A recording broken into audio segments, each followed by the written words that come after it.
Husband, my love, awaken. My dearest husband, I implore you, do not frighten me so. Please awaken. Xia Chen, who had been struck by a lorry while preoccupied with claiming a digital bonus, found himself lying upon a grand bed. A woman's gentle voice, laced with sorrow, echoed in his ears. Husband? What in the world? Startled, Xia Chen thought, Heavens, am I in the shoes of cuckold? Has my virtue been compromised? What does one do when betrayed? Why, retaliate, of course. I shall obliterate this adulterous pair. As he attempted to rise and seek vengeance, a torrent of information flooded his mind, causing him to lapse into a daze. This is the Tianmu world? His current identity was also named Xia Chen, the eldest son of the affluent Xia family in Wuhan Prefecture of the Great Zhao Kingdom. His father, Xia Heba, was the wealthiest man in the prefecture, and Xia Chen had become the most sought-after consort after falling for Zhao Ronlu, the third princess of Wuhan Prefecture, 2 years prior. A consort, in essence, was an Uxura local son-in-law. Xia Chen's eyes darted about, gaining a rudimentary understanding of his circumstances. Therefore, he reasoned, this woman speaking must be Zhao Ronlu. She has secretly taken a lover, and together they plot to poison me. So, not only was he betrayed, but his life was also in danger. Moreover, the so-called Shiman was named Shiman Chuabi, an impoverished scholar on his way to the capital for the imperial examinations. The Zhao family had taken him in out of pity when he ran out of travel funds. Inconceivable! That depraved and contemptible scoundrel had the audacity to seduce Zhao Ronlu, undermining my very foundation. A surge of indignant amusement washed over Xia Chen, yet as he was about to rise, a mechanized voice reverberated within his mind. Ding! The all-encompassing Realms Red Envelope system has been successfully initialized. The system is currently in its nascent form. Each iteration of the all-encompassing Realms Red Envelope shall yield a random quantity of 1 to 3 envelopes, sourced from various temporal and spatial dimensions. Each envelope shall contain no more than 2 items. The refresh rate is variable, and the location is arbitrary. Note, as a preliminary envelope, its range shall not exceed 50 meters. Ding! Commencing the host's profile interface. The host may peruse their current data at their convenience. Host, Xia Chen. Level, Martial Practitioner, Tier 2. Cultivation method, none. Weaponry, none. Techniques, none. Ding! The all-encompassing Realms Red Envelope has been refreshed. As this is the inaugural refresh, the quantity is at its maximum value for the nascent system. 3 envelopes. The host is entreated to collect the envelopes within a 50-meter radius within the hour. Beyond the hour, the envelopes shall dissipate. Envelopes? How intriguing! Xia Chen's eyes snapped open as he registered the voice resonating within his mind. A resplendent crimson envelope materialized upon the chamber's wall. His gaze intensified with fervent anticipation. His lifelong tenet was unwavering. Sustenance may be forsaken, companionship may be deferred, but a red envelope must invariably be claimed. Upon encountering a red envelope without taking action, one commits a grave sin. Darling, how have you awakened? Zhao Ronlu exclaimed, utterly taken aback. She had just confirmed that this fellow had consumed the silver fungus soup laced with arsenic, so how could he suddenly shout, red envelope, this allure, and regain consciousness? Has he risen from the dead? By the way, what is this red envelope? And what does this allure signify? Is it some sort of incantation? Standing beside her, a dashing young man appeared equally perturbed, his eyes wide with shock. Step aside. Adulterers, do not obstruct my access to the red envelope. Xia Chen fumed, forcefully shoving the enchanting woman aside as he rushed towards the wall of the private room. Chapter 2. The Curse of the Thunder Mother. Ah, so it is Shimin Shuibai, is it? Very well, I shall return shortly to make you suffer. Summer Chen glared at him fiercely, his expression twisted in rage. Ding! The red envelope has been successfully opened, granting the journey to the West Red Envelope. containing a single Yaoqi peach, now stored in the inventory. Yaoqi peach blossoms after a century, bears fruit after a millennium. It cleanses the sinews and marrow, transcending the mortal realm to become immortal, a supreme treasure for forging an immortal body. Upon witnessing this, Xia Chen was momentarily taken aback, but soon erupted in jubilant exclamation.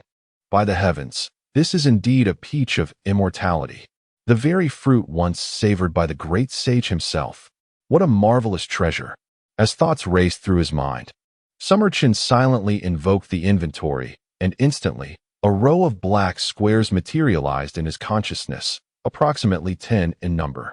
The first square contained a luscious, ruby-red peach, glistening with moisture.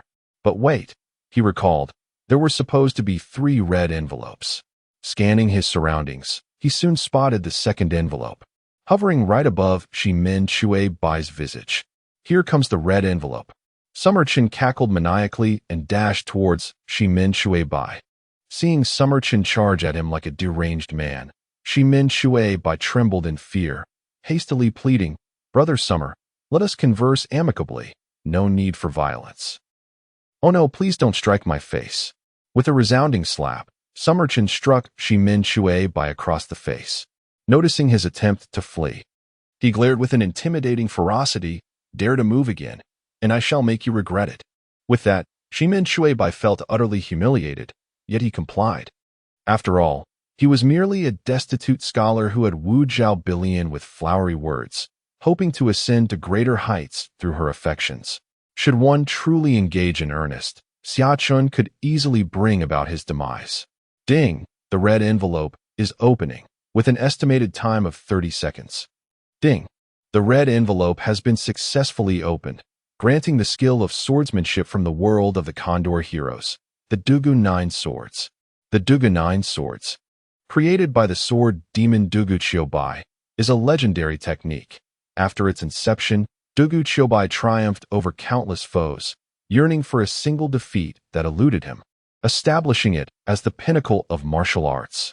The essence of this martial art lies in its profound simplicity, no matter how myriad the changes. One sword shall pierce through all. Xia Chen subtly turned his inner gaze towards his storage compartment, where he beheld a pitch-black ancient tome manifesting in the second slot, inscribed with 4 ancient characters, Dugu Nine Swords.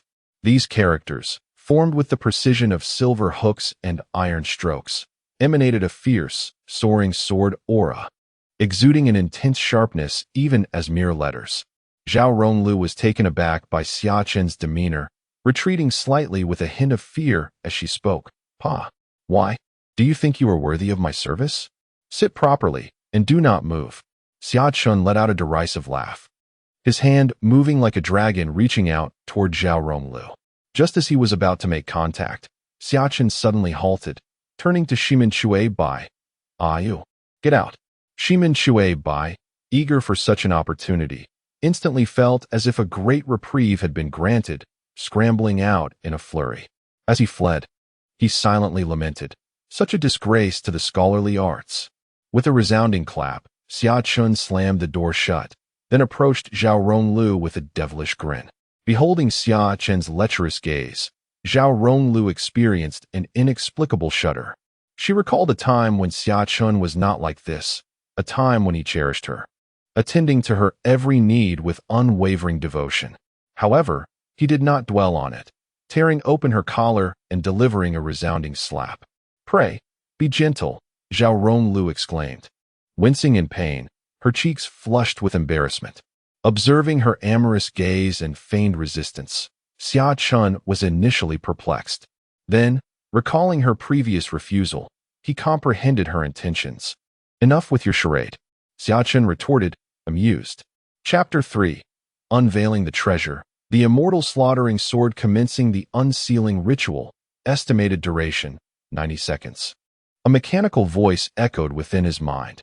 Xia Chen raised an eyebrow, pondering, 90 seconds? Why does the duration increase with each attempt? Is there a pattern to this phenomenon? Xia Chen mused, recalling that the initial unsealing required 10 seconds, yielding the celestial peach of Yaoqi. The subsequent attempt lasted 60 seconds, bestowing upon him the 9 swords of Dugu. Considering that the two items were disparate in nature, a direct comparison was not feasible. Could the unsealing duration be contingent upon the sequence of attempts? Would each subsequent unsealing require an increasingly longer duration? Xia Chen's brow furrowed as he surmised that his conjecture was likely accurate. "Pray, what is your intention?" Zhao Ronlu inquired, her teeth clenched, as Xia Chen's hand remained on her person without proceeding further. Ding! The red envelope has been successfully opened, granting access to the realm of Zhu Xian and bestowing upon me fragments of a celestial artifact, the Zhu Xian sword fragment, sword hilt. The Zhu Xian sword is an artifact born from the malevolent essence of an ancient demon god after its demise. At that time, a sinister aura gathered from the heavens and the earth, and 100,000 gods and demons transformed into blood, merging into the sword. It is the most wicked object in existence. Xia Chen glanced inwardly and noticed an ancient sword hilt quietly resting in the third compartment of his storage space. "Xia Chen, just wait." Zhao Ronlu glared at him fiercely, adjusting her collar in a fit of rage before storming out, slamming the door behind her. The room fell into a profound silence as Xia Chen took a deep breath and seated himself cross-legged upon the floor. The recent events had unfolded too rapidly, and he had yet to thoroughly assess his circumstances. Closing his eyes, Xia Chen immersed himself in the memories of this body. This world is known as the Tianyuan continent, a vast expanse with numerous nations, numbering in the hundreds. The Dezhao Kingdom, where he resides, is a formidable nation located in the eastern part of the Tianyuan continent. The royal surname of Dezhao is Zhao, and the current emperor, Zhao Zhe, has established a martial nation, resulting in a culture of valor among the citizens. Anyone with the aptitude for cultivation is encouraged to pursue it. Under this kingdom are 18 counties, each governed by a prince. Xia Chen is a county lord in the Wuhan County, which, to put it bluntly, makes him a son-in-law. However, he is not merely a sycophantic figure. The Xia family is equally illustrious, being the most prestigious family in Wuhan County, with his father, Xia Heba, holding the title of the wealthiest man in the county.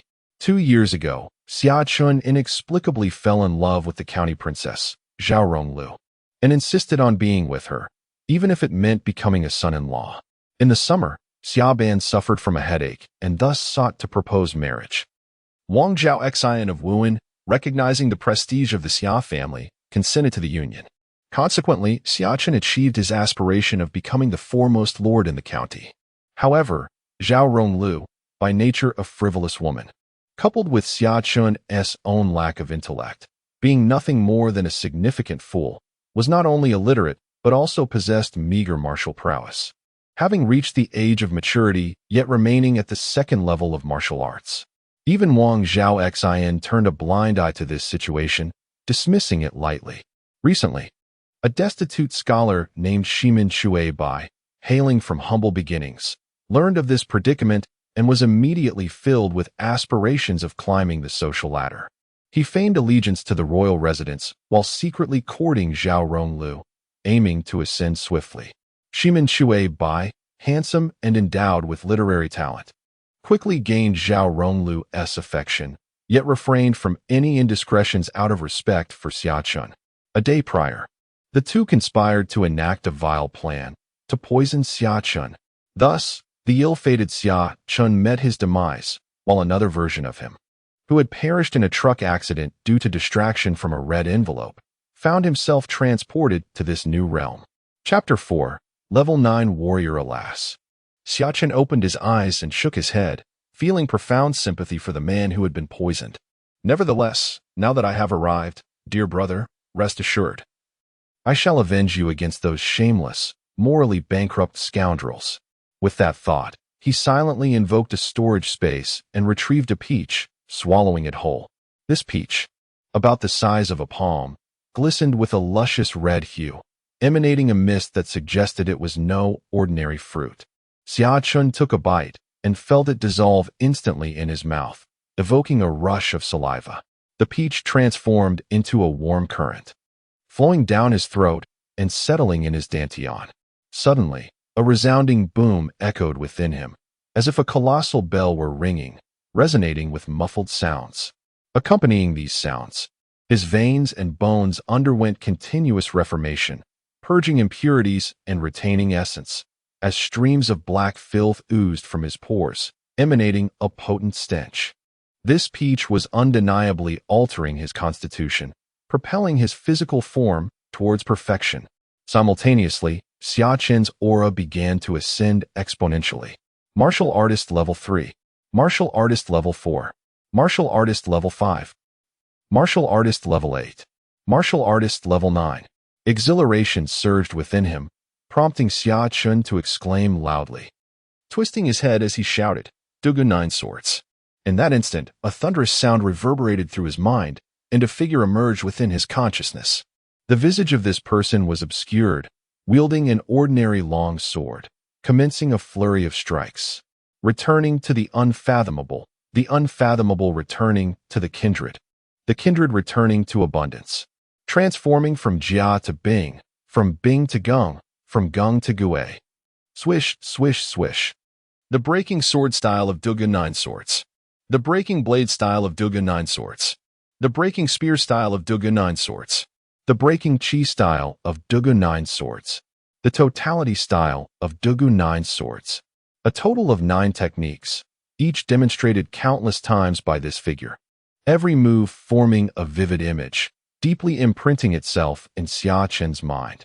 These 9 techniques were unparalleled in power, fierce and unmatched, offering countermeasures against various martial arts. Among them, the 9th style, the totality style, contained 365 techniques. The Dugu Nine Swords is a masterwork that amalgamates myriad sword techniques into a singular, consummate form. Ding! The red envelope system of the myriad realms has been activated. Host, Xia Chen level, Martial Artist Level 9 technique, Dugu Nine Swords weapon, fragments of the Excalibur, sword hilt. Xia Chen rose to his feet, feeling a surge of power coursing through him.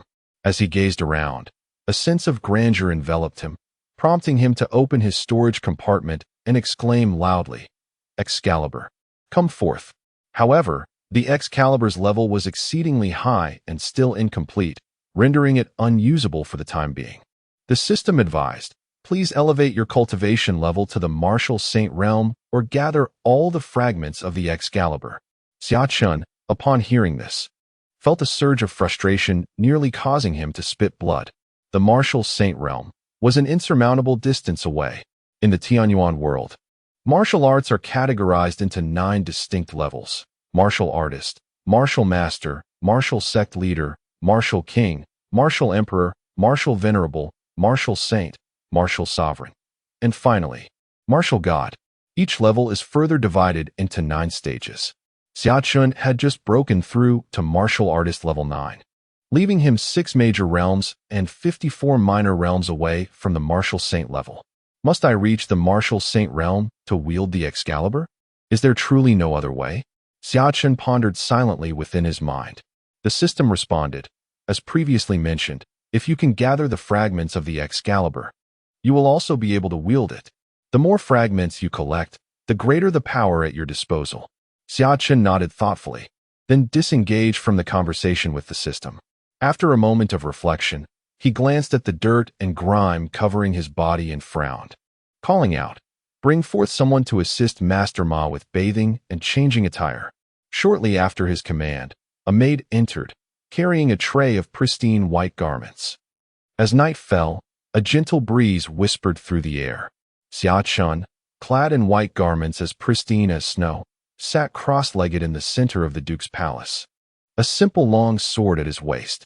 The evening breeze gently lifted the hem of his attire, accentuating his striking elegance. The air was neither hot nor cold, and time seemed to flow perfectly. However, a piercing scream from behind shattered this tranquility.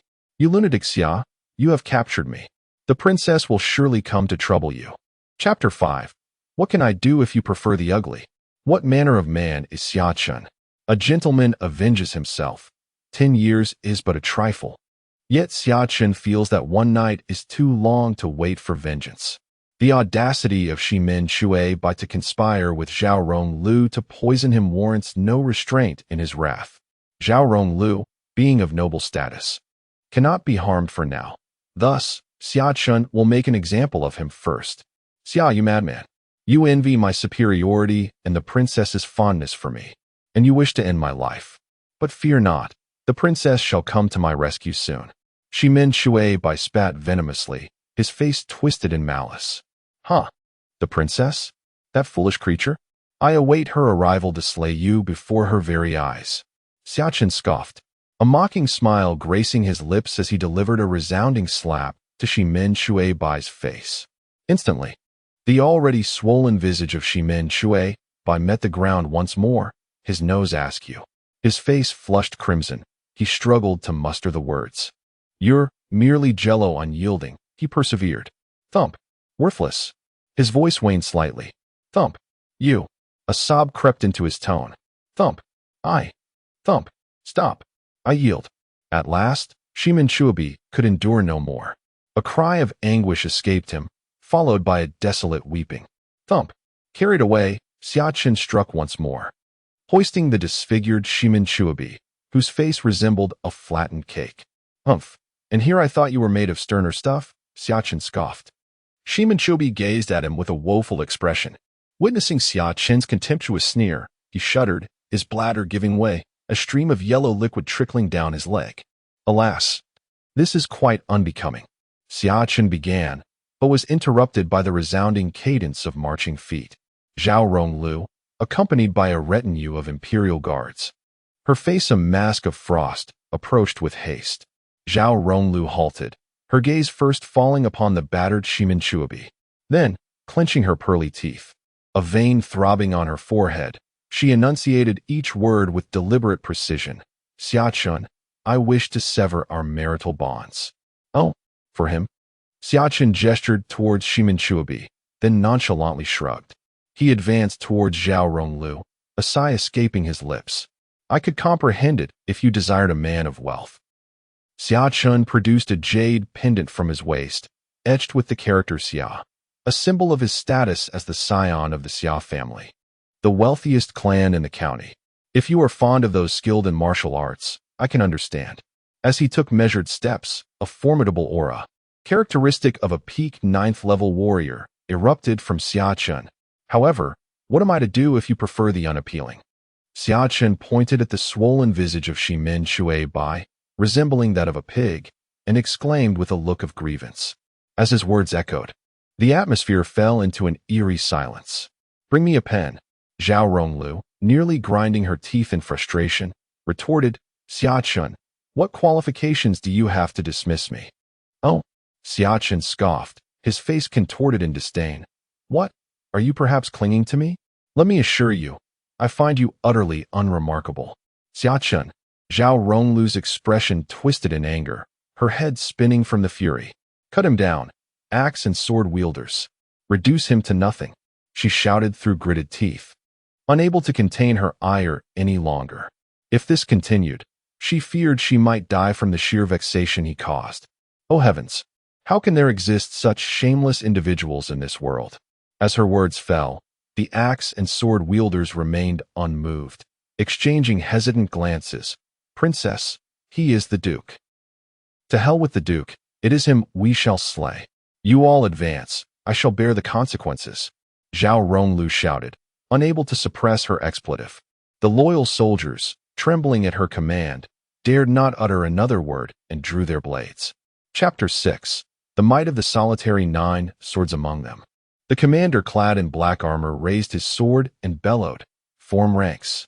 Instantly, the troop of loyal soldiers arranged themselves into formation, creating a rectangular battle array, their martial spirit intertwining and coalescing into an inseparable whole, as if choreographed by fate itself. These personal guards, while perhaps lacking in individual prowess, form a formidable force when united, one that even the most skilled martial artist would hesitate to confront. In times past, Xia Chen would have been paralyzed with fear at such a display, but now, he remained undaunted. A fleeting glimmer of murderous intent flickered in his eyes.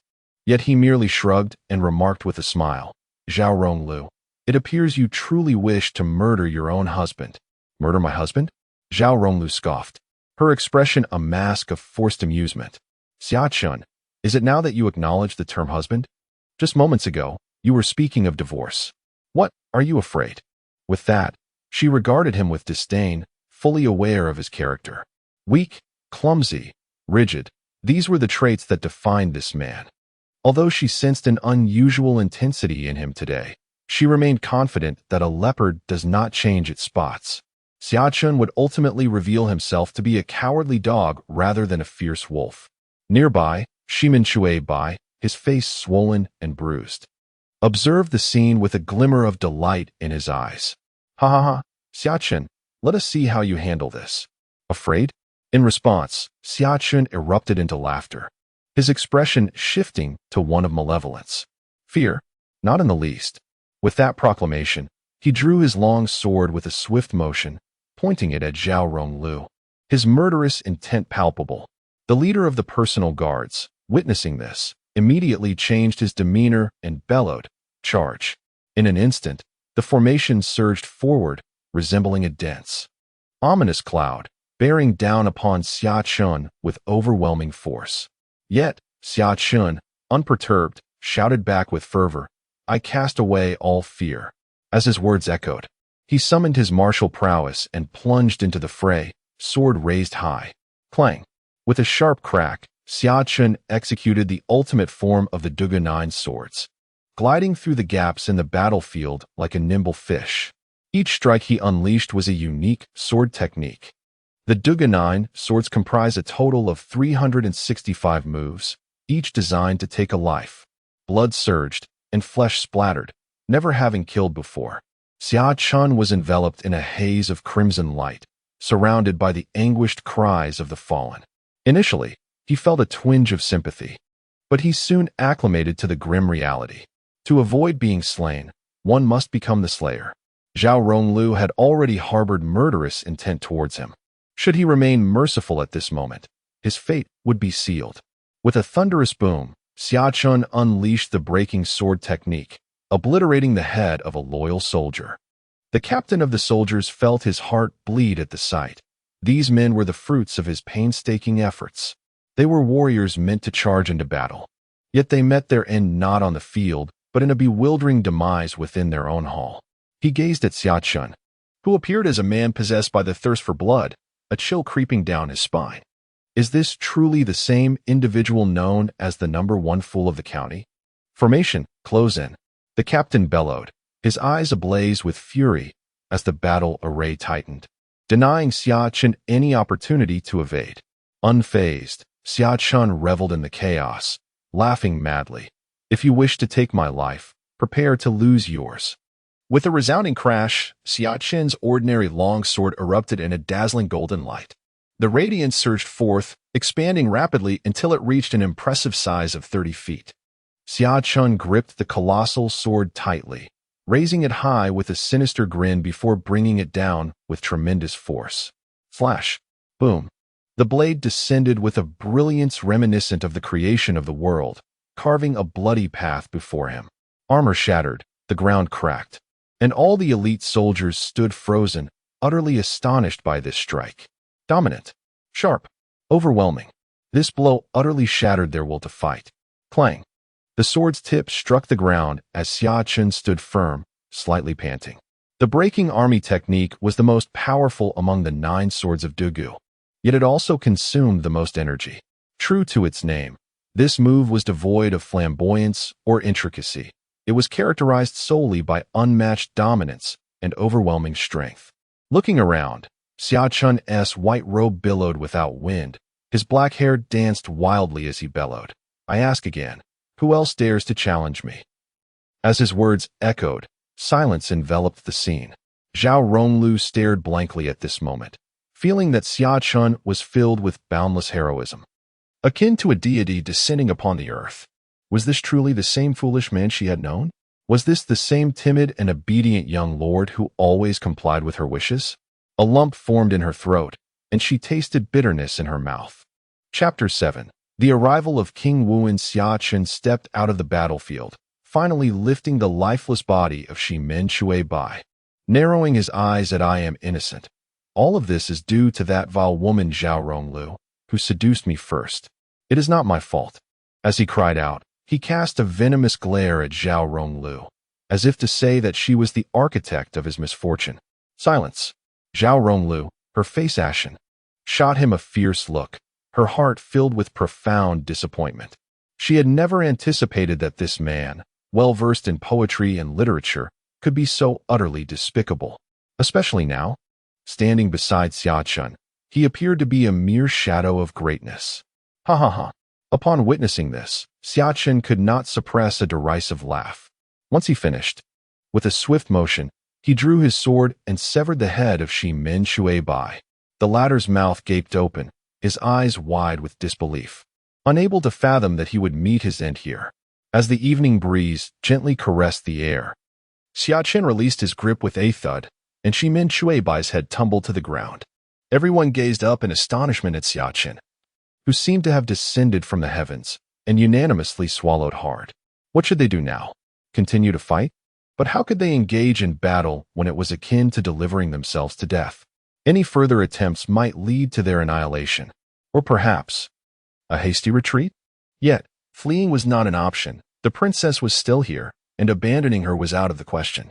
How could that be justified? Thus, the royal guards exchanged bewildered glances, the atmosphere growing increasingly awkward.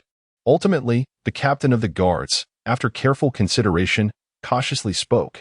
"Your Highness, I regret to inform you that we are unable to vanquish him." Silence. Zhao Ronglu shot him a fierce glare, then took a deep breath. Turning her gaze towards Xia Chen, her expression darkening as she asked, "Xia Chen, when did you acquire such formidable prowess?" This was the source of her utmost confusion. She distinctly recalled that Xia Chen was merely at the second level of martial arts, a mere waste incapable of besting even a child with a modicum of skill. How had he suddenly become so powerful? Upon hearing this, Xia Chen shrugged nonchalantly and replied, "The Chosen One is inherently formidable. There is nothing to be done." Zhao Ronglu, upon hearing this, nearly snorted in indignation. Curse that Chosen One! What utter shamelessness! Following this outburst, the atmosphere grew tense once more. They had come seeking trouble, only to be met with a counterattack. What to do? Fleeing was not an option, nor was remaining frozen in place. Fortunately, not long after, a resounding announcement echoed from afar. The King of Martial Peace has arrived. This was followed by a synchronized and resonant sound of footsteps. A robust, square-faced man adorned with a black dragon crown and clad in a golden robe embroidered with dragon patterns approached with a composed demeanor. Zhao Ronglu and the accompanying guards were overjoyed at the sight and promptly knelt, exclaiming, "We welcome His Highness. We welcome our father." This man was none other than Zhao Xian, the Lord of Martial Peace. Zhao Xian paid them no mind. Instead, he first surveyed the corpses of the fallen guards strewn across the ground, as well as the severed head of Shi Min Shui Bai, before furrowing his brows.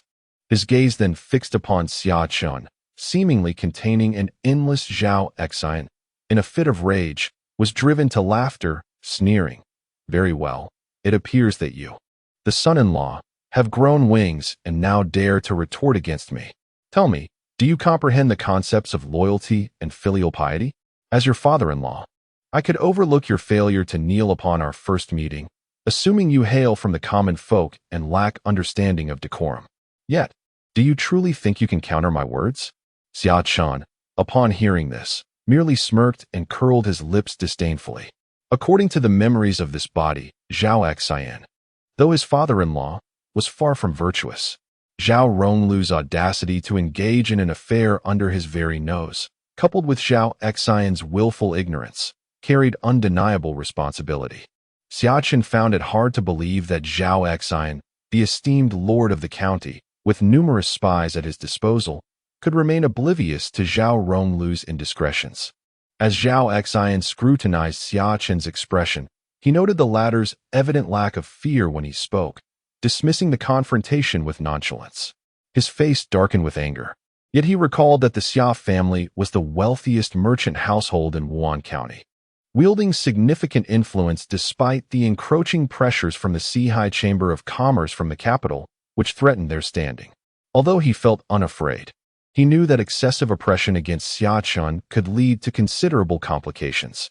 With that thought, he snorted coldly and declared, "Xia Chen, lure, come with me to the study." Without further regard for those present, he strode purposefully towards the study. Observing this, Zhao Ronglu cast a triumphant glance at Xia Chen, sneering, "Xia Chen, now that my father is here, let us see if you dare to act recklessly." Summer Chen, indifferent to her, followed silently. In the study, Wang Zhao Xian sat at the head of the table, while Summer Chen and Zhao Ronglu stood on either side. Zhao Xian first turned his gaze towards Zhao Ronglu, his eyes flickering, and inquired, "Lure, you may speak first. You are both husband and wife. Why have you turned against each other?" Upon hearing this, Zhao Ronglu's heart soared with delight, instantly grasping that her father's intention was to grant her an opportunity to take the initiative and falsely accuse Summer Chen. She quickly blinked, then placed a hand over her heart, feigning deep sorrow as she proclaimed, "Father, Summer Chen has been unwell today. I had the best of intentions to care for him, and after much effort, he finally awoke. To my astonishment, upon regaining consciousness, he transformed into a different person, not only insulting me, but demanding that I leave. Subsequently, in a fit of rage, he callously killed the poor scholar, Shi Men Chui Bai. It was only in my anger that I resorted to violence against him." Pausing, Zhao Ronglu's eyes glistened with tears, as she pointed a trembling finger at Summer Chen and exclaimed, "Father, we treated him with kindness, and yet he has turned into an ungrateful wretch, truly a heartless traitor. It is indeed a sign of heaven's blindness." "It is all because of your infidelity," Summer Chen retorted. "Dare to slander me once more?" Zhao Ronglu could hardly contain her fury. "It is all because of your infidelity. I will slay you." With gritted teeth, her beautiful eyes glinted with malice. "It is all because of your infidelity. Can you not speak civilly?" Zhao Ronglu nearly spat blood in her anger. "It is all because of your infidelity. Zhao Ronglu." Bang! At that moment, Zhao Xian slammed the table and exclaimed, "Enough! Xia Chen, what do you mean by insulting my daughter like this?"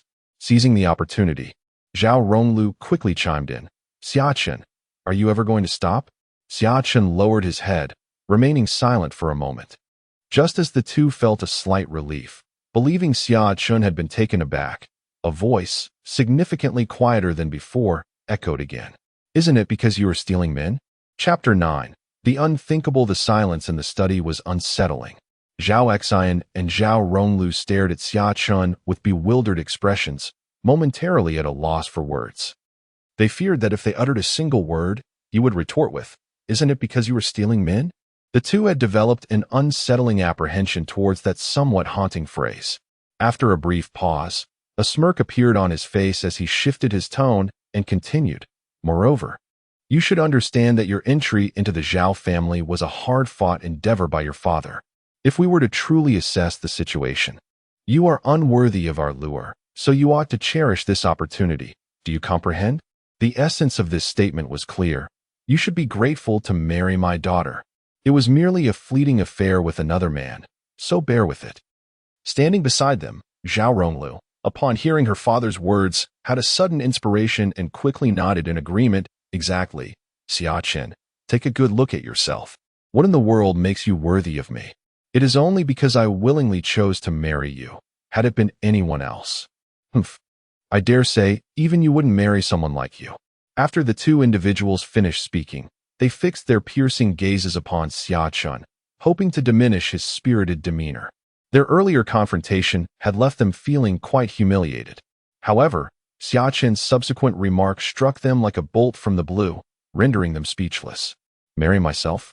he murmured, a look of bewilderment in his eyes, as if he were genuinely contemplating the question. He then shook his head and stated, "What fortune would that entail? I wouldn't even dare to entertain such a thought." Upon hearing this, Zhao Xian's eyes widened in astonishment as he stared incredulously at Xia Chen. Could there truly exist such an audaciously shameless individual in this world? Finally, he could no longer contain himself, gritting his teeth as he shouted, "Get out of my sight." Xia Chen, who had no desire to linger and witness their theatrical display, responded with a simple "Oh," said no more, and departed from the study. Having left, Xia Chen resolved that since he could not overpower them at present, he would at least take delight in unsettling them. Shortly after his departure, the study fell into a profound silence. Prince Zhao Xian stood by the window, his hands clasped behind his back. He cast a glance at Zhao Ronglu and then remarked coolly, "Luer, this time you acted a bit hastily. Although the Xia family currently appears to be in decline, they have yet to collapse entirely. They still control vital channels such as iron smelting, mineral resources, and salt production." Chapter 10. The banquet. Though the Xia family is touted as the wealthiest in Wuhan County, they pale in comparison to the Su family of the Sihai Chamber of Commerce. This disparity is precisely why, since the establishment of a branch of the Sihai Chamber of Commerce in Wuhan County, the Xia family has remained in a passive position, consistently subjected to the pressures exerted by the chamber. Su Yuan enjoyed a modest reputation throughout the Grand Zhao Kingdom, serving as the young master of the Wuhan District branch of the Merchants Guild, one of the 4 distinguished sons of the southeastern Zhao Kingdom, and a prodigious talent at the Imperial Academy. Coupled with his strikingly handsome visage, he was the epitome of the ideal husband that countless naive young maidens in Wuhan District yearned for. As the sun rose, heralding the arrival of a new day, the Wuhan District royal residents prepared an extravagant feast in anticipation of Su Yuan's arrival, with nearly all prominent figures of the district in attendance, with the exception of the Xia family. Consequently, Xia Chen did not partake in the banquet, not merely due to his own reluctance, but also because the Duke of Wuhan, Zhao Xian, had no intention of permitting his presence. This serendipitously aligned with Xia Chen's own desires, having recently acquired the Celestial Realm system. He was yet to comprehend its true nature and needed ample time for contemplation.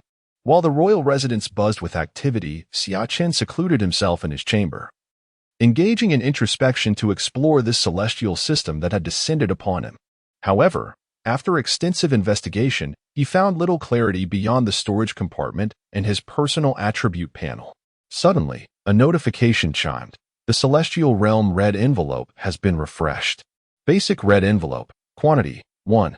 Please collect the envelope within a radius of 50 meters within 1 hour, or it will vanish. Damn it, such terrible luck to be given only 1. At least 2 would have been preferable. Upon hearing this prompt, Xia Chen immediately perked up, only to curse under his breath upon discovering the singular envelope.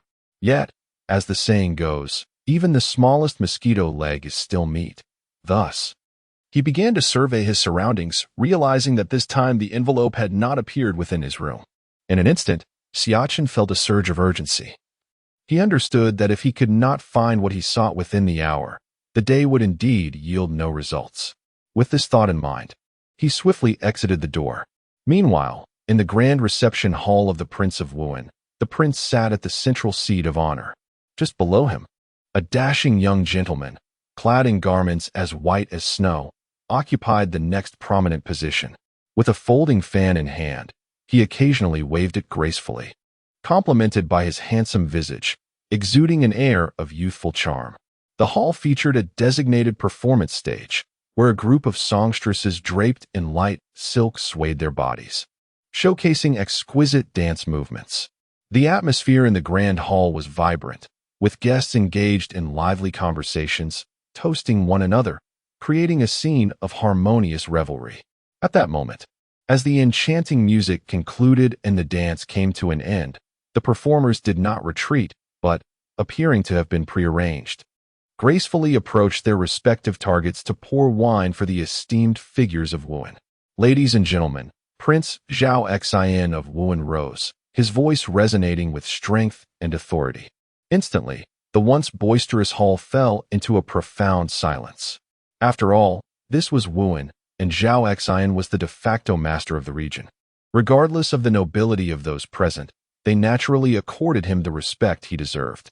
As you all are aware, my esteemed nephew Su is the foremost prodigy of Wuhan, having been accepted into the Imperial Academy from a young age. Today, he returns as a learned scholar, destined for limitless prospects.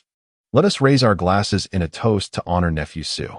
With that, Zhao Xian was the first to lift his cup in salute to Su Yuan, seated to his lower right. As everyone simultaneously raised their glasses towards Su Yuan, they proclaimed, Let us toast to the esteemed young Master Su.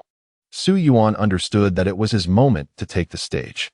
Although he could indeed be regarded as a prodigy, the Imperial Academy had stringent admission standards, and few could be found in the entirety of Wuhan County. While he may not be the pinnacle of genius at the Imperial Academy, he was certainly extraordinary. Now, having returned in glory, this honor was the radiant reward for a decade of diligent practice. I am grateful to His Highness and to all of you for your kindness, Su Yuan said, rising with a spirited demeanor, holding his wine cup aloft, his face adorned with a warm smile. Cheers! Zhao Xian, the Prince of Wuhan County, was the first to down his drink, prompting the others to follow suit. Haha, young Master Su truly embodies the grace of Brother Dexing. I recall over 20 years ago when Brother Dexing left the capital alone to establish roots in Wuhan County. Today, he is esteemed by the head of the Su family, having ascended to the position of president of the Wuhan County Four Seas Chamber of Commerce. With you returning after your studies, I believe it is time to re-evaluate the traditional business model of Wuhan County. Chapter 11. The teasing of Su Yuan after Zhao Xian took his seat. He immediately squinted his eyes and remarked with profound significance. Instantly, a pin-drop silence enveloped the room, as everyone sensed an unusual atmosphere. It was a shared consensus that the Xia family might be facing ruin. Initially, many believed that although the Su family was a formidable force, the Xia family had the backing of the Prince of Wuhan County, a local power. Even if the Su family wielded immense influence in the mercantile realm of Zhao, it would be challenging to suppress the authority of Zhao Xian within the confines of Wuhan County. However, it appears that Prince Zhao Xian of Wuhan County does not intend to support his in-laws, and the Xia family may be facing dire straits. The prince is overstating the situation. The modest Xia family is merely a collection of crumbling remnants, hardly worthy of mention. My Su family's maritime commerce occupies a fifth of the entire Zhao kingdom, and yet the Xia family dares to overestimate their own strength and resist with stubbornness. If my Su family were to exert our influence, the enemy would be reduced to nothingness in an instant. Su Yuan, seemingly under the influence of considerable drink, exhibited a slight flush upon his previously fair complexion. Although his words were rather outrageous, none dared to challenge him. Indeed, the Su family alone could hardly contend with the Xia family, and the disparity was stark. Yet, the four characters of the Maritime Commerce Association serve as a golden emblem. Reputation carries weight, for it is one of the behemoths of the Zhao kingdom, standing unwavering since the nation's inception. Regardless of royal transitions or the shifting tides of the empire, it remains unshaken. Brother Yuan, I toast to you, said Zhao Ronglu, approaching with a glass in hand, her eyes sparkling with mirth. Greetings, Princess, Su Yuan replied, immediately bowing in respect. Although he held a noble status, the true authority in Wuhan County lay with Zhao Xian, and he dared not act with impunity. Brother Yuan, you used to call me Lu Mei when we were young, Zhao Ronglu replied, her face betraying a hint of shyness, her voice sweet as honey. Just then, a cacophony of curses erupted in the grand hall. Damn it, where has that red envelope gone? When I find you, I shall crush you beneath my feet. All eyes were instantly drawn to the unexpected outburst. Under the watchful gaze of the crowd, Xia Chen glanced around, then slowly entered through the grand hall's main entrance. Finally, he had found it, his gaze fixated on a massive main beam on the left side of the hall. He hurried over and placed his right hand directly on the red envelope. Ding! Congratulations to the host for obtaining a basic red envelope. The opening time is set for 10 seconds. 10, 9, 8, 7. Upon hearing this, Xia Chen let out a sigh of relief. Only a few minutes remained until the hour mark, and it had indeed been a challenge to locate it. Ding! The red envelope has been successfully opened, granting the puppet talisman. One puppet talisman has been stored in the inventory. Puppet talisman, a trinket casually crafted by a true lord of the talisman realm, allowing the caster to exert complete control over the target for half an hour. Haha. Upon reading the description of the puppet talisman, Xia Chen couldn't help but burst into laughter. What an extraordinary item. It was truly an indispensable treasure for home and travel, though he pondered on which unfortunate soul it might be used upon. The The people in the hall exchanged glances, their eyes fixed intently on Xia Chen. Since his arrival, they had perceived him as rather eccentric, touching the pillars of the hall and then breaking into a silly grin. The hall buzzed once more with whispers and hushed discussions. Su Yuan, already a bit tipsy, slowly rose to his feet and made his way towards Xia Chen. The crowd fell silent, all eyes riveted on Su Yuan before shifting back to Xia Chen. It was a consensus that an intriguing spectacle was about to unfold. "Oh, isn't this Xia Chen, the illustrious young master?" Su Yuan approached Xia Chen with a demeanor of earnest scrutiny, only to sarcastically remark, "Indeed, I am he. And who might you be? I have no recollection." Xia Chen cast a sidelong glance at Su Yuan and, with an air of nonchalance, replied briefly before turning away and departing slowly. This left Su Yuan standing there, utterly embarrassed and disheveled, caught in the chaos of the winds. Chapter 12. A resounding slap initially. Su Yuan intended to come and mock Xia Chen, for the times had certainly changed. Over a decade ago, his status did not compare to that of Xia Chen, who had often taken advantage of him. His father had persistently cautioned him against stirring up trouble, as their family was new to the area and needed to solidify their position in Wuhan County, biding their time for the right moment. Although they were scions of the Su family, they belonged to a collateral branch, and it was essential to recognize that the Su family had branches throughout the realm. His current prominence, while partly attributed to his own undeniable talent and burgeoning reputations, was significantly bolstered by the main family's reach finally extending to the remote regions of Zhao State. The opportunity for revenge had finally presented itself, and Su Yuan was not one to let it slip away. He had believed that, given their shared lineage, some semblance of decorum and mutual respect would be upheld, regardless of personal grievances. Little did he anticipate that Xia Chen would completely disregard such conventions, choosing instead to overlook him entirely. Su Yuan's fury ignited within him, but as protagonist, he found it ill-advised to unleash his wrath without cause. "Young Master Xia, please wait," Su Yuan called out imperiously. Yet Xia Chen showed no inclination to halt his stride, moving forward with an unyielding resolve. Cursed be this situation. If Su Yuan were not intent on maintaining his composure, he would undoubtedly wish to strike this scoundrel with a resounding slap. However, he is destined to be the future star of Wuhan County, and he must not tarnish his reputation so easily. He possesses ambition, ideals, and a bright future. He envisions himself as the vice president of the Wuhan County Chamber of Commerce. With his innate talent, he believes it is not beyond possibility to enter the prestigious capital and join the illustrious Su family, a dream cherished by countless descendants. With a flash of energy, Su Yuan vanished from sight, only to reappear, blocking Xia Chen's path. "It has been a decade. Surely, Brother Xia must have missed me?" Su Yuan said with a smile, having successfully obstructed Xia Chen's route. "Who the hell are you? If you're having delusions, perhaps you should seek medical attention. I don't recognize you. You're not exactly a paragon of beauty. Why would I miss you?" Xia Chen spat, showering Su Yuan with a spray of saliva from close range. "Trying to show off, are we? I wonder how long you can endure this, you little brat," Xia Chen thought to himself, a smirk dancing on his lips. Su Yuan's face flushed crimson, rendered speechless by the unexpected turn of events. The carefully rehearsed lines he had prepared evaporated, and he found himself at a loss for words, his mouth opening and closing without uttering a single sound. The hall erupted with faint laughter, the majority of attendees stifling their mirth. Yet their faces bore the unmistakable traces of amusement, clearly struggling to contain their delight. Su Yuan felt a searing heat on his cheeks, as though he had been slapped numerous times, momentarily disregarding the spittle adorning his face. "Xia Chen, allow me to introduce Su Yuan, young Master Su."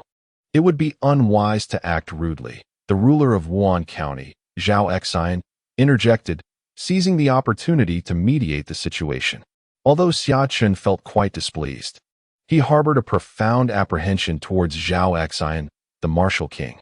It was important to recognize that he was merely a ninth-level warrior, utterly incapable of challenging Zhao Xian.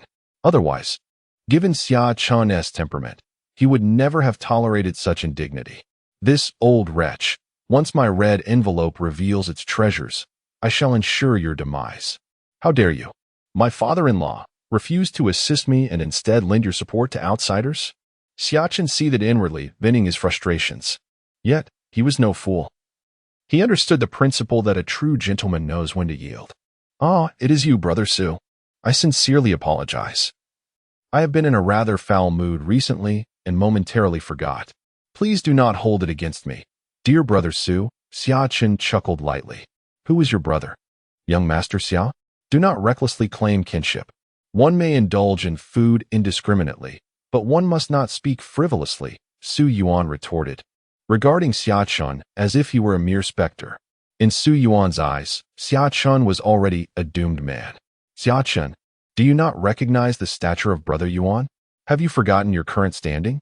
How dare you presume to address him as a brother?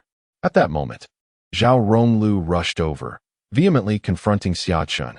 Su Yuan felt a warmth spread within him as he gazed at Zhao Ronglu, revealing a charming smile.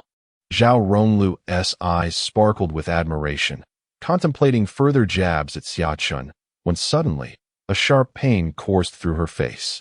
With a resounding slap, Xia Chen had approached Zhao Ronglu and delivered a stinging blow. Xia Chen, you scoundrel, how dare you strike the county princess? Instantly comprehending the situation, Zhao Ronglu glared at Xia Chen with a venomous expression and roared. Slap. Xia Chen merely wore a contemptuous look as he delivered another slap to her left cheek. Chapter 13. The impotent son-in-law Zhao Ronglu was genuinely terrified by Xia Chen, and she scurried behind her father like a frightened rabbit. Father, you must avenge your daughter. Woe is me. I cannot bear to live, and I shall never be able to face anyone again. Zhao Ronglu lamented to her father, seeking redress. Zhao Xian, the Prince of Wuhan, forcefully suppressed his rage. Had it not been for the numerous guests present, he would have struck down this little beast with a single blow. Xia Chen, your behavior is utterly outrageous. Regardless, Luer is still your wife. Why would you humiliate her so publicly? Zhao Xian immediately interrogated Xia Chen. As long as Xia Chen uttered a single phrase that allowed him to find fault, he would seize the opportunity to exploit it. Even if he could not kill this little beast for the time being, he would ensure that he paid a terrible price. Does my esteemed father-in-law truly wish for me to speak? Xia Chen feigned politeness as he saluted Zhao Xian, then hesitated, wearing a troubled expression. Observing Xia Chen's affected demeanor, Zhao Xian seethed with anger, but he could not lash out. He could only feign surprise and say, Oh, is there perhaps some hidden secret within this matter? Speak freely. And if your words are reasonable, I shall not fault you. Alas, since my esteemed father-in-law insists, then I have nothing to hide. Dignity means little to me now. Xia Chen sighed, appearing as though he were a hero making a difficult decision. Zhao Xian felt an inexplicable sense of disquiet. Though he could not pinpoint the source of his unease, he could only let out a cold snort and say, You speak. I cannot. Xia Chen uttered these 3 words, as if they had drained him of all his strength. Zhao Xian, bewildered, gazed at Xia Chen with a look of utter confusion, momentarily unable to comprehend the meaning behind Xia Chen's abrupt statement. Among those present, many shared Zhao Xian's perplexity, yet a few quick-witted individuals grasped the implication immediately, their lips curling into suppressed smiles, though they dared not laugh aloud. Ah, the young son-in-law is impotent. Xia Chen feigned a look of profound embarrassment, letting out a heavy sigh towards the heavens. What nonsense are you spouting? Zhao Xian was utterly flabbergasted. Initially, he had been pondering the intentions behind Xia Chen's cryptic words. But in an instant, Xia Chen's revelation left him feeling quite humiliated. He chastised, esteemed father-in-law. It is common knowledge throughout Wuhan County that the young son-in-law is hopelessly enamored with the county princess, engulfed in a love that borders on madness. Upon uttering these words, Xia Chen struggled to suppress his inner revulsion. However, the thought of Zhao Xian's expression at that moment filled him with a sense of satisfaction. In an instant, a majority of those in the grand hall could not help but nod in agreement. The affection the young master of the Xia family held for the princess was no secret. It was well known that he had implored his father to propose on his behalf to the royal family, a matter that had become public knowledge. Oh, If you are so deeply in love with my daughter, why then do you seek to humiliate her today? This is utterly unacceptable, Zhao Xian questioned, his demeanor stern. Esteemed father-in-law, my heart is tormented. It is a bitterness surpassing that of durian, Xia Chen lamented. Xia Chen lamented in despair. How absurd. As the esteemed son-in-law of the royal palace, revered by thousands, why must I endure this? Zhao Xian immediately rebuked him loudly. Father-in-law, I am deeply in love with Lu'er. Yet due to my impotence, she has betrayed me. As a man, what do you suggest I do? Xia Chen's expression shifted dramatically, as if he had unleashed a desperate howl. The princess's allure was no secret in Wuan County. Yet who would dare to speak such words in the presence of Zhao Xian, the Prince of Wuan? Yet today, Xia Chen did precisely that, causing Zhao Xian's face to darken, though he found himself unable to refute the accusation. He was all too aware of his daughter's actions. As her father, he had merely chosen to turn a blind eye. Regardless of public opinion, who among the foolish would dare to voice such accusations before him? Yet today his son-in-law, whom he cared little for, had laid bare these disgraceful matters that were, in truth, too sordid to be spoken of. In the face of righteousness, even his power in Wuan was of no avail. Even if he were to kill Xia Chen, the stigma of his daughter's indulgent behavior, the bloodshed of innocence, and the mark of cruelty would forever remain unshakable. Xia Chen, do you grasp the absurdity of your words? Zhao Xian's gaze was sharp, unmasked in its threat. Xia Chen appeared oblivious to the menace, as if driven to madness. I speak nonsense. How laughable. In all of Wuan County, who does not know this woman as a harlot, a wanton, a seductress? Xia Chen, his face contorted with rage, pointed an accusatory finger at the incredulous Zhao Ronglu, berating her with a few harsh words, secretly relishing the moment. Silence, wretched creature. How dare you slander my wife? Zhao Xian, consumed by fury, exuded a formidable aura, his anger palpable. Chapter 14. The contest of wealth. Even if, as my father-in-law claims, I am defaming her, can it be that the millions in Wuan County are all maligning this vile woman? Surely, my esteemed father-in-law could venture outside to discern what others say. Xia Chen, embodying a fearless spirit, appeared resolute enough to challenge the emperor himself, seething with indignation. Zhao Xian, both enraged and vexed, found himself hesitant to eliminate Xia Chen on the spot, for the Xia family still held sway over the vital economic lifeblood of Wuan County. Wretched creature, how can you so easily believe the malicious gossip from the outside? Throughout history, words have wielded great power. Zhao Xian was acutely aware that he could not acknowledge these matters, for what would become of his dignity as a prince otherwise? If these were merely rumors, his son-in-law would not be so profoundly affected. This wretched woman, if she had merely placed a green hat upon me, I could have endured. However, her insatiable appetite for betrayal has led her to take one partner after another, leaving me with a succession of green hats. I bore all of this. Yet this vile creature continues to overstep, and as a noble princess, she ought to maintain a semblance of propriety. Not only has she dallied with the guards and servants of the estate, but just yesterday, she managed to procure a destitute scholar, engaging in unspeakable acts within our chambers, which I fortuitously stumbled upon. My heart aches with profound sorrow. Xia Chen, his words punctuated with fervor, nearly broke down in tears, earning the sympathy and pity of most present, although no one explicitly voiced their support in this patriarchal era. A woman like Zhao Ronglu would undoubtedly be intolerable to any man. Your words are merely one side of the story. This king cannot discern their veracity. Zhao Xian knew the situation was beyond salvage, and further attempts at concealment were futile, but that did not mean he could readily acknowledge Xia Chen's accusations. Father, you must seek justice for your daughter. This is all slander from Xia Chen. Zhao Ronglu, realizing the gravity of the situation, chose to deny everything outright and counter-accuse. Slander?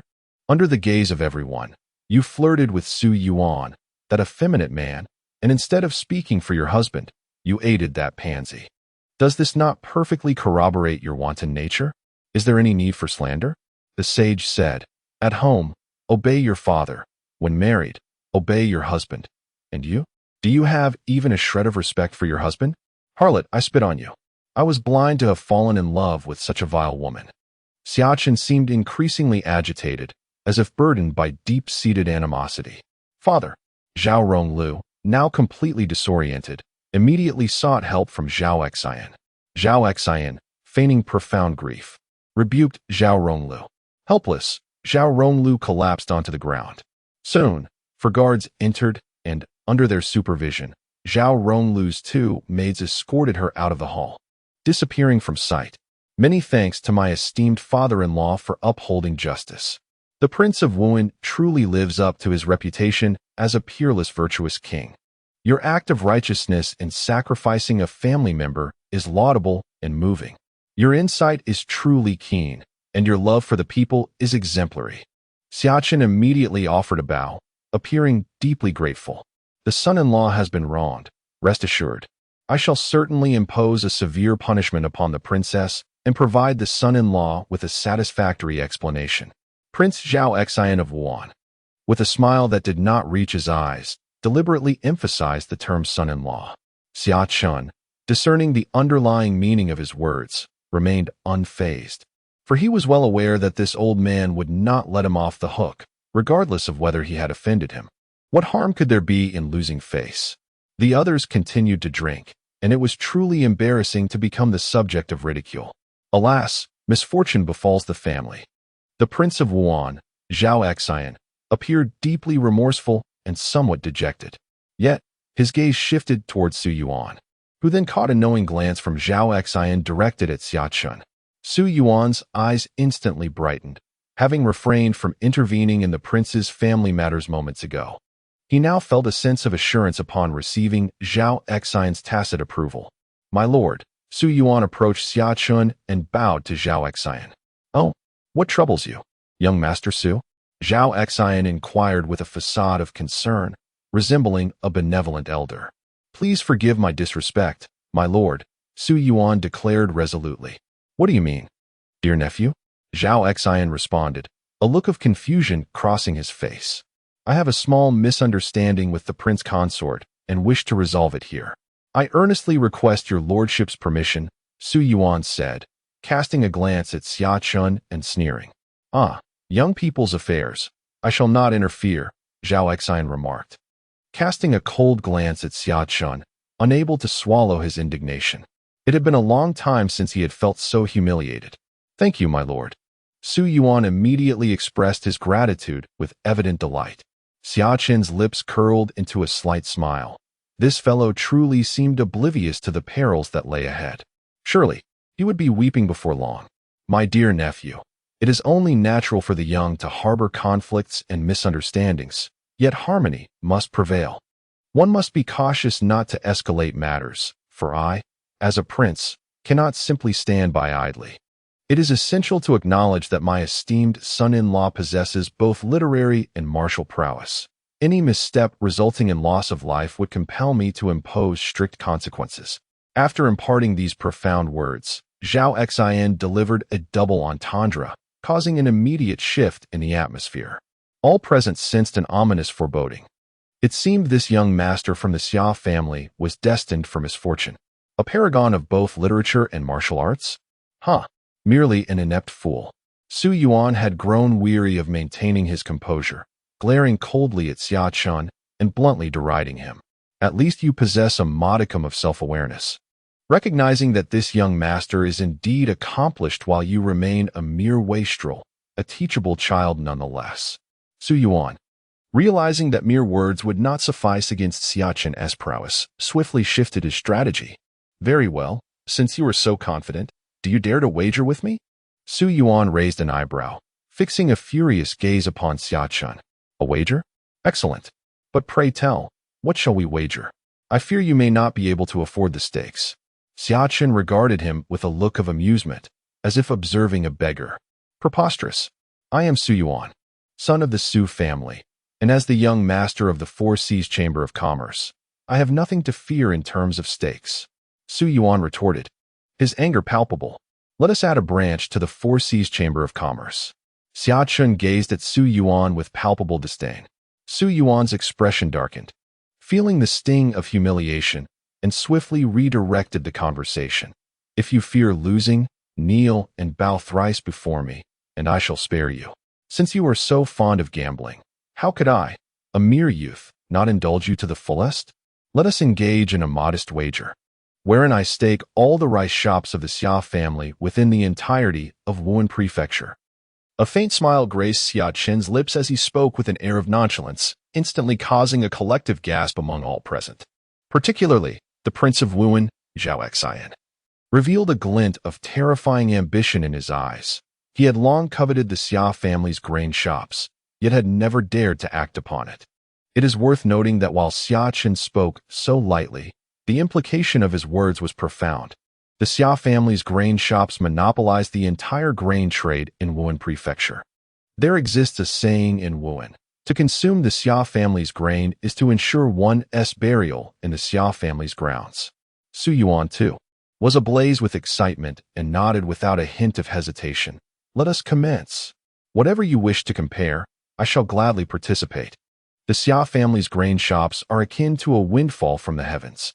It appears that with such a prodigal heir, the Xia family is destined for ruin. If they do not meet their demise, what justice remains in this world? You are quite peculiar. I have already presented my stake. Yet where is yours? Xia Chen licked his lips, regarding Su Yuan with a playful curiosity. The Su family of Wuhan could indeed be considered a prominent clan. Yet in comparison to the Xia family, they are utterly insignificant. Even if Su Yuan were to wager all his family's assets in Wuhan, it would pale in comparison to the Xia family's grain shops. This is an indisputable fact. As for the Four Seas Merchants Association, that is merely a branch of the capital's leading family. His father is only nominally the president, and the resources at his disposal do not belong to their family in the slightest. Who do you think you are? A mere pauper, daring to flaunt wealth before me? Do you think you are worthy of battling against me? Do you possess the means to do so? Xia Chen looked down upon Su Yuan with an air of superiority, completely dominating him in spirit. At that moment, the Duke of Wuhan, Zhao Xian, interjected, "My dear nephew, your Su family has already acquired all the weapon shops and taverns under the name of the royal mansion, though the transfer of ownership to your family has yet to be completed." Su Yuan, who was on the verge of being crushed by Xia Chen's overwhelming confidence, suddenly felt as if he had grasped a lifeline upon hearing the Duke's words, his eyes gleaming with renewed vigor. "Did you hear that? Am I not qualified to challenge you?" Su Yuan exclaimed, invigorated as if he had been imbued with new energy. "If you wish for a catastrophic defeat, then I shall personally escort you to the depths of despair." Xia Chen regarded Su Yuan with a mixture of pity and disdain, perceiving him as nothing more than a fool. "You, little wretch, are merely skilled in the art of verbal sparring. I am eager to see if your words can indeed secure you an unexpected victory." Su Yuan gritted his teeth, clearly harboring a deep-seated animosity towards Xia Chen. "How unfortunate. It appears that even a mere dog surpasses you in worth. Truly, you are beyond redemption," Xia Chen remarked with a tone of mock sympathy. "Very well, let us proceed. I am eager to witness your true capabilities," Su Yuan declared, feeling an insatiable urge to engage, radiating an aura of power as if he were a golden war deity. His energy surged forth, embodying the pinnacle of a martial master at under 20 years of age. Remarkable. At such a tender age, he has already reached the zenith of martial mastery. This Xia family scion is in for a considerable setback. Indeed, it is no surprise that one hailing from the Imperial Academy possesses such prowess. Summer Chun, lacking in true strength, ought not to rely on mere verbal sparring. Upon witnessing Su Yuan's demonstration of mastery at the pinnacle of martial arts, the onlookers began to murmur among themselves. These individuals hail from Wuhan County and possess varying degrees of familiarity with Summer Chen. It is clear that no one perceives him as a contender of equal caliber to Su Yuan. Seated at the head of the table, Zhao Xian's lips curled into a sly smile as he remarked softly, "Summer Ba, having lost all trading rights to rice and grain shops within the county, I wonder how long your family can endure.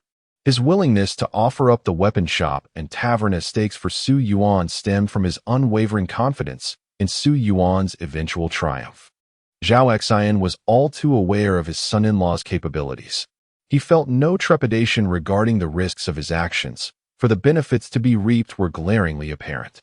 Today, I shall demonstrate to you the chasm that separates mere boastfulness from true genius, Su Yuan declared with an air of arrogance, his tone dripping with disdain as he addressed Summer Chen. "Ha! Have you ever encountered a genuine genius who proclaims themselves as such? To me, you are nothing but a complete fool, and soon you shall witness how to conduct oneself." While Summer Chen spoke with bravado, his mind was calculating.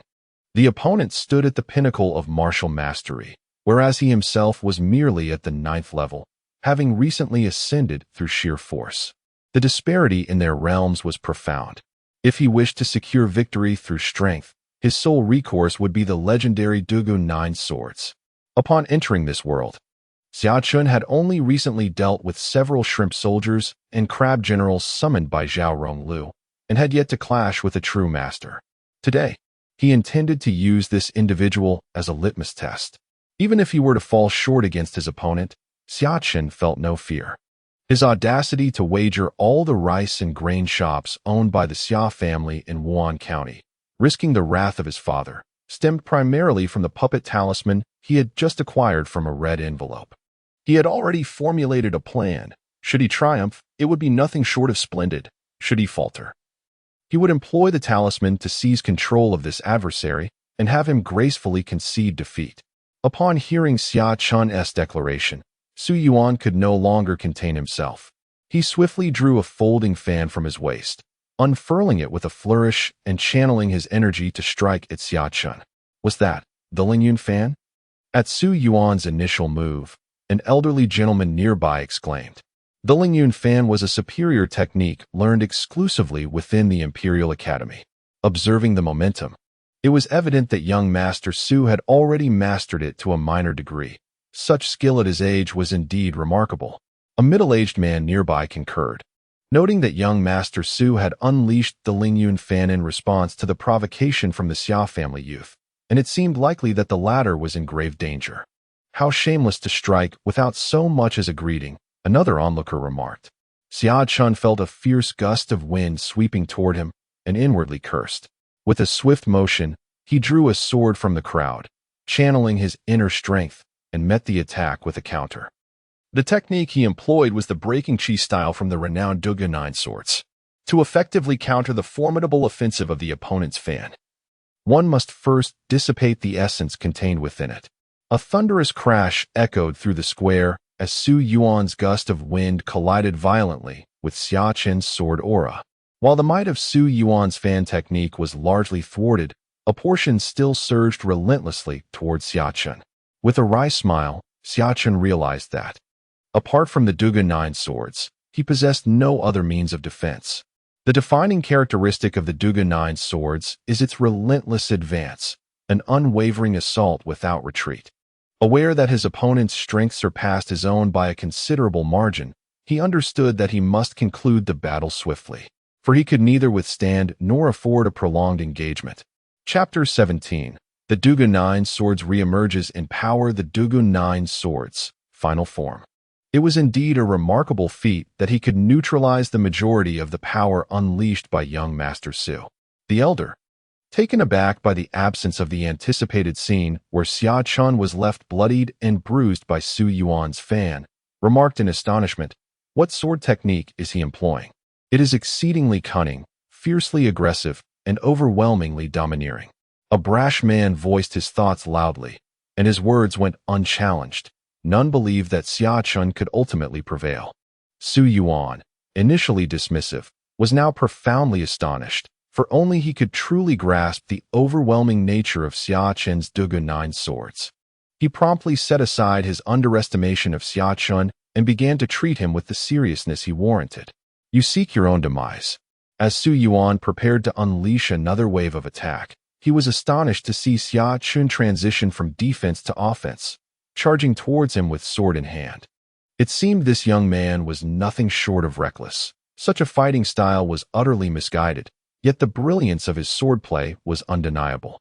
As the crowd witnessed Xia Chen being struck by the remnants of Su Yuan's fierce wind, spewing forth blood, they could not help but shake their heads in disbelief. However, the longer the battle endured, the more astonished they became, for Xia Chen's swordsmanship was a cascade of unprecedented techniques, initially relying on his vastly superior spiritual power, which was dozens of times that of Xia Chen's. Su Yuan managed to hold his ground. Yet, as the duel progressed, he found himself increasingly beleaguered. After exchanging over 80 blows, he ultimately succumbed, collapsing to the ground, unable to rise. Had it not been for Xia Chen's reservations, that final strike could have cost him his life. Silence enveloped the arena, a stillness akin to death itself. Xia Chen had triumphed. He, a mere 9th-level warrior, had defeated Su Yuan, a peak martial master. In the elevated seats, Prince Zhao Xian of Wuhan bore a countenance darkened by fury. Xia Chen released a long, relieved breath, feeling an unparalleled exhilaration within him. Despite the bitter victory, it was still a victory. He had long proclaimed Su Yuan to be a waste, and it seemed the latter still refused to accept this truth. Xia Chen was acutely aware that Su Yuan's sudden amiability was not born of goodwill, but merely a ploy to evade his debts. Previously, he had mentioned the transfer of the weapon shop and tavern to the Su family's Sihai Chamber of Commerce, believing himself to be assured of victory and aiming to curry favor with the Su clan. Moreover, he had hoped to partake in the spoils once Su Yuan claimed the Xia family's grain business. Now that the outcome revealed Xia Chen as the victor, he understood that should Su Yuan honor their wager, he would have to relinquish control of the weapon shop and tavern to the Xia family. He knew all too well that Su Yuan's cunning father would not generously settle the scores, leading to a significant loss for him. Dear father-in-law, he mused, let us first settle the terms of our wager, and then I shall gladly accompany you for a drink. Xia Chen paid no heed to Zhao Xian's fervent demeanor, calmly remarking that, given the presence of so many onlookers, it would be prudent to finalize matters while the iron is hot. Otherwise, once these individuals depart, the opportunity may slip away, rendering his earlier efforts futile, a misstep Xia Chen would not tolerate. As I have stated, this matter shall be discussed at a later date. Zhao Xian's tone shifted abruptly, imbued with an unmistakable authority. Though his words appeared unremarkable, the underlying threat was painfully evident. Xia Chen clenched his fists tightly, casting a cold gaze over the assembled guests. Chapter 18. The deceptive puppet symbol among those present. Some caught Xia Chen's eye and instinctively averted their gaze, while others regarded him with a smirk, seemingly conveying the sentiment, it is clear that he will not place his bets with you. What can you do about it? Indeed. Dear Prince, why rush? One voice among the crowd advised Xia Chen. Yes, Prince, your swordsmanship was truly exquisite. I am in complete admiration. Allow me to toast to you.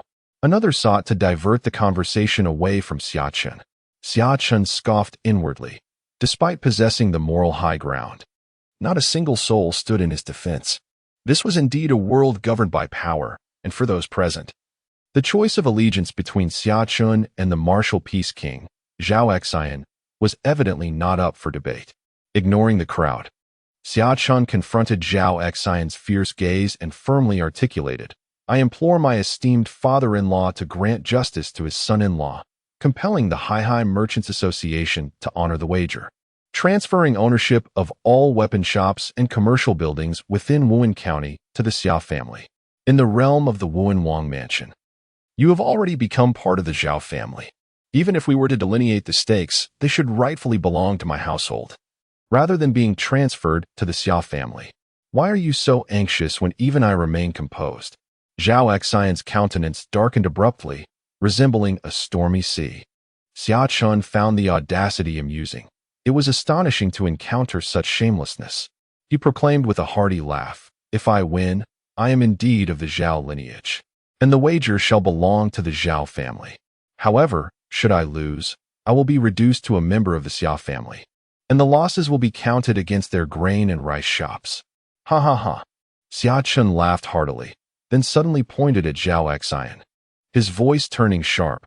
By the thunderous heavens, I have never encountered such unmitigated shamelessness. Before all the esteemed heroes of Wuhan County, I shall cast off your daughter, who shamelessly flirts with men, and sever all ties with the Zhao family. If you possess even a modicum of dignity, please fulfill the wager and hand over what is rightfully mine." The onlookers were left in stunned silence, unable to fathom Xia Chen's audacity in addressing Zhao Xian in such a manner. Zhao Xian trembled with rage, veins bulging upon his forehead. As a prominent prince, who in all these years, aside from the Emperor of Zhao, had dared to speak to him in such a way, he raised a finger at Xia Chen, stammering, You. Struggling to articulate his fury, he was clearly incensed. Suddenly, he transformed his finger into a palm, preparing to strike at Xia Chen. The prince was finally ready to take action. This brash youth had gone too far and deserved his fate. Indeed, faced with such humiliation, I would never spare this insolent wretch. Truly, one is unaware of the vastness of the heavens and the earth. Upon the utterance of Xia Chen's words, the gazes of the onlookers turned towards him as if he were a mere corpse. For Zhao Xian, a warrior of the martial king realm, to eliminate Xia Chen would be as effortless as squashing an ant. Moreover, Xia Chen had effectively courted his own demise, given his recent disrespectful remarks. Should Zhao Xian decide to end his life, even his father, Xia Jiba, would not dare to seek retribution.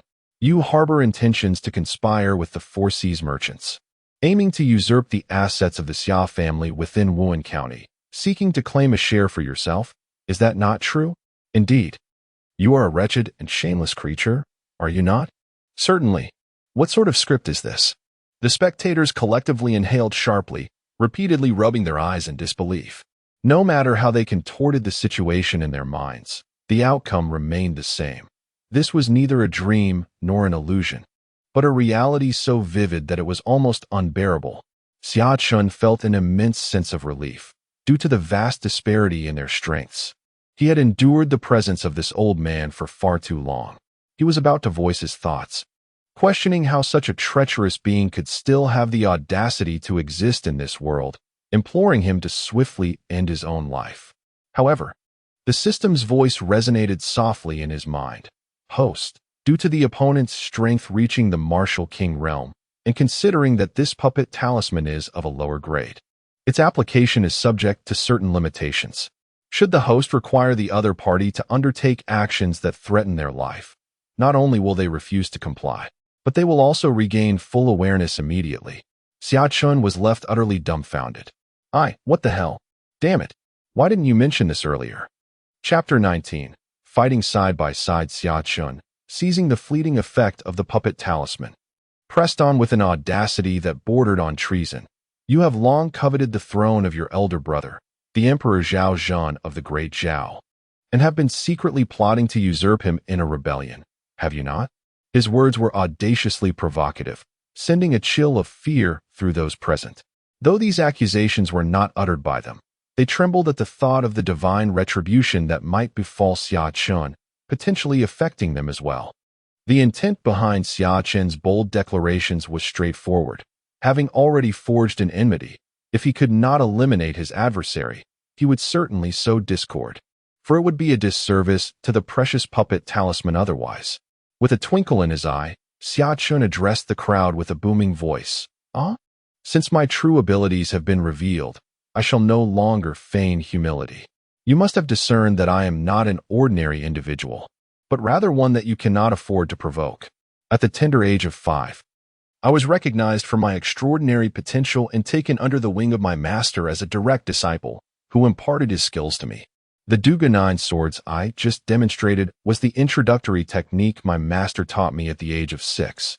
My master is a revered elder of the Tianyun sect, possessing unfathomable prowess. The crowd held their breath, completely captivated by the seemingly fabricated grandiosity of Xia Chen's claims. It seemed they were unaware of the Tianyun sect, a formidable power that stood atop the pinnacle of the entire Tianyuan continent. At the mention of such a renowned existence, the assembly was filled with an overwhelming sense of awe and longing. Moments ago, I merely employed a subtle stratagem, and the Duke of Wuhan unwittingly revealed all his nefarious intentions. You ought to understand the true nature of the man he is. It appears that Zhao Xian has harbored treasonous thoughts for some time. I should hasten to convey this monumental news to the imperial capital, for it may grant me considerable merit. Among the crowd, many are secretly calculating thus. If I were to eliminate Zhao Xian today, it would be as effortless as turning my hand. Yet, considering my tumultuous connection with his wayward daughter, I shall spare him, for now. At this juncture, it is indeed prudent for him to execute the 36 stratagems, with retreat being the best course of action. Xia Chen's adoptive mother has long departed. Should he choose to flee now, the only guilt he would feel would be towards his adoptive father. It is one thing to have traversed through time and taken possession of another's body, but to inadvertently cause the demise of his father would be decidedly dishonorable. Hence, I contemplate urging him to escape with me. What are you doing, Chen? Where do you intend to go? Xia Heba inquired, bewildered. Xia Chen recognized that without a cogent explanation, Xia Heba would be reluctant to leave. Thus, she recounted the events that had transpired in the grand hall of the Duke's residence. Zhao Xian, a mere wretch, is far too arrogant. Upon hearing that Xia Chen had defeated Su Yuan, Xia Heba initially felt immense pride. However, his satisfaction soon turned to indignation upon learning that Zhao Xian not only failed to honor their wager, but also resorted to bullying the weak. Chen, you must depart alone. Zhao Xian is not one to forgive grievances. Having offended him, you shall not escape his wrath. Alas, his ducal estate is formidable, and even in terms of personal cultivation, he surpasses me. Should he come seeking you, I would be powerless to protect you. Chapter 20. Escape from Wuan County. Xia Jiaba bore no resentment towards Xia Chen's reckless actions. Instead, he felt a profound sense of guilt. It was evident that he was fully aware of Zhao Xian's intent to collude with the Sihai Chamber of Commerce to gradually usurp the Xia family's enterprises within Wuan County. Xia Chen's triumph over Su Yuan today, standing resolutely against the formidable Zhao Xian, was akin to releasing a pent-up frustration that Xia Jiaba had long endured. Thus, he could hardly blame Xia Chen. Rather, he was overwhelmed by a sense of helplessness, unable to safeguard his son, and fearing that the substantial legacy left by their ancestors might be squandered through his own inadequacy. With these burdens weighing heavily upon him, he scarcely had the capacity to ponder how Xia Chen managed to vanquish the renowned prodigy Su Yuan. Nor did he take note of the transformative changes occurring within his son. Father, you should accompany me, Xia Chen urged. My son, how can I abandon this vast family enterprise that rests in my hands? Even if I cannot match Zhao Xian, I shall ensure he pays a price for his actions. Xia Jiaba replied, his voice laden with a deep sense of powerlessness, coupled with an unmistakable fondness for his son. Realizing that his father had no intention of fleeing with him, Xia Chen was engulfed by a wave of guilt. Recognizing the recklessness of his own actions, doubt began to seep into his heart. It felt unjust to leave his father to weather the storm alone, even if he were not his biological parent. The individuals in the royal palace that day had been intimidated by his aura of dominance, and with the aid of the celestial realm red envelope system, he mused that remaining to confront Zhao Xian might not result in defeat after all. Xia Chen resolutely made up his mind and firmly declared to Xia Jiba, since father will not leave, then neither shall I. We shall fight side by side as father and son. Ha ha ha, what a good son. With a child like you, what more could I desire? A simple statement from Xia Chen instantly eased the furrowed brow of Xia Jiba. Suddenly, he raised his hand and gave Xia Chen a hearty slap on the back of the head. The tables, chairs, wine cups, and various objects within the great hall were shattered into pieces. Beside him stood a servant, who cautiously observed, not daring to breathe. Have I truly admitted to that matter before the eyes of all? After a while, Zhao Xian made an effort to steady his emotions and inquired of the servant, Is it indeed so? At that moment, he felt no confidence that he could persuade his inherently suspicious elder brother, and Zhao Xian was instantly overwhelmed. Ague, analyze this for me. That scoundrel claims to be a disciple of the Tian Yuan sect elder. Is it true or false? Zhao Xian felt an urgent need to confirm this matter. If Xia Chen truly had such fortuitous luck to be a closed-door disciple of the Tian Yuan sect elder, then the humiliation he suffered today might never be avenged. It does seem reasonable. However, when he faced Su Yuan, the sword techniques he employed were indeed extraordinary, and the strange method he used against me was so peculiar that even I fell for it. How can this be explained? Zhao Xian furrowed his brow, murmuring to himself as if questioning the servant Egue, or perhaps engaging in self-reflection. This, I cannot say. Egue clearly found himself perplexed as well. Swiftly attend to two matters for me, commanded the prince. First, send someone to the Xia residence to invite Xia Chen and his son to come forth, stating that I wish to personally offer my apologies. Remember, the demeanor must be respectful. If they dare to come, it indicates they possess some form of confidence.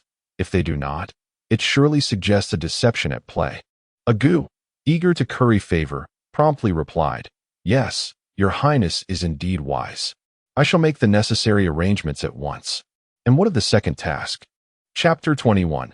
Undercurrents. Zhao Xian took a deep breath, his expression a tempest of emotions, and declared, "Convey my military orders to mobilize the forces of this county, entering a state of readiness for battle.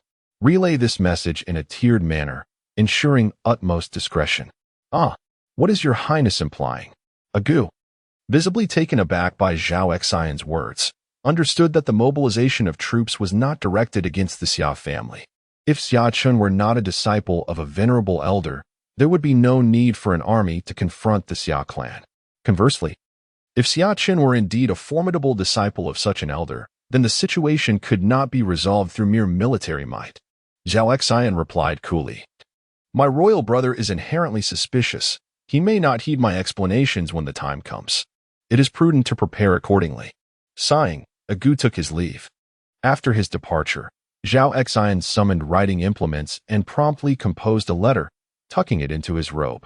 He murmured to himself, "My royal brother, whether you can maintain your throne hinges upon your faith in your loyal brother this time." It is noteworthy that Zhao Xian bore no intentions of rebellion, however. His third brother, the prince of Wui County to the south of Wuan County, had long harbored treasonous thoughts, having repeatedly sent both overt and covert invitations to him. He consistently declined with gentle refusals. However, this time, due to the commotion caused by Xia Chen, he found himself compelled to prepare for the unforeseen. Xia Chen slowly awakened, gingerly touching the back of his head, which still throbbed faintly from the blows delivered by Xia Heba. "Young master, you are awake," greeted an elderly man with graying whiskers, who sat nearby. Zhang Lao. Upon seeing the elderly gentleman, a warm sensation surged within Xia Chen's heart.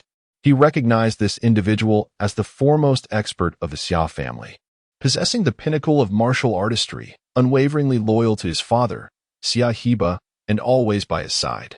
After a brief moment of contemplation, Xia Chen grasped the situation. He was undoubtedly no longer within the confines of Wuan County. Xia Heba must have rendered him unconscious and transported him beyond its borders. Moreover, he had dispatched his most skilled protector to accompany him. Xia Chen's eyes began to glisten with unshed tears. From this moment forth, the word stepfather was rendered obsolete. Xia Heba was unequivocally his father. "Zhang Lao, where are we?" Xia Chen inquired. "Young master, we are within the boundaries of Wui County." "Fear not. This journey has been executed with utmost secrecy, known only to the master," the elder replied. In the quietude of the autumn night, a gentle rain fell, nurturing all in silence. The atmosphere in Wuan County was serene, yet those who had attended the banquet at the Wangfu that evening were destined for turbulence, especially as some began to notice individuals hastily departing the Wangfu to make their way to the Xia residence. This marked the calm before the impending storm. At the Xia family estate, the main hall was ablaze with light, crowded with numerous family members. Xia Heba sat at the center, while the 2 rows of attendees standing below were all significant figures within the Xia clan. Chenner has truly landed himself in deep trouble this time. How utterly inappropriate. A middle-aged man, whose appearance closely resembles that of Xia Heba, shook his head and sighed deeply. This man is Xia Jichong, the third brother of Xia Heba and the uncle of Xia Chen. although Xia Chen does not hold the same esteemed position as the family head. He oversees the iron smelting operations and is regarded as a significant pillar within the Xia family. Xia Chen has long harbored grievances against his nephew Xia Chen, stemming not only from Xia Chen's lack of ambition but also from the fact that his own son, despite his exceptional talents, is relegated to the same iron smelting duties. Now, following Xia Chen's complete alienation of Duke Zhaoxing of Wuhan, Xia Chen has become the first to voice his complaints. As Xia Chen leads the charge of discontent, others begin to join in their reproach of Xia Chen's impetuousness. It is one thing for the young master to be inept and uneducated, and quite another for him to insist on marrying into the Wuhan Duke's household. But what is he doing now? He is pushing our Xia family into a veritable abyss. With the Four Seas Chamber of Commerce establishing a branch in Wuhan, our family is already facing considerable troubles. Now, having offended the Duke, how will we ever maintain our standing in Wuhan? Xia Heba, observing the incessant complaints from the clan members, felt a surge of discontent but refrained from expressing his anger, as the situation was indeed instigated by Xia Chen. Just as Xia Heba was weighing the pros and cons and feeling trapped in a dilemma, a powerful voice suddenly resonated throughout the hall. I am not yet deceased. The current head of the Xia family is Xia Heba. Do you intend to defy the heavens? The elder's voice was commanding, his heavy brows and square face lending him an air of authority. As the elder's fury erupted, Xia Chen was the first to bow and acknowledge his fault. I beg your pardon. Others quickly forced a smile and greeted respectfully. Father Xia Heba gazed at the elderly man beside him, his eyes filled with gratitude. The old man, though advanced in years, was the one who had established the Xia family's dominion. Although he had long ceded the position of family head to Xia Heba, he still commanded absolute authority within the vast Xia clan. You need not inquire of me. You are the head of the Xia family. This time, the Xia family faces a life and death decision, and it is you who must decide. Whether we live or die, I, your father, shall stand firmly behind you. The old man concluded, his eyes closing in silence, which moved Xia Heba to tears. In his youth, Xia Heba had often been bullied among his three brothers, with his father always coming to his aid, ultimately defying all opposition to pass the family leadership to him. Though touched, Xia Heba understood that pressing matters required his attention. With a solemn expression, he addressed the gathered assembly. Let us set aside the matter of Chen for now. Consider instead how, since the Four Seas Chamber of Commerce established a branch in Wuhan County, our Xia family has faced relentless suppression. Moreover, although the Wuhan County Prince is our in-law, he remains indifferent and has even allied himself with the Four Seas Chamber of Commerce. The incident with Chun is merely a catalyst. Do you believe our Xia family would fare better in the future without it? Xia Heba's voice rose suddenly, and the crowd, upon hearing his words, experienced a profound awakening.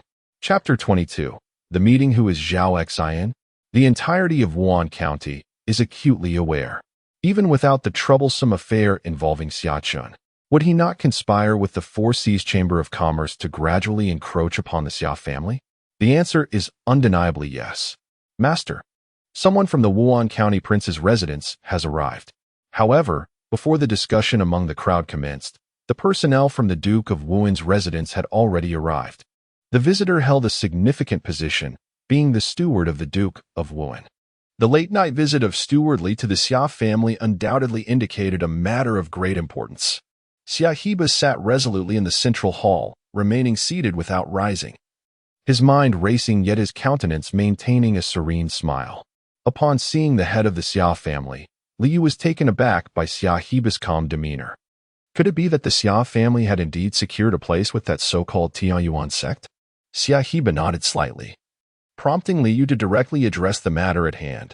I trust the head of the Xia family is already aware of today's events concerning the county prince and the Duke of Wuhan's residence. To be concise, I will not dwell on the matter of the princess.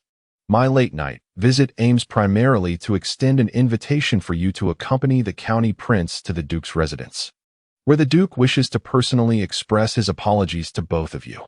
At this, the assembly within the hall began to murmur. The Duke's residence intended to apologize to the Xia family? This implied a desire to maintain their familial ties. Moreover, from Steward Li's tone, it appeared the Duke's residence was extending an olive branch. Such a fortunate turn of events seemed to fall from the heavens. With the support of the Duke's residence, how could the Xia family fear competition with the branch of the Four Seas Commerce Association? Besides Xia Heba, the elder remained with eyes closed, seemingly indifferent to Li Yu's assertions. Zhao Xian, a person of such character, would seek to apologize? Xia Heba, possessing keen intellect, could not help but inwardly scoff. Was this not a banquet of treachery? Yet, whether to attend or not was no longer a choice.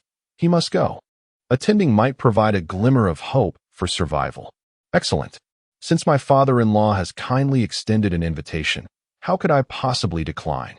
Xia Heba gathered his thoughts, flashed a bright smile, and rose to his feet. Throughout this entire exchange, he had not once laid eyes on Xia Chen, prompting Li Yu to inquire. Might I ask where Lord Juanma is? Has he perhaps succumbed to slumber? And what of Chen? Xia Heba feigned ignorance, fully aware that Xia Chen should be at the Duke's residence. Li Yu was left speechless, a frown etched upon his face, hesitant to voice further questions. As for Xia Chen, although he had been escorted by Elder Jiang to the borders of Wui County, just a mountain range away from Wuan County, and had promised Elder Jiang not to wander aimlessly, he could not resist the temptation. No sooner had Elder Jiang departed than Xia Chen found himself meandering about. It would be unjust to place the blame solely on him. The wretched red envelope system was at fault. Who could have anticipated that it would refresh in the dead of night? And not just once, but with 3 envelopes appearing at once. This delightful surprise filled Xia Chen with uncontainable joy, his eyes nearly narrowing to slits. However, this time the distance was markedly greater, not merely 50 meters or 5 kilometers, but an astonishing 5 kilometers. Yet, nothing could deter Xia Chen's unwavering determination to seize those 3 red envelopes. Red envelopes, here I come. In the shadowy expanse of Wui County, in a secluded corner, Xia Chen reveled in laughter, his figure darting through the hills and fields in search of his prize. Within the vast forest, he moved swiftly, anxious that the 3 envelopes might vanish before his eyes. With the rift between the Zhao family and his own Xia family now glaringly apparent, Xia Chen's foremost priority was to swiftly bolster his strength. It is an undeniable fact that the Zhao family possesses greater strength than the Xia family. While the Xia family is renowned throughout Wuan County as a prominent merchant family, the Zhao family wields even more power within the same region. The head of the Zhao family, Zhao Xian, is not only the lord of Wuan County, but also exceptionally formidable, standing at the pinnacle of the martial king realm. Furthermore, a significant threat arises from the Zhao family's alliance with the Su family. A royal house is already enough to pose a serious challenge to the Xia family, and the addition of the Su family from the Four Seas Commerce Association could spell disaster for them. However, Xia Chen harbors no fear regarding the potential downfall of the Xia family. On one hand, he possesses a red envelope system in this world, and he is confident that, given time, he will grow into a towering tree of strength. On the other hand, despite the Xia family's inferiority in power compared to the Zhao family, it is still fortified by the presence of formidable experts such as Elder Jiang, ensuring that the foundation of the Xia family remains unshaken for the time being. As Xia Chen searched for traces of red envelopes, he murmured to himself. Suddenly, he caught a faint sound in the distance. He immediately halted his steps and listened intently, acutely aware that this was a critical moment. The possibility of a conflict between the Xia and Zhao families loomed large, prompting Xia Chen to exercise utmost caution in the forest. What was that sound? A glimmer of coldness flickered in Xia Chen's eyes as he crouched low and stealthily approached the source of the noise. His vigilance heightened significantly. He found himself in Wui County, not Wuan County, where the Xia family's influence waned, compelling him to prioritize caution above all else. Meanwhile, within the Lord's residence of Wuan County, the lights burned brightly. Seated regally in the principal position, Zhao Xian surveyed Xia Heba, who had arrived with haste, his smile failing to reach his eyes. He maintained his silence, observing Xia Heba intently, an invisible aura of authority emanating from him.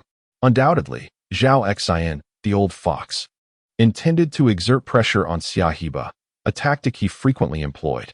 Coupled with his superior cultivation, Zhao Xian aimed to use his power to initially intimidate Xia He. Although Xia He's cultivation was inferior to Zhao Xian's, he was, nonetheless, the head of the extensive Xia family. To be intimidated so easily would disqualify him from his position. Xia He responded with a faint smile, his expression serene, his gaze meeting Zhao Xian's without fear.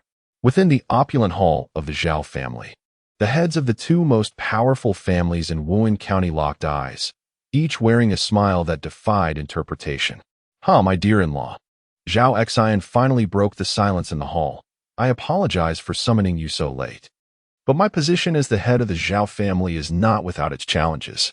I have called you here to offer my apologies.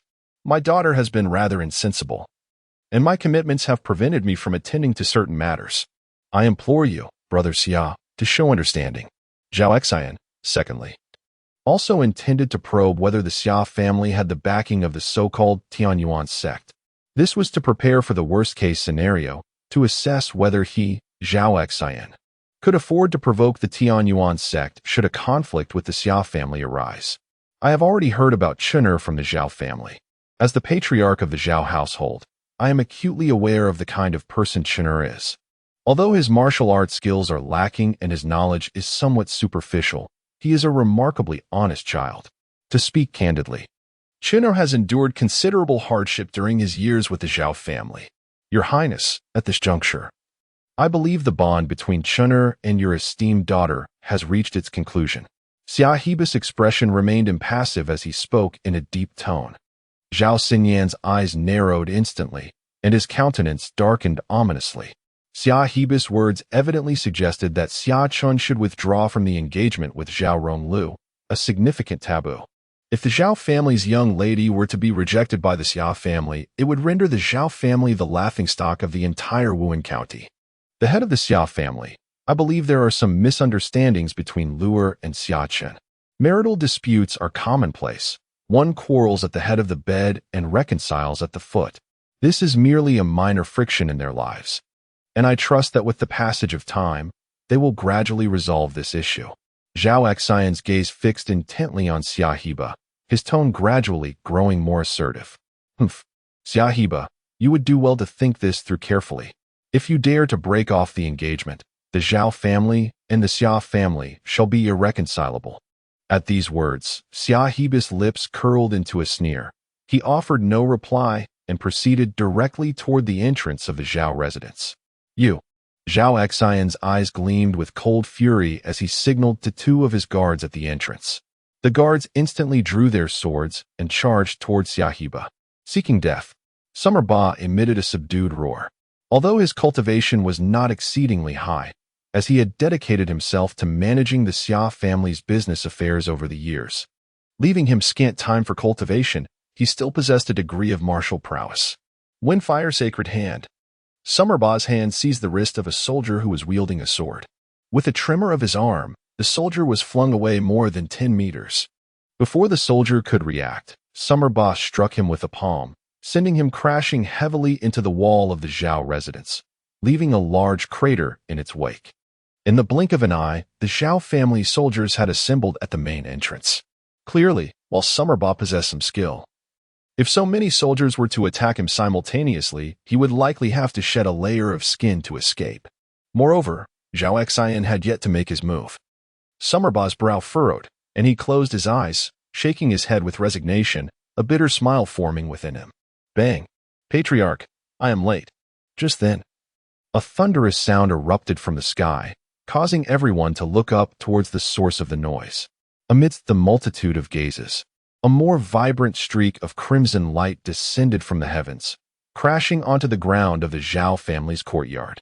A wizened old man with upturned hair glared fiercely around the Zhao family's courtyard. Old Jiang. Summer Ba stared at the old man in astonishment, asking incredulously, Old Jiang, how did you get here? Where is Chiner? How is he?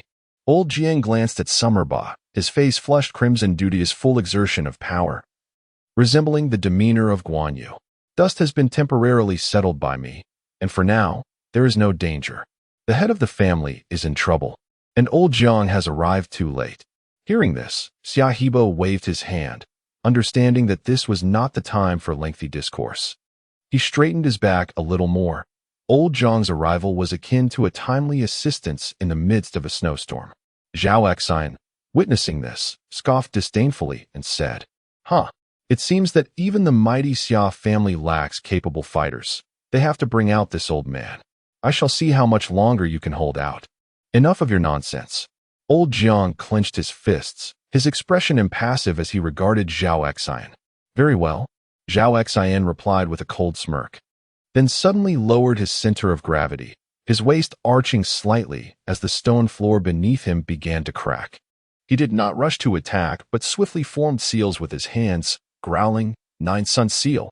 Following that, he forcefully thrust his right palm forward, unleashing a blazing red light that shot towards Old Jiang, stirring up a tempestuous wind, its might overwhelming. Old Jiang's white hair was swept up by the gust, and feeling the pressure in his dantian, he immediately accelerated his cultivation. He understood that although Zhao Xian was cunning and despicable, his cultivation was indeed formidable. This attack was no mere jest. The red light surged past Old Jiang, and the glow surrounding him diminished significantly, causing him to spit out a mouthful of blood. "Old Jiang, I sincerely thank you for safeguarding the Xia family all these years. I truly owe you a debt of gratitude. Allow me to take this blow. Should I fail to withstand it, the next head of the Xia family will be dust. You must protect him well." Old Jiang forcefully pushed aside Xia Hiba's hand, anxiously exclaiming, "Master, I was born to protect the Xia family. In life, I am a member of the Xia clan, and in death, I shall become its spirit." Zhao Xian let out a cold snort, remarking, "Perfect. Since they are standing together, let us dispose of them at once." Nine Suns Incantation. With a resounding boom, a crimson light shot forth from Zhao Xian's hand towards Old Jiang. Chapter 24. A shattering revelation. Another beam of red light surged forth. This light was even more ferocious and blinding than the last. The loyal soldiers in the courtyard instinctively closed their eyes. Although they were eager to witness Old Jiang and Xia Hiba being obliterated by Zhao Xian's attack, the brilliance of the red light was simply too intense. In this moment of desperation, Xia Hiba's expression shifted slightly. In a hurried motion, he retrieved a golden staff from behind him and thrust it forcefully into the ground. At the instant it pierced the earth, the ground around the staff began to crack, radiating with a golden glow. Zhao Xian squinted, pondering what trickery Xia Hiba was attempting this time. As the head of the Xia family, which was a significant merchant power in the entire Wuhan prefecture, Xia Hiba had accumulated numerous valuable items over the years. This sun and moon staff was one such treasure, which he had acquired at great expense during an auction in Wuyi prefecture a few years prior. Interestingly, at that time, Xia Hiba had no intention of purchasing the staff. It was Old Jiang who had suggested it. Back then, Xia Hiba had only recently assumed leadership of the family, and evidently, the pursuit of wealth held greater importance to him than personal safety. However, at the moment when Elder Jiang beheld the emergence of the sun and moon staff, he was already astounded by its formidable power.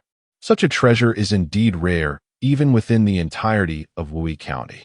As a seasoned martial artist of the Xia family, Elder Jiang's counsel is undoubtedly worthy of consideration by Xia Hiba.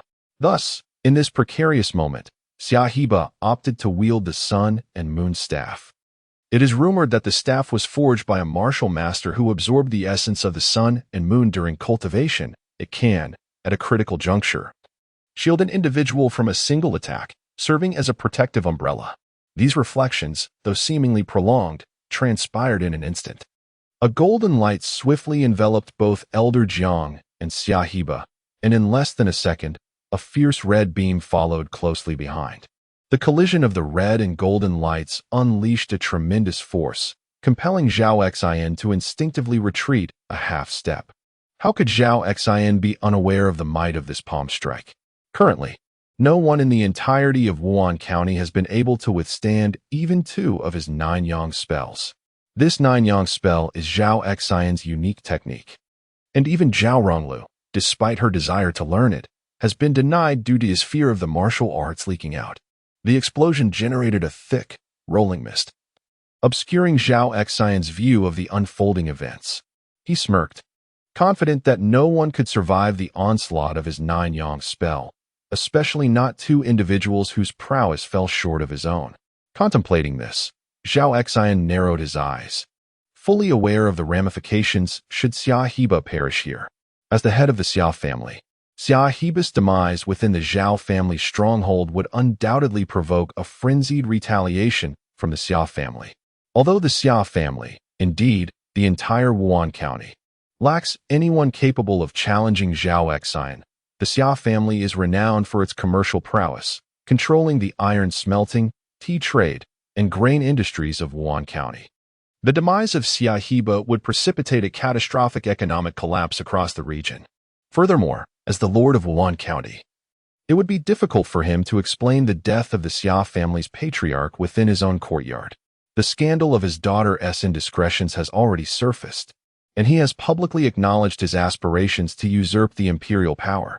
Should he choose to eliminate Xia Heba now, it would only heighten the emperor's suspicions regarding his intentions. By all accounts, the assassination of Xia Heba is not a prudent course of action. The night breeze carried a melancholic chill, as all assumed the Xia family patriarch and the old man were doomed, especially considering that Zhao Xian, the head of the Zhao family, is a formidable presence in Wuan County. The gentle wind dispersed the lingering smoke that enveloped the Zhao family's courtyard. As the haze cleared, everyone stared in disbelief. Jiang Lao and Xia Heba were miraculously alive. Astonishingly, these two had withstood 2 strikes from Zhao Xian, leaving all present utterly astonished. At that moment, Jiang Lao and Xia Heba stood, panting heavily amidst the debris of shattered stones and fragments caused by the explosions. The typically composed and dignified Xia Heba appeared disheveled, his face grimy, lacking any semblance of the authority expected of the Xia family patriarch. As for Jiang Lao, his condition was even more precarious. As the foremost expert of Xia Heba, he struggled to remain upright, supported only by Xia Heba's feeble effort to prop him up with his arm. Though reduced to such a disheveled state, Xia Heba was not preoccupied with concerns of his own image. Rather, his foremost priority was to escape from Zhao Xian's grasp. The guards at the entrance appeared visibly shaken, yet their master had not issued any command for Xia Heba and the others to leave. Consequently, several guards quickly obstructed the doorway in an attempt to prevent Xia Heba and the old Jiang from departing. Upon witnessing the guards blocking the exit, Xia Heba's expression turned icy as he fixed a steely gaze on Zhao Xian, articulating each word with deliberate emphasis. "I never anticipated that you, Zhao Xian, as the lord of a county, would so readily go back on your word. The favor granted by the prince shall be repaid in kind, double, in the days to come." Zhao Xian cast a scornful glance at the beleaguered Xia Heba, perceiving him as no different from a dying man. "I am the princess of Wuan County. How could I possibly go back on my word? Let them go," Zhao Xian declared, her countenance stern. Since the master had spoken, the guards dared not act against her wishes and promptly parted to clear a path. Supporting the old Jiang, Xia Heba moved with heavy steps. Had it not been for the protection of the sun and moon staff, both might have met their demise today. However, even with the staff as safeguarding, the old Jiang was gravely injured, while Xia Heba himself had only sustained minor wounds. After watching Xia Heba and the old Jiang disappear from sight, Zhao Xian furrowed her brow and issued a sharp command. "Come here." At that moment, Gue approached with an obsequious demeanor, eagerly positioning himself beside Princess Zhao Xian. The prince is indeed unparalleled in martial prowess. With just 2 moves, he has left that old wretch Xia Heba half dead. Just as Gue was about to lavish praise, Zhao Xian suddenly shot him a fierce glare. Gue promptly sealed his lips, evidently recognizing that this was not an opportune moment for flattery. "Gue, I need you to assist me with 2 tasks. Firstly, at the break of dawn tomorrow, send someone to the Su residence, conveying that I, Zhao Xian, have urgent matters to discuss with them. As for the second task, discreetly assemble a group of individuals for me. From what I understand, that old rogue, Xia will not place his son too far away, should he venture further. He would be unable to protect him. Therefore, gather intelligence on his son covertly. We must eliminate the threat swiftly. Agwe nodded and hurriedly dashed out. Clearly aware that following tonight, a declaration of war had been issued between the Xia and Zhao clans. Chapter 25. The Xia family, however, in the next instant. All drowsiness fled from him. Goodness, I can't possibly be dreaming, he thought, rubbing his eyes and pinching his thigh fiercely. At the end of his line of sight stood the disheveled Xia, supporting the nearly unconscious elder Jiang, both of them drenched in blood, slowly making their way toward the gates of the Xia residence. The guard gasped in shock, unable to fathom how Xia, typically a figure of prominence in Wuhan County, could appear in such a dire state. What had transpired the previous night? The intense pain quickly confirmed that this was no dream. Moments later, he bellowed at the top of his lungs, summoning aid. Quickly, hurry, and urge them on. Xia's frantic voice echoed throughout the expansive Xia courtyard. A servant clad in a black servant's attire hastily exited the chamber, bearing a basin filled with blood, while another servant carrying clean water swiftly made his way toward the room. The esteemed elders of the Xia family had congregated within the chamber, and Xia Jicheng, with an anxious expression, fixated his gaze upon his elder brother, Xia. With urgency, he implored, "Brother, what transpired last night? You must enlighten us. For this concerns the very survival of the Xia family."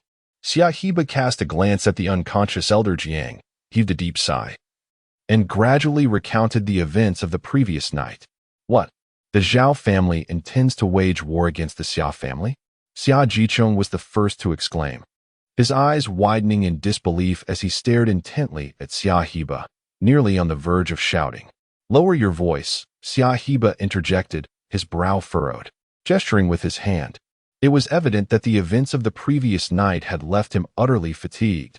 He had not managed to rest even for a moment. He understood the gravity of the situation. The impending conflict between the Xia and Zhao families cast a pall of despair over those present. For everyone was well aware of the Zhao family's formidable strength.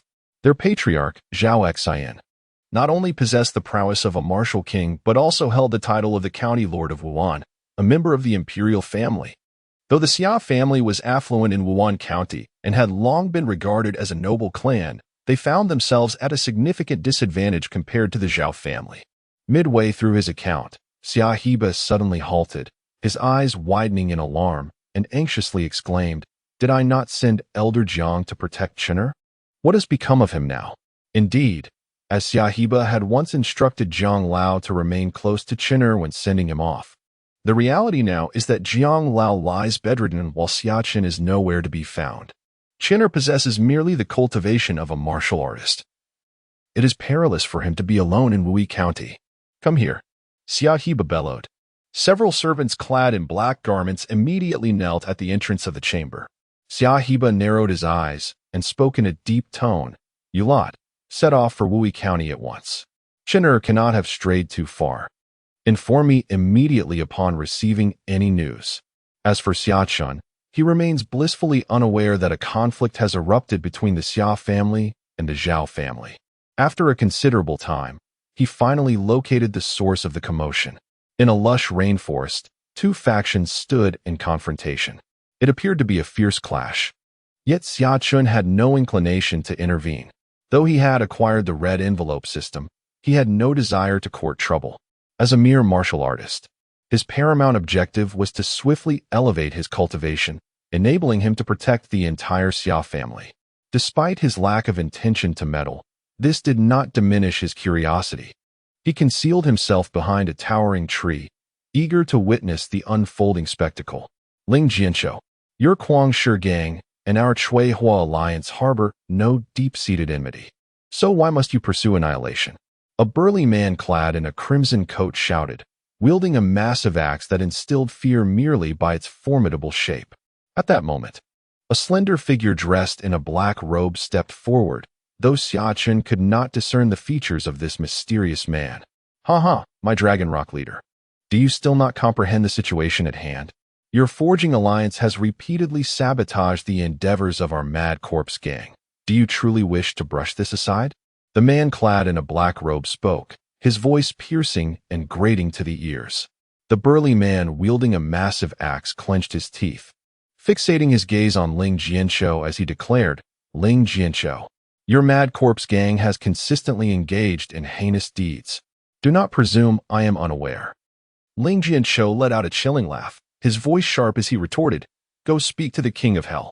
In an instant, Ling Jianshou produced a black orb, and with a flick of his wrist, it was cast at Lung Yin's feet.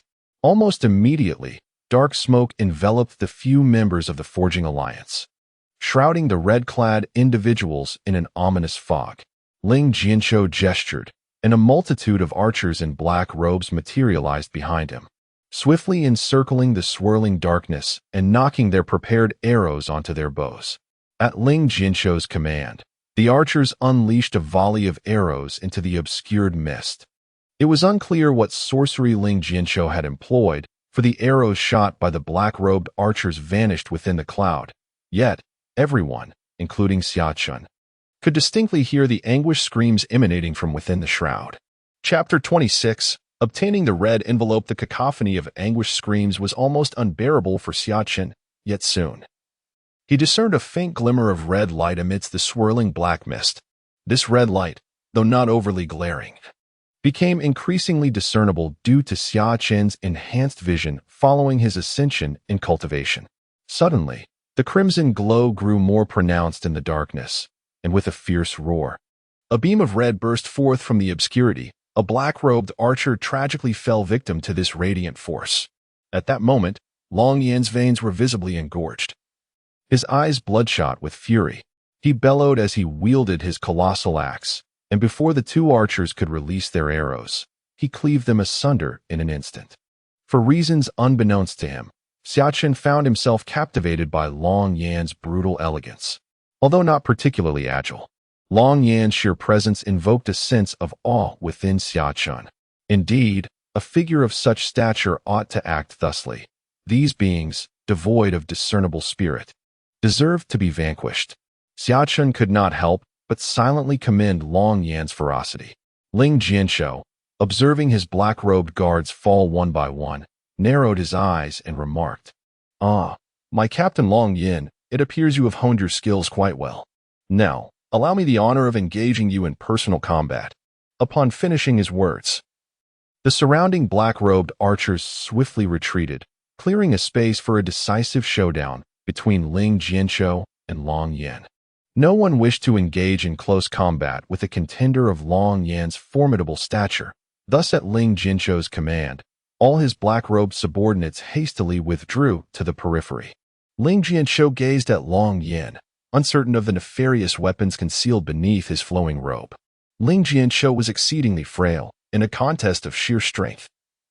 He would stand no chance against Long Yin. The massive axe in Long Yan's grasp could easily cleave Ling Jianshou into the shape he desired.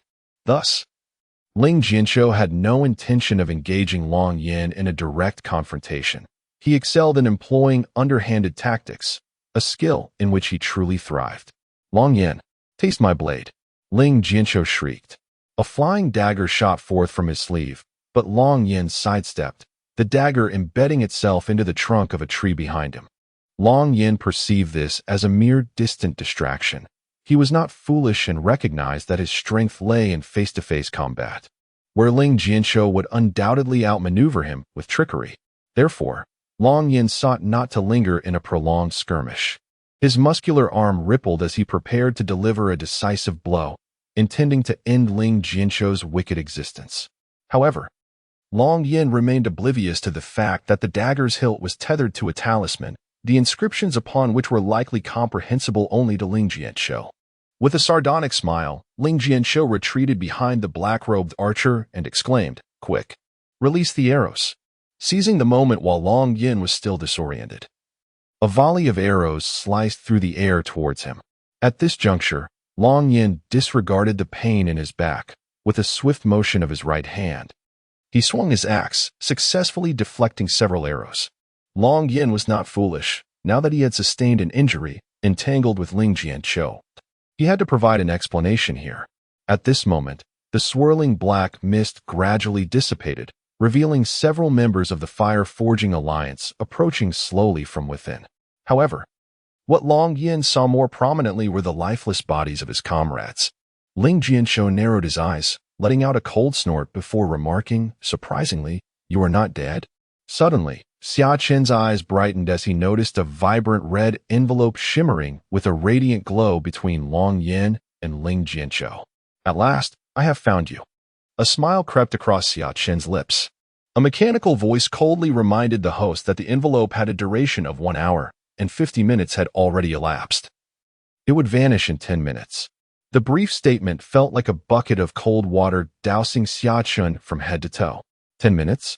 His gaze flickered as thoughts raced through his mind. On the other side, Ling Jianshou squinted his eyes, licking his lips in excitement. As if he could already envision Long Yin being pierced like a hedgehog, Ling Jianshou raised his right hand, his eyes glinting with exhilaration, eagerly anticipating the moment Long Yin would be turned into a pincushion. Just then, at this critical juncture, a figure clad in a flowing white robe suddenly darted between the two factions. It was Xia Chen. He swiftly tapped the red envelope, his entire being tensed in this moment of high stakes. "Congratulations, host. You have successfully acquired the unknown technique from an uncharted realm, the circle of sun and moon." The once chilling mechanical voice now brought a beaming smile to Xia Chen's face. Ling Jianshou squinted, observing the unfamiliar young man before him. Although he felt quite displeased by the unexpected interruption, he dared not act rashly. The moment Xia Chen opened the red envelope, he was enveloped in joy and excitement, yet soon sensed a palpable aura of hostility. Upon raising his gaze, he finally beheld Ling Jianshou's appearance, a gaunt visage that exuded a sense of severe malnutrition. His complexion tinged with a purplish hue, reminiscent of someone who had consumed a perilous substance. From the very first impression, Xia Chen's perception of Ling Jianshou had already taken a negative turn. TSK, such a countenance indeed evokes sorrow. Xia Chen couldn't help but inwardly lament. Chapter 27. Escape in the mountains 3 days later, with a face smeared in dirt, Xia Chen surveyed his surroundings. This marked the 3rd day since his escape. Utilizing his clever evasive maneuvers, he had successfully eluded the pursuit of the frenzied corpse gang multiple times within the forest. Although the nature of the frenzied corpse gang remained unclear to him, Xia Chen discerned that the individual named Ling Jianshou was the leader of this organization and possessed formidable skills. Should they engage in combat, Xia Chen had little confidence in securing any advantage. Aside from Ling Jianshou, the remaining black-cloaked subordinates had also attained martial prowess. The bowstrings they wielded were exceptionally thick, making it exceedingly difficult for an ordinary person to draw them, let alone aim with such precision. Thus, for the past 3 days, Xia Chen had been evading the frenzied corpse gang within the woods. However, he was not inclined to engage them in battle. Although his strength had significantly improved compared to before, he believed that any confrontation would likely not yield favorable results. The current situation is far from optimistic. There exists but a singular path down the mountain, and the Mad Corpse gang has long since seized control of the only exit. Thus, the predicament facing Xia Chen is exceedingly precarious. However, he dares not linger in one place for too long. Finding a refuge has become his utmost priority. Without hesitation, Xia Chen crouches low, evading the line of sight of the Mad Corpse gang members as he weaves stealthily between towering trees. At this moment, he traverses a narrow gorge, the setting sun casting its golden hue upon the stark, barren cliffs that rise majestically on either side, reaching heights of several meters. The ground is strewn with rubble, devoid of any plant life, the desolate surroundings mirroring his dire predicament. It evokes a sense reminiscent of the ancient path where the west wind blows, accompanied by the melancholy of a setting sun. As Xia Chen kicks the stones beneath his feet, a flick of his wrist conjures a tome with a black cover into his grasp. Boldly inscribed upon its cover are 4 characters, the circle of sun and moon. Upon entering the system, he discovers an introduction and succinct overview of the Circle of Sun and Moon manual. This work was crafted by the Sun and Moon Immortal, However, the system lacks detailed information about this enigmatic figure, as the era is shrouded in antiquity, and the records of the Grand Historian provides no official account. The essence of the sun and moon represents one of the purest energies in existence, embodying both the boundless explosive power of the sun and the gentle energy of the moon. The circle of sun and moon technique revolves around harnessing this celestial essence. To cultivate the essence of the circle of sun and moon, practitioners should ideally engage in their training at noon. For it is at this hour that the solar energy reaches its zenith, thus rendering the practice most efficient. With a swift flick of his wrist, Xia Chen tucked the book into his pocket. Presently, his most pressing concern was to find a relatively safe refuge. Discovering a hiding place during such a critical time would significantly enhance his chances of survival in the wilderness. As Xia Chen traversed the canyon, he cautiously concealed himself behind a thicket, for prudence was paramount in these perilous times, especially as the night deepened. Suddenly, a cacophony of voices pierced the stillness, and Xia Chen instinctively held his breath, discerning the sound of boots treading upon the earth. With his recent surge in cultivation, his auditory perception had vastly improved. Daring not to make a sound, he realized that only members of the Mad Corpse gang would be audacious enough to traverse the forest in such a brazen manner. The thought tensed every muscle in his body as he braced himself for a confrontation. Damn it! After a whole day of searching, we haven't caught a single soul. In such a small patch of woods, where the hell could these bastards have run off to? One lackey grumbled in frustration. Another accompanying henchman scoffed, responding, "Humph. Do not fret, Brother Lin. We have blocked the path down the mountain. These people won't last long before they are forced to emerge." Concealed within the thicket, Xia Chen squinted his eyes, observing that these two individuals appeared to lack any significant status. Thus, he initially deduced that their martial prowess was rather limited. Moreover, given their likely inebriation, Xia Chen felt entirely confident in his ability to quietly extinguish their lives. Just as he prepared to strike, a pair of powerful hands suddenly covered his mouth. Before he could even attempt to resist, a piece of tattered cloth was shoved into his mouth. He instinctively sought to draw his sword with his right hand, only to find another large hand pressing down upon it. After a brief struggle, Xia Chen ultimately relinquished his resistance. His eyes were tightly bound, and he had lost the capacity to fight back. He surmised that his assailant possessed considerable skill. He had scarcely detected the presence of this mysterious figure behind him, and he found himself utterly unable to escape their grasp. Who? The sudden turn of events caught Xia Chen off guard, leaving him no opportunity to resist as the enigmatic individual restrained him. He repeatedly urged himself to remain calm, his mind racing as he contemplated how to extricate himself from this precarious situation.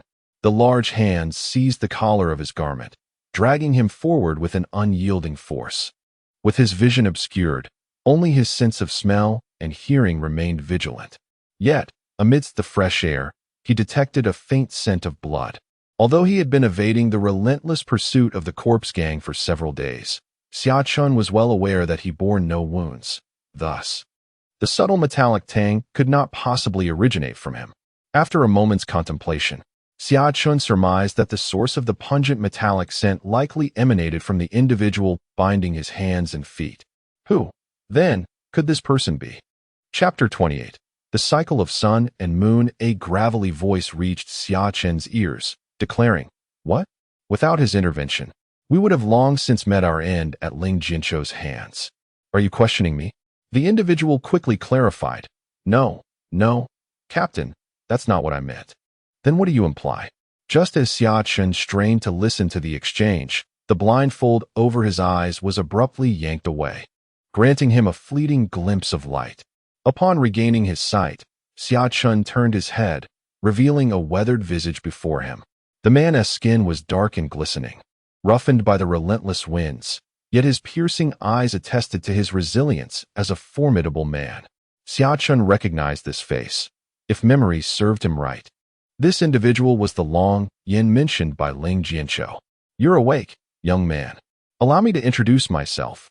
I am Long Yin, a member of the Forge Alliance." This unfortunate entanglement in the conflict between the Forge Alliance and the Mad Corpse Gang was not intended to include you, and I sincerely apologize.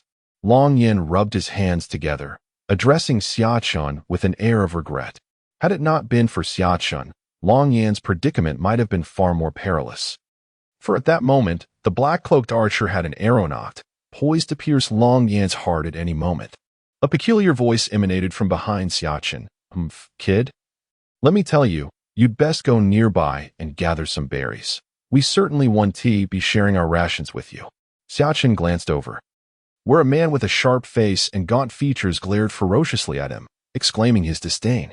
It was hardly surprising, for the forest was teeming with members of the Mad Corpse Gang, while most of the members of the Fire-Tempering Alliance were injured, rendering the supply of food a significant concern for them. Furthermore, the Mad Corpse Gang had sealed off the exit from the mountains, leaving the members of the Fire-Tempering Alliance trapped in the forest until rescue arrived. The rations they had brought were dwindling and without sustenance. Even the threat of the Mad Corpse Gang would not be necessary. The members of the Fire-Tempering Alliance would perish from starvation. Thus, the sharp-faced members' attitude was understandable. Their own survival was precarious enough, let alone accommodating an additional burden. Indeed, in the eyes of the Fire-Tempering Alliance members, Xia Chen was now perceived as a liability. On the other hand, Xia Chen had yet to display any overt aggression, leading the sharp-faced member to believe that he was an easy target. Long Yin shot a fierce glare at the peculiar member and exclaimed angrily, "Enough! Without this young hero's assistance, I would have been pierced by 1,000 arrows by now. Do you not regard me as your captain?" Long Yan's words revealed that he was the leader of these individuals, possessing considerable authority. Xia Chen remained silent. As an outsider in this situation, he felt it was inappropriate to interject. He merely lifted his head and offered a smile to Long Yan, then expressed his gratitude, saying, "Thank you." Although Long Yan is the most formidable warrior in the cave, he bears severe injuries on his back, where a significant chunk of flesh was ruthlessly torn away by Ling Jinshou's hidden weapon. Despite the wound having scabbed over, it remains a ghastly sight. However, during his brief interaction with Long Yan, Xia Chen could discern no signs of abnormality in Long Yan's expression. On the contrary, Long Yan exuded an extraordinary calmness, entirely unlike a man suffering from grave wounds. The cave once again fell into silence, with everyone refraining from conversation, merely leaning against the cave walls, eyes closed in rest. Yet, as Xia Chen surveyed his surroundings, he exchanged glances with several members of the Forging Alliance. In their eyes, Xia Chen detected not a glimmer of hope. Instead, the despair and helplessness reflected in their gazes significantly affected his own emotions. Nonetheless, despite the dire circumstances, Xia Chen retrieved the tome titled The Circle of Sun and Moon. As time passed, the sun gradually began to rise. Following the instructions in the manual, Xia Chen seated himself at the cave's entrance, the only spot bathed in sunlight.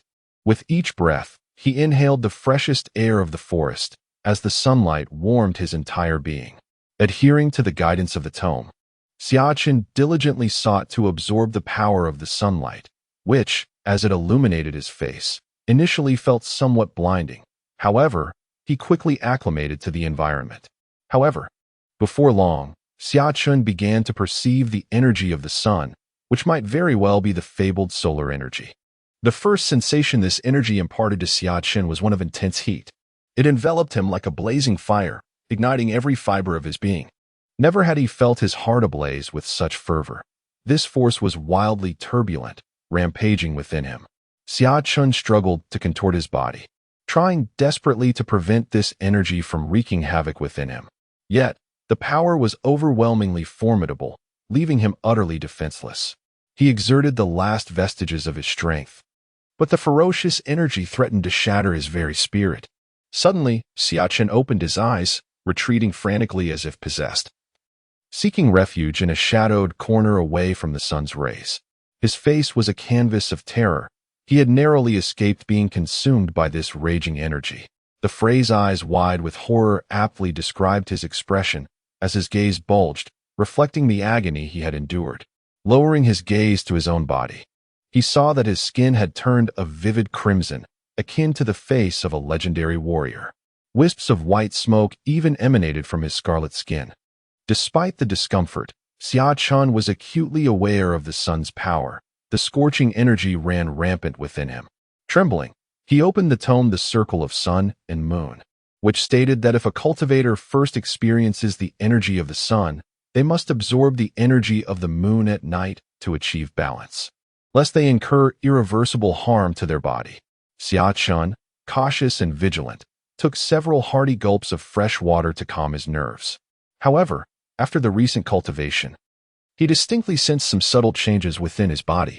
Although others might not notice, Xia Chen felt himself growing significantly stronger, which brought him a small thrill of joy. If he could progress in such a manner daily, it was certain that his physique would become even more formidable in the future. Chapter 29. The winds rise and clouds gather. The black bread was exceedingly dry, to the point that it felt akin to having a stone lodged in his mouth. Moreover, it bore an unpleasant taste, tainted with hints of soil and dust, making it quite difficult for Xia Chen, who was accustomed to sumptuous feasts, to swallow. Nevertheless, there was no alternative. He and the members of the Fireforge Alliance found themselves trapped in this small cavern, where access to food had become a pressing concern. Being able to consume even a morsel of black bread was, under the circumstances, quite fortunate. As he chewed on the bread, Xia Chen gazed out from the cave's entrance towards the distant horizon. The sky gradually darkened, and it was not permissible to kindle a fire within the cave. The entrance was shrouded in darkness, yet for reasons unknown, Xia Chen found an unusual tranquility amidst the profound gloom.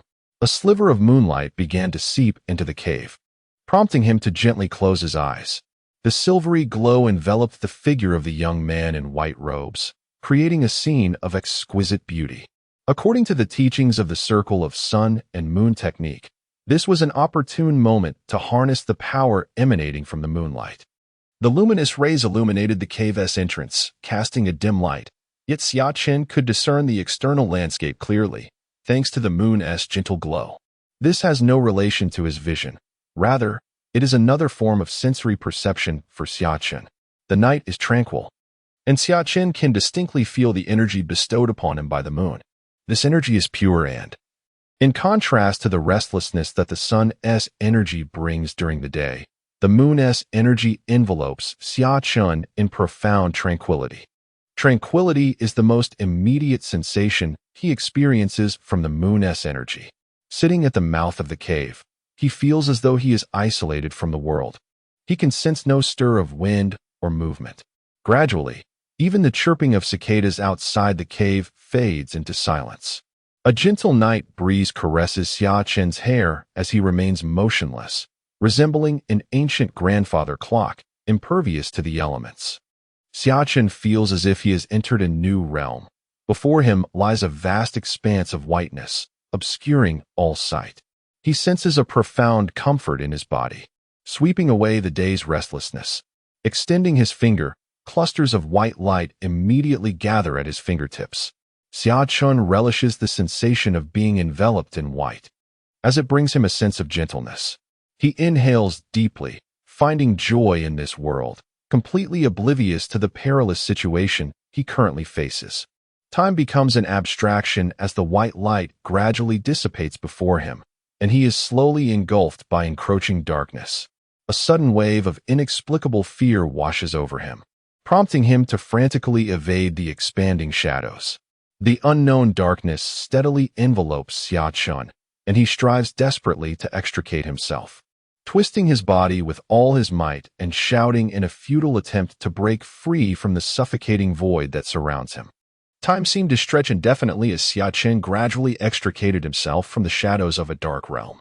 Rather than merely breaking free, it would be more accurate to say that he awakened. Slowly, Xia Chen opened his eyes, as if emerging from a haunting nightmare.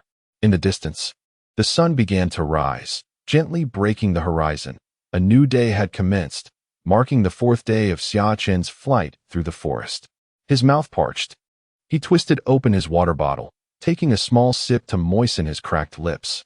He then stretched languidly, astonished to discover that his body felt invigorated. as if elevated to a new level. He could distinctly sense the latent power pulsing within him, stronger than ever before. The Knight's training had indeed enhanced his abilities, and he could feel an energy burgeoning within. Though he remained uncertain of its true nature, he recognized its formidable essence. All right, everyone, gather your belongings. All those capable, follow me. We must venture out to secure some prey, or we shall never survive until reinforcements arrive, boomed Long Yan's rugged voice within the cave. Xia Chen was the first to rise. Though not a member of the Forging Alliance, he understood the necessity of stepping forward in such dire times. The remaining few, bearing only minor injuries along with several relatively healthy members of the Forging Alliance, also stood up, their expressions void of emotion, resembling mere husks devoid of hope.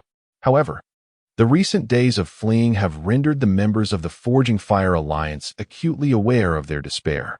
Outside the cave, the members of the frenzied corps swarm, and presently those within the cave lack the capacity to engage them in battle.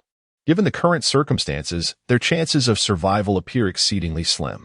As the sole leader, Long Yan bears the weight of responsibility, necessitating critical decisions during this pivotal moment. The lives of both the Forging Fire Alliance members and Xia Chen are now in his hands, making each of his choices profoundly consequential.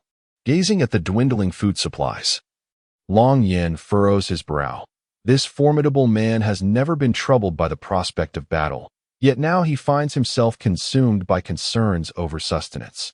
When he initially led the members of the Forging Fire Alliance into these woods for adventure, he never anticipated an ambush by the frenzied corps, resulting in insufficient provisions for their journey. After much contemplation, Long Yan resolves to take the combat-ready members of the Forging Fire Alliance on a hunting expedition.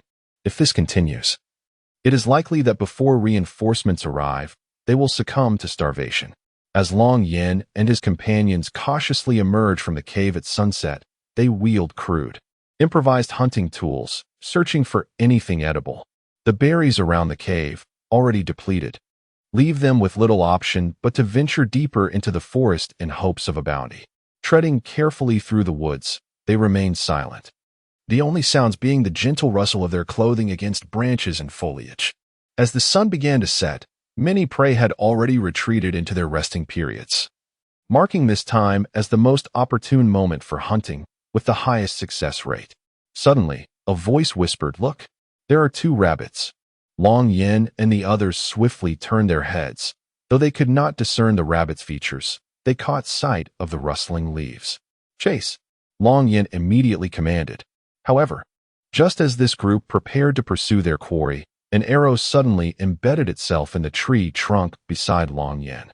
"Long Captain, it seems you won't be escaping this time," a sharp voice echoed from a distance. Chapter 30.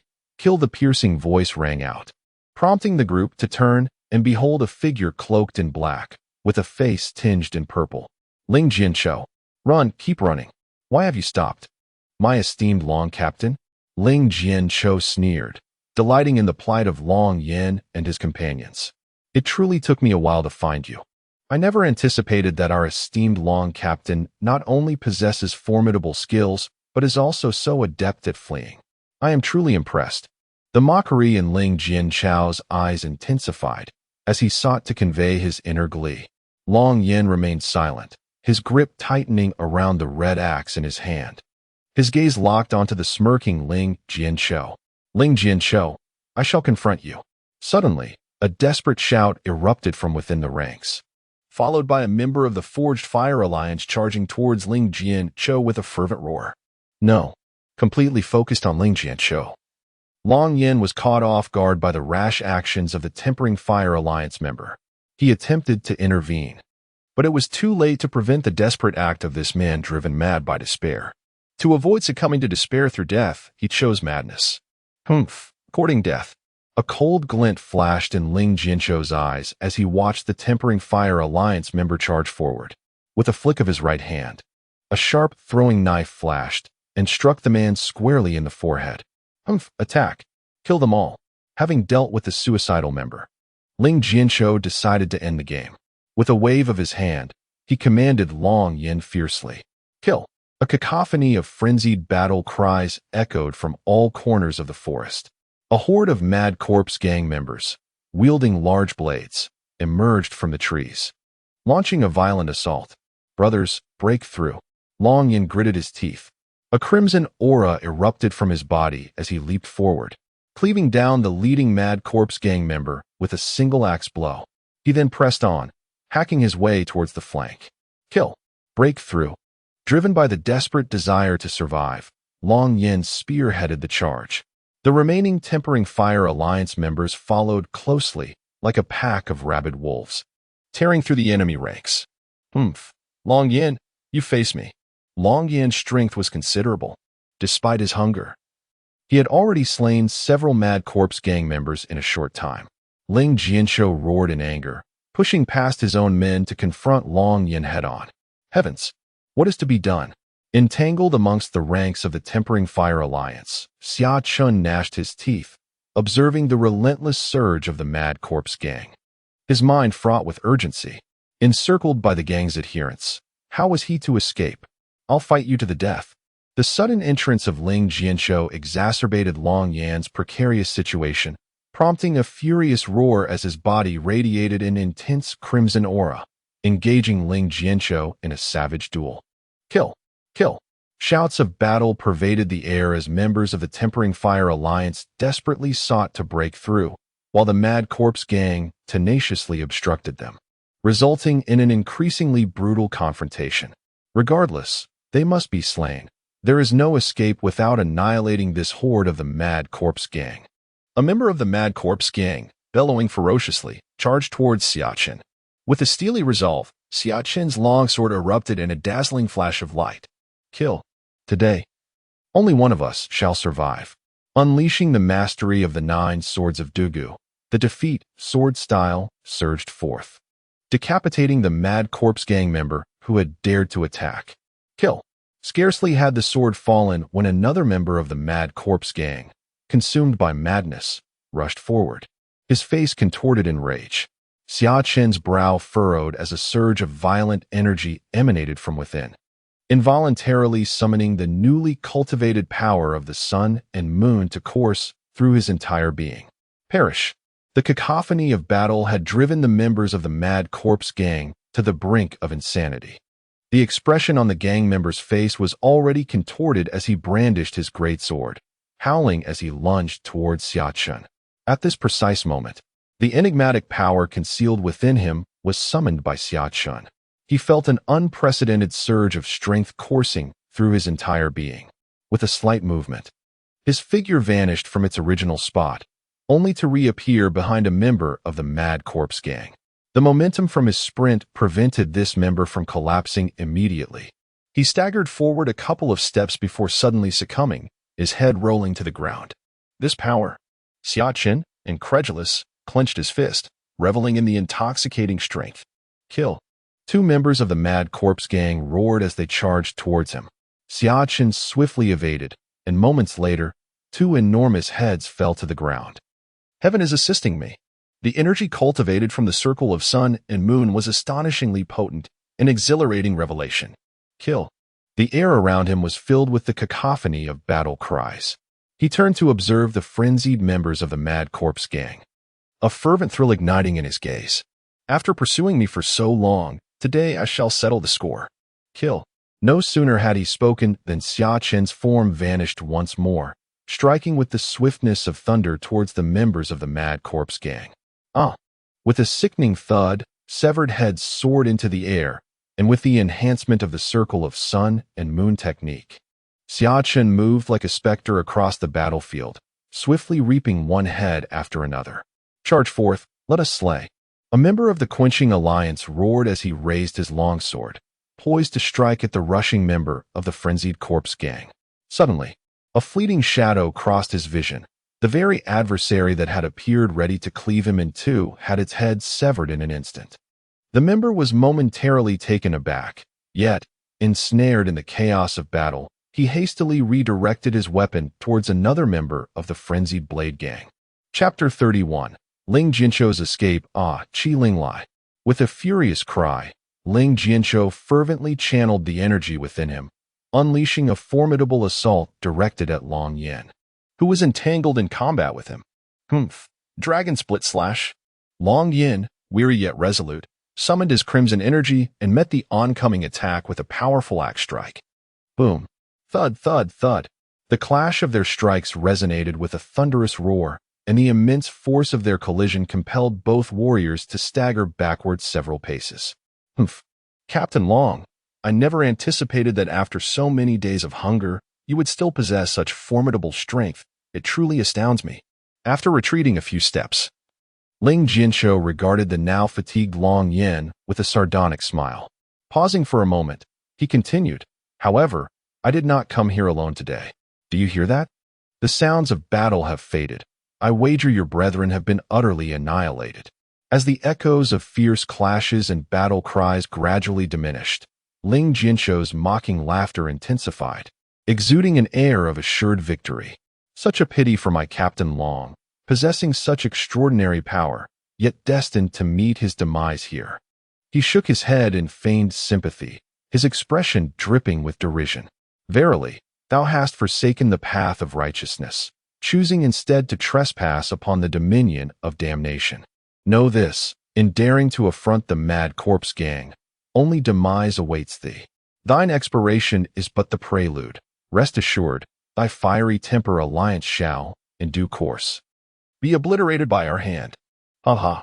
Ling Jianshou proclaimed with a fervent gleam in his eyes, reveling in the sensation of witnessing his adversaries succumb to despair, a sensation that elevated him to the status of a celestial arbiter of life and death.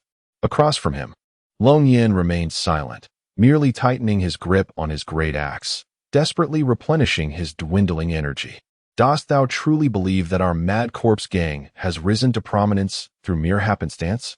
I tell thee, bang. As the hulking Long Yin teetered on the brink of collapse, Ling Jianshou gleefully continued his taunts. However, before he could complete his utterance, a volley of crossbow bolts erupted, prompting a swift retreat. Thud, thud, thud. Splurt. Alas, the arrows were numerous, and despite his hasty withdrawal, 3 bolts found their mark, causing his countenance to contort in agony. Methinks thou art lost in thine own delusions, good sir. Prithee, survey the landscape before indulging in such bombast. A grating voice echoed from the side, causing Ling Jianshou to whirl around, only to behold a dozen or so fiery temper alliance members brandishing crossbows, their faces contorted in menacing grimaces. And at the vanguard of these alliance members stood a young man clad in blood-stained white robes. TSK, TSK, TSK. I have witnessed foolishness aplenty, but never such profound imbecility. Didst thou truly expect to besiege Longyan alongside thy mad corpse gang cohorts? Xia Chen sneered, his gaze fixed upon the astonished visage of Ling Jianshou. Did you intend to transform them into specters to terrify him? With a gesture towards the scattered heads, Xia Feng's countenance reverted to one of frigid indifference. Your comrades have departed. Perhaps you should join them in their descent. Thereupon, Xia Feng gestured grandly, and his entourage promptly raised their crossbows, discharging 2 bolts each until the mechanisms were depleted. Surveying the expanse of corpses belonging to the frenzied corpse gang, Ling Jianshou's eyes bulged with fury. He cast a malevolent glance at Xia Feng and his companions, then abruptly produced an object from his person and hurled it forcefully at his feet. Never pursue a desperate foe too keenly, Xia Chen cautioned, shaking his head. Long Yin was evidently at his limit, the formidable energy within him entirely spent. His recent actions were merely a bluff. Otherwise, they would not have simply resorted to firing crossbow bolts at him. In their current state, pursuing Ling Jianshou, even if successful, might cost them lives, which was not worthwhile. These fallen members of the frenzied corpse gang should possess provisions. Let us search them to satiate our hunger. That is of utmost importance, Xia Chen remarked with a smile, gesturing towards the floating corpses, seemingly unfazed by the macabre scene. Grumbling sounds emanated from the quenched fire alliance members, all men of valor. Upon hearing Xia Chen's words, they felt no revulsion, but rather their stomachs began to audibly rumble. They looked at the expanse of corpses, rubbed their hands together, and began to search, with Xia Feng joining in the hunt for sustenance. Xia Chen, Did you slay all these men? Long Yan, having finally regained his composure, approached Xia Chen and, pointing to the pile of frenzied corpse gang members decapitated by a single sword stroke, inquired with disbelief. I am the one who slew them. Xia Chen nonchalantly waved his hand, and, upon spotting a headless corpse with a roasted chicken hanging from its waist, he joyfully picked it up. Here, we shall share it. The roasted chicken was halved, and with a smile, Xia Chen tossed one portion to Long Yan, seizing the remaining half to indulge in. Long Yan, momentarily taken aback, accepted the chicken while stuffing his mouth with the food, all the while surveying the ground strewn with headless corpses, a sense of shock still resonating within him.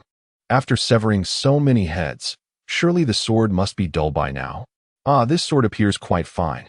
Just then, Xiaofeng suddenly exclaimed softly, retrieving a finely crafted steel sword from the hand of a member of the frenzied corpse gang. Satisfied with his find as he carelessly discarded his ordinary sword onto the ground, Long Yan glanced at the discarded sword, noticing the blade was riddled with numerous nicks and had already begun to curl. As they were hurriedly approached by a messenger, Xia Ba could not help but furrow his brow, an ominous feeling creeping in. Report to the clan leader. We are under attack by bandits at the Xia family's iron mine. The situation is dire, and we request your support. Where did these bandits come from? Xia Ba's eyes widened, instantly rising to provide assistance. The iron industry was one of the cornerstones of their family, and it could not be compromised. The subordinates are unaware, but there are indeed a vast number of them, well-equipped, and they do not resemble typical bandits. Observing the hesitation of his subordinates, Xia Ba's brow furrowed deeper. Speak plainly. Yes, clan leader. The subordinates believe that this group appears to be soldiers from the military. The subordinate nodded, after a moment of hesitation, directly conveying his thoughts. My assertion is by no means unfounded. Their coordinated advance and retreat, coupled with their evident discipline, suggest they are far from common brigands, bearing a closer resemblance to a military detachment. The messenger added with urgency, seemingly anxious that his words might not be believed. Understood. Inform the members of the Xia family to assemble in the main hall immediately. Xia responded, his eyes gleaming with a profound light. He nodded gravely, hurrying out while addressing the messenger. Wu Xian has abandoned all pretense and intends to strike at the Xia family. Yes, the messenger acknowledged, turning to depart. However, before he could leave the hall, another messenger arrived swiftly. Report. Speak. Xia brow furrowed once more as he regarded the messenger. Reporting, Patriarch. Wang Long of the Guard has achieved a breakthrough in the heat of battle, attaining the martial Grandmaster realm. The attacking enemies have been repelled. Xia was taken aback, momentarily stunned. A surge of joy gradually suffused his face. Ha ha ha, heaven is on our side, he exclaimed, leaping from his seat and issuing commands to the two below. Issue my order. Immediately select 20% of the clan's elite disciples to proceed to the iron mine and obey Wang Long's command. The rest are to set aside all current tasks and fully prepare for battle. Yes, the messenger acknowledged and departed. Xia remained in a daze for a long while before clenching his teeth. If you seek to devour my Xia family, you shall suffer a severe blow. If not death. Oh, a breakthrough in the heat of battle? Upon hearing the messenger's report, Zhao Xian, who was playing chess with Su Dishing, the branch president of the Four Seas Trading Company, in the prefectural governor's mansion, appeared momentarily stunned. Alas, one can evade temporarily, but not eternally. The Xia family is destined to be consumed by us, and the addition of a martial grandmaster who has achieved a last-minute breakthrough is of little consequence.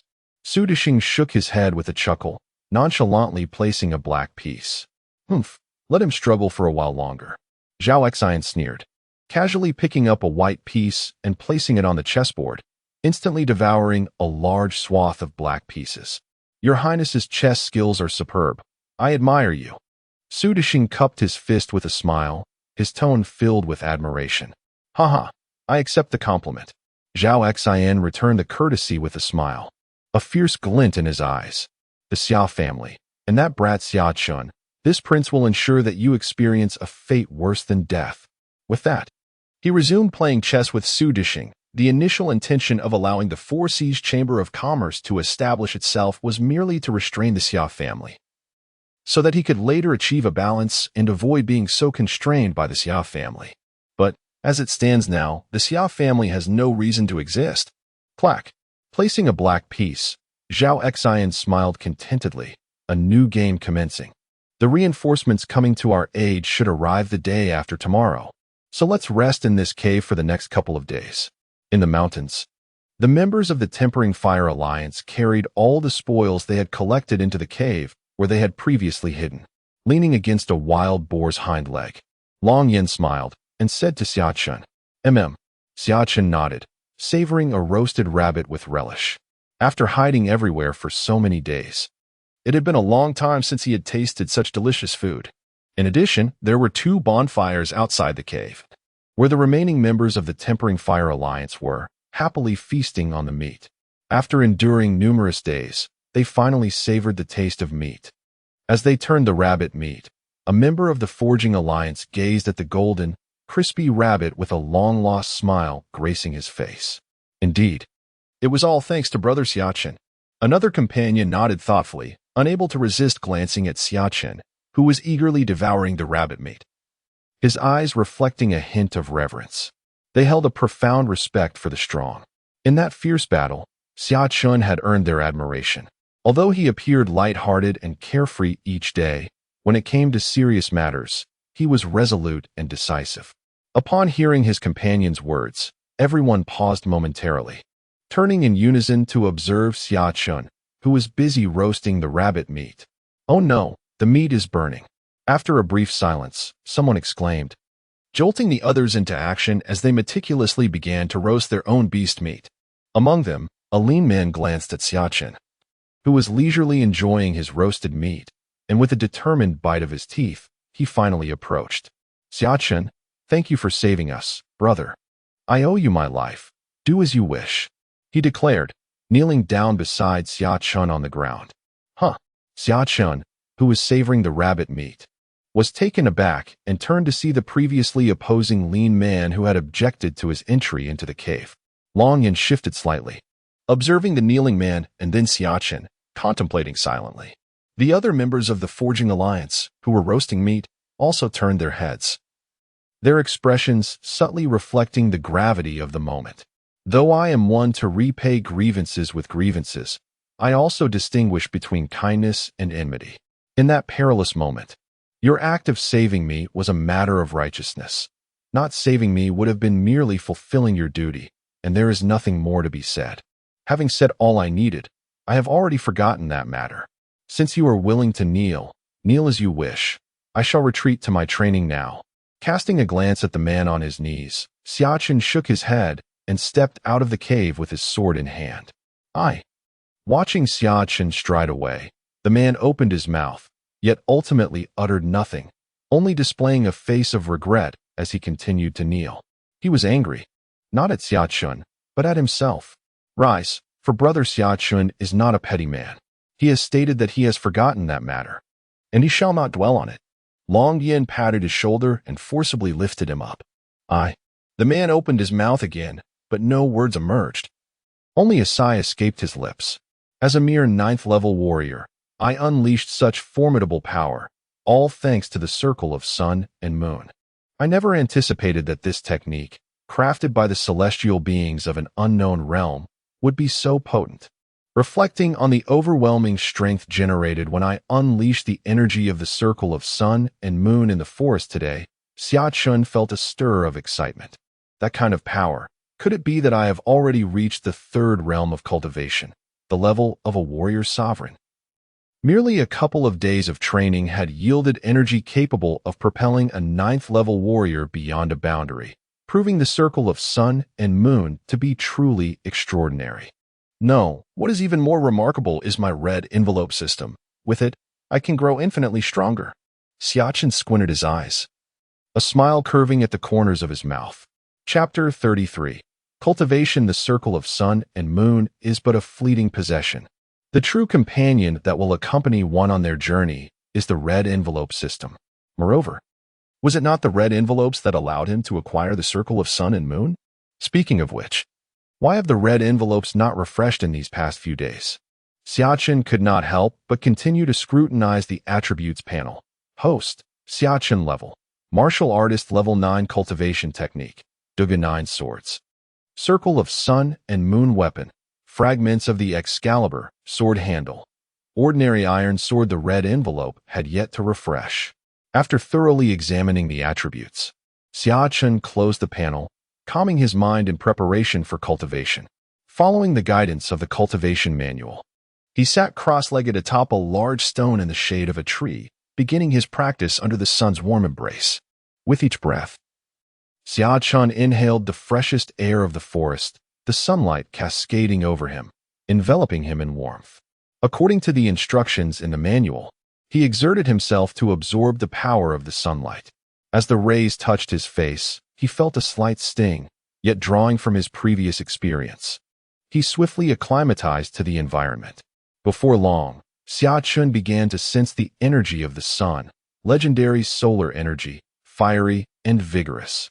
Like a blazing inferno, his entire being felt ignited, and he had never before experienced such a fervent heat within his heart.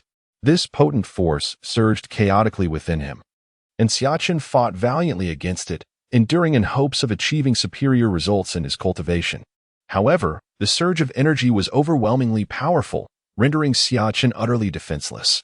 He exhausted the last vestiges of his strength, and just as his spirit teetered on the brink of collapse, he managed to absorb a fragment of energy. Realizing he had reached his limits, he hastily ceased his cultivation, seeking refuge beneath the shade of a tree to escape the sunlight. Xia Chen observed his flushed body, feeling the searing energy within him, and slowly clenched his fist. After finishing the roasted rabbit, the sky gradually darkened. Xia Chen positioned himself at the entrance of the cave, harnessing the moonlight to continue his practice of the cycle of sun and moon. Only by merging the solar energy of the day with the lunar radiance of the night could he attain the formidable strength he exhibited in today's confrontation. The night was tranquil, and in contrast to the previous occasion, Xia Chen could now more distinctly perceive the energy bestowed upon him by the moon. In comparison to the restlessness induced by the sun's energy during the day, this energy felt pure. The lunar essence enveloped Xia Chen in a profound sense of calm. The sun's power was vigorous and fiery, while the moon's energy possessed a tranquil and cooling quality. Tranquility and coolness were Xia Chen's most immediate impressions of the lunar energy. Seated at the cave's entrance, he felt as though he were in a world apart, oblivious to the slightest rustle of the wind or the stir of grass. Gradually slipping into a state of mental and physical clarity, the sounds of rustling leaves and cicadas gradually faded from his ears. His state of cultivation steadily deepened. The gentle night breeze caressed Xia Chen's hair as he remained motionless at the cave's mouth, resembling an ancient statue, impervious to the elements that might otherwise disturb him. In his mind, a vast expanse of whiteness emerged, obscuring all visibility. Xia Chen felt an overwhelming sense of comfort enveloping his body, dispelling the restlessness of the day. Time lost its meaning as the radiant white light gradually faded from his sight, and he found himself slowly surrounded by encroaching darkness. A sudden wave of inexplicable fear washed over him, prompting him to frantically evade the expanding shadows. Abruptly, realization struck him. He opened his eyes wide and awakened. The golden sun began to rise languidly on the horizon, the moon having already retreated. Thus began the 5th day of Xia Chen's sojourn in the forest. With a sense of resolve, he bid farewell to Long Yin and his companions, finally granting himself the opportunity to leisurely wander amidst the trees. The morning woods were serene, punctuated only by the calls of a few early birds. Xia Chen ambled contentedly through the mountains, searching for fruit-bearing trees. As he ventured deeper into the forest, he stumbled upon a bountiful tree laden with fruit. So many delectable offerings. Chapter 34. Beasts of the Abyss. Having confirmed the edibility of the fruits, Xia Chen plucked them with ease, savoring 3 or 4 before feeling satisfied. He shed his outer robe and gathered a generous handful of fruit, wrapping them within the fabric. Without delay, he made his way toward the cave, confident that this abundance would suffice for their needs. The taste of the wild fruits was delightful, and Xia Chen found himself thoroughly pleased. Yet, A curious sound resonated from afar, its clarity unmistakable despite the distance. Narrowing his eyes, he pondered the origin. It was evident that the sound did not emanate from nearby, yet its brilliance remained striking. A singular word flashed through his mind: beasts of the abyss. The mythical beast. A flicker of bewilderment danced in Xia Chen's eyes. The term mythical beast aptly describes a creature that has embarked on the path of cultivation. In his previous life, such beings were mere legends. However, in this world, they are astonishingly real. Mythical beasts possess formidable physiques, and the higher their cultivation, the greater their intelligence. Some exceptionally powerful entities can even articulate human speech, exhibiting remarkable wisdom. Roar, howl. Two piercing cries resonated in the air, awakening clarity within Xia Chen's heart. Surely, these must be two mythical beasts engaged in a fierce battle. Driven by curiosity, he hesitated momentarily before succumbing to his impulse. Grasping his satchel, he channeled energy into his legs, moving swiftly and lightly toward the source of the commotion. Roar, howl.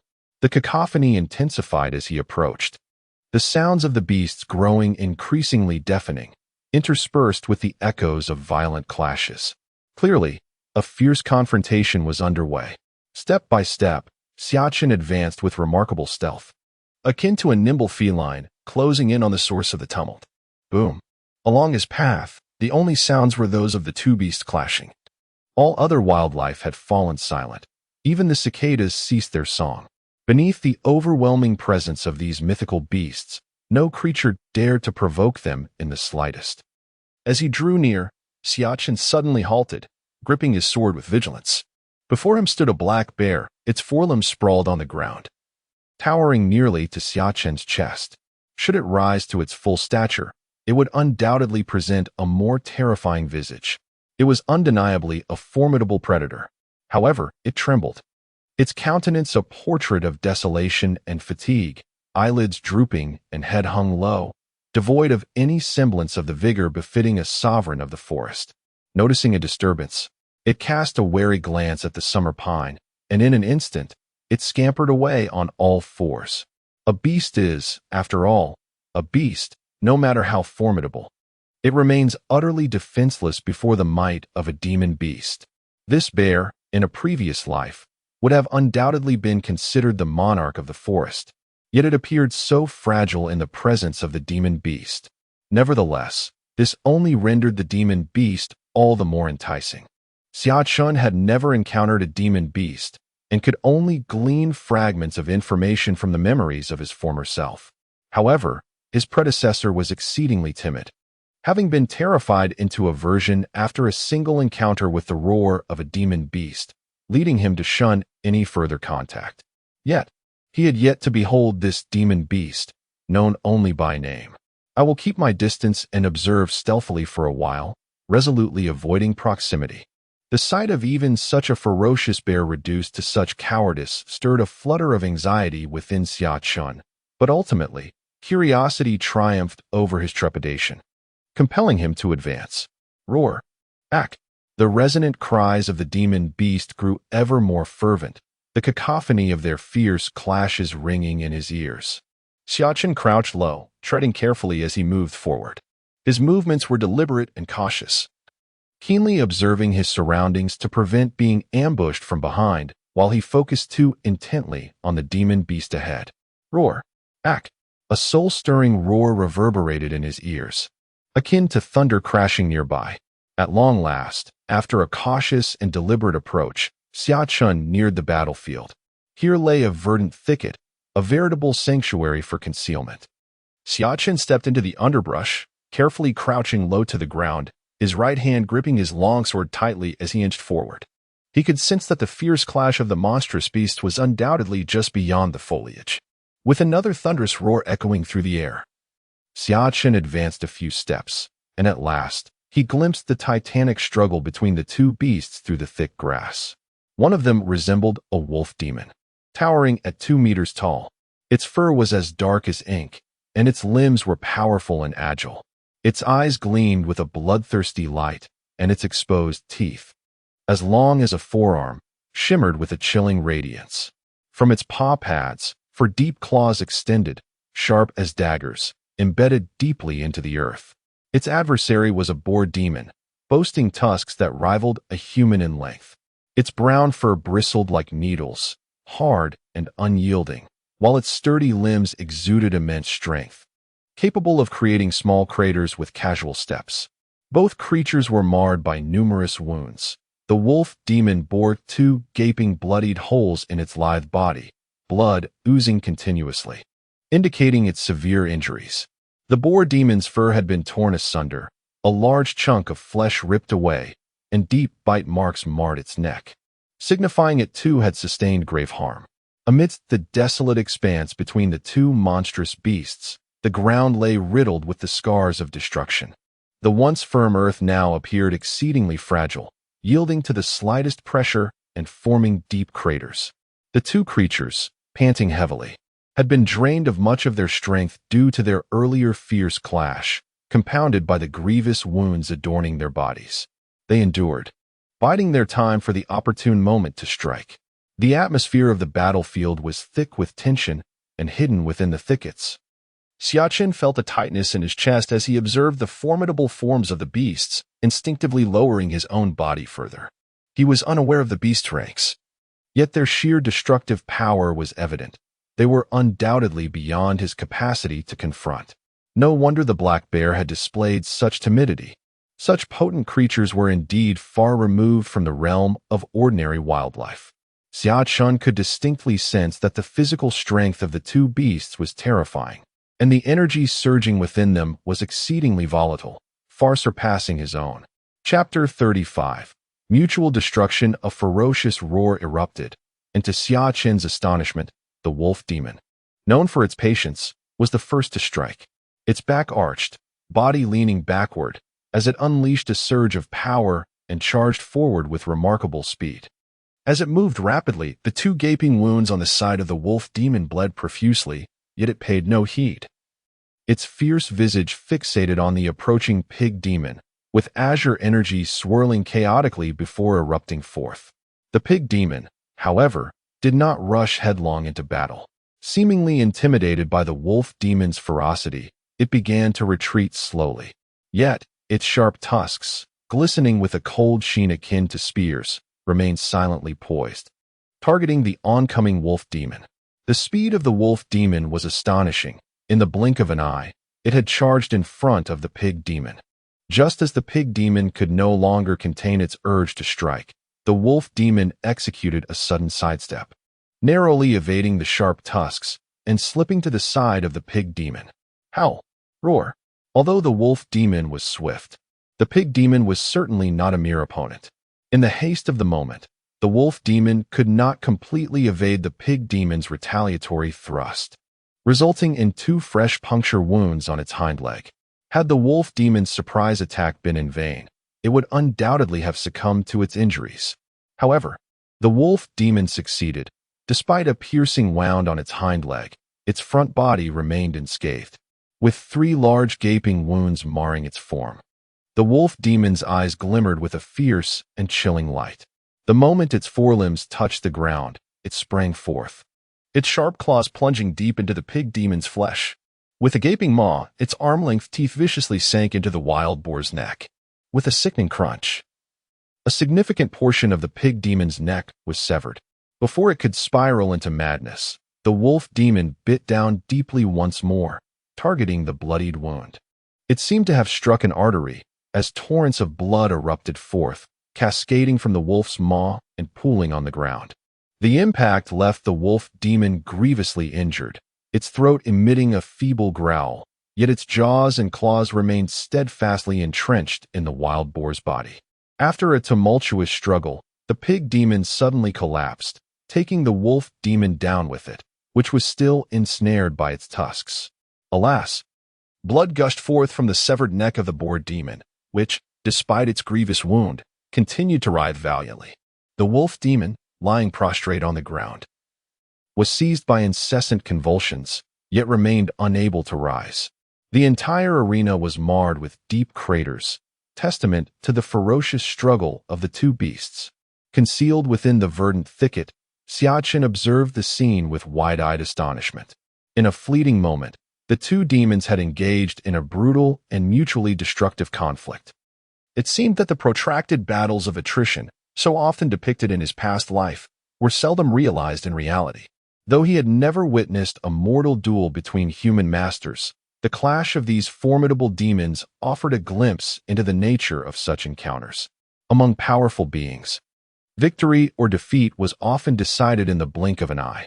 He had heard tell of the existence of demon cores within such creatures, and wondered if the rumors held true.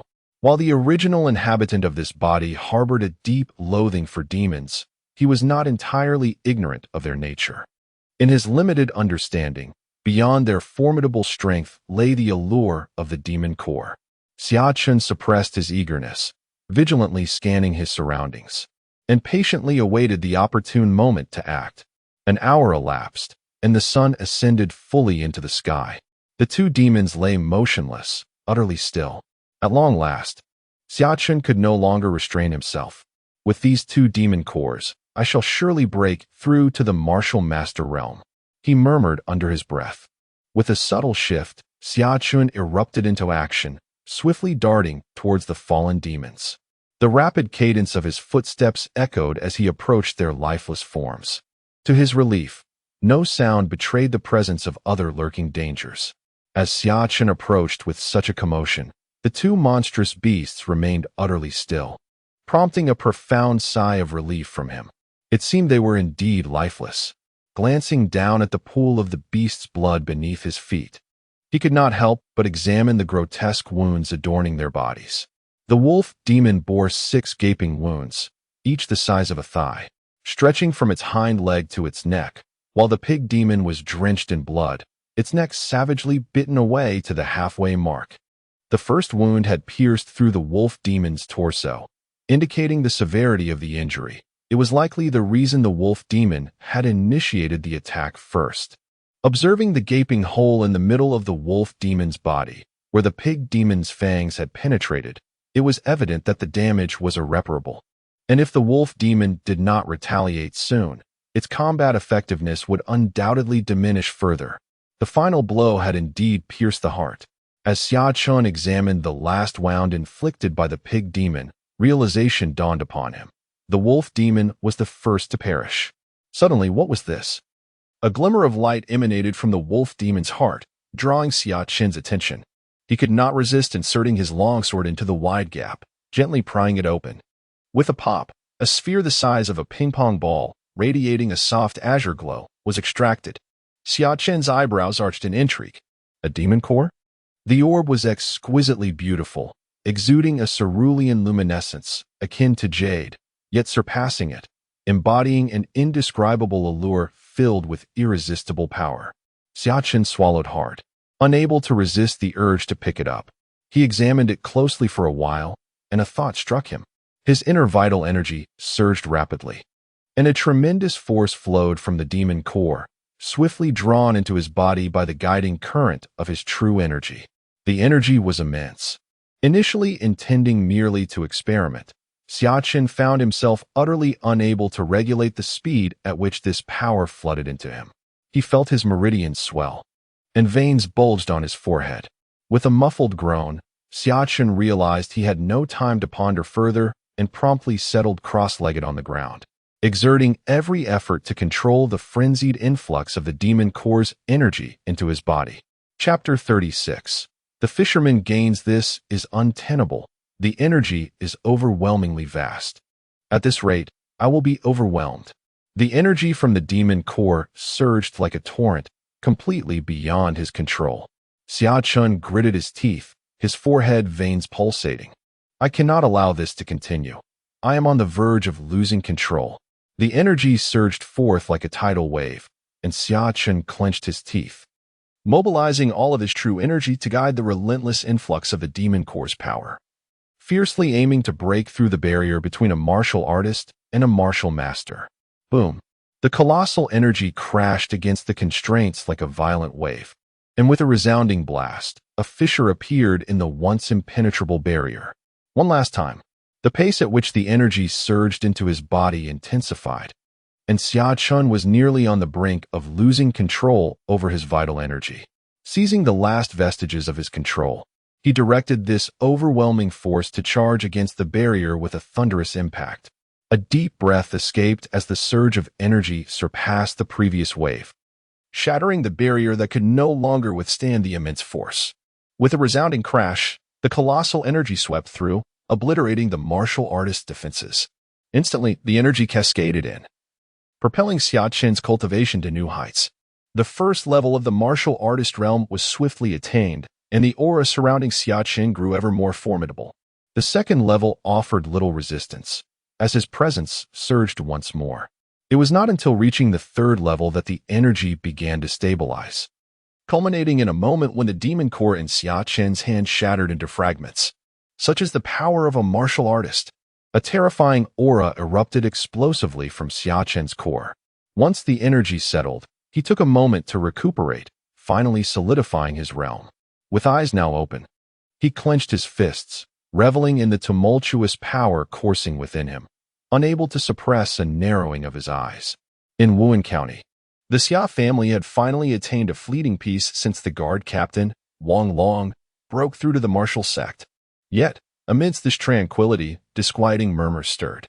Patriarch, what shall we do? The Zhao family and the Sihai branch have allied to undermine our goods. If it weren't for the occasional visits from some old patrons, many of our enterprises would be devoid of business. In the grand hall of the Xia family, numerous heads of various family enterprises gathered at the patriarch's invitation to discuss countermeasures. I heard they have slashed the price of salt by a staggering 30%. How are we supposed to conduct business under such circumstances? What? Reduced by 30%? Are they even making a profit? 30%? What does that even mean? They have brazenly slashed the iron trade's price by half. Hearing the murmurs from above, Xia Changlong, seated in the front, could not suppress a cold snort. He was the head of the Xia family's iron business, and recently, under the joint pressure of the Su and Zhao families, he found himself in a dire predicament. What? The iron price has plummeted by 50%? Is that not tantamount to a loss-making venture? Someone below exclaimed in astonishment. This was not a trivial matter where a mere 50% discount could be disregarded. One must understand that this involved the entire iron industry of Wuhan County. If prices were halved, the losses could start at a staggering 100,000 taels of silver in a single day. Is what you say truly accurate, third brother? The gravity of the situation compelled someone to inquire of Xia Changlong. Do you think I would deceive you? Xia Changlong glared. The uproar outside is deafening. For Xia Chen has provoked the Wuhan king. Now, the Wuhan king has allied with the Four Seas Chamber of Commerce, intent on driving our Xia family to ruin. The Four Seas Chamber's strength is already formidable, and with the Wuhan king backing them, they can withstand the price drop, while we cannot. With that, Xia Changlong struck his fist in frustration. It's all because of that good-for-nothing Xia Chen. What business did he have stirring up trouble in the Wu family? And now, not only does he risk his own life, but he also endangers the very foundation of our Xia family. Indeed, that Xia Chen is utterly unlearned. And now he has brought about such a monumental crisis. He merely walks away, leaving us to deal with the aftermath. I hear it was the princess who was at fault first. A member of the Xia family could no longer contain himself and interjected. What does it matter if he suffers? After all, he is just a useless individual. If he can still serve some purpose, it might alleviate our current dire situation. Upon hearing this, the crowd fell into a swift silence, no one daring to respond. Xia Changlong, seated in stillness, found it difficult to continue in such a peculiar atmosphere. As the season of summer finally approached, he wore a heavy expression and engaged with the others in discussions regarding their strategies. From the initial stage of a martial artist to the third stage of a martial master, I achieved this remarkable advancement in less than 10 days. If this were to be shared, who would believe it? In the depths of the forest, Xia Chen stood up once more after fully absorbing the inner core of the wolf demon, a smile unconsciously gracing his lips. The exhilaration of such a substantial power increase was truly intoxicating. I wonder how much I could enhance my strength by absorbing the inner core of this pig demon. Feeling the true energy within him, he realized he had reached the pinnacle of the third stage of martial mastery, with but a slight cultivation. He could break through to the fourth stage. Thus, Xia Chen restrained his impatience, deciding it would be prudent to wait until he naturally ascended to the fourth stage before absorbing any more energy. However, while the demon core might be postponed, there were other valuable treasures that should not be squandered. With the tip of his sword, he extracted the remnants of the wolf demon's heart and could not help but lick his lips in anticipation. The heart, being the gathering point of a beast's vitality, was remarkably effective in replenishing one's energy. As for wild fruits, they could wait. Shaking open the wild fruits wrapped in his long robe, Xia Chen cheerfully placed the wolf demon's heart inside. Now, it was time to turn his attention to the pig demon. Surveying the grievous wounds of the porcine demon, Xia Chen could not suppress a sigh of lament.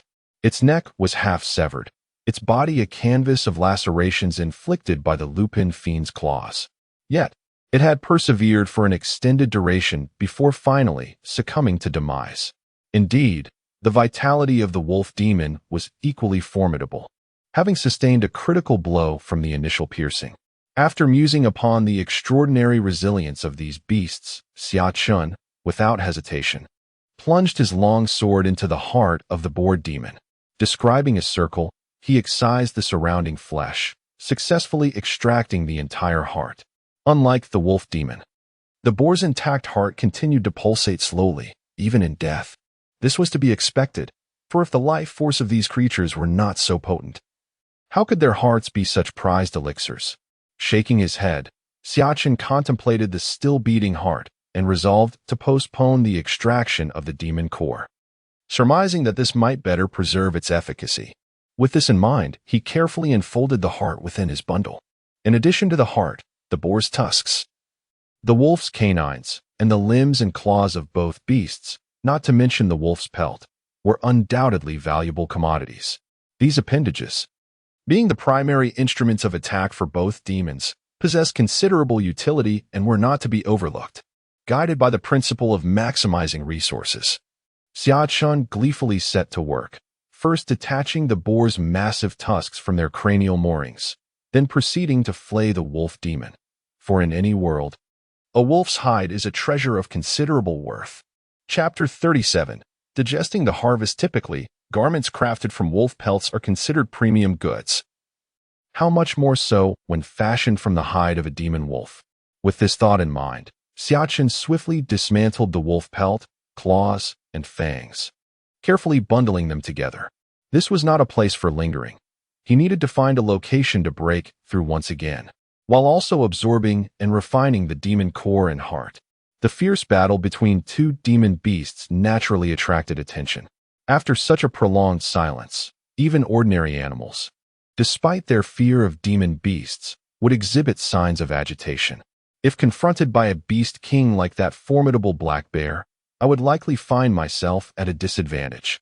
Contemplating this, Xia Chen slung the wolf pelt over his shoulder, grasping the demon beast's heart and core, wrapped in his long robe. As he hastily departed from this perilous place, given my current condition, if I were to cultivate the circle of sun and moon, absorbing the solar energy of the day to its utmost limit, it would undoubtedly propel me to a breakthrough. With this thought, Xia Chen settled at the entrance of a cave where sunlight streamed in, calming his mind as he began to attune himself to the power of the sun according to the teachings of his technique. The essence of heat, vastness, and righteousness enveloped him, and the profound mysteries of solar energy soon captivated him, immersing him in a sea of cultivation. His entire being was enveloped in the scalding power of the sun, as though he were adrift in a blazing ocean. After an indeterminate span of time, a fierce burning sensation surged through him once more. Enduring it for a moment, Xia Chen promptly scrambled to a shaded area, away from the relentless sunlight. As the skin flushed crimson once more, Xia Chen took a moment to recuperate before commencing an examination of his cultivation. A breakthrough.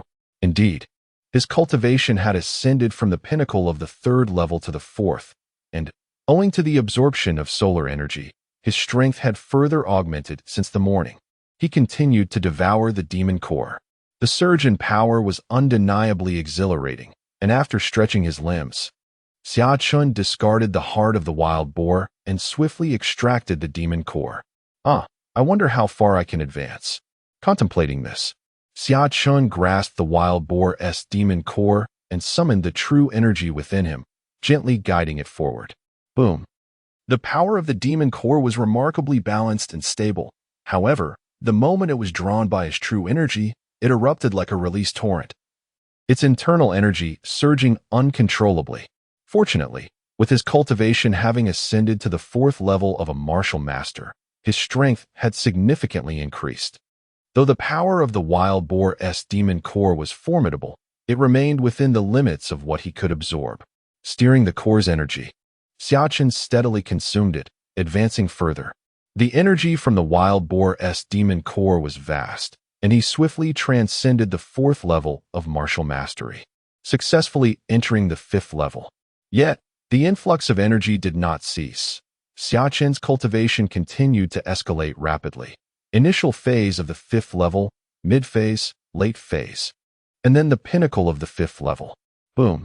The 6th level of martial mastery. Upon reaching this stage, the power of the wild boar's demon core had nearly been fully expended, and as Xia Chen solidified his cultivation, he ultimately depleted it entirely. Having depleted his energy, and with the demon core dissipated, Xia Chen steadied his breathing and awoke from his cultivation. It was nearly midday. The sensation of cultivating with the organs of 2 demon beasts was enthralling. In less than 10 days, he had advanced from a martial artist to the 6th level of a martial master, an astonishing rate of progress. The heart was quickly roasted, emitting an enticing aroma that assailed his senses. Xia Chen swallowed, eagerly devouring it. The demon beast heart transformed into a warm current that coursed through his muscles and bones, replenishing his energy. After consuming one heart, Xia Chen felt as though he were immersed in a hot spring, his physical attributes and vitality undergoing rapid transformation. An hour later, as the heart's power gradually subsided, Xia Chen clenched his fist, his strength amplified by nearly 70%. He seized the opportunity and consumed the remaining hearts. The power of the demon beast hearts was remarkable. Xia Chen stoked the fire and roasted the wolf demon's heart fragments, devouring them. The wolf demon's heart also transformed into a warm current that flowed through his muscles and bones, enhancing his energy, but it ceased after only 30 minutes. Clenching his fist, his strength had increased more than 2-fold compared to before. This journey into the forest had been fruitful. He retrieved the wild boar's curved tusk and thrust it into a large rock, the tusk easily piercing through, shattering the stone. This tusk is sharper than a long blade made of fine steel. Xia Chen silently marveled. The seemingly inconspicuous fangs wielded an astonishing strength. He pondered attempting to procure more from the wolf demon. A thought struck him, recalling the teeth he had removed from the wolf demon, as well as the claws adorning its limbs. The wolf fangs, comparable in length to a forearm, were remarkably sharp, easily embedding themselves into stone with a mere gentle thrust, showcasing their formidable prowess. Chapter 38. Reinforcements arrive. I must investigate the remains of those 2 demon beasts. Guided by memory, Xia Chen once again arrived at the site where the 2 demon beasts had fallen. By now, dusk had enveloped the land. Yet he still had not heard a single roar along the way. With a vigilant eye on his surroundings, he hastily approached the burial ground, finally reaching the previously visited area. Disappointingly, after an afternoon had passed, all that remained of the 2 demon beasts were stark white bones. However, scattered nearby were the remnants of numerous fallen creatures. The remains of wolves, leopards, tigers, lions, bears, and various other large animals lay strewn about. A sight both shocking and awe-inspiring. It appeared that around these 2 demon beasts, a brutal massacre had unfolded. The flesh of demon beasts harbored an energy that ordinary wild animals found irresistible. Consuming it could empower even the most robust creatures, potentially leading to their evolution into demon beasts. Suddenly, Xia Chen's attention was drawn to a remarkably familiar corpse. It was the enormous black bear he had encountered while observing the fierce battle between the 2 demon beasts. Alas, this bear now lay in a dreadful state, its head utterly crushed. He could scarcely believe that even it had succumbed to the ferocious struggle for dominance. Shaking his head with a sigh, he acknowledged the formidable strength of the massive black bear. Yet its demise here filled him with gratitude for not lingering in this place any longer. As the night approached, with a scarcity of provisions, he thought it fitting to utilize the residual warmth of the creature. Observing the bear's lifeless form, Xia Chen chuckled softly. The members of the Forging Alliance greeted him warmly, seemingly indifferent to the two enormous wild boar tusks slung over his shoulder, accompanied by a bearskin pouch. Here, fruits gathered from the forest. Xia Chen smiled. In this extraordinary realm, merely stating that one had ventured out to cultivate was sufficient for others to disregard the duration of one's absence. Yes, he had indeed broken through. Nodding to himself, he found a suitable spot, tossed some fruits to Long Yin, and then closed his eyes to meditate. The day's rigorous training had left him quite fatigued. Long Yin, momentarily taken aback, accepted the fruits. As he sensed the powerful energy emanating from Xia Chen, he couldn't help but marvel inwardly at the significant level of mastery he must have attained. Shouldn't he be a bit more exhilarated about this breakthrough? Observing Xia Chen in quiet contemplation, Long Yin shook his head, recognizing that everyone harbored their own thoughts. Perhaps Xia Chen simply preferred to remain low-key. The fruits truly tasted delightful. After indulging in several bites, Long Yin nodded in satisfaction. Time slipped away in this tranquil atmosphere, and soon nightfall enveloped them. Xia Chen retrieved 4 large bear paws, relishing them alone before handing over the remaining portions to the other members of the Forging Alliance. Consuming this bear gall would set the stage for tonight's cultivation. Bear bile is a potent tonic, often utilized in the concoction of elixirs, and its raw consumption seems somewhat regrettable. Yet, Xia Chen shook his head and swallowed it whole, followed by a wild fruit to mask the taste. Only then did he calm his mind and begin cultivating under the moonlight. The silvery beams of the moon enveloped him, evoking a familiar sensation of tranquility, serenity, and coolness. The world appeared to illuminate, and he slipped into that state once more. Soon, Xia Chen was deeply engrossed in his practice. Outside, numerous members of the Fire-Tempering Alliance were still savoring their roasted meat. Observing Xia Chen's diligent cultivation, they exchanged knowing glances with Long Yin, their faces reflecting a sense of satisfaction. As the peaceful night unfolded, time swiftly passed. Darkness swallowed the light, and Xia Chen sensed the dawn breaking. Slowly, he opened his eyes, stretched, and felt a satisfying crackle from his body after a night of sitting in meditation. Unable to resist, he indulged in a comfortable squint. Remarkably, the night of stillness had not left him with any discomfort. Rather, he felt invigorated by the lunar energy. Indeed, progress accumulates over time, much like grains of sand that can form a mountain. Glancing around, he noticed the members of the Fire-Tempering Alliance had also awakened and began packing their belongings. With the rising sun in the sky, Xia Chen spoke up. "Let's go." Long Yin nodded with a smile and turned back to continue organizing his things. Xia Chen looked around and found nothing left to pack, so he ventured into the forest. The wild fruits from yesterday had been consumed, and it was the perfect opportunity to gather some more. He resolved to have breakfast first before setting off. Chapter 39. The Black Wind Stronghold. All individuals present were martial practitioners who had embarked on the path of cultivation. Those who survived the brutal clashes with the Mad Corpse gang were undoubtedly the elite, possessing extraordinary stamina. Within less than an hour, the group emerged from the forest and paused for a respite at the edge of a broad road. The aroma of roasted meat wafted through the woods as they kindled a fire to prepare their meal. After lunch, Xia Chen encountered reinforcements from the Fire-Tempering Alliance. "Brother Long, where are those ruffians from the Mad Corpse gang?" "Old Iron has arrived with his brethren." A robust middle-aged man clad in armor strode forward, his temples bulging, exuding vigor that suggested he possessed the strength of a martial master. Following him were over 100 members of the Fire-Tempering Alliance, their voices booming like wild bulls as they shouted from a distance. "Humph, by the time you arrived, we would all be dead," Long Yin retorted with irritation, turning to introduce Xia Chen, who stood beside him. "Come, Old Iron, allow me to introduce this is Brother Xia Chen." It is thanks to him that we are fortunate enough to see you alive." He gestured towards Xia Chen with a smile, indicating the camaraderie between them. The bond between the two was evident. Otherwise, such a dedicated journey would not have been undertaken. However, a peculiar expression flickered across Xia Chen's face. "Old Iron? Isn't the next line? Does it hurt? Haha, brother Xia Chen, greetings. Thank you for saving my brother. You may call me Old Iron." Tai Man's smile was sincere, and one could glean much from a person's eyes and expression. Thus, Xia Chen returned his smile. "So your surname is Tai, no wonder." Upon learning the name of the other party, Xia Chen felt a sense of relief. No wonder the atmosphere was so awkward. It was because of the surname Tai. "Oh, what of the surname Tai?" Tai Man was momentarily taken aback, while Long Yin looked at him in surprise. "It's nothing, really.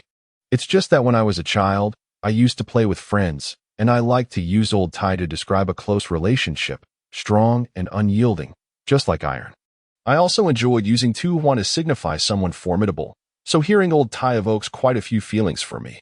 Tai Man chuckled sheepishly, scratching his head, and, accompanied by a group of brothers from the Tempering Alliance, began to kindle a fire to roast the provisions they had brought along. Xia Chen glanced over and noted that most of the food consisted of jerky. Roasting it over the fire would indeed enhance its flavor. After they finished eating and rested until they were in peak condition, the group began to pack up and set forth once more. The Black Wind Stronghold was a band of mountain bandits operating in the wilds between Wui County and Wuhan County. Although we were not afraid, our numbers were not substantial for this journey, making it quite a challenge to handle. Long Yin explained from the side, his tone tinged with gravity. Moreover, the leader of the Black Wind Stronghold, Pei Lang, was known for his vendettas. This time, it seemed we might encounter some trouble. Tai Man shook his head and urged his steed to increase its pace slightly. This journey ahead promised to be anything but tranquil. Let us ride faster and aim to cross 2 more mountains before nightfall. As time passed gradually, 2 days swiftly elapsed during their travels, and the group reached the area frequently traversed by the Black Wind Stronghold.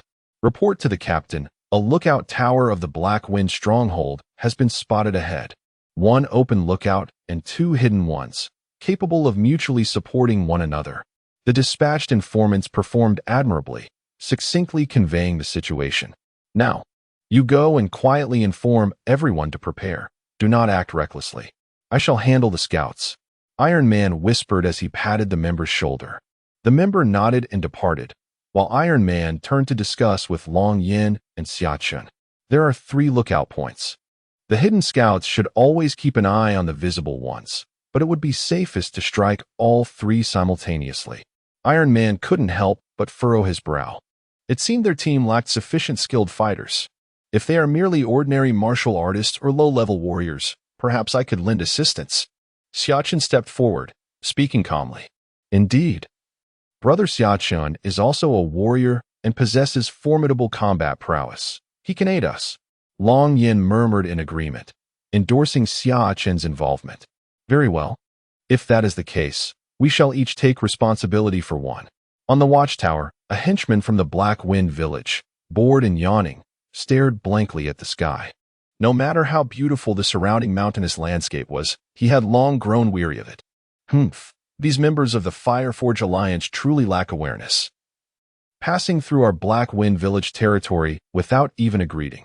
They deserve their misfortune this time. With a TSK of disdain, the henchman could not resist stretching lazily. To greet meant, in their context, to pay a toll. For those who live by robbery, this was a common practice. Having just broken through to the 5th level of martial arts, he thought to himself, today, I shall slay several of those worthless fools.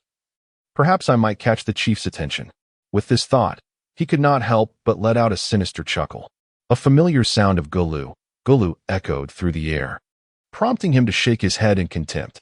These fools truly believe this place remains under the auspices of the Forging Alliance. Chapter 40. The Black Wolf the Gulu. Gula's sound was not a bird call, but rather a discreet whistle. When the whistle pierced the silence, it signified that the skirmish had commenced on both sides. Only then did Xia Chen unsheath his sword, swiftly dispatching the source of the sound with a single strike. After shaking his sword, he crossed his arms and awaited silently. With the strength of Long Yin and Tai Man, there should be no complications arising from the intelligence dispatched. However, just as this thought crossed his mind, an exceedingly sharp whistle suddenly rang out, startling a multitude of birds from the trees. Had they been exposed? Xia Chen's expression darkened slightly. The shrillness of the whistle indicated its far-reaching resonance, and it was likely that Black Wind Village had already received the news. Casting a glance toward the origin of the whistle, Xia Chen channeled his energy, leaping over the watchtower with remarkable speed, hastening into the forest. Tai Man, a martial artist of formidable prowess, wielded his iron fists with a ferocity that stirred the air. Yet, the dark-clad figure opposite him was no less impressive, exhibiting an enigmatic agility and ruthless strikes as they engaged in a fierce entanglement. The signal has been sent. Soon, the village chief will arrive with his brothers. You worthless lot shall meet your demise. The black-clad figure taunted as they continued to grapple with Tai Man. Let me remind you, no one dares to disrespect Black Wind Village within this small patch of land. Today, since you have chosen not to show us respect, you shall all perish. The man in black persisted in his clamor, yet Xia Chen, brandishing his sword, advanced with swift and silent steps, appearing behind the black-clad figure as if from nowhere. Xia Chen, you've arrived as well. Iron Bull exclaimed, visibly relieved as he watched the black-clothed man's head fall. Indeed, Xia Chen responded, his brow furrowing momentarily before smoothing out as he crouched down to search the second leader's body. The signal has been sent. We must hasten to inform our brethren to advance. Long Yin urged, including Xia Chen in his plea. The steeds, unleashed to their full capacity, thundered across the terrain, their hooves drumming a rapid beat as the group surged forward with utmost haste. Alas, the Black Wind Bandits are in pursuit. A band of ragged figures, armed with an assortment of weapons and standing in disarray, materialized ahead. At their forefront stood a man, a visage of ferocity etched upon his face, a large blade resting on his shoulder. That is Black Wolf, the chief of the Black Wind Bandits, a martial master of the 8th level. Long Yin murmured, his eyes narrowing at the sight of the man. Ha ha ha, chieftain, these imbeciles are upon us. A gaunt man stood next to Black Wolf, chuckled, observing the onrushing members of the Tempering Alliance. Humph, to dare slight the Black Wind Bandits is to court death. What is the Tempering Alliance? To provoke me, Black Wolf, is to invite a bite. Black Wolf sneered, his gaze fixed upon the approaching Tempering Alliance and Xia Chen's company. Brother, do you intend to slay these fools in their entirety? On the opposing side, a stern-faced middle-aged man scrutinized Li Cheng and his companions, inquiring in a hushed tone. Someone has offered a substantial sum for the demise of these wretches. Why would I decline such an offer? Black Wolf chuckled, his aura suddenly expanding. A 9th-level martial master.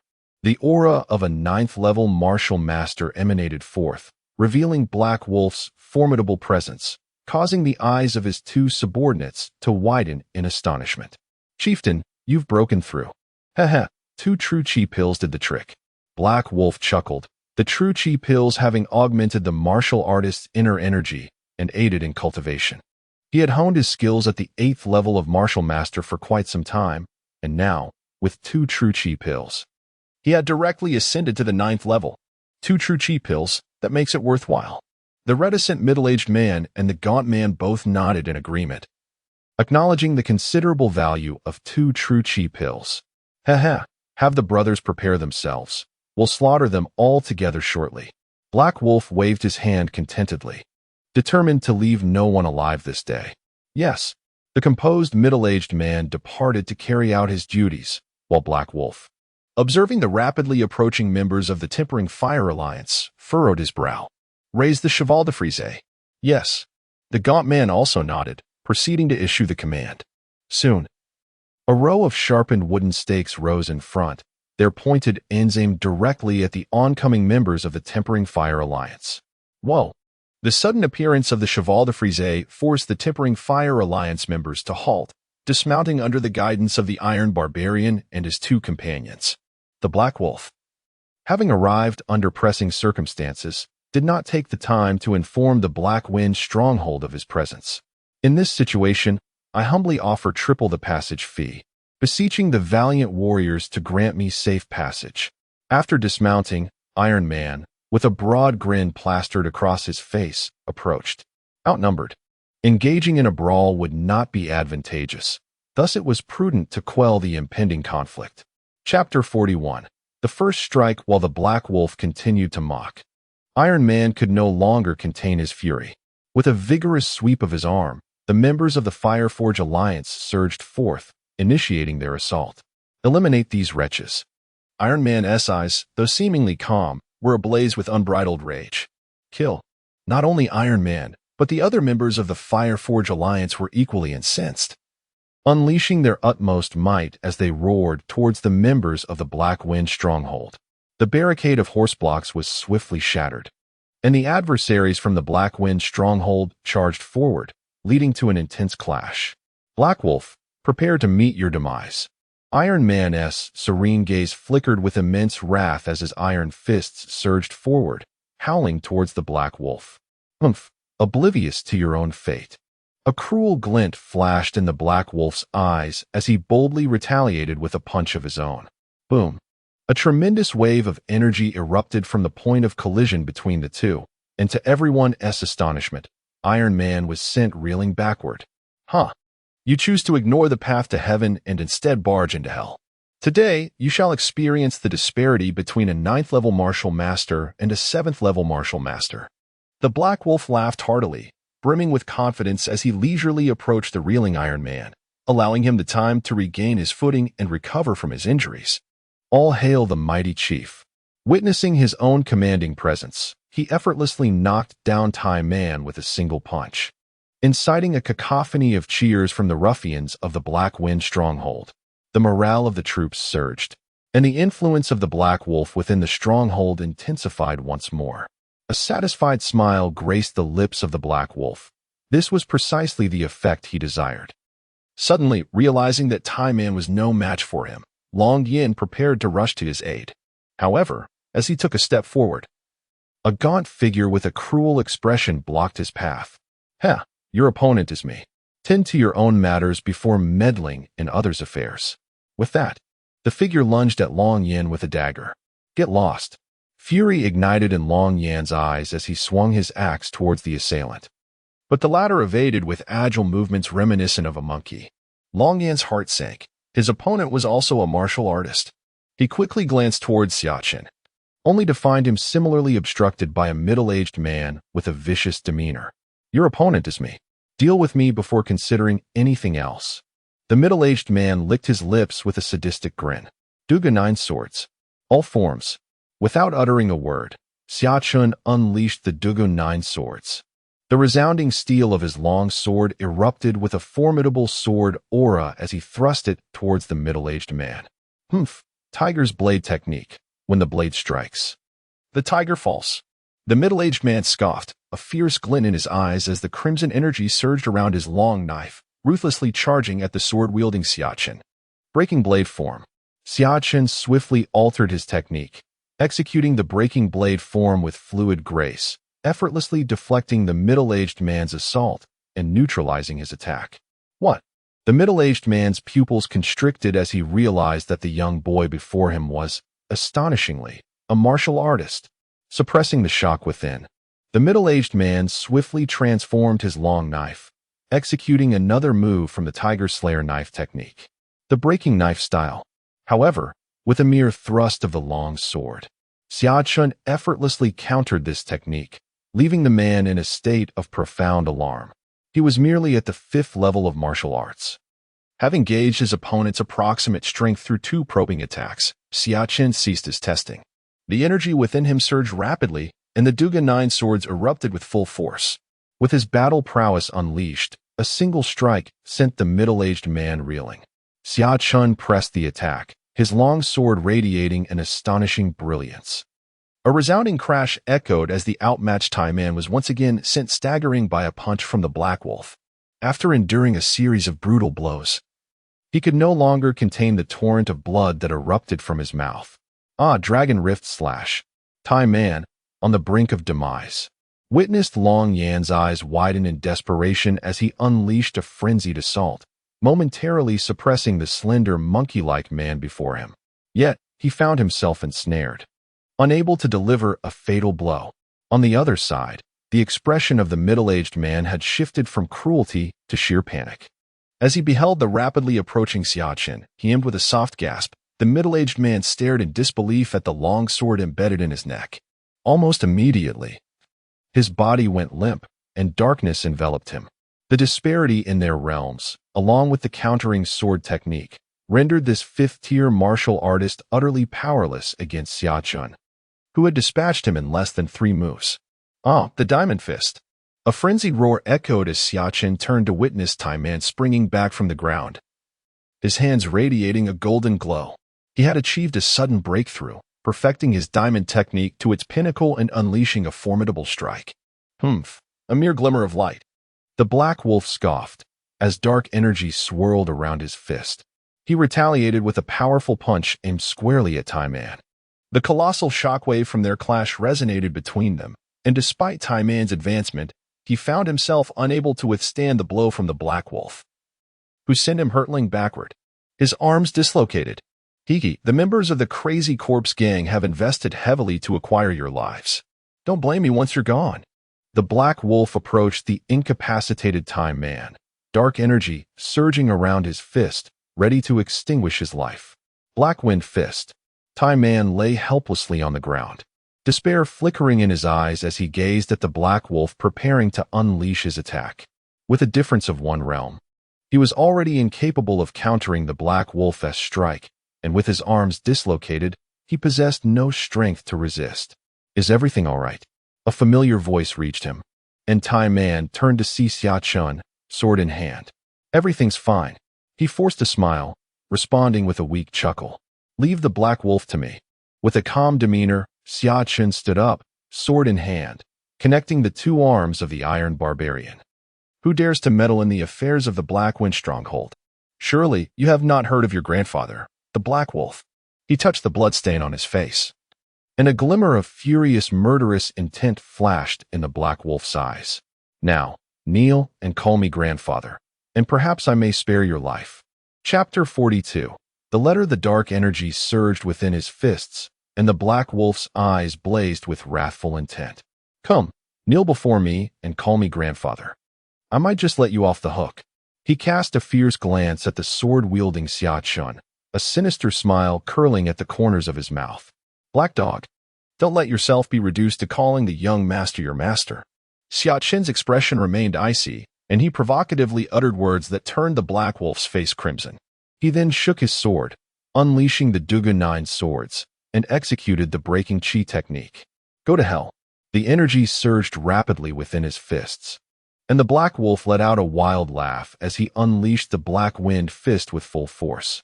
The dark energy swirled within his fists, the powerful aura of the 9th level of true chi erupting as he charged fiercely toward the sword-wielding Xia Chen. Breaking chi technique.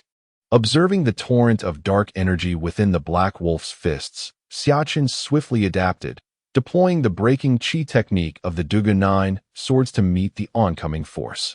With a resounding impact, their energies clashed. The breaking chi technique dissipated 60% of the Black Wolf's strength, yet he still staggered back under the remaining 40%. Ha! At such a young age, you have already reached the 6th level of martial mastery, a true genius. However, talent means little in the face of insufficient strength. The thrill of slaughtering a genius is truly delightful. As he observed the diminishing power of his fists, a flicker of doubt crossed the Black Wolf's eyes. However, noticing that his remaining strength still managed to suppress Xia Chen, he quickly regained his composure and, tilting his head back, let out a boisterous laugh. Now is the moment. With the Black Wolf's defenses wide open, Xia Chen seized the opportunity, his demeanor shifting as he swiftly unleashed his full potential. The energy of the Sun and Moon Circle activated. The Dugu Nine Swords broke the air. His combat prowess surged to its zenith. And with the power of the Sun and Moon Circle erupting forth, Xia Chen's strength escalated rapidly, transforming him into a fleeting shadow as he lunged towards the Black Wolf. Witnessing Xia Chen's swift silhouette, the Black Wolf's expression shifted, a hint of panic emerging in his gaze. The dark energy within his fists surged rapidly as he hastily executed a black wind fist, striking fiercely towards the advancing Xia Chen. However, under the augmentation of the sun and moon circle's energy, the Black Wolf's black wind fist proved ineffectual. Xia Chen deftly sidestepped, his sword piercing through the Black Wolf's outstretched right arm. A chilling sensation coursed through the Black Wolf as the icy blade penetrated his flesh, followed by an excruciating pain. This youth's strength is astonishingly formidable. As he beheld the descending sword, the Black Wolf's pupils constricted in an instant. This strike was insurmountable. "Do not kill me. I have a secret to divulge," he gasped, feeling the sharp sting at his neck as a trickle of blood escaped. Overwhelmed by the sword's frigid touch, cold sweat poured from his forehead. "Brother, chieftain." As the leader of the bandit stronghold, Black Wolf naturally attracted immense attention on this battlefield. Upon witnessing his capture by Xia Chen, the remaining members of his gang gasped in disbelief and instinctively ceased their actions. The members of the Quenching Fire Alliance, observing their adversaries from the Black Wind stronghold halt their assault, also paused, their eyes drawn to the scene. "Brother," the lean, monkey-like man engaged in combat with Long Yin managed to break free from his entanglement, swiftly moving to the edge of the battlefield. His eyes wide in astonishment as he beheld Black Wolf, held at sore point by Xia Chen. "You fools, what are you staring at? Put down your weapons at once." Black Wolf scolded, unable to contain his frustration at his bewildered subordinates. The group exchanged confused glances, unsure of how to respond. "Listen to the leader, drop your weapons." The voice of the lean monkey rang out. Glancing at the lifeless form of the middle-aged man, his expression one of horror. He was the first to discard his short sword. With a resounding thud, others followed suit. Under the consecutive commands of Black Wolf and the lean monkey, the remaining members of the Black Wind stronghold finally relinquished their weapons to the ground. "Esteemed heroes, spare my life, and I shall exchange a secret for it." Black Wolf, unable to hide his astonishment at his followers' compliance, swallowed hard, a forced smile spreading across his face as he addressed Xia Chen. "Oh, what secret?" Xia Chen inquired, a faint smile gracing his lips as he regarded Black Wolf, who hesitated momentarily before suddenly flashing his sword. "It pertains to the Mad Corpse Gang," Black Wolf stammered, cold sweat trickling down his forehead. "Oh, the Mad Corpse Gang? The Mad Corpse Gang? The Mad Corpse Gang?" Three consecutive sounds emanated from Xia Chen, Long Yin, and Tai Man, prompting Hei Lang to chuckle uncontrollably. "Indeed, it is the Guangshi Gang. The reason I ambushed you all is at their behest. Furthermore, in order to persuade me to join their ranks, they disclosed certain secrets to me. In Heifeng Stronghold, a group of bandits was securely bound and closely monitored by disciples of the Forged Fire Alliance. Xia Chen, Long Yin, and Tai Man escorted Hei Lang into his chamber. Suddenly, two exclamations of surprise from women echoed within the room. Upon entering, they beheld two women of exquisite beauty and fair complexion. One was slightly older, while the other appeared quite youthful. "Who are these two?" Long Jian inquired, pointing towards the women, with a frown etched upon his face. "I may seem older, but I am merely 28 years of age. This is my wife, and the other one is Ahem." Hei Lang introduced the women, yet he could not suppress a couple of coughs when mentioning the older woman. "Spit it out, will you?" Tai Man barked, glaring at him fiercely. "She is my sister-in-law," Hei Lang stammered, swallowing hard in embarrassment. "Why is your sister-in-law in your bed?" Upon hearing this question, Hei Lang's face flushed crimson once again. "The Guangshi Gang is aware of your proclivities. Hence they brought your sister-in-law to you and provided you with 2 true qi pills to facilitate your breakthrough. Now, the pivotal question arises, where is the evidence of the final matter?" Xia Chen calmly unsheathed his sword, meticulously polishing it with a cloth. "This is the secret that compelled me to acquiesce when the Guangshi Gang informed me." The Black Wolf approached the two women, and Xia Chen immediately positioned his sword against his neck, causing his body to stiffen involuntarily.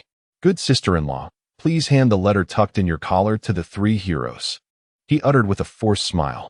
At the Black Wolf's gesture, the slightly older woman promptly reached into her collar and retrieved a letter. Chapter 43. the maternal and filial Gu and the Iron Barbarian.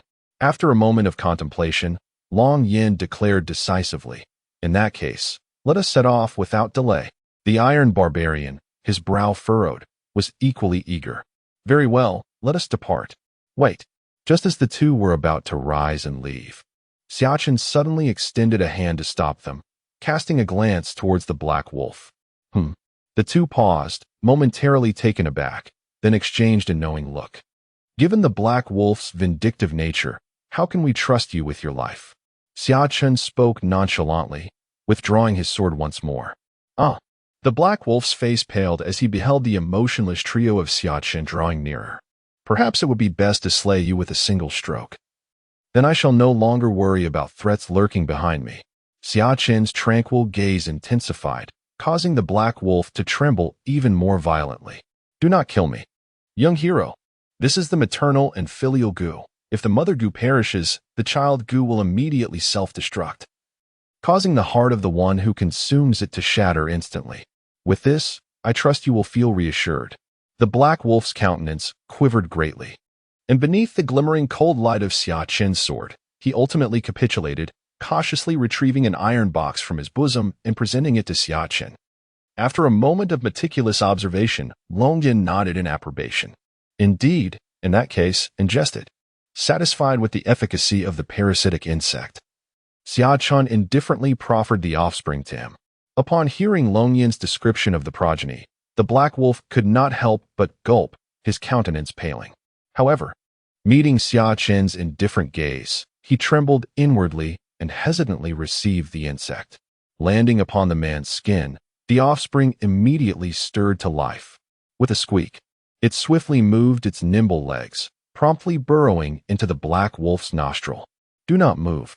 Instantly, a longsword pressed against the Black Wolf's throat, wielding the motionless parent insect.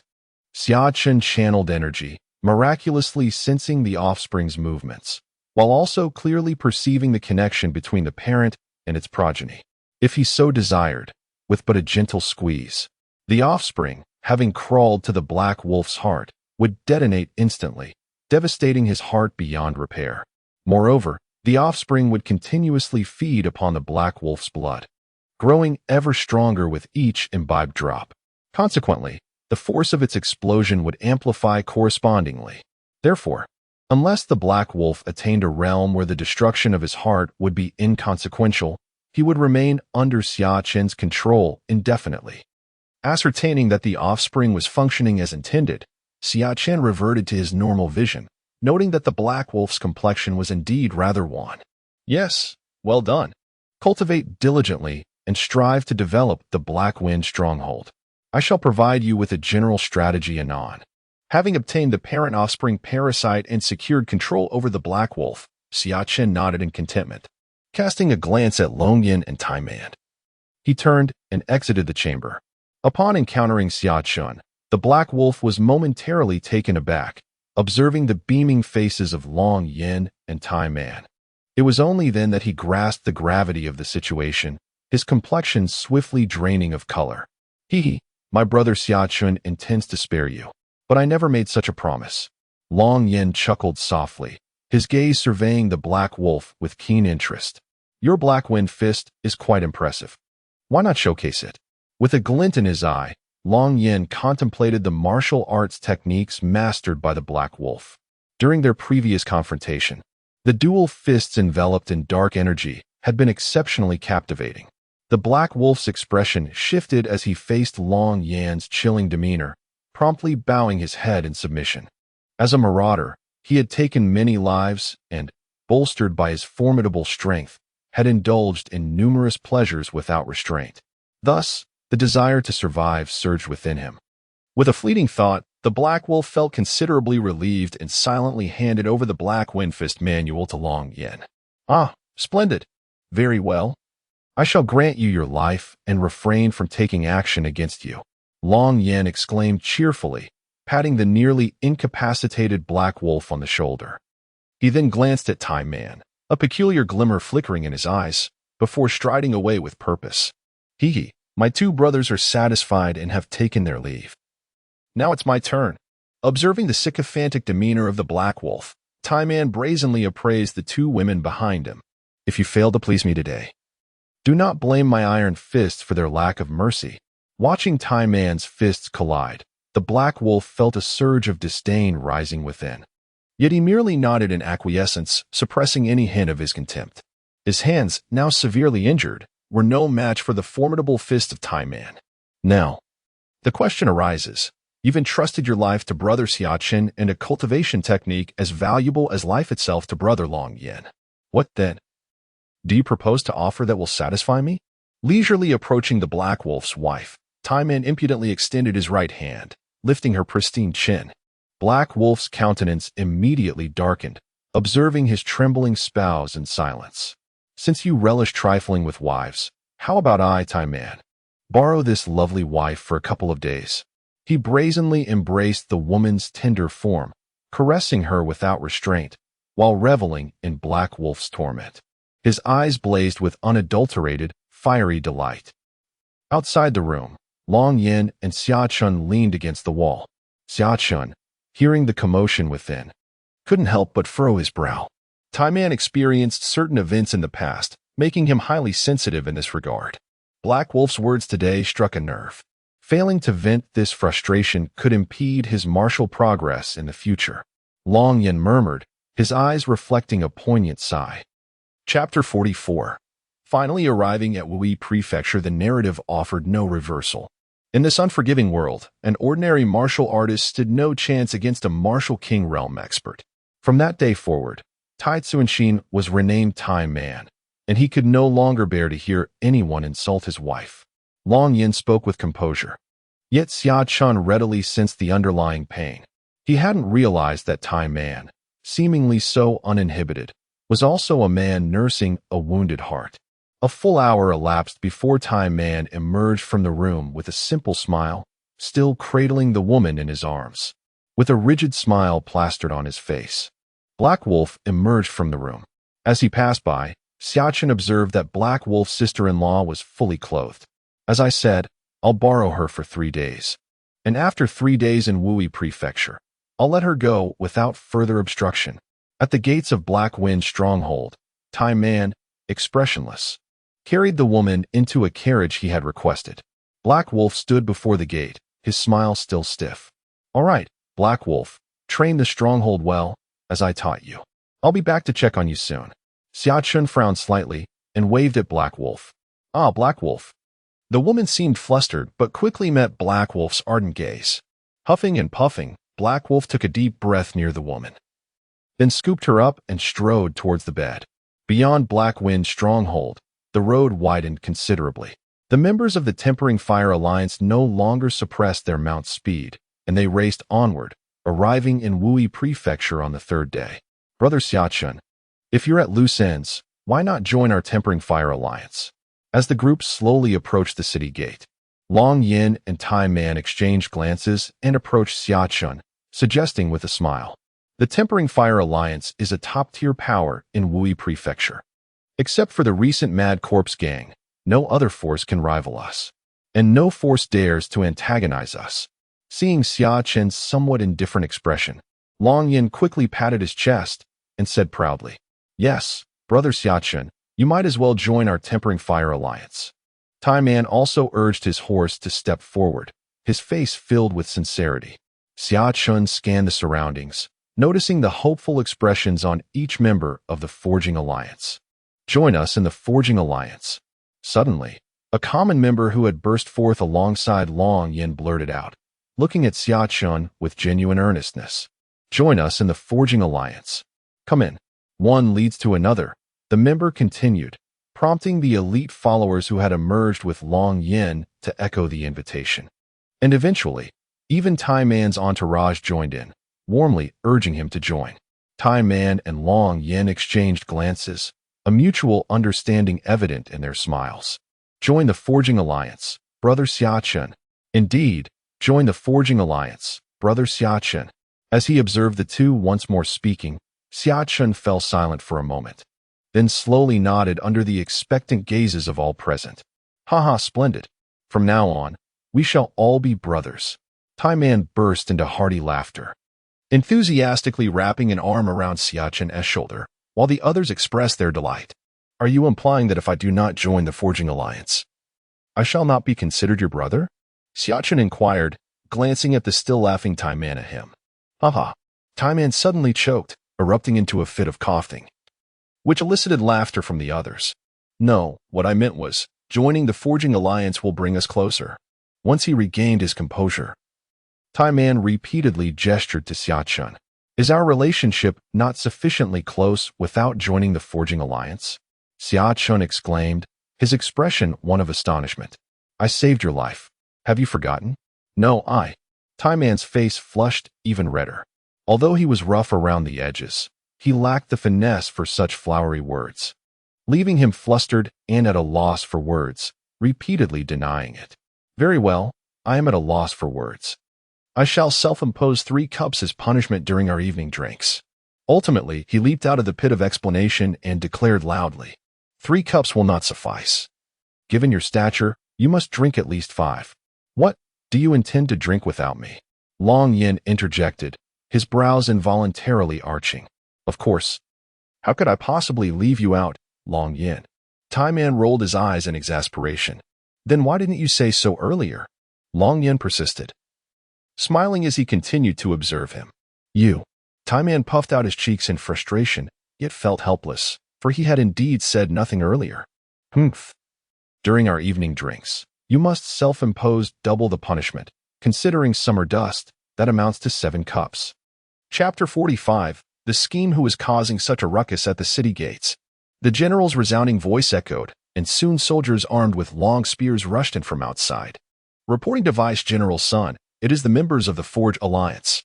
As they entered the small hall, the soldier leaned on his spear, kneeling on one knee. Members of the Forge Alliance? Vice General Sun paused slightly, glancing at the 5 men clad in gray cloth seated in the hall, their expressions peculiar. Can you identify which members of the Forge Alliance they are? One of the burly middle-aged leaders furrowed his brow, his tone unfriendly. The soldier remained kneeling, seemingly indifferent to the inquiry. But feel free to speak. Vice General Sun smiled faintly and waved his hand at the soldier. Indeed, it was Long Yin and Tai Man, accompanied by a young man whose face was unfamiliar. The soldier nodded in acknowledgement and spoke to Vice General Sunday. Very well. You may leave, Vice General Sun replied, gesturing for the soldier to withdraw. Understood. The soldier promptly exited, leaving the hall occupied solely by Vice General Sun and 5 middle-aged men clad in gray garments. What thoughts do you gentlemen harbor? Vice General Sun inquired softly, lifting the teapot and gently blowing away the steam as he observed their expressions. Might I ask which city gate soldiers are currently unavailable to depart from today? One of the middle-aged men chuckled, naturally producing a book and a stack of silver notes, which he cheerfully offered to the 5th-level Martial Guard. Oh, your reminder has jogged my memory. Today is indeed the day for inspecting the soldiers' comings and goings. As he tucked the book embossed with golden tiger decision into his robe, Vice General Sun's eyes gleamed with increasing clarity. Outside the city gates, the inspection process had inexplicably slowed down. Xia Chen and his companions waited patiently, finally reaching their turn. Ha, Brother Xia Chen, welcome to Wui County, Long Yin exclaimed, opening his arms as they entered the city. So, how does it compare to Wuan County? Tai Man approached, draping an arm around Xia Chen's shoulder. Quite well. Xia Chen nodded in satisfaction, taking in the distinctly different streets, his spirits soaring. Aha, that's splendid to hear. Tai Man laughed heartily, his eyes sparkling with enthusiasm as he prepared to regale Xia Chen with tales of the delightful attractions in Wui County. Stop! A thunderous shout erupted from behind, leaving Long Yin and Tai Man bewildered. Who had provoked the city guards to such discontent? Alas, there exists a plethora of individuals in this world. How much better it would be to enter openly and honorably rather than sneakily. To have made it into the city only to be halted is indeed a great embarrassment. Tai Man sighed, shaking his head in disdain. In this realm, one could easily procure a new identity, unless one had committed a heinous crime, even if wanted. Merely changing one's appearance would grant passage through the city gates. Oh, could it be that the Forging Alliance possesses certain privileges within the city? A flicker of curiosity crossed Xia Chen's eyes as he inquired. Upon their entrance, the soldiers had not conducted any checks on the members of the Forging Alliance. Indeed, our Forging Alliance holds a distinguished status. Merely passing through the gates is a trivial matter. Tai Man continued, yet Xia Chen's expression turned peculiar. Were the soldiers approaching them? Halt! We are addressing you. Did your ears fail you? 5 armored soldiers, wielding long spears, swiftly ran forth and directly blocked the trio's path. Tai Man was taken aback, his brow furrowing involuntarily. Who are you? Are you newcomers? Do you not recognize the garb of the Forging Alliance? Releasing Xia Chen's shoulder, Tai Man strode forward and loudly questioned the leading middle-aged soldier. What is the Forging Alliance to you? And who do you think you are to demand our respect? Upon hearing this, the 5 soldiers displayed no reaction. One of them, standing at the back, even chuckled softly. What did you say? Enraged, Tai Man, Lung Yin drew his weapon, pointing it directly at the speaker. What is the meaning of this? Daring to attack the garrison? Are you planning a rebellion? Undaunted, the soldier continued his clamor, his tone audacious. Humph, I suspect the 3 of you are escaped convicts. Seize them at once. With a cold snort, the middle-aged man in the lead brandished his longsword, pointing it at Xia Chen and his companions. Arrest these 3 rebels. The 3 were taken aback as the other 4 soldiers advanced with menacing grins. Take down these 3 traitors. The leading soldier commanded, his face stern. Yes, sir. The 4 soldiers responded in unison, drawing their sabers and charging towards Xia Chen and his companions. Ding! The All Realms red envelope has been refreshed. Primary red envelope, quantity, 1. Please claim the red envelope within 50 meters within 1 hour, after which it will automatically disappear. At that moment, the long-dormant red envelope system suddenly refreshed, causing Xia Chen's eyes to light up. Finally, it's refreshed. Where is the red envelope? A crimson-red envelope materialized on the face of the leading middle-aged soldier, causing Xia Chen's eyes to gleam. Surrender at once. A furious shout erupted from the attacking soldier as he lunged forward with his sword. However, Xia Chen's gaze was fixed solely on the red envelope, leaving him with no inclination to heed the soldier. Sun and Moon Zorb. The ultimate form of the 9 Swords of Dugu. The most formidable power erupted instantaneously. With a longsword in hand, Xia Chen darted through the soldiers advancing towards him, resembling a swift fish as he appeared before a middle-aged warrior. Humph, seeking death. The glint of murderous intent flashed in the man's eyes as he swiftly raised his sword, which felt as heavy as 1,000 pounds, and brought it crashing down upon Xia Chen's blade. Bang! A violent impact reverberated through their hands. Even with the energy of the sun and moon circle bolstering him, Xia Chen trembled violently, while the opposing soldier was forced to retreat 3 steps. What? You are also a martial sovereign. Upon the clash of their swords, the middle-aged warrior could not help but pale in astonishment, gazing incredulously at Xia Chen. Yet, Xia Chen's heart sank. That singular collision had consumed 1/10 of his sun and moon power. His opponent was indeed a martial sovereign. Otherwise, such a significant expenditure of energy would be unfathomable. Shocked internally, Xia Chen maintained an impassive facade, shifting his stance and thrusting his sword forward once more to collide fiercely with the middle-aged soldier. Ding! Chapter 46, Martial Sovereign Yin Liang. Bang! As swords clashed again. The immense force of their encounter forced the middle-aged warrior to retreat another 3 steps, while Xia Chen, unable to control his balance, also staggered back 3 steps. These 3 steps brought him precisely to the location of the red envelope. Without a moment to spare, his left hand instinctively touched the envelope, and a melodious sound resonated in his mind. Ding! The red envelope has been opened. Congratulations, you have acquired a top-tier general. Yin Liang. Yin Liang, hailing from Langya, Lini, was one of the warlords under Yuan Shao during the late Eastern Han Dynasty, renowned for his bravery. He was one of Yuan Shao's most formidable generals, commanding an elite force of 100,000 troops. At this moment, the middle-aged soldier across from Xia Chen stared for a moment, suddenly realizing and laughing heartily. Ha! So you are not a martial sovereign, but rather a wielder of some forbidden power. Such trivial forbidden strength. Let us see how many moves you can endure. With a thunderous shout, the middle-aged soldier leapt into the air, swiftly advancing towards Xia Chen. An aura belonging to a master warrior emanated from him, pressing fiercely towards Xia Chen. No, this is not military martial arts. They are impostors posing as soldiers. At this moment, the Dragon Rock Iron Barbarians finally sensed something amiss and exclaimed loudly, Utter nonsense. How dare you slander the soldiers of our county? You deserve death. Do not wait idly for your demise. The soldiers watching the two changed their expressions, immediately shouting fiercely, their strength increasing even further. The Mad Corpse Gang. They are employing the techniques of the Mad Corpse Gang while masquerading as military soldiers. The cries of the Dragon Rock Iron Barbarians echoed once more, causing the 5 soldiers to change their expressions dramatically. Bold rogue, dare you act so recklessly? Prepare to pay with your life.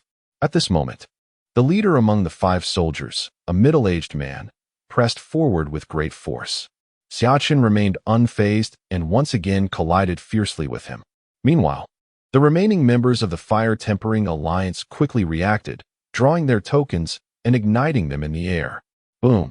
A fierce sound of collision resonated as the strength of the sun and moon within Xia Chen diminished by another 10%. 3 moves. Let us see how many more you can withstand. The middle-aged soldier opposite him, brimming with spirit, charged forward once more. The broken sword technique of the solitary 9 swords. The power of the sun and moon erupted once again as Xia Chen clashed with the middle-aged soldier anew. For maneuvers, the soldiers had long since discarded their spears, and after being repelled, they surged forward once more. 5 maneuvers, 6 maneuvers, 7 maneuvers. After the 7th clash, Xia Chen's lunar solar power was reduced to a mere 30%, and his countenance grew somber. Continue. Let's see how long you can endure. The middle-aged man's eyes gleamed with fervent ardor, regarding Xia Chen as if he were a priceless treasure. For a mere martial master to unleash such formidable power and withstand so many collisions without defeat. It was undoubtedly an extraordinary forbidden power. Swish. Crimson energy coalesced in his hand, and the middle-aged soldier charged forward once again, lunging at Xia Chen with his sword. Evade. With only 30% of his lunar solar power remaining and Yin Liang absent, his only recourse was to evade and conserve his strength. Whoosh. Augmented by the lunar solar power. Xia Chen's speed was in no way inferior to that of the middle-aged soldier, a first-level martial sect expert. As there was already some distance between them, he managed to evade the attack. Evade. Ha ha. Let's see how long you can continue to evade. The middle-aged soldier roared with laughter, his eyes burning with fervor. No longer concerned with concealing his identity as a soldier, relentlessly pursuing Xia Chen. Such potent forbidden power, once acquired, would undoubtedly elevate him within the Mad Corpse Gang. With a swift turn, he launched another attack on Xia Chen. Xia Chen retreated once more, having already endured for 10 seconds. Excellent. Another maneuver evaded. The middle-aged soldier guffawed, his demeanor arrogant. You desire my forbidden power? Gazing at the middle-aged soldier with his fervent eyes, Xia Chen's eyes flickered slightly, and he inquired in a deep voice. With only 30% of his lunar solar power remaining, he had no choice but to gamble, estimating that Yin Liang's arrival was imminent before his own endurance waned. He began to stall for time, feigning incomprehension towards the advancing middle-aged soldier, perhaps more aptly described as a middle-aged man. The man, heedless and consumed by the techniques of the Mad Corpse Gang, relentlessly pressed his assault upon Xia Chen. A touch of resignation flickered in Xia Chen's eyes as he was compelled to evade once more. With a sudden whoosh, the middle-aged man, in a relentless pursuit, shifted his form and delivered a fierce, unwavering thrust. This time, Xia Chen could no longer sidestep the blow, forced instead to parry the attack head-on. The violent clash reverberated, sending both combatants staggering backward. Xia Chen's countenance darkened. His celestial energies had dwindled to a mere 20% of their original capacity. Ha!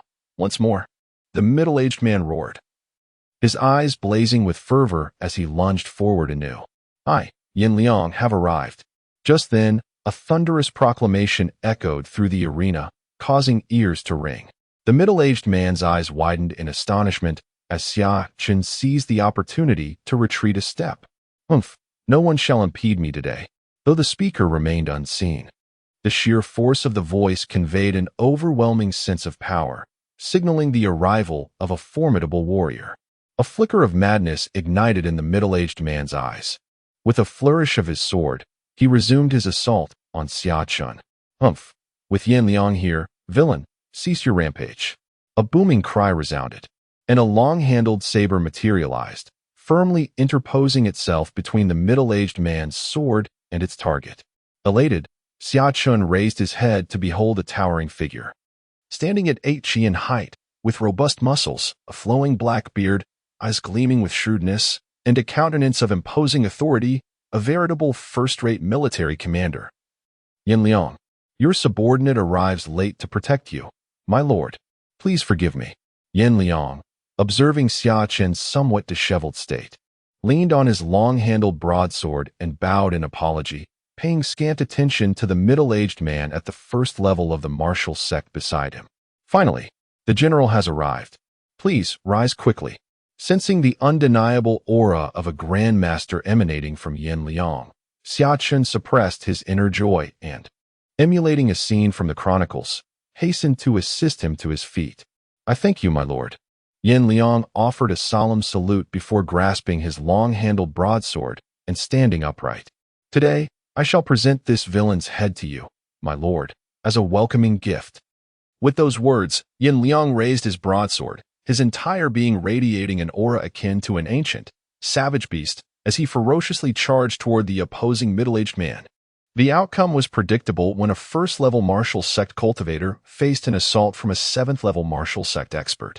The middle-aged man, who had been so boastful and overbearing just moments before, managed to withstand only a single blow before being cut down by Yan Liang's blade. Chapter 47, Martial King. With a swift, cold flash, Yan Liang's broadsword swept through the air. In an instant, the middle-aged man, who had been clamoring incessantly, was cleaved from his horse. Humph! A base-born wretch dares to act so brazenly. With a disdainful snort, Yan Liang flicked his blade, and the middle-aged man's head was hoisted into his grasp. And you few shall remain as well. The 4 iron-clad false soldiers, already terrified to the core by the might of Yan Liang's single strike, were jolted awake by his gaze, their expressions instantly contorted in horror. Crimson energy surged from Yan Liang's body, and with a dazzling flash, for martial masters, disguised as soldiers, were instantly decapitated before they could react. Stunned, Long Yan and Tai Man, who had been struggling to breathe under the pressure, watched Yan Liang standing in the arena with his blade, petrified and rooted to the spot. This man is far too formidable. My lord, the rebel leader is here. Yan Liang glanced indifferently at Tai Man and Long Yan, who were standing to his sides, and, carrying the middle-aged man's head, strode toward Xia Chen.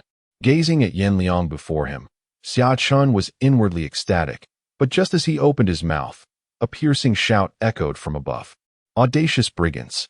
How dare you cause havoc in my Wui county? The voice was resonant, like a great bell, and immediately following it, a middle-aged man with a stern countenance and bright eyes, clad in a long robe, arrived with great strides. His face was dignified, commanding respect without anger, and his robe was embroidered with a coiled python. Zhao Li, the Prince of Wui, we pay our respects to your highness. These brigands dared to impersonate royal city soldiers in an attempt to murder us. They have already been slain by the blade. Long Yin and Tai Man swiftly rushed forward and knelt before Zhao Li, who radiated the aura of a martial king. Humph! What proof do you have that they are not soldiers of my royal city? Zhao Li scoffed, unleashing his aura, which swept towards Xia Chen and the others like an overwhelming tide. If you have none, then you have defied the law and slain soldiers, a crime punishable by death. The aura of the martial king descended like an overwhelming deluge, an irresistible pressure bearing down upon the assembly, save for Yan Liang, whose brow was furrowed in consternation. The others were seized by tremors, their bodies slick with perspiration. During the fray, these 5 conspicuously eschewed the martial disciplines of the military, abandoning formation and pike-alike. Instead, they donned iron armor to conceal their identities, engaging us with long swords. Their utterances during the conflict were nothing short of seditious, betraying them as impostors masquerading as soldiers of the royal city. The power of the sun and moon surged within him, yet Xia Chen remained unyielding, facing Zhao Li, the martial king of righteousness, with equanimity. Oh, and what evidence do you possess to substantiate your claim that they did not wield military-issue pikes or adhere to military formations? Zhao Li's brow furrowed, the martial king's pressure subtly intensifying upon Xia Chen as he posed the question with icy detachment. I believe the evidence lies in the lacerated long swords clutched in the hands of the fallen, the scattered pikes, and the haphazard arrangement of the corpses. The power of the sun and moon continued to ascend. Xia Chen remained steadfast against the martial king's oppressive aura, offering his explanation with a serene smile. Absurd. Corpses are at the mercy of the living, and the marks upon blades can be fabricated with ease. How can such things be considered proof? Zhao Li scoffed. His eyebrow arching as energy began to coalesce in his hand. I shall grant you 3 breaths.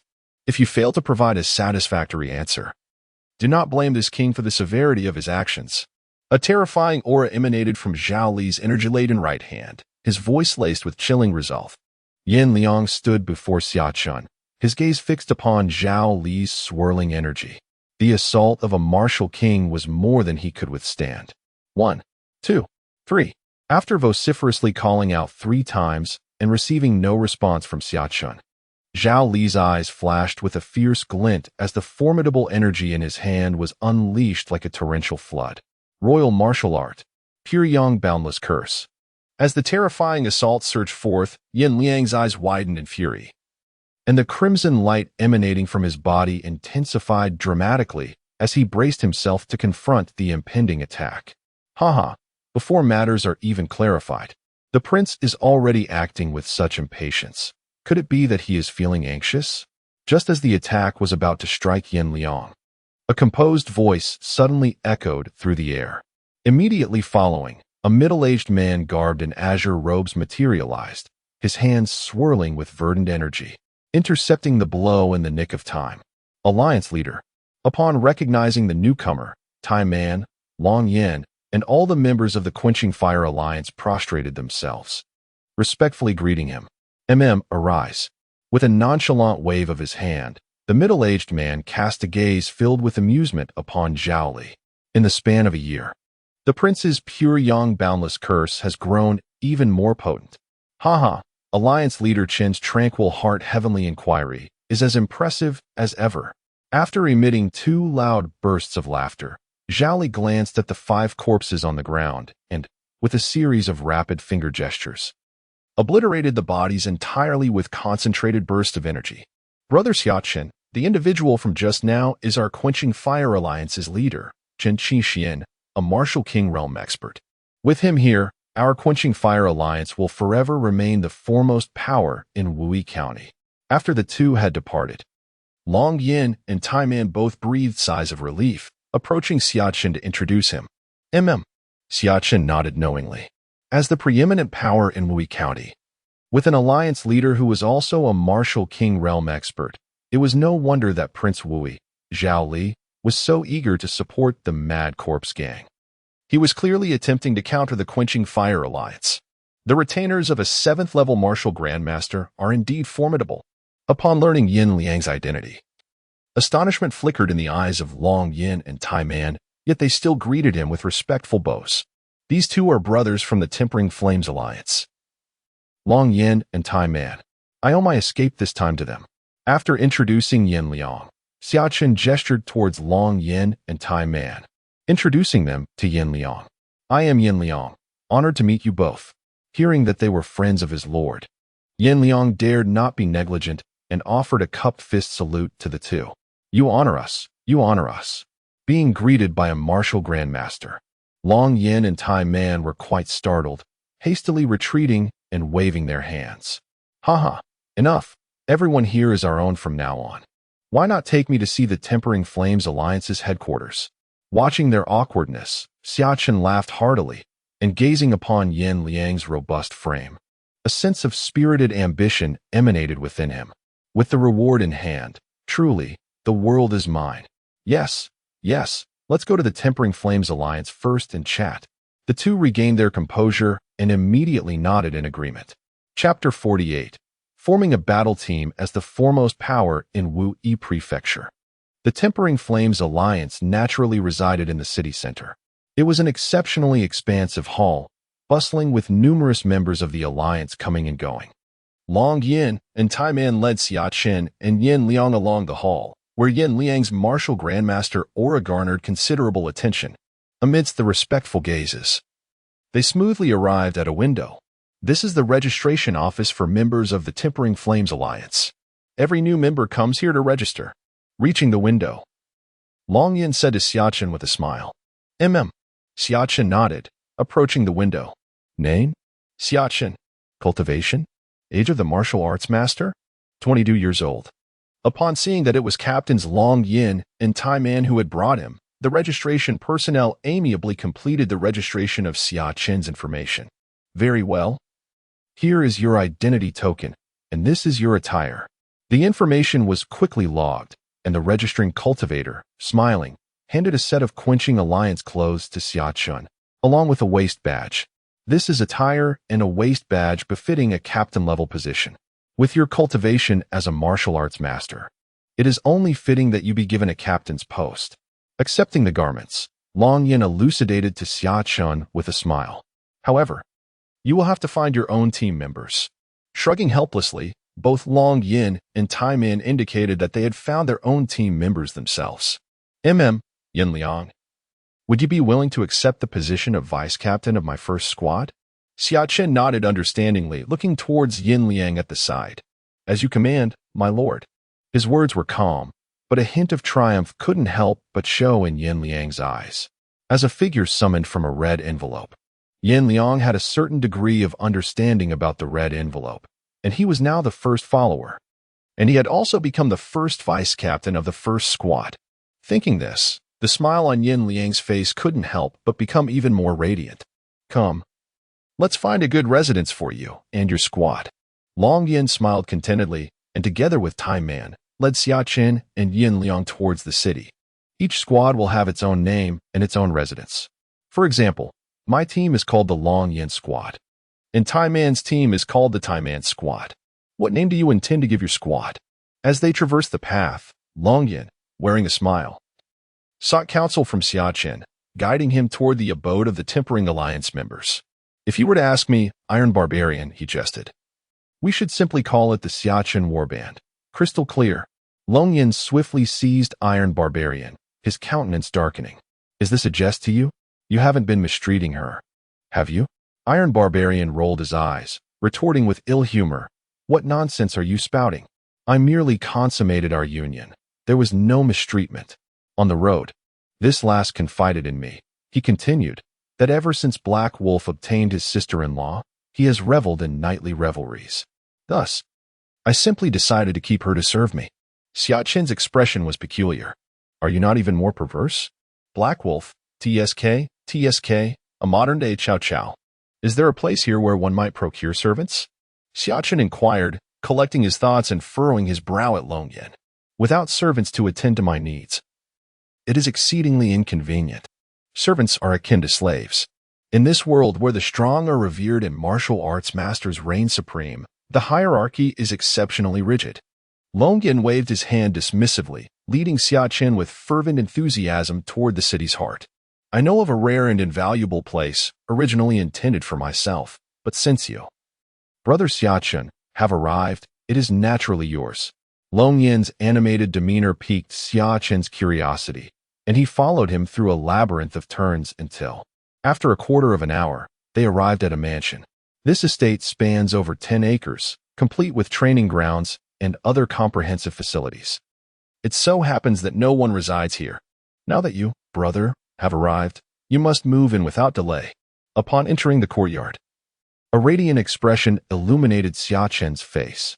The grounds were immaculate, adorned with artful arrangements of pavilions and verdant flora, exhibiting a refined aesthetic. What do you think? If it doesn't meet your standards, we can seek an alternative, Long Yin remarked, a hint of eagerness in his tone. If you decline, I shall gladly accept it. Xia Chen responded. Indeed, it is quite satisfactory. This shall serve as the new headquarters for my Skyfall squadron. Suddenly, a grating voice echoed from beyond the entrance, followed by the arrival of a young man with an air of haughty arrogance. Ah, Captain Long and Captain Tai, what a serendipitous encounter. I have just selected this residence as the abode for my Skyfall squadron, and here you are. Do feel free to visit for a drink sometime. The youth declared with a presumptuous tone, already surveying the premises as if he were the proprietor. Pray tell, who is this unfamiliar face? It seems he is not affiliated with our quenching alliance. Abruptly, the young man's gaze fell upon Yin Liang, who stood with his blade at the ready, accompanied by two deferential attendants. Ah, not so? In that case, young sir, the youth continued, I find you to be of promising countenance. I shall extend to you an opportunity to join my Skyfall squadron. Await me here at my new residence, and if you can withstand my trial, you shall become a member of my squadron. The youth decreed with an imperious gesture. And just what manner of being are you? Xia Chen inquired, a playful smirk gracing his lips, interrupting the youth's pronouncements. The youth's countenance shifted to one of bewildered surprise, followed by a surge of indignant fury as he turned his attention towards Xia Chen. However, before he could utter a word, a third voice interjected. Upon hearing this, the youth's forehead veins throbbed with rage, yet Xia Chen did not cease his verbal onslaught. From whose abode did such a cur as yourself slither forth? Why were you not dutifully confined to your kennel today, instead of crawling out on your own? Several successive barbs ignited flames in the youth's eyes as he glared furiously at Xia Chen. Long Yin and Tai Man, equally astounded, regarded Xia Chen with newfound amazement. Never before had they witnessed such a display of his sharp-tongued eloquence. Trash, I shall see you dead, he roared, erupting with an aura of fury as energy billowed around him. He launched a fierce punch towards Xia Chen. Dragon Serpent Fist. An attack manifested in the form of a dragon serpent emanated from his fist as the youth, consumed by rage, assaulted Xia Chen. Martial Master, Second Realm? Xia Chen clicked his tongue, observing the dragon serpent-shaped fist hurtling towards him. A gilded spearhead, all show and no substance. Channeling the energy of the Martial Master Sixth Realm into his hand, Xia Chen met the dragon serpent's assault with a gentle grasp. With a crisp snap, the dragon serpent's aura dissipated, and the youth's fist was firmly ensnared in Xia Chen's grip. The youth stared in disbelief, his face contorted with fury as he attempted to wrench his fist free. However, the hand that held him was like an iron vice, rendering him utterly immobile. Against the likes of you, I need not even draw my sword. Xia Chen chuckled, observing the youth's incandescent expression. With a sudden surge of force in his right hand, a sharp crack echoed. Ah, my hand. Seizing the youth's arm with considerable force, Xia Chen propelled him violently out of the courtyard. The youth lay writhing on the ground, clutching his right hand and lamenting his misfortune. Henceforth, when attempting to impress, I suggest you open your eyes lest you provoke an existence you ought not to, Xia Chen remarked. As Xia Chen and Longyan exited the courtyard, Xia Chen bent down to pat the youth's cheek before nonchalantly stepping on his face. You. The youth's face scraped against the ground, leaving a distinct shoe print on his cheek. He glared at Xia Chen, but Yin Liang, following closely behind, repeated the action. The impact of Yin Liang's heavier frame was more painful, bringing tears to the youth's eyes. By the time he had recovered, the group had already departed. Young master. Two servants approached timidly, only to be shoved aside by the youth, his eyes filled with hatred as he watched Xia Chen and his companions leave. Quickly, help me up. He barked at the servants beside him, who hastily assisted him to his feet. Longyan, who was that imbecile? Xia Chen inquired as they made their way to the team's registration office. It's of no consequence, merely the son of a consul. He has likely never ventured beyond the confines of the Tempering Alliance, a veritable provincial.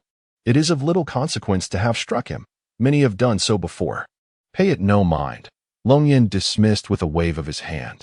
Oh, you mean he is frequently subjected to such treatment? Xia Chen asked, surprised.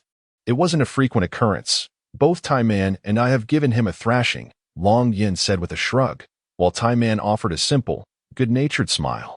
So, you simply thrashed him, and that was that? Xia Chen inquired, taken aback. The consul isn't an imbecile. He's well aware of his son's character. He wouldn't create enemies over such trivial matters, Long Yin chuckled. No one knows a son like his father. Anyone would be at their wits' end with such a useless offspring. I thought his cultivation was quite remarkable. He's already at the second level of martial master. Xia Chen remarked, secretly marveling. Had he not transmigrated, his predecessor would likely still be an ordinary person who hadn't even crossed the threshold into the martial realm. All right, let's not dwell on him. We've arrived at the registration desk.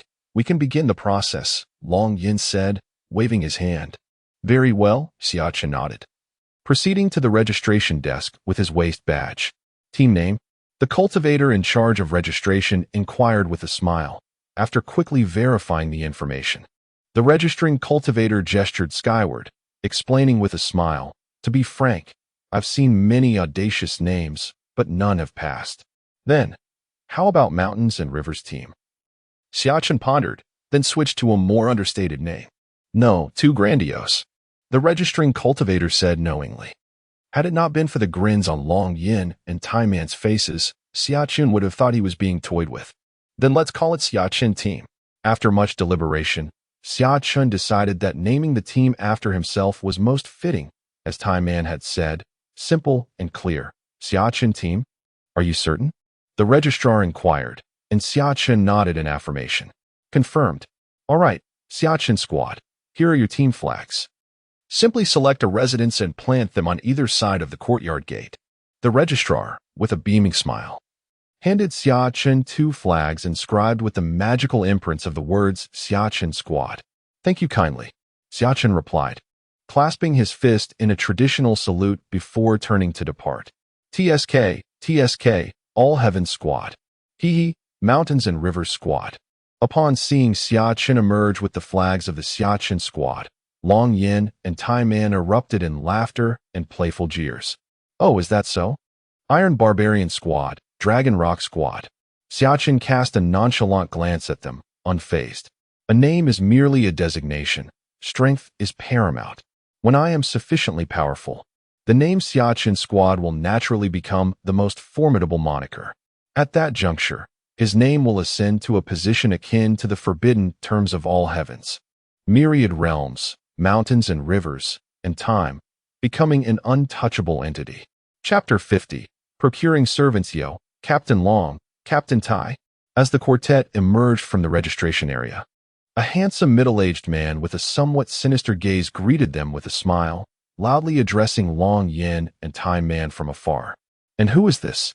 Xia Chen inquired of Long Yin and Tai Man, regarding the approaching figure with curiosity. Yang Zhankong, the 4th captain besides Tai Man, Xiong Feng, and myself. Long Yin replied, his brow furrowing slightly, indicating a lack of familiarity with Yang Zhankong. Captain Yang, you are too kind. Indeed, Captain Yang, your courtesy is appreciated. With reciprocal civility, both Long Yin and Tai Man responded with amicable gestures. I wonder what brings Captain Yang here. Long Yin inquired with a hint of curiosity as the middle-aged man approached. Indeed, Brother Long Yin, let me be frank, the man replied, his smile unwavering, as he gave a thumbs up upon hearing Long Yin's words. You're too kind, Long Yin responded with a faint smile, refraining from further comment. As you may be aware, there are impending changes within the Tempering Alliance, the middle-aged man continued, subtly producing 2 packages from his bosom, as he extended them towards Long Yin and Tai Man. He chuckled and added, I have been in this position for quite some time, and should the opportunity arise, I would be grateful for your vote.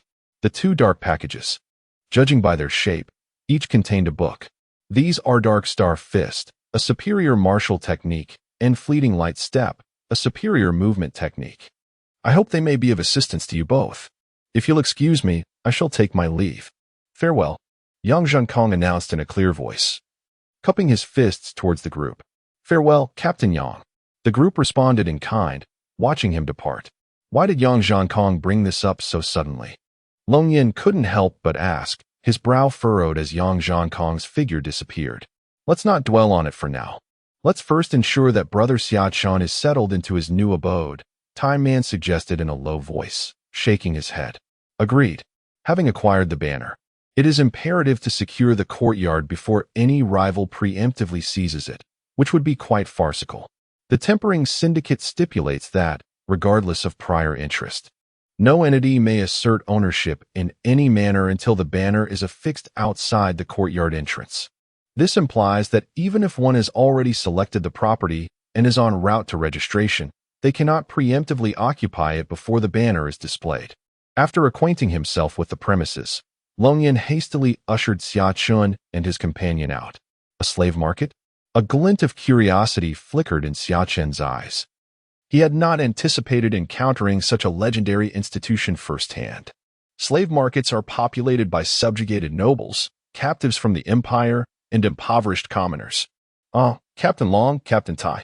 As they entered the slave market, a shrewd-looking man with a pointed face and gleaming eyes approached them, greeting them effusively. Indeed, this is my brother. He seeks to procure maids and servants of superior quality. Long Yin nodded curtly, gesturing towards Xia Chen. Excellent. A friend of Captain Long is a friend of Ho San. As such, you shall receive only the finest service. This way, please. The man, named Ho San, is a veritable font of knowledge regarding the slave market, possessing an encyclopedic awareness of new arrivals. A gratuity of silver upon completion of the transaction shall suffice.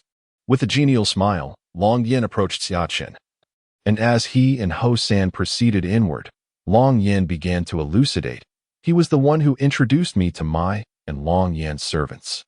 Tai Man added in corroboration, he also facilitated the acquisition of our servants when we initially joined the Tempering Fire Alliance. They have proven to be quite satisfactory. Indeed, Xia Chen acknowledged with a nod as he and Yin Liang trailed behind Ho San, making their way towards the slave market. Much obliged for the introduction. Captain Long. Ho San expressed gratefully, quickening his pace. Long Yin chuckled softly, refraining from further comment. Throughout the journey, Xia Chen's curiosity was piqued as he surveyed the surroundings. On either side of the thoroughfare, slaves in tattered garments, marked for sale, were a common sight, along with figures resembling potential buyers. Groups of ragged individuals were displayed on platforms, subject to bidding and haggling. Those who piqued interest were purchased outright, led away by rope without resistance from the newly acquired individuals. As they progressed, the quality of the slaves on offer gradually improved, and the streets became cleaner. The slaves were thoroughly cleansed, and the prices correspondingly increased. Xia Chen initially believed that these were the finest specimens available, but Ho San continued onward, suppressing his curiosity. Xia Chen followed, and after approximately a quarter of an hour, Ho San finally slowed his pace. Esteemed captains, Ho San began with a smile. The individuals sold here are primarily nobles from fallen houses or those who have lost in power struggles. These are the superior goods. Intrigued, Xia Chen cast his gaze about. And indeed, those offered for sale possessed delicate skin and were adorned with considerable refinement. Were it not for the manacles binding their hands and the price tags affixed to their foreheads, their status as bondsmen would scarcely be discernible. My brethren are not wanting in funds. Present your finest wares, Long Yin declared with a smile, noting the obsequious grin upon Ho San's countenance. Since departing from the Blackwind stronghold, Xia Chen's coffers were far from depleted. In that case, allow me to escort you to the innermost sanctums. Ho San chuckled, proceeding onward. As the others prepared to follow, Xia Chen remained stationary. Pray, what is amiss? Do you not wish to venture further within? Long Yin inquired, perplexed. He was privy to Xia Chen's considerable wealth, sufficient to procure even the most exquisite of the establishment's chattel. Nothing of consequence. Let us proceed. After a brief pause, Xia Chen resumed his advance, prompting Long Yin and Tai Man to exchange bewildered glances before trailing behind. Securing a few of the highest caliber for intimate service would not be amiss. With this thought in mind, Xia Chen continued to follow. As a former pauper, the allure of female attendants was one he was keen to experience. It must be quite stimulating, he mused, his eyes gleaming with anticipation as he followed Ho San through a labyrinthine path that eventually led to a secluded pavilion. Within these walls reside the female consorts of dignitaries in the most exquisite merchandise, Ho San announced in hushed tones, halting before the entrance and proffering a series of masks to the assembled company. One must don these to partake in commerce within. Exchanging knowing smiles, Long Yin and Tai Man promptly donned the masks. Yin Liang followed suit, and Xia Chen, after a moment's contemplation, also put one on. 50 taels of silver per person for entry. Beneath the pavilion, 2 burly men in black stood sentinel, their faces impassive as they observed the approaching group. These are the rules, applicable to all who enter, Ho-Sen elucidated with a grin. Xia Chen raised an eyebrow, then presented a silver note worth 250 taels. Longzhen and Tai Man chuckled heartily, commending Xia Chen's generosity. The black-clad guard accepted the note with a curt nod, and the group proceeded inside. The pavilion comprised 2 spacious floors, bustling with servants and openly priced merchandise. The patrons, without exception, wore veils. In contrast to the exterior, the ground floor showcased only a score of slaves, each exuding an air of nobility. It was precisely this refinement that captivated the onlookers. Indeed, certain noble women's placards bore introductions, such as the wife of a disgraced official from such and such province or the daughter of a condemned official from so and so region. Such annotations imbued these women with an added layer of allure. Esteemed patrons, this woman is the wife of my adversary. I have acquired her for 200 taels of silver. I trust you will indulge me. A voice resonated nearby. Xia Chen turned to see a man standing before a noblewoman, addressing the surrounding clientele with polite gestures. Ah, I see. Given the circumstances, we shall certainly not intrude, came a reply. A former rival bidder, upon hearing this, immediately departed with a smile. Many thanks, brother. The man clasped his hands in gratitude, and the other bidders dispersed. He then turned around, paid the silver with a lecherous expression, and strode away with the noblewoman in his arms. Elsewhere, another voice echoed, and soon after, this individual achieved his desire, departing with a lascivious grin, embracing the noblewoman from the platform. Ha ha, brother, let us go and select one that piques our interest. Longyan, modulating his voice, said to Xia Chen. Indeed, let us also make our selections. Tai Man, similarly altering his voice, suggested to Xia Chen. Xia Chen also vibrated the energy within his body, transforming his voice into a rough and rugged tone. Those who had just spoken had done so in a similar manner, unwilling to reveal their true voices. Those who came here to purchase servants were not ordinary people, and even those being sold might still possess residual power. No one wished to court trouble for themselves. The 2 cases from earlier were clearly instances where the individuals had a thorough understanding of the family backgrounds, and thus revealed some identity information because they felt no fear. Xia Chen's eyes gleamed with excitement as he scanned the scene.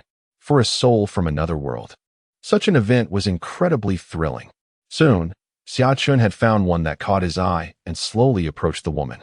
A woman of refinement, appearing to be in her early 30s, possessed a complexion of exquisite alabaster.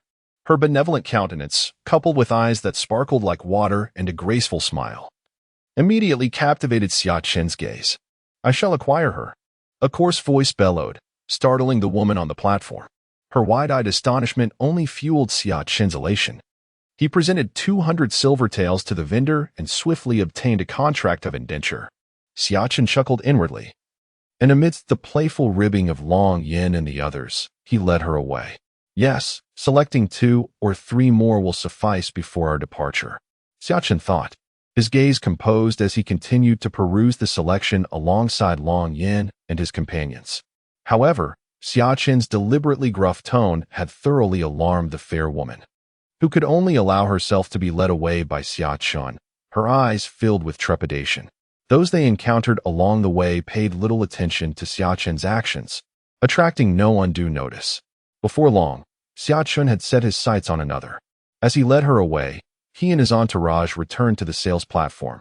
Once more, it was a woman of about 30, but with a more voluptuous figure, exuding an aura of captivating allure.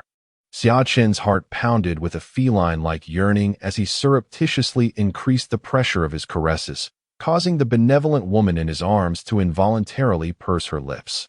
Yes, 200 silver taels, I shall acquire her. The voice remained as rough as before. This woman, too, was visibly startled, but quickly masked her surprise. After paying 200 silver taels, another contract of indenture came into Xia Chen's possession. handing the contract to Yin Liang, who stood behind him. Xia Chen carried one woman in each arm, his hands delving into their garments to continue his wanton fondling. Tai Man displayed considerable interest in the noble woman before him, selecting a delicate-looking lady to accompany him while he assisted Xia Chen in further selections. Subsequently, they expended 600 taels of silver to choose 2 young ladies from esteemed official families, and thus Xia Chen and his companions exited the pavilion. Chapter 52. The Chief Steward. From this day forth, this shall be the residence of my Xia Chen battle team. Standing before his own estate in Wui County, Xia Chen wore a contented expression. Hey, brother, would you like me to help you recruit some members for your team? Long Yin and Tai Man exchanged glances, both chuckling mischievously. Of course, but why do you both look so cunning? Xia Chen regarded the two with a mix of curiosity and wariness. Haha. Only the members recruited at the establishment of a battle team are recognized by the Forge Alliance. If further recruitment occurs at any other time, the Alliance will not provide any support. Long Yin rubbed his hands together, chuckling softly. Oh, so you wish to take advantage of the formation of my team to bolster your own ranks with recognized members? Xia Chen's expression shifted to one of realization. Precisely. Long Yin and Tai Man exchanged sheepish smiles, rubbing their hands together. But what if you leave behind the good ones and take away the undesirable? Xia Chen's demeanor suddenly turned serious as he regarded them intently. Rest assured, we will ensure that only the finest are reserved for you. Long Yin and Tai Man waved their hands dismissively, exuding an air of nonchalance. Very well then, I shall rely on both of you. Xia Chen nodded with satisfaction, entrusting the recruitment of team members to the 2 of them. Let us proceed to my new residence for a drink while the enthusiasm lasts. Tai Man stepped forward, gesturing towards Xia Chen's new abode, exclaiming with fervor. At the headquarters of the Quanshi gang, a figure familiar to Xia Chen and his companions was already kneeling on the ground. Upon seeing him, the figure immediately lowered his voice to inquire. My subordinates have failed in their duties. I implore the steward for forgiveness. Please spare my life. Initially, Long Yin was on the verge of being trapped in the mountains. But unexpectedly, a young man emerged from nowhere. Had it not been for him, Long Yin would undoubtedly have met a grim fate. I dare wager that this young fellow possesses some forbidden technique. Otherwise, he would not have unleashed such formidable power, decimating my men. You speak of forbidden techniques? After a prolonged silence, the steward suddenly stomped his foot, turning sharply to fix a cold gaze upon Ling Jianqiu. Indeed, it must be a forbidden technique. Ling Jianqiu, who had fallen to the ground, immediately lunged forward to kneel once more before the steward, affirming resolutely. Oh! The steward let out a soft exclamation, raising his icy countenance, narrowing his eyes in contemplation as he gazed skyward. In the living room of Xia Chen's team, while he engaged in light conversation with Long Yin, he played with the expensive items he had purchased. Yet the servants had yet to bring forth the food and drink he had ordered. Could it be that the servant has absconded with the money? Finally succumbing to his vexation, Tai Man gently set down the noblewoman he had purchased and slammed his hand on the table, exclaiming, Surely not. No slave would dare to act in such a manner. Xia Chen, likewise, released the plaything from his embrace, grasping his long sword and following closely behind. The 4 exquisite female slaves he had acquired immediately nodded in agreement, their former high status now reduced to mere objects of amusement. Our directive was for the servants to procure wine from the nearest establishment. As Long Yin elucidated, he hastened forward, guiding the 2 men. Xia Chen, accompanied by Yin Liang, followed closely, unfamiliar with the route. Here it is. Rounding a corner, Long Yin swiftly arrived at their destination, eliciting a surge of fury among the group. Damn it! How dare this worthless cur defy my will? Continue to resist? I dare you. Summon your master, that purveyor of filth, to rescue you. On the thoroughfare, a drunken martial artist was mercilessly flogging a slave prostrate on the ground. One of the male slaves Xia Chen had dispatched to acquire wine. Bystanders hurried past, avoiding eye contact, fearful of attracting unwanted attention. The slave's body was covered in welts, his breath shallow and labored, yet the middle-aged cultivator persisted in his brutal assault. I deigned to sample your master's wine, an honor he should have embraced, yet he refuses? I'll be the death of you."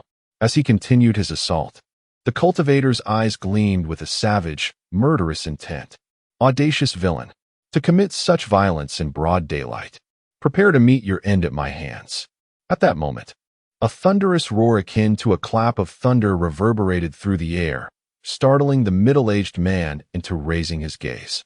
He beheld a towering, dark-faced giant charging towards him, a brilliant blade of light rapidly approaching in his grasp.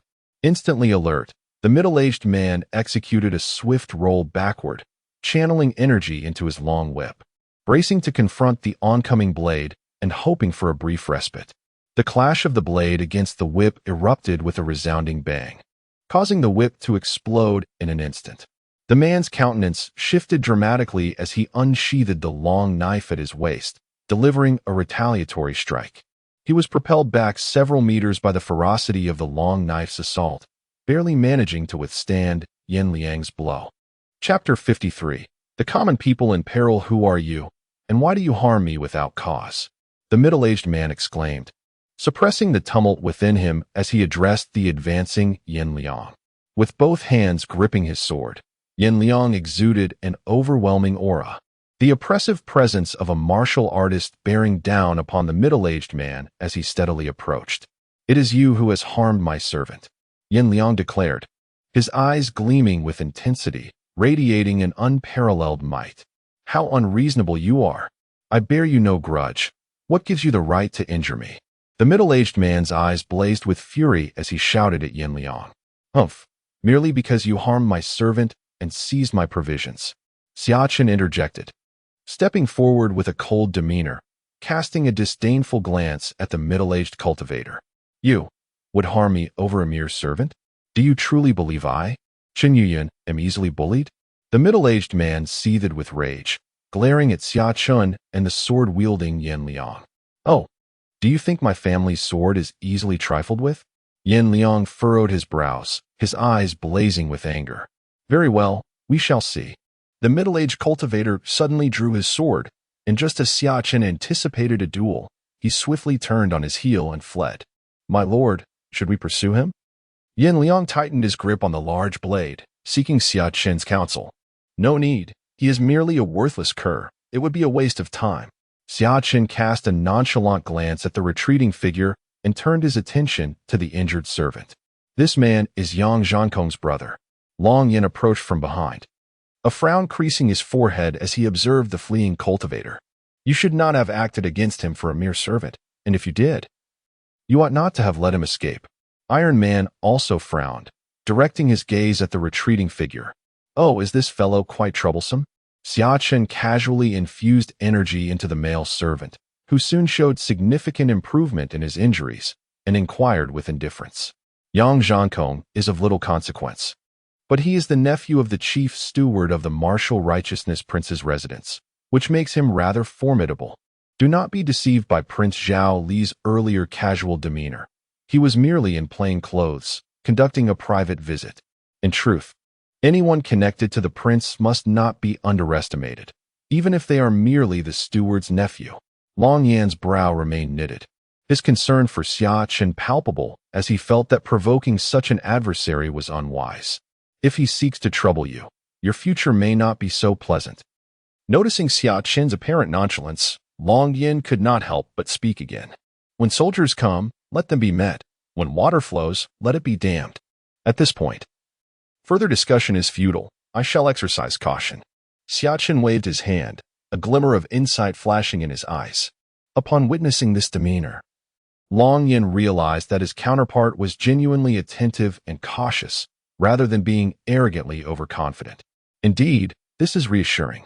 The matter of sustenance is of paramount importance. Should anyone tamper with it, catastrophe may ensue. Xia Chen shook his head, his brow furrowed. How could such an evident issue escape everyone's notice? Well, ordinary people do not engage in our conflicts, nor would anyone target them. Thus, procuring food and drink from an establishment frequented by commoners should pose no threat. Taiman opened his mouth in astonishment, offering an explanation. "Historically, is this the norm?" Xia Chen expressed surprise, pondering if this had become a shared trait in this realm. It has always been so. Long Yin and Time Man exchanged glances and nodded in agreement.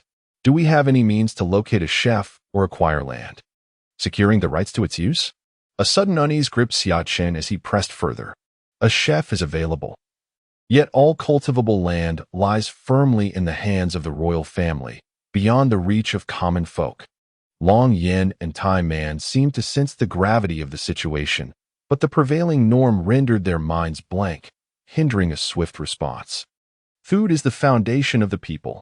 Even we, as cultivators, cannot afford to disregard sustenance until we attain a certain level of power. If we cannot maintain control over this vital resource, how can we ensure our safety? Even Yin Liang, who seldom speaks except in battle, uncharacteristically offered a profound and incisive opinion. From a young age, our teachers instilled in us the belief that ordinary individuals must serve the monks with utmost sincerity, devoid of deceit and favoritism, while the monks, in turn, typically refrained from preying upon the common folk. Both Long Yin and Timan, having absorbed this philosophy from their parents since childhood, were puzzled by the sudden shift in circumstances. A sense of impending trouble loomed over them. Xia Chen looked up, feeling an oppressive darkness clouding the sky above, momentarily stunned. If the entire world were indeed ensnared in such a scheme, what grand conspiracy could this be? What terrifying machinations lay beneath? This was a game played with the lives of the populace. A profound sense of crisis surged within him. Xia Chen finally grasped the pervasive dangers lurking in this world. It was said that this plan was conceived by the immortal master at the founding of the nation and adopted by the late emperor. How could there be any flaws? Indeed, the immortal master had survived from the nation's inception to the present as a formidable warrior, orchestrating everything according to established laws. How could he betray us? Long Yin and Timan remained bewildered, still failing to comprehend. Enough of these chaotic thoughts. Let us indulge in some wine, Timan declared, waving his hand dismissively and striding towards Xia Chen's residence. Yes, brother Xia Chen, let us go and drink. Long Yin laughed heartily, following Timan. Xia Chen hesitated for a moment, then resolutely quickened his pace, his eyes glinting with determination, clearly having devised a plan. Chapter 54. Barking Dogs, my lord. I raise a toast to you. At the table, Yin Liang lifted his cup towards Xia Chen, his expression spirited. Ha. Come, General Yin, let us drink. Xia Chen let out a hearty laugh, raising his cup to the brim. Attentive servants, already present, poured wine and replaced dishes for the guests, while Xia Chen was attended to by a purchased noblewoman, and Tai Man had a similar arrangement. Thus, the group indulged in their revelry, drinking to their heart's content. We shall continue our festivities tomorrow. After several rounds of wine and a variety of dishes, Tai Man began to exhibit signs of inebriation, his expression a portrait of confusion. Let us assist Brother Tai to the guest room for rest. Fortunately, the estate was not lacking in servants. Yin Liang's recently acquired noblewoman remained at his side, and Xia Chen promptly summoned 2 male servants to help escort Tai Man to his quarters. Word is spread that the princess, unable to endure the humiliation, has called off her engagement in a fit of rage. Alas, whether this is true or not, I have heard whispers that the princess is frivolous, entertaining paramours outside her betrothal. Indeed, it is said she changes her suitors daily. Regardless, it is undeniable that Xia Chen, the useless young master of the Xia family, is a fool. Not only has he forfeited a prestigious position, but he has also brought misfortune upon the Xia family. Rumor has it that the king of Wuhan has allied with the Shanghai Commerce Guild to suppress the Xia family. Indeed, this worthless young master is utterly incompetent. Within the taverns and street stalls, gossip abounds, and throughout Wuhan County, varying accounts of the truth regarding Xia Chen and the princess have begun to emerge. In the Xia household, discussions about this matter are equally fervent. This good-for-nothing Xia Chen truly deserves his fate. He has not only lost his esteemed position, but has also subjected our family to such disgrace. Now, the city is rife with rumors proclaiming the Xia family's impending downfall. What shall we do about this? At this juncture, within the grand hall of the Xia family, the assembled echelon of power brokers had reconvened. Xia Chen's paternal uncle, Xia Jichong, once more voiced his grievances, his countenance etched with discontent. Alas, if only Xia Chen had exercised a modicum of restraint. In contrast to the previous assembly, a mere handful echoed his sentiment, yet the chorus of concurrence remained conspicuously sparse. Within the confines of the hall, a novel figure had taken his place. "My lord," Yin Liang interjected, seated at the banquet table, his repast momentarily abandoned, "there is a disturbance brewing outside." His brow furrowed in consternation. "Indeed?" Xia Chen responded, taken aback. Ere he could formulate a rejoinder, a manservant burst into the hall, his countenance etched with distress. "Master, there are those without who seek to raise our gates." The servant's visage bore the marks of conflict, his eyes glistening with unshed tears, as he beseeched Xia Chen, who frowned deeply. "Who dares to trespass? And what is the extent of their force?" Xia Chen inquired, rising from his seat, his brow furrowed in consternation as he unsheathed his sword. "When Xiao Lan and Xiao He awaken from their slumber, ensure that they are provided with sustenance." "As you command." The two comely matrons responded with radiant smiles and dulcet tones, while upon the bed, the two maidens remained in a state of profound repose, their bodies still bearing the marks of recent exertion. As a cultivator, Xia Chen's martial prowess was formidable, to the extent that even the legs of the two female servants trembled still. "Let us make haste, Yin Liang, and ascertain who dares to defy us," Xia Chen exclaimed with a hearty laugh, striding purposefully toward the gates, Yin Liang in tow, his great blade held aloft. "Come forth, ye craven-hearted wretches, else your grandfather shall dismantle these gates." The cacophony of invective reached their ears, causing Xia Chen to furrow his brow in vexation. "At this early hour, which impudent cur dares to bark and disturb the peace?" A boisterous voice emanated from beside him. Xia Chen turned his head to see Tai Man, bearing his long saber. Emerging from the "Old Tai, did you have a good rest?" Xia Chen inquired with a grin, patting Tai Man's shoulder with a jaunty air. "Humph, precisely what I needed to vent my frustration with this group of ignoramuses," Tai Man retorted with a disgruntled snort, immediately heading towards the courtyard gate. For a cultivator such as himself, a mere noblewoman was hardly a match for Tai Man Ha. "Let's go and see whose dog is barking mad so early in the morning," Xia Chen exclaimed with a hearty laugh, striding towards the gate alongside the equally invigorated Yin Liang. "Young master, as the adage goes, kill the chicken to scare the monkeys. This group deserves a severe punishment," Yin Liang remarked with a grin, his eagerness to prove himself evident after the previous night's catharsis. "Oh, then I shall leave it to General Yin," Xia Chen responded with a subtle smile. He would not hinder Yin Liang's desire to exhibit his capabilities. As he spoke, they arrived at the entrance of the residence. "Humph, you cowardly turtle, you've finally been goaded out, have you? I thought you intended to hide inside forever." Chapter 55. A paternal plea and irritating clamor arose from outside the gate, stirring a sense of intense ferocity within those who heard it. Upon exiting, Xia Chen immediately recognized the individual obstructing his residence's entrance, the imbecilic youth whose face he had trampled the previous day. "Kid, you finally deigned to emerge. Don't blame me for being unyielding. Kneel down and kowtow to me now, and call me father. I was wrong, and I might spare your life today," the young man declared with an arrogant tone, his eyes betraying a sense of triumph as he gestured towards a middle-aged man standing amongst his entourage. "Behold your esteemed patriarch," he declared. "To preserve your life today, you must first prostrate yourself before your venerable sire twice, and then once before your secondary progenitor, myself. Following this act of obeisance, you shall cleanse the dust from the soles of our shoes with your face, and then depart from this courtyard forthwith, bearing your ignominious standard. Only then shall this matter be considered concluded." The youth pivoted to face Xia Chen directly, regarding him with undisguised disdain. "Boy, do you presume your status as a martial instructor grants you superiority? Let me enlighten you. The esteemed patriarch I have summoned today is a martial grandmaster. Do you comprehend the significance of that title, you cur? A martial grandmaster is one who could sire even your father." The youth reveled in his pronouncements, his breath foul, his countenance radiating arrogance and triumph, utterly disregarding Xia Chen and his companions. "Your secondary progenitor here finds you somewhat amusing. Address me as father, and I shall absolve you of your transgressions." The youth persisted in his insolence, his arrogance unbounded. "However, that wretch is beyond redemption. He must cleanse the soles of our shoes with his face." The youth gestured towards Xia Chen, erupting in unrestrained laughter. "Yin Liang." Xia Chen's countenance darkened further. Yet his tone remained placid.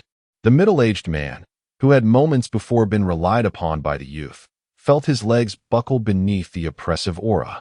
Gazing in terror at the approaching Yin Liang, "Yin Liang, refrain from delivering a fatal blow. Exercise restraint. Merely extract their excrement." With that, Xia Chen channeled the power of the sun and moon within him, his gaze turning glacial as he surged towards the loquacious youth with the swiftness of a fleeting shadow. "This one is mine to chastise." Xia Chen's expression remained impassive, yet his velocity was astonishing, and before the youth could fully react, a resounding slap had already landed upon his face. A cacophony of sounds erupted from Yin Liang's side as the middle-aged cultivator, the stalwart pillar upon whom the youth relied, was sent sprawling to the ground, his weapon clattering away, a trickle of blood escaping his lips. The mocking youth himself had half his face inflamed by Xia Chen's palm, now a whimpering heap on the ground. "The rest of these whelps are mine to deal with." Iron Barbarian, his fury seeking an outlet, set his sights on the entourage of martial artists brought by the youth, a savage glint igniting in his eyes as he leapt into their midst. "Ah, have mercy!" Cries of terror filled the air, yet they were futile. Facing Iron Barbarian, who possessed a realm beyond their own, they were destined for annihilation.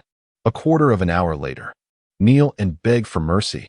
In the courtyard of Xia Chen's war team's manor, Xia Chen wielded a sturdy whip, lashing out at the youth. "Mercy, father." The whip struck the youth's back, tearing his flesh, and he cried out in agony, "Call me second father." Xia Chen nodded with satisfaction, turning the whip towards Yin Liang. "Second father." The youth hastened to comply, fearing another blow. Thwack! Just as he noticed the smile playing on Xia Chen's lips, another lash descended. "Kneel." Thud! The youth immediately kowtowed, his forehead striking the ground, instantly forming a large, dark bruise. Thwack! "Call me third father." Elsewhere, Iron Barbarian was also wielding a whip, the middle-aged martial sect man kneeling before him, a picture of abject misery. Again. "Beg for mercy." "Mercy." "Good boy, indeed. Now polish your father's soles." Gazing upon the youth's countenance, a wave of contentment washed over Xia Chen. He extended his foot, a broad smile gracing his features as he beheld the young man's face, now swollen to a grotesque caricature. "Huh," the youth stammered, his porcine head tilting in bewilderment. In response, Xia Chen lashed out with a whip. "What huh? Hasten to cleanse your sire's footwear." The blow landed with considerable force, tears welling in the youth's eyes. He cast a look of abject terror upon Xia Chen. Yet, in the end, he submitted his numb face, commencing to scour Xia Chen's shoe. "Ha, that's more like it." Xia Chen nodded approvingly, his gaze hardening as he abruptly pinned the youth beneath his foot. "Since you are but dregs, then embrace your worthlessness. Kneel before the estate until nightfall, and your debt shall be paid for the day. Fail, and next year's date shall mark your demise." With a flash of steel, Xia Chen's blade materialized, severing one of the youth's ears with a swift stroke. "Ah!" The youth shrieked, a torrent of agony erupting as his ear was sliced clean. "Such base creatures as you require a memento, lest you forget your place. Now kneel outside the estate until nightfall, or face consequences far graver than a mere ear." Shattering the severed ear before the youth's eyes, Xia Chen delivered a kick, sending him sprawling outside the estate gates to kneel in supplication. "You too." On the other side, Time Man, having dispensed his own brand of discipline, similarly propelled his charge outside. "Young master, why not eradicate them entirely?" Yin Liang inquired, a furrow creasing his brow as he observed Xia Chen's actions. After all, there would be future dealings with the Quenching Alliance. And that fellow was also the son of a consul. Things couldn't be pushed too far. Chapter 56. Another acquisition of red envelopes. With a wave of his hand towards Xia Chen, Time Man drove the carriage, slowly departing with his beautiful concubine. "These past few days have also delayed cultivation. Yin Liang and I will go cultivate first. If anything arises in the manor, You two should handle it. If it's beyond your capabilities, then come find me, Xia Chen said to the two noblewoman slaves he had purchased, watching Tai Man depart. Yes, master. The two mature female slaves' beautiful eyes flickered, their smiles charming. One possessed the demeanor of a kind wife and loving mother, while the other was mature, enchanting, and graceful.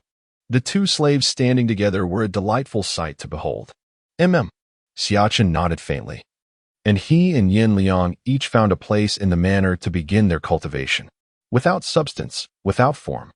Having cultivated the circle of sun and moon for many days, Xia Chen quickly entered a state of cultivation. Sensing the radiance of the sun and comprehending the power of ultimate yang in the mortal realm. Compared to before, this cultivation felt much more effortless. In the cultivation state, his body quickly reached its limit. Sensing that he could no longer continue cultivating, Xia Chen exited the state and moved into the shadows. After consuming the inner cores and hearts of two demon beasts, my body's endurance has greatly improved. The gains from this cultivation are twice what they used to be. Having completed his cultivation, Xia Chen savored the power of the sun and moon within his body, nodding with great satisfaction. Ding! The red envelopes from the myriad realms have been refreshed. Initial level red envelopes, quantity 3. Within the hour. The recipient is tasked with collecting the digital red envelopes within a 50-meter radius, after which they will vanish.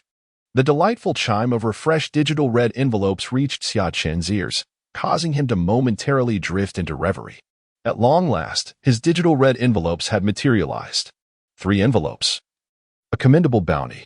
This time, there were a trio of digital red envelopes, filling Xia Chen with immense joy and causing his eyes to gleam with excitement. Where could they be lurking? He leaped to his feet, swiftly scouring the vicinity. Xiaoyu, diligence is paramount. One must never be negligent. Observe, within a pavilion. The benevolent and mature female slave Xia Chen had acquired was meticulously instructing a high-ranking maidservant. Upon catching sight of her, Xia Chen's eyes sparkled anew. A digital red envelope. A sizable digital red envelope rested squarely upon the woman's person, its crimson glow irresistibly captivating. Master, you've arrived. The two women, engrossed in conversation, noticed Xia Chen and promptly rose to offer their courtesies. Carry on, Xia Chen nonchalantly nodded, approaching the benevolent mature woman under her puzzled gaze, and enfolding her in an embrace. Ding! Congratulations, recipient, for initiating the primary digital red envelope. The envelope's activation countdown commences. 10, 9, 8. The sound of the digital red envelope activating echoed, causing Xia Chen's eyes to shine even brighter. The virtuous wife and compassionate mother-esque beautiful noblewoman's face was already flushed crimson. Ah, now that you've entered the manor, I realize I haven't bestowed a name upon you. Embracing the beautiful noblewoman, Xia Chen suddenly remembered that he had yet to christen her. I am at your disposal, master. The beautiful noblewoman nodded bashfully, her face conveying an utterly compliant demeanor. Considering your serene demeanor, Xia Chen mused, his gaze lingering on the noblewoman, captivated by her heart-stirring aura of maternal warmth and wifely virtue. He pondered what appellation would best suit her. Ding! Congratulations, the red envelope has been successfully opened. And you have acquired the legend of the Condor Heroes world's martial art, Dragon Elephant Prajna skill. Dragon Elephant Prajna skill, inscribed within the Dragon Elephant Prajna Sutra. It is revered as the supreme guardian deity skill of esoteric Buddhism. Comprising 13 levels, its external martial prowess is formidable and fierce, embodying the immense strength of 10 dragons and 10 elephants. Each move carries the weight of 1,000 pounds, possessing boundless power. The 13 levels of internal mastery encompass elephant strength, dragon elephant strength, dragon elephant giving, dragon elephant discipline, dragon elephant patience, dragon elephant diligence, dragon elephant meditation, dragon elephant wisdom, dragon elephant prajna paramitha, dragon elephant prajna sattva, dragon elephant prajna bodhi, dragon elephant prajna immeasurable. Ding! The martial art acquired from the red envelope has directly elevated the host to the highest realm. Dragon elephant prajna immeasurable. The system's voice, a source of inner joy, resonated as an indescribable surge of energy poured into Xia Chen's body from the void, refining his physique. Boom! Like a floodgate unleashed. Xia Chen's physical fortitude soared under the infusion and refinement of this energy. Within his body, sinews and bones resonated in unison, akin to muffled thunder rising from the ground. The beautiful noblewoman cradled in Xia Chen's arms, along with the attendant and the high-ranking servants nearby, were startled, gazing in astonishment at Xia Chen as thunderous sounds emanated from within him. Young master, what's happening? Rumble. The muffled thunder echoed 13 times before finally subsiding, marking Xia Chen's Dragon Elephant Prajna skill's ascension to the 13th level. Dragon Elephant Prajna immeasurable. As a crimson glow manifested in his vision, Xia Chen glanced downward, discovering the second red envelope nestled upon the bosom of the charming woman in his embrace. Henceforth, you shall be known as Xianmei. Amidst the maiden's blushing countenance, Xia Chen nonchalantly reached into her collar, seizing the red envelope. Ding! Congratulations on acquiring a novice red envelope. Opening commences in 30, 29, 28. The envelope burst open. The comely matron, Xianmei, uttered a soft murmur, her face flushed. From this moment forward, her appellation would be Xianmei. Ding! Congratulations, the red envelope has been successfully opened. You have obtained the Lingbo Microstep from the demigods and semi-devils universe. Lingbo Microstep, an exclusive lightness skill of the Xiaoyao sect. Based on the I Ching's 64 hexagrams, practitioners advance by stepping on the hexagram positions in a specific sequence, completing a full circle from the first step to the last. This footwork is extraordinarily exquisite, allowing practitioners to evade attacks from numerous adversaries. Furthermore, each step of the Lingbo Microstep is intrinsically linked to internal energy. It is no mere ambulatory exercise. Those without a foundation in internal energy who forcefully attempt the Lingbo Microstep risk severing their own meridians. Chapter 57. Dual Breakthrough Lingbo Microstep. Xia Chen was inwardly overjoyed. This was an exceptionally formidable divine skill. Mastering it would ensure invincibility. Upon acquiring the Lingbo Microstep, a profound and enigmatic comprehension flowed into Xia Chen's mind from the nameless void. In a fleeting moment, the Lingbo Microstep was fully mastered. Greetings, Master. Hark, felicitations, host. On acquiring a novice cache, aperture imminent in 60 seconds. Similarly enfolding the pulchritudinous maiden, Xia Chen tenaciously clutched the cache. Henceforth, thou shalt be known as Min. A delicate exclamation escaped Min, her countenance blooming with an even more exquisite allure. Hark, cache aperture successful. Acquisition, a centenary jujube from the journey to the West universe. Jujube, blossoming once a century, bearing fruit once a century, a commonplace spiritual entity. Ah, jujube. A flicker of interest ignited within Xia Chen's heart. Instantly, a repository materialized before his gaze. The premier cell housed a shard of the immortal slaughtering sword, the second. A luscious, vermilion jujube. Ingesting it should catalyze my advancement. Pondering thus, Xia Chen retrieved the jujube in a trice. The alluringly fragrant fruit materialized betwixt the lips of the virtuous and comely handmaiden. A gasp escaped the handmaiden. Before she could react, Xia Chen had seized the jujube with his mouth, swallowing it whole, their lips melding in the process. Boom! The jujube dissolved upon entry, transmuting into a gentle medicinal force, coursing through his abdomen, metamorphosing into a warm current, suffusing his limbs and bones. Xia Chen squinted, savoring the sweetness, while expediting the refinement of the medicinal essence. His cultivation escalating rapidly. The protracted stagnation at the 6th stratum of the martial master was surmounted, his cultivation surging until it breached the 7th stratum, halting only at the nascent phase of the 8th. With the augmentation complete, Xia Chen released the two maids, standing erect. I shall retire to cultivate. Rest well. The elder shall be known as Qing, the younger, Xiao Lian. Having glanced at the limpid eyes of the two maids, Xia Chen smiled faintly, rose, and proceeded towards the training grounds. With his cultivation base elevated, it was opportune to resume the practice of the circle of sun and moon. Upon arriving at the training area once more, a gleam of brilliance flashed in Xia Chen's eyes. The cultivation of the dragon-elephant prajna skill had significantly enhanced his physical fortitude, rendering him capable of absorbing an even greater amount of solar essence. I am currently at the 13th level of the dragon-elephant prajna skill, possessing the strength of 13 dragons and 13 elephants, succinctly termed immeasurable power. In this physical state, not only does the art operate more swiftly, but I also remain fearless even if the energy within my body is depleted. The dragon-elephant prajna skill possesses an independent energy within its own self-proclaimed system. The nature of this energy is exceptionally unique, coursing solely through the flesh and not flowing through the meridians.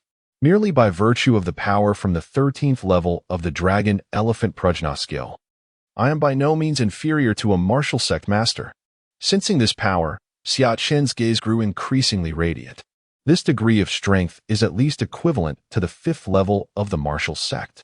Furthermore, by employing this to cultivate the circle of sun and moon, it is likely that the combined combat prowess would be comparable to the 7th level of the martial sect.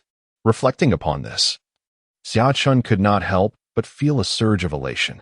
Although his cultivation base remained at the 8th level of a martial master, he possessed combat capabilities comparable to the 7th level of a martial sect master, devoid of thought and concept, devoid of form and self, with a stirring in his heart. Xia Chen swiftly entered the optimal state for cultivation, rapidly absorbing solar essence. With the dragon-elephant prajna skill as a foundation, Xia Chen's rate of absorption of solar power was exceedingly rapid. Strands of solar energy were continuously absorbed and converted, swiftly replenishing his own reserves. On the other side of the courtyard, Yin Liang, who was seated in a meditative posture, was quietly cultivating. Suddenly, he flipped over and leaped to his feet. Kill! A thunderous roar erupted from Yin Liang's lips. As energy surged around him, his murderous intent like a tide. The long blade in his hand continuously cleaved, practicing a succession of maneuvers. With a resounding crash, a man-sized boulder was instantly shattered. The long blade, gleaming with a frigid light, possessed unparalleled sharpness. With each maneuver, Yin Liang's aura relentlessly intensified. Beacon fires mirrored the moon, his presence akin to a tiger, a wild goose soaring across the firmament. One after another, ferocious techniques were unleashed, and Yin Liang's aura ceaselessly ascended, finally reaching its zenith. Guillotine. A decisive move was unleashed from Yin Liang's hand. The aura that had climbed to its peak paused abruptly, then exploded violently. Boom. Yin Liang's aura, having reached its apex, ascended once more. The surrounding fallen leaves were sent soaring by the force, lingering in the air. A breakthrough to the 7th level of the martial sect. The 8th level of the martial sect. The early stage of the 8th level. The mid-stage of the 8th level. The aura surged all the way, only halting at the mid-stage of the 8th level of the martial sect. With the breakthrough in aura, Yin Liang instantly transitioned from extreme motion to utter stillness, immediately seeking a large rock to sit upon, and began to meditate quietly. After a quarter of an hour, the cultivation of the mid-stage of the 8th level of the martial sect manifested upon the meditating Yin Liang. Master, it's time for lunch. As time elapsed, the lunch hour arrived unnoticed. Xia Chen, ceaselessly absorbing the sun's energy, still felt no discomfort, effortlessly absorbing the solar essence pouring from the sky. The dragon-elephant prajna art has been of immense assistance to me. Opening his eyes, Xia Chen murmured to himself. Having acquired the dragon-elephant prajna skill, he not only possesses combat prowess even when depleted of energy, but it also significantly accelerates the foundational practice of the circle of sun and moon, truly a perfect complement. It is said that among the 72 arts of Shaolin, there exists a divine skill known as the indestructible Vajra body. If I could obtain it, the fortitude of my physical form would undoubtedly experience another substantial augmentation. Lost in contemplation, Xia Chen accepted the midday meal offered by Xian Mei, devouring it with gusto. Has Yin Liang's meal been delivered? Yin Liang must also be immersed in cultivation and requires someone to bring him sustenance. Rest assured, Master, it has been delivered. Xian Mei replied with a gentle smile, her demeanor composed and graceful, as she continued to attend to Xia Chen's meal. With the substantial breakthrough in his physical strength, Xia Chen's appetite had also increased considerably, resembling a bottomless pit. All the food brought by Xianmei was consumed entirely within a mere quarter of an hour. "Oh, this servant is remiss. I did not prepare enough food. I shall fetch more for master immediately," Xianmei exclaimed. Witnessing Xia Chen's complete consumption of the provisions intended for 3 individuals. "It is of no consequence. You are not at fault. My cultivation has just advanced, and it is natural for my appetite to increase. Simply have the servants prepare more," Xia Chen responded with amusement, pulling the flustered Xianmei into his embrace. "Summon a servant to bring another serving of food, and also deliver another portion to General Yin Liang." He summoned a maid to take the empty food containers for refilling. Xia Chen, embracing Xianmei, smiled as he initiated an amorous interlude amidst the verdant scenery. The food was quickly replenished, and Xia Chen, after engaging in playful dalliance with Xianmei for a considerable time, finally released her, contentedly resuming his cultivation.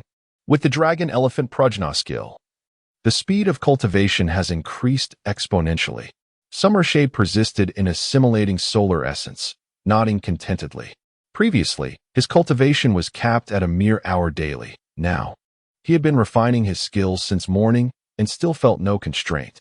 As he mused, his practice continued unabated, swiftly drawing in the celestial solar energy.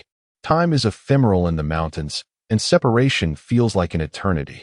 In the throes of cultivation, time slipped away like water, and 2 more hours elapsed in the blink of an eye. Having cultivated for a morning plus 2 hours, Summershade finally sensed his limit. The Dragon Elephant Prajna skill emphasizes strength, with physical resistance as a secondary enhancement. It's remarkable that it has sustained my cultivation this far.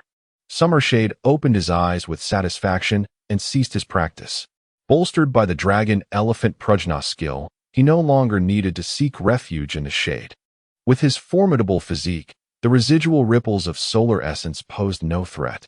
Now that the circle of sun and moon is complete, it's time to familiarize myself with the Dragon Elephant Prajna skill. After finishing his cultivation, a surge of potent energy coursed through his body. Summershade's eyes gleamed with fervor as he leaped from the boulder, standing on the open ground to practice the Dragon Elephant Prajna skill as a self-contained physical technique.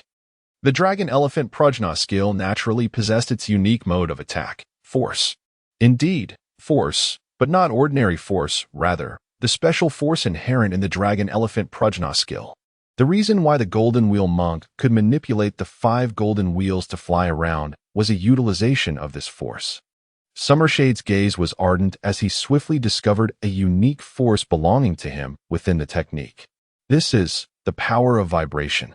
As the unique force of the Dragon Elephant Prajna skill coursed through him, a terrifying undulation emanated from his hand. A glint of intense light flashed in Xia Chen's eyes as he lightly struck a man-sized rock beside him. Boom!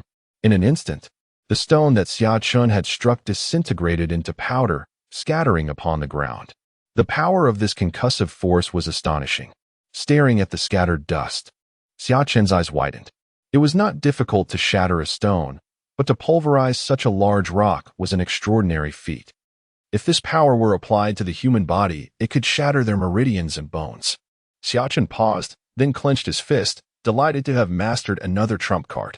Feeling the concussive force swirling within him, he smiled. The next step was to practice continuously and quickly adapt to his current physical strength. With these thoughts in mind, Xia Chen immediately adopted a stance and began practicing the Dragon Elephant Prajna skills movements. With my current state, mastering my physical strength will lead to further progress. Elsewhere, Yin Liang, who had broken through in cultivation, continued to train. He would rise to practice swordsmanship and sit in meditation to refine his qi and improve his cultivation. Making constant advancements, time gradually passed in peaceful cultivation. After ceaselessly practicing the Dragon Elephant Prajna skill for 2 hours, Xia Chen paused. I still have a paramount movement technique, Lingbo microstep, that I have yet to master. I cannot solely focus on the Dragon Elephant Prajna art. With these thoughts in mind, Xia Chen swiftly adjusted his state and commenced practicing Lingbo microstep. This technique is a lightness skill, emphasizing evasion. He would first familiarize himself with the fundamental operations before proceeding with subsequent practice. A glint of contemplation flickered in Xia Chen's eyes. Lingbo microstep cultivates internal energy through dynamic movements, with each step traversing the 64 hexagrams in a complete cycle, naturally circulating internal energy. Consequently, with each cycle he completed, his internal energy experienced a degree of improvement. He inhaled with each step and exhaled on the second, and after completing the 64 hexagrams, he felt no numbness in his limbs, surmising that with smooth breathing, there would be no harm. On the second attempt, he inhaled every 2 steps and exhaled every 2 steps. As he continued, Xia Chen's steps became increasingly adept and swift. Initially, he meticulously followed the 64 hexagrams with each step, but eventually, the training ground was filled only with blurred afterimages of Xia Chen. This cycle repeated until dusk. When his personal maidservant arrived with supper, "Master, dinner is here." Upon hearing the voice, Xia Chen immediately ceased his training and turned to see Mei Nu MM. "Has dinner been sent to General Yin Liang?" Xia Chen casually walked to Mei Nu's side, eating as he inquired. "Yes, sufficient portions have been delivered," with a captivating smile. The charming maidservant attended to Xia Chen as he dined, her voice a gentle whisper.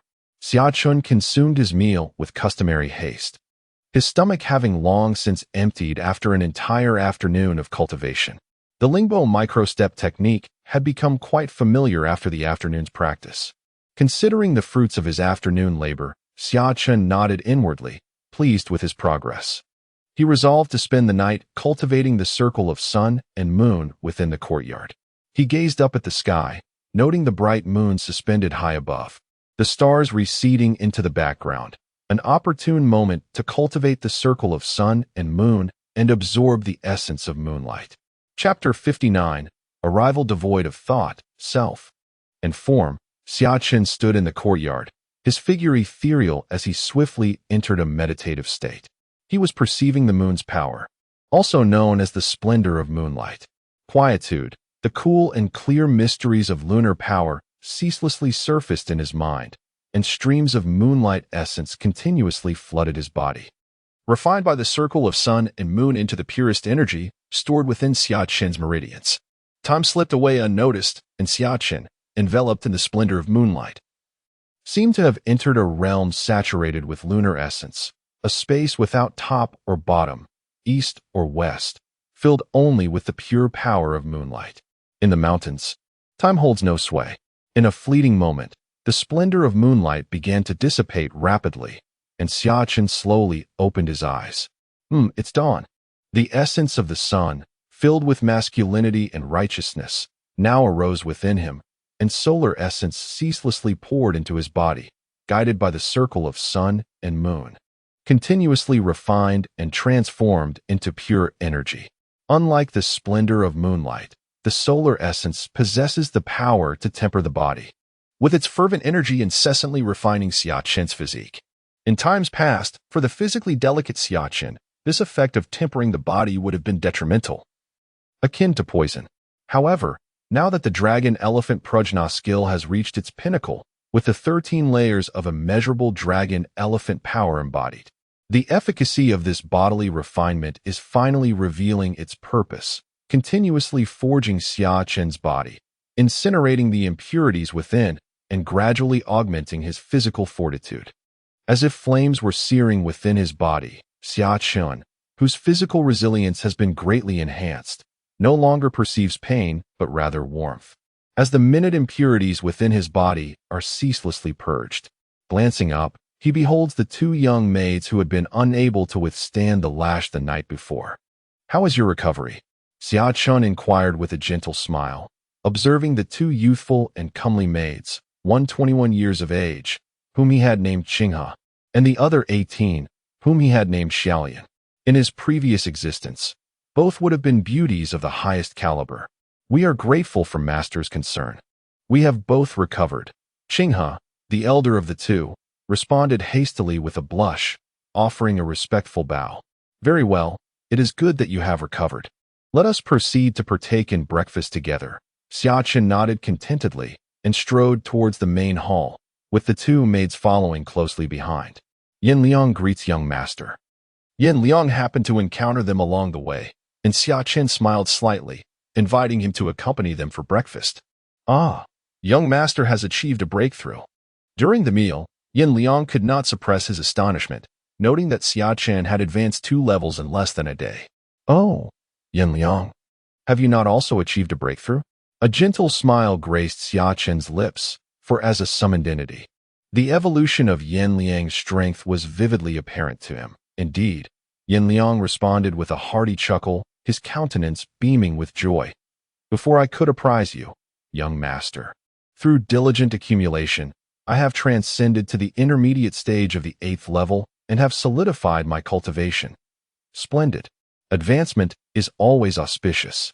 Now, let us partake in our meal with haste, and then we shall resume our cultivation. Xia Chen exclaimed jovially, accelerating his pace of dining.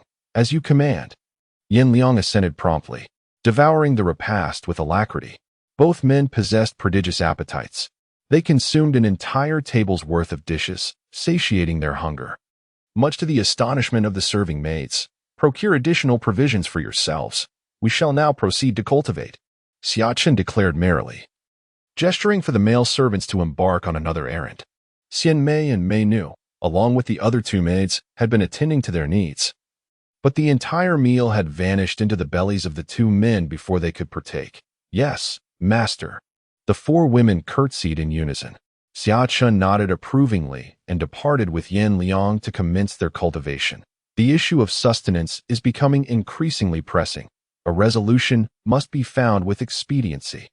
Xia Chen mused, furrowing his brow. He recalled the conversation with Long Yin from the previous night, where he was told to seek him out if he desired land. Long Yin, having resided in this locale for many years, should possess knowledge of relevant avenues. Engrossed in his thoughts, Xia Chen glanced at the sky and resolved to summon the 2 men again during the midday meal. For now, he would suppress the matter and devote himself to cultivation. Temporarily setting aside the issue, Xia Chen arrived at the cultivation site and resumed the rapid absorption and refinement of the sun's essence, employing the cycle of sun and moon technique. The surging essence of the sun ceaselessly enveloped his entire being, tempering his physique while simultaneously being refined by the circle of sun and moon into the purest energy to replenish himself. Time gradually slipped away amidst cultivation, and soon midday arrived. As if prearranged, Xian Mei once again arrived to deliver lunch. Master, luncheon is served. Xian Mei uttered sweetly, laboriously placing the large lunchbox in the gazebo. Addressing Xia Chen, who was in the midst of cultivation. Hearing the sound, Xia Chen exited his meditative state and leaped down from the large rock. Send word to Long Yin and Taiman of the Dragon Rock and Iron Barbarian squads, informing them that I request their presence. Gazing at the meal brought by the beautiful woman, Xia Chen couldn't help but smack his forehead, realizing he had been so engrossed in cultivation that he had forgotten to instruct his servants regarding this matter. Yes, master, Sinmei responded, momentarily taken aback. Just as she was about to bend down to pick up the lunchbox, the sound of footsteps suddenly reached her ears. Master, Captain Long Yin and Captain Taiman have arrived and are awaiting you in the main hall. It was Mena who had arrived, offering a graceful curtsy to Xia Chen before delivering her report. Oh, they've come to find me?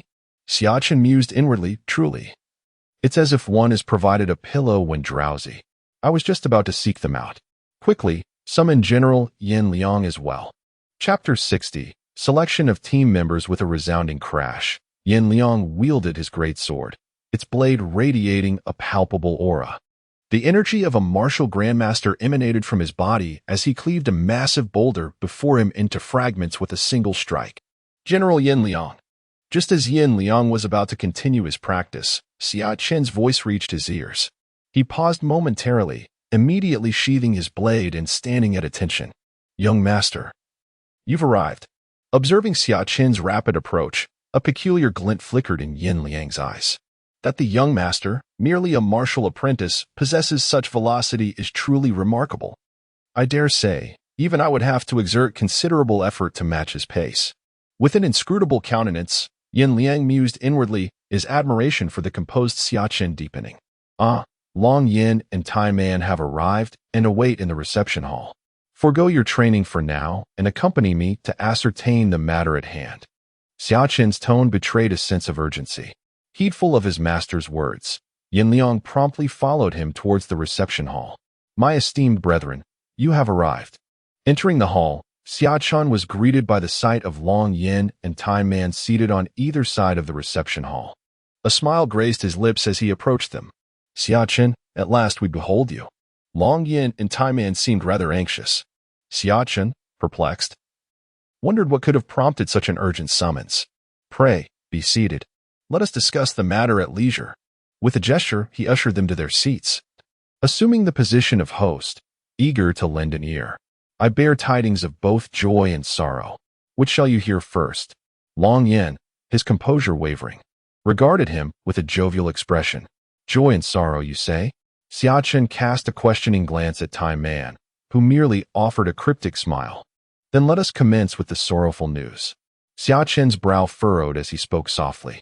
Alas, a steward of our Quenching Fire Alliance has met an untimely demise. Let us observe a moment of silence in his memory. Long Yan's smile vanished, replaced by a solemn expression. Xia Chen and Yin Liang exchanged surprised glances.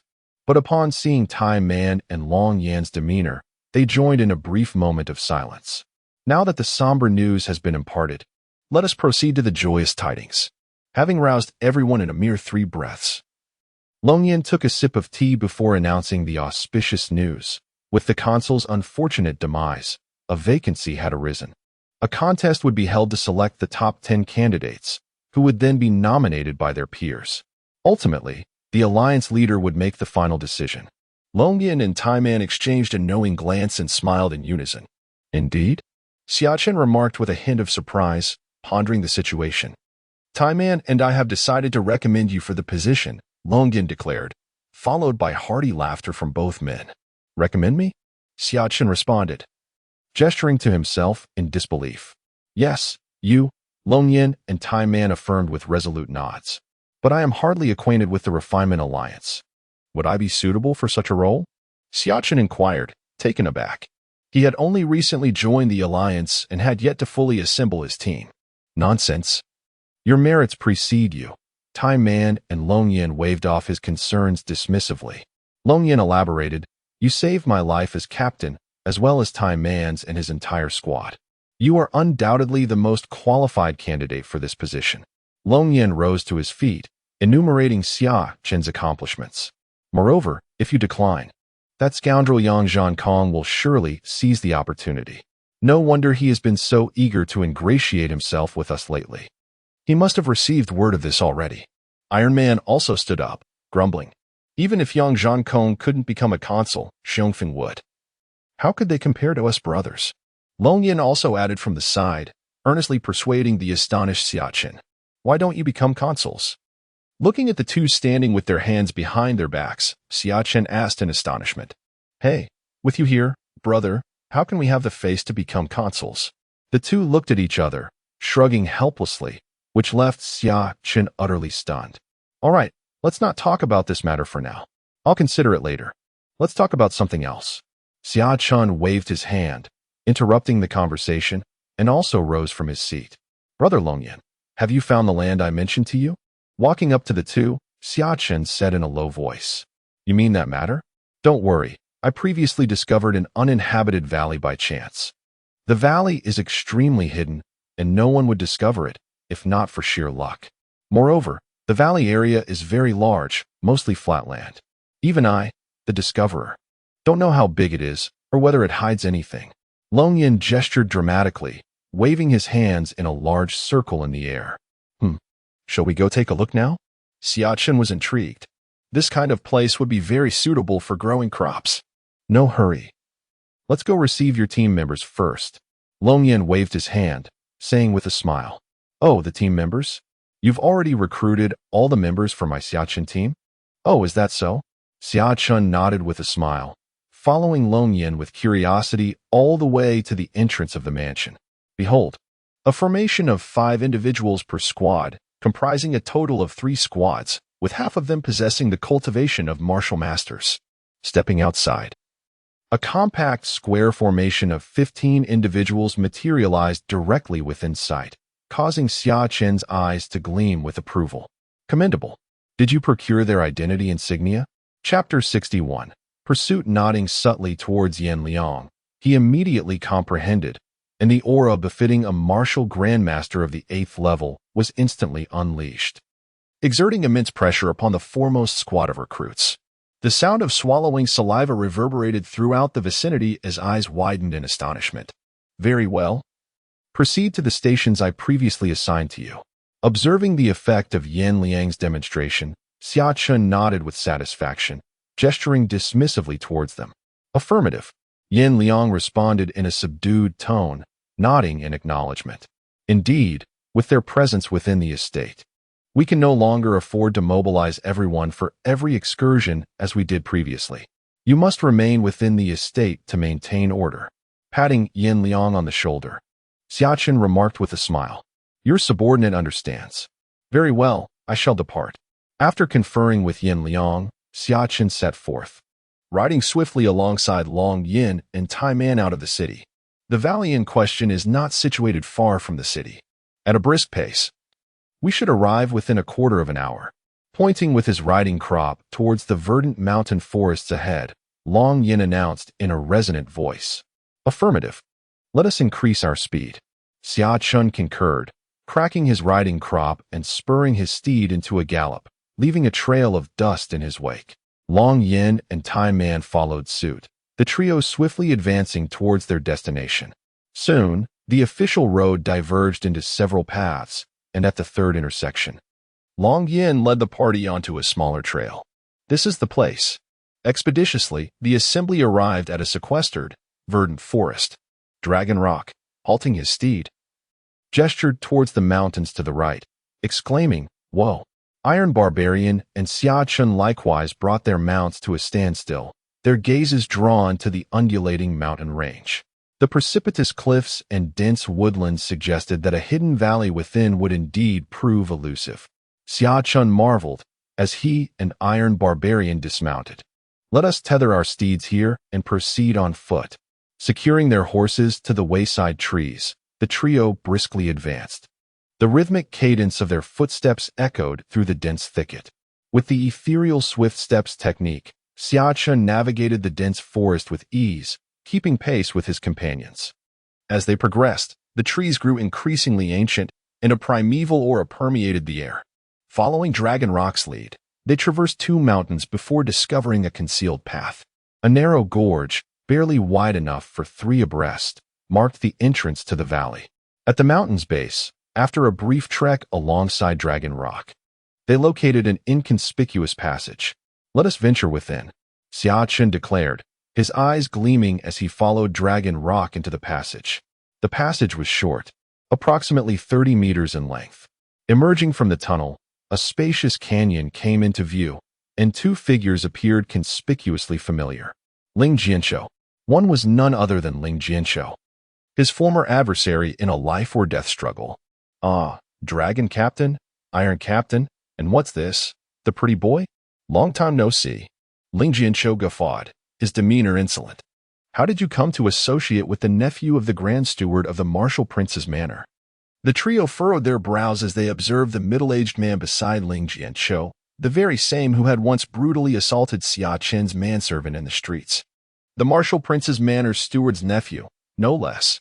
I was out with friends, enjoying a drink, when I happened to see you 3 galloping out. Curiosity piqued, I simply followed.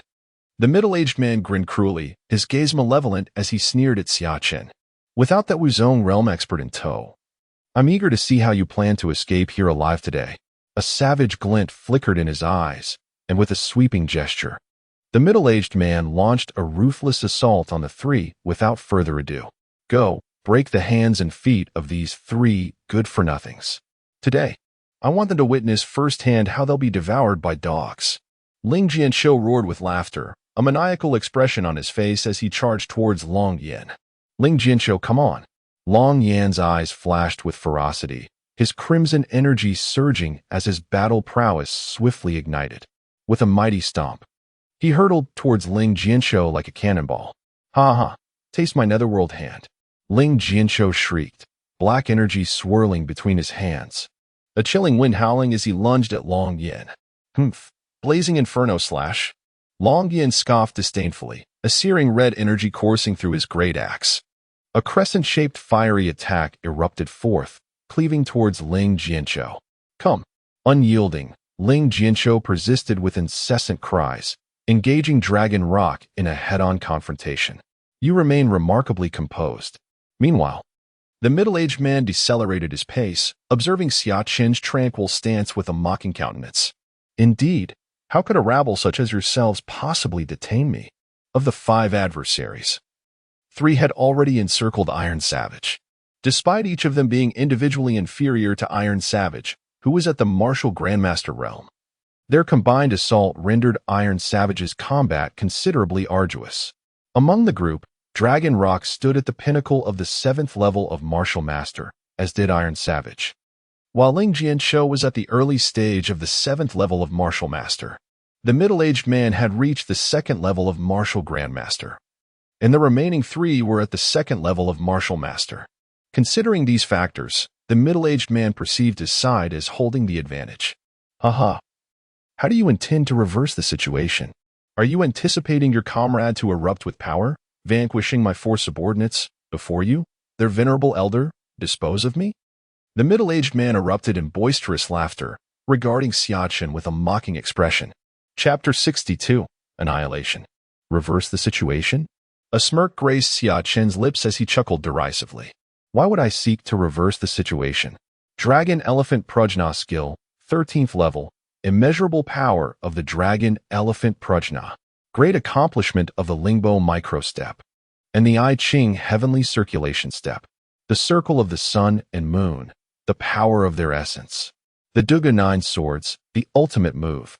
With a resounding boom, Xia Chen's combat prowess erupted instantaneously.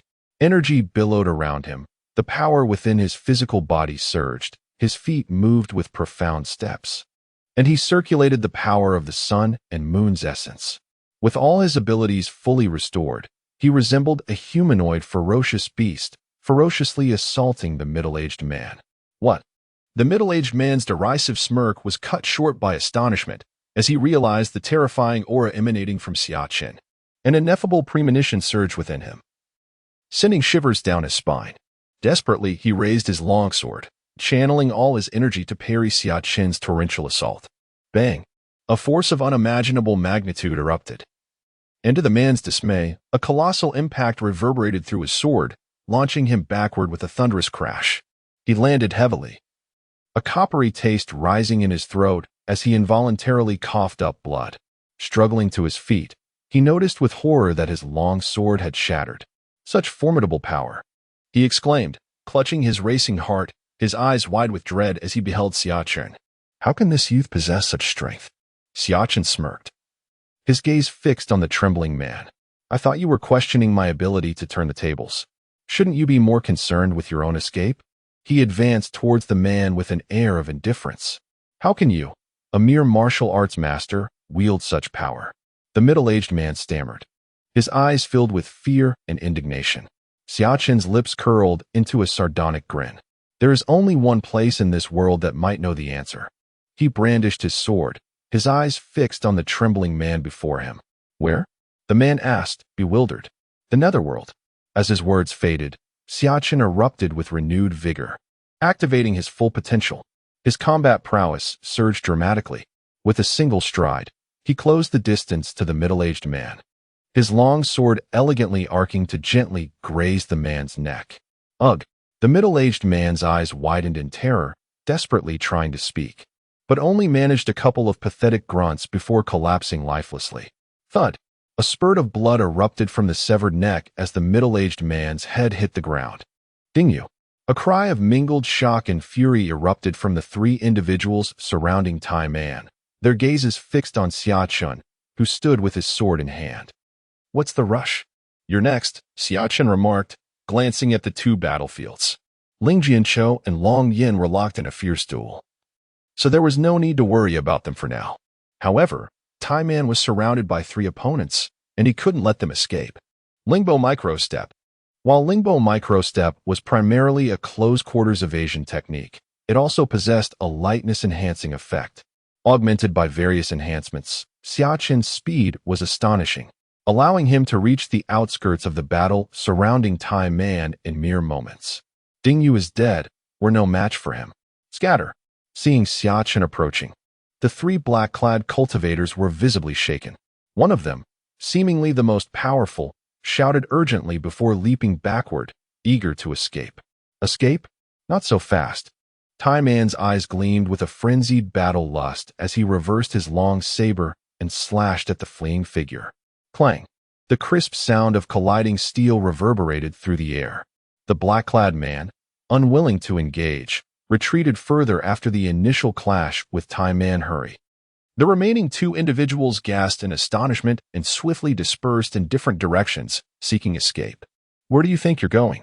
Iron Man could not contain his fury. His figure launching towards one of them in pursuit, while he could do nothing about the other two, his eyes wide with rage. Leave them to me. The voice of Xia Chen finally resonated, and, under Iron Man's astonished gaze, he gracefully closed the distance to one of the fleeing figures as if strolling through a garden. Please, don't kill me. The black-clad man, sensing impending doom, was filled with terror, retreating frantically, yet his efforts proved futile. The killer will inevitably face death. Once the intention to kill arises, one must be prepared for the consequences. Xia Chen regarded the fearful black-clad man with a slight smile, his sword flashing like lightning, severing the man's head in an instant, which soared into the sky. It's your turn now. Casting a casual glance at the fierce battle between Ling Jianqiu and Long Yin, Xia Chen, clad in flowing robes, resumed his pursuit of another escaping black-clad man. Die. As Xia Chen approached with blinding speed, the black-clad man's eyes shone with fear. However, in a sudden turn, panic was replaced by a chilling intent to kill. Oh, this is intriguing. Xia Chen observed the man anew, recognizing that this unexpected surge of strength was equivalent to a martial sovereign at the first level, suggesting he had concealed his true power earlier. Yet, regrettably, this would prove utterly ineffectual. With the dragon-elephant Prajna technique in effect and the ripple step at his command. In such a state of abundant solar and lunar energy, the minor prowess of a mere martial sovereign at the first level posed no threat to Xia Chen whatsoever. Ripple step. With enigmatic footwork, Xia Chen deftly evaded the black-clad assailant's desperate lunge, his longsword executing a swift, lethal arc, sending a black-kerchiefed head spiraling skyward. Elsewhere, the last of the black-clothed figures met his demise at the hands of Time Man Black-Wind Fist. As the adage goes, animosity sharpens the gaze, and thus, Long Yin and Ling Jianqiu were locked in a fierce exchange, their attention undivided by the unfolding events on the battlefield. In the heat of the conflict, Long Yin unleashed a newly acquired Black-Wind Fist. Crimson Hand. Caught off guard by Long Yin's Black-Wind Fist, Ling Jianqiu hastily countered with a Crimson Hand. Alas, the Black-Wind Fist's potency proved too great, and the Crimson Hand failed to withstand its force, sending Ling Jianqiu staggering backward. A pitiable soul indeed, for even in transcendence, you remain no match for me. Long Yin jested, his great axe raised high. Humph, the victor remains to be seen. Ding Yu, make haste, Ling Jianqiu retorted, his voice ringing out. Their protracted duel had silenced the rest of the area, leading him to believe that Ding Yu, a martial grandmaster, had surely extinguished Xia Chen and his companions. Make haste? Behold, Ding Yu, as you requested. Xia Chen's voice echoed in his ears. Ling Jianqiu faltered. And before he could fully process the revelation, Ding Yu's severed head lay at his feet. Chapter 63, Demon Bone Thud. What? The sight of Ding Yu's head sent shockwaves through Ling Jianqiu, his countenance a mask of disbelief as he frantically surveyed the scene, his gaze eventually settling upon the corpses of the other black-clad figures. How could it be? Ding Yu was a martial ancestor. How could he have been slain by a martial master? Ling Jianqiu seemed incredulous, his expression one of profound astonishment. The realms of martial master and martial ancestor are vastly disparate. Upon reaching the martial ancestor level, one's internal energy undergoes sublimation and transformation, and their physical constitution is greatly enhanced, far beyond the capabilities of a martial master. attempting to flee. Ling Jianqiu remained stationary, seemingly in shock. Yet Xia Chen swiftly moved and materialized behind him, regarding him with a mocking gaze. Ling Jianqiu's apparent astonishment masked subtle adjustments to his posture, which did not escape Xia Chen's notice, prompting him to intercept his retreat. You. Ling Jianqiu's expression faltered, before he could utter a word. Taiman and Long Yin encircled him with beaming countenances. Spare me. The Mad Corpse gang is controlled by the Grand Steward of the Prince's estate, and I am his sole liaison with the gang. Here is the maternal goo worm. Ling Jianqiu produced the maternal insect. As the filial insect burrowed through his nostril into his heart, trembling, he tossed the maternal worm to Xia Chen, his face pallid and beaded with cold sweat. Intriguing. Xia Chen accepted the maternal goo, immediately sensing the filial worm within Ling Jianqiu's body. He turned his gaze towards Long Yin and Tai Man. What do you think? To kill, or not to kill? Xia Chen inquired, his countenance serene as he toyed with the maternal goo in his hand. Oh, Long Yin and Tai Man were perplexed, uncertain of what to do. Had you not chosen to ambush us within this valley, I might have accepted your offering, Xia Chen remarked with a playful smile, gently squeezing the queen insect in his grasp. However, your decision to attempt my demise here seals your fate. Truly, you have sown the seeds of your own destruction. With a sudden burst of malevolence in his eyes, Xia Chen unleashed an attack, shattering the queen insect. A tremor ran through Ling Jianqiu's body as the queen insect disintegrated, his eyes widening in disbelief. You, he managed to utter before collapsing to the ground, lifeless. Only the deceased can safeguard secrets, Xia Chen declared, his gaze unwavering. Compared to the resources a living Ling Jianqiu could provide, your knowledge of this place necessitates your demise. Ensuring Ling Jianqiu's silence, Xia Chen delivered a final blow, severing his head. Leaving their corpses here will only attract predators. It's better to dispose of them outside the valley, Long Yin suggested. Gesturing towards the bodies with a furrowed brow. We encountered a ferocious tiger on our way here. We can offer the corpses to it. Taiman concurred, his voice even. Indeed. Without delay, let's take care of their remains before we explore this valley. Xia Chen surveyed the expansive valley, a satisfied smile gracing his lips. We are truly indebted to you, Brother Long Yin. With this valley, we can secure our own food supply. That is indeed the prudent course of action, Long Yin affirmed. Nodding in agreement with Xia Chen's assessment, employing laborers for cultivation would mean relying on common folk, who would be ill-equipped to defend against savage beasts. Very well. Let us divide our forces into 3 paths and scour the valley to eliminate potential threats. They numbered only 3, and to ensure the efficiency of the search, they split into 3 directions. Xia Chen took the central route, while Tai Man and Long Yin ventured along the flanks. With his martial prowess at the level of a martial sovereign, he was prepared to provide timely assistance to his companions should any crisis arise. Excellent. Both Long Yin and Tai Man nodded solemnly, each sprinting swiftly along their respective paths. With a flick of his eyes, Xia Chen activated the ethereal steps of Ling Bo Weibu, moving as gracefully as a swallow, like a fleeting shadow gliding forward. All 3 were formidable warriors of the martial arts, their speed remarkable as they advanced rapidly through the valley. Suddenly, a disturbance caught their attention. Tai Man, who had been racing at breakneck speed, came to an abrupt halt, drawing his long blade with vigilance as he scrutinized the area ahead. A fierce roar erupted from the underbrush, causing the foliage to tremble violently, and then a strikingly magnificent black panther leaped forth from the thicket. It was merely a young black panther. This creature appeared extraordinary, remarkably handsome, yet Tai Man could not help but sneer. Were an ordinary person, unacquainted with martial arts, to encounter such a majestic panther on the plains, not just 1, but even 3 would likely meet a grim fate. However, Tai Man was a peak martial master of the 7th rank.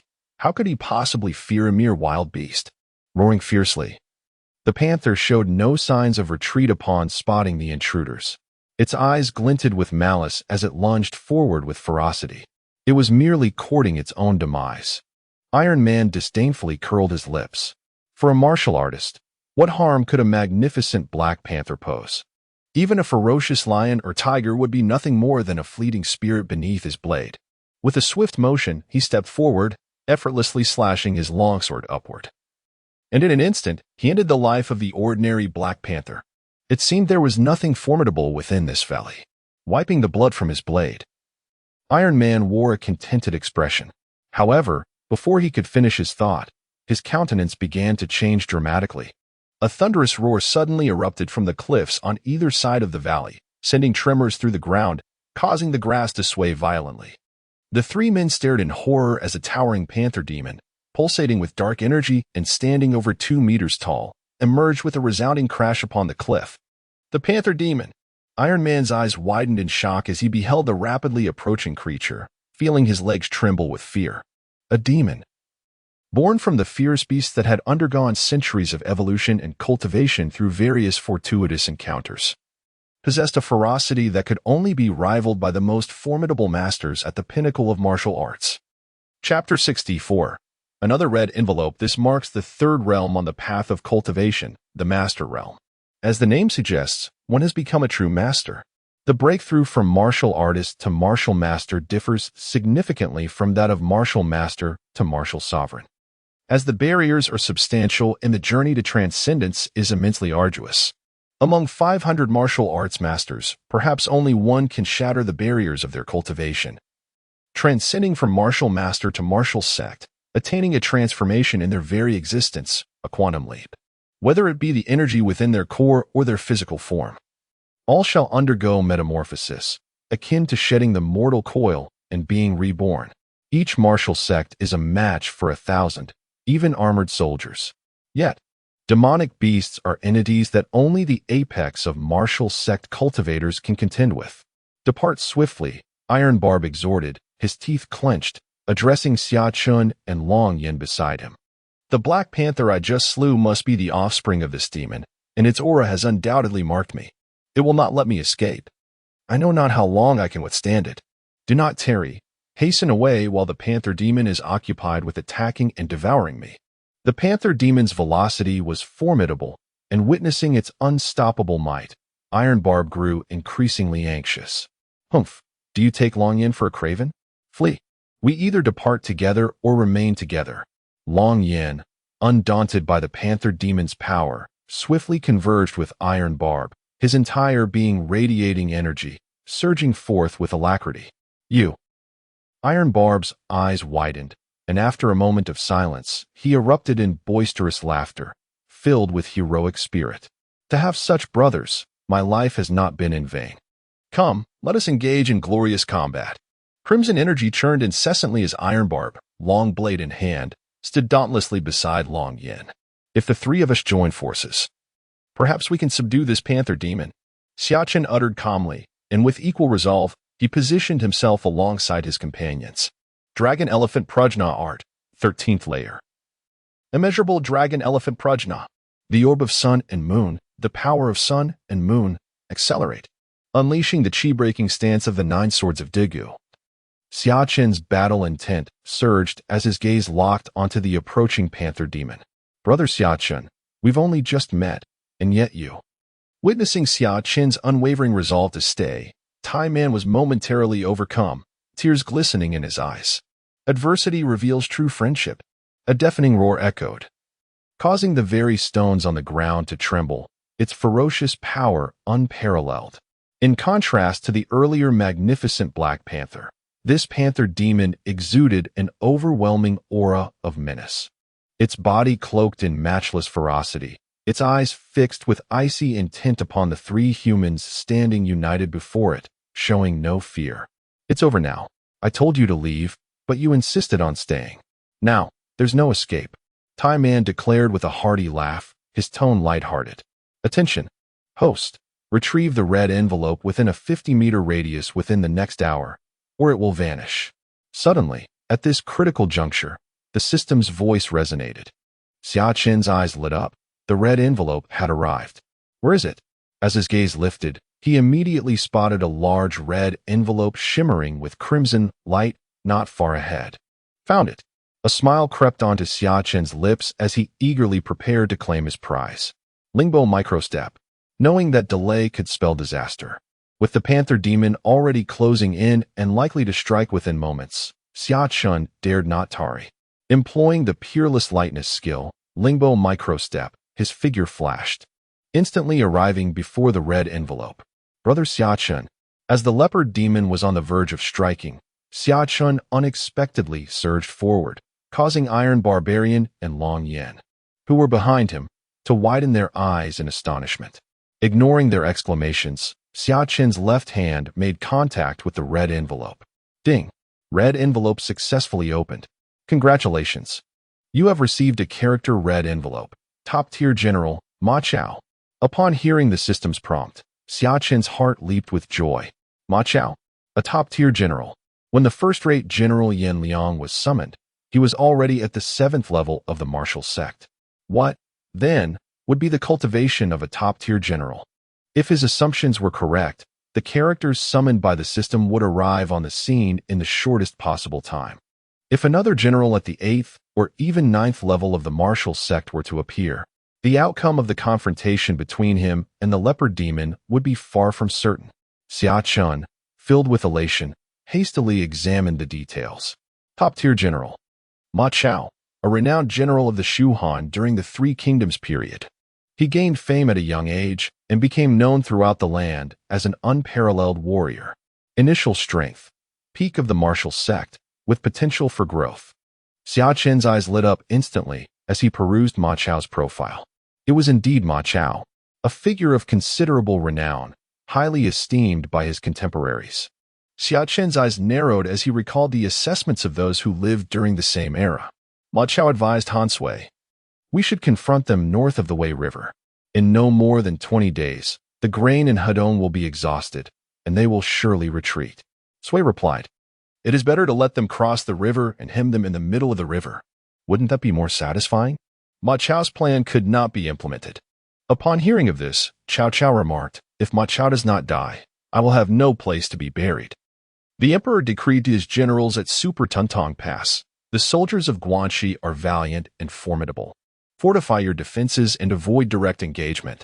Liu Bei remarked, "The Di and Chang peoples are largely compliant, and the Xiongnu admire our righteousness. Our reputation for trustworthiness and martial prowess shines throughout the northern territories, deterring even the fiercest adversaries." Zhuge Liang commented, "Mengqi possesses both literary and martial talents, exceeding others in valor and ferocity. He is a peerless hero, akin to Qingbu and Pingyu. However, his reputation for loyalty does not align with that of Guan Yu and Ma Chao." Sun Yu observed, "Among the generals in Guangzhong, numbering in the dozens, none can unify them. Only Han Sui and Ma Chao are the most formidable." Zhou Yu noted, "Now that the northern territories are not yet secure, and with Ma Chao and Han Sui still in Guanxi, they remain a persistent threat to Cao Cao. This is indeed an extraordinary warrior." Xia Chen thought with delight. Observing the Panther Demon rushing towards him, he steadied himself slightly. He could unleash the combat power of a 7th-level martial grandmaster. If he could endure until Ma Chao arrived, with one peak martial grandmaster, one 7th-level martial grandmaster, and two peak 7th-level martial masters, the Panther Demon would be inescapably doomed today. Chapter 65. Ma Chao arrives roar. The earth-shaking roar echoed for the 3rd time. Upon this utterance, the Panther Demon had reached its optimal striking distance. In the brief span of 3 roars, it had descended from the high cliffs of the mountain valley, demonstrating its formidable strength. With the red envelope just opened, Ma Chao needed some time to arrive. Xia Chen knew he had to stall for time. Dragon Elephant Prajna Immeasurable. Lingbo Microstep. Facing an opponent of vastly superior strength, a direct confrontation would not prolong the encounter. Xia Chen's only recourse was to entangle and harass. He could not allow it to attack Long Yin and Tai Man behind him, or they would be instantly annihilated. Sure, the Leopard Demon initiated a preemptive strike, unleashing a surge of ebony energy from within its core. This dark power enveloped its claws, which descended upon Xia Chen with the force of wind and thunder. Forewarned, Xia Chen had already activated the boundless potential of the Dragon Elephant Prajna, endowing him with inexhaustible strength, coupled with the swift steps of the Water God. a technique focused on short-range evasion. He narrowly avoided the devastating blow, with predatory ferocity gleaming in its eyes. The leopard demon recognized Xia Chen as the most significant threat among the three humans. Undeterred by the missed strike, it swiftly followed with another attack, its left forelimb lashing out with relentless speed. Swift steps of the water god. In this critical moment, Xia Chen's mind remained remarkably clear. The faint golden energy within him surged rapidly, enabling him to execute an evasive maneuver of unparalleled agility, narrowly avoiding the second strike. Roaring in fury, the leopard demon was enraged that a mere insect had evaded its attacks twice in succession. Without hesitation, it lunged forward, its imposing head colliding with Xia Chen, who had retreated to the side, carrying a torrent of surging black energy. Swift steps of the water god. Swift steps of the water god. Xia Chen maintained his composure, knowing that his cultivation was insufficient for a direct confrontation. Survival depended on evasion. The gulf between each realm and the martial sect was vast. Even a peak martial sect 7th stage cultivator could only withstand a martial sect 8th stage opponent for a mere 10 breaths. How much more so for him? A martial master capable of unleashing only martial sect 7th stage power, facing a leopard demon capable of contending with a peak martial sect expert. Roaring once more, the leopard demon's eyes burned with increased ferocity as its third strike was evaded. However, its body had already brushed past Xia Chen.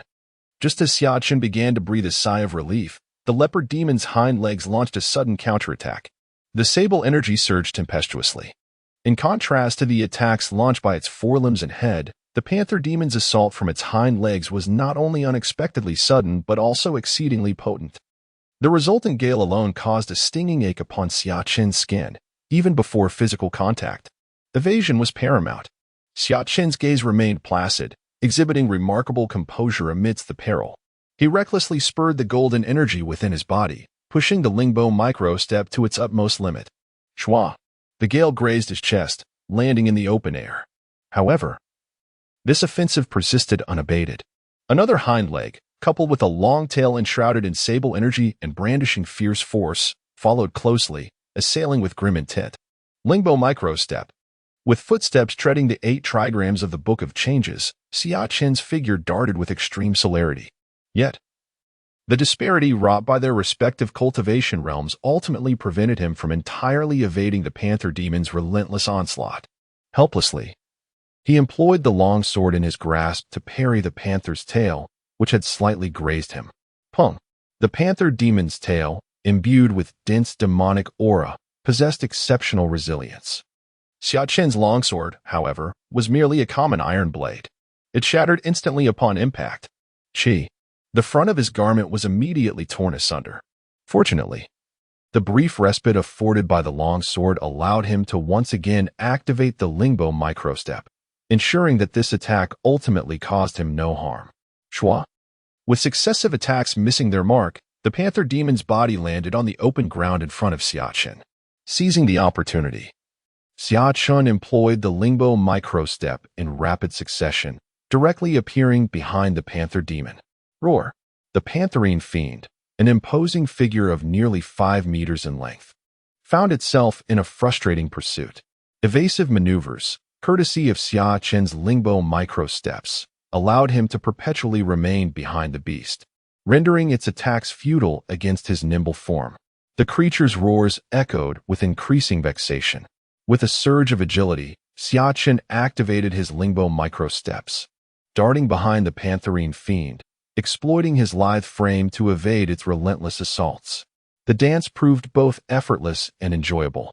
After a fruitless 10-breath chase, the pantherine fiend's patience waned. Its gaze shifted, fixing upon Long Yin and his companion, who observed from a distance. A thunderous roar erupted once more as the beast abandoned its pursuit of Xia Chen, lunging with great speed toward the two onlookers. A sense of foreboding washed over Xia Chen, and he immediately set off in pursuit, intent on resuming his harassment.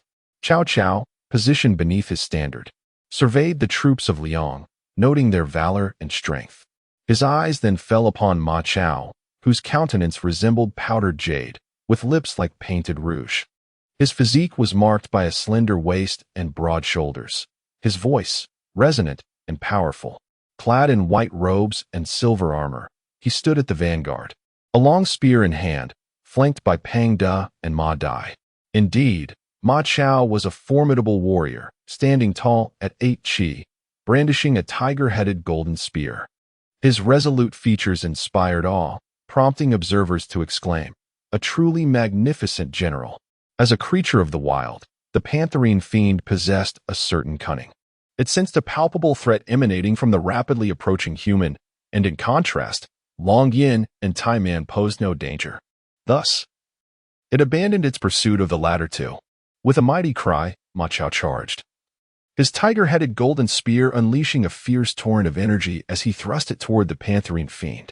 Observing the golden radiance erupting from the tiger-headed golden spear, Xia Chen's eyes gleamed with interest. This spear was no ordinary weapon.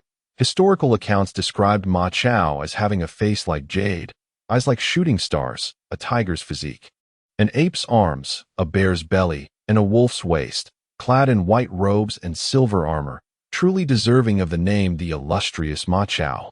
He wielded the tiger-headed golden spear, its shaft forged from mixed refined steel, measuring 15 feet in length, with a gold-plated tiger's head forming the spearhead. The tiger's mouth held the blade, cast from platinum, possessing unparalleled sharpness. Roar! Upon seeing Ma Chao charging forth, a savage glint flashed in the panther demon's eyes, fearlessly meeting the challenge. Chapter 66. Slaying the panther demon. As formidable adversaries of the same caliber, Ma Chao and the panther demon displayed no trepidation, engaging in fierce combat upon their initial encounter. Kill! Ma Chao's eyes blazed with intense light, his entire being surging with energy. Gripping the tiger-headed golden spear, golden energy coursed through the weapon, enveloping his body in a brilliant golden aura. Roar! The panther demon retaliated with equal ferocity, its sable energy surging and coalescing around its body, transforming it into a figure seemingly forged from black iron. Engaging Ma Chao, armed with the tiger-headed golden spear. In a frenzied battle. Boom!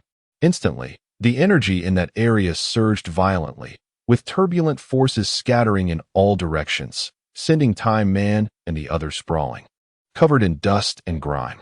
Standing at a distance, Tai Man and Long Yin were both deeply awestruck by the intense clash between the panther demon and Ma Chao, acutely aware of the terrifying power of martial grandmaster peak experts. The panther demon and Ma Chao both possessed martial grandmaster peak combat strength. Their duel a contest with evenly matched odds. I must advance and harass the demon. Casting a glance at Long Yin and Tai Man standing afar, Xia Chen strode forward. Upon his arrival, both individuals promptly rose to their feet, casting grateful glances in his direction. Had it not been for his proactive intervention against the leopard demon, they would likely have perished within the beast's maw. Nodding towards the pair, articulated his intent with directness. I beseech the loan of your blade for this fray. Very well. Amidst the fierce clash between the leopard demon and, without hesitation, proffered his long sword in Tu's grasp. They recognized that alone possessed the aptitude to intercede in the conflict, for their own involvement would swiftly lead to their demise. Nodded in approval. Cognizant of the profound trust inherent in lending one's weapon to another in this world where martial prowess reigns supreme. With the battle blade now in hand, turned towards the fray, his very being radiating with power. First Divine Art, Dragon Elephant Prajna Skill, 13th Layer, Dragon Elephant Prajna Measurable. Immortal Technique, Circle of Sun and Moon. Special Ability, Power of the Sun and Moon. Carefree Sex Supreme Movement Technique, Lingbo Micro Step manifested beneath his feet at any time. Activating his full potential. Swiftly approach the battlefield. Kill. Spotting's approach, locked in fierce combat with the leopard demon, experienced a surge of exhilaration, his fighting spirit ignited, unleashing an even more formidable assault. Roar. Conversely, the leopard demon grew increasingly wary, compelled to constantly monitor Xia Chen, who stood nearby. It held back a fraction of its strength when attacking, lest it suffer a surprise assault from Xia Chen. Seeing this, a smile finally graced Xia Chen's lips. This was precisely the effect he desired.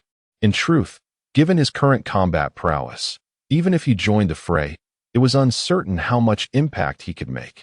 He might even become a liability. After all, he could only evade the leopard demon's attacks, and he did not want to hinder Ma Chao. But now, the situation was different.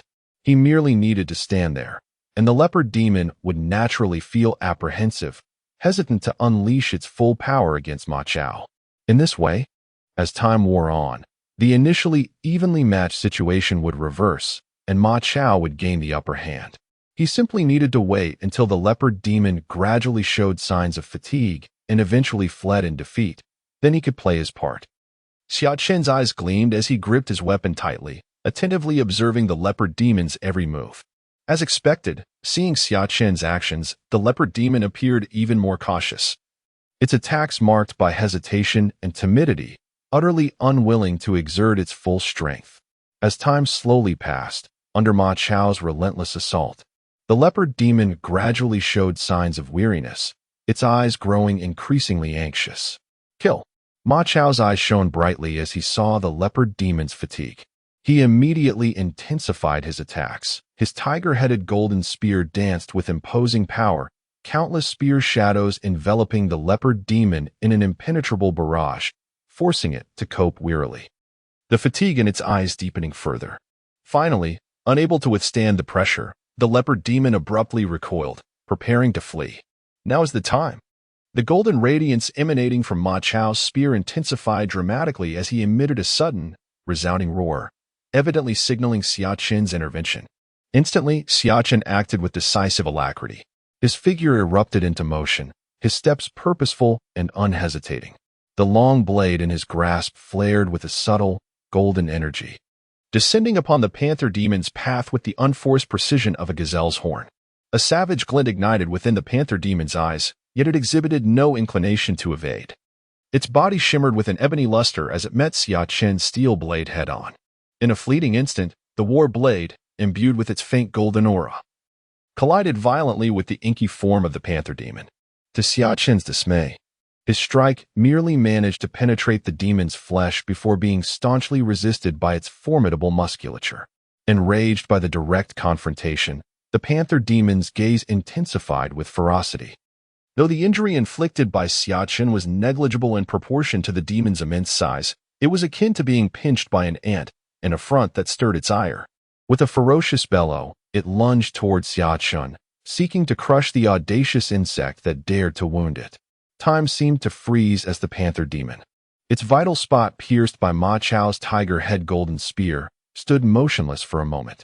The spark of intelligence in its pupils rapidly faded, its eyes losing all semblance of animation. As a gentle breeze swept through, its body crashed to the ground with a deafening thud. A cloud of dust billowed from the impact of the panther demon's corpse, marking the abrupt demise of the once imposing beast. Your subordinate, Ma Chao, greets his lord. Only when the leopard demon's corpse crashed to the ground did Ma Chao finally breathe a sigh of relief. Upon seeing Xia Chen, he immediately dismounted and offered a deep, respectful bow. Rise, Xia Chen said, a smile gracing his face as he earnestly helped Ma Chao to his feet. Your subordinate was tardy, causing our lord to be disturbed by this fiend. Your subordinate's arrival was delayed, allowing this disturbance to reach you, my lord. I implore you to punish me. Ma Chao continued, head bowed in remorse, after being helped up by Xia Chen. It is of no consequence. The leopard demon posed no threat to me. Xia Chen waved dismissively, his gaze drifting towards Tai Man and Long Yin in the distance. With the leopard demon vanquished and the threat nullified, both men approached from afar, their faces alight with joy. Come, General Ma, allow me to introduce you to two friends I've made here, Xia Chen said with a smile, gesturing towards Long Yin as he turned to face Ma Chao, who stood with his spear, a faint smile playing on his lips. This is Long Yin. We met by chance in the mountains, and I am indebted to him for his assistance. Without his aid, my survival would have been uncertain. Xia Chen's words held truth. In those deep, dense forests, with Ling Jianqiu leading the Guangshi gang in such a thorough search, it was uncertain whether he, a mere martial artist, could have survived without Long Yan's help. Xia Chen nodded with a smile, then turned to Tai Man. This is Brother Tai Man, old Tai. When we emerged from the forest in disarray, Brother Taiman led his men from afar to come to our aid, braving a long journey. They were even ambushed by bandits along the way, but thanks to Brother Taiman's team, we prevailed.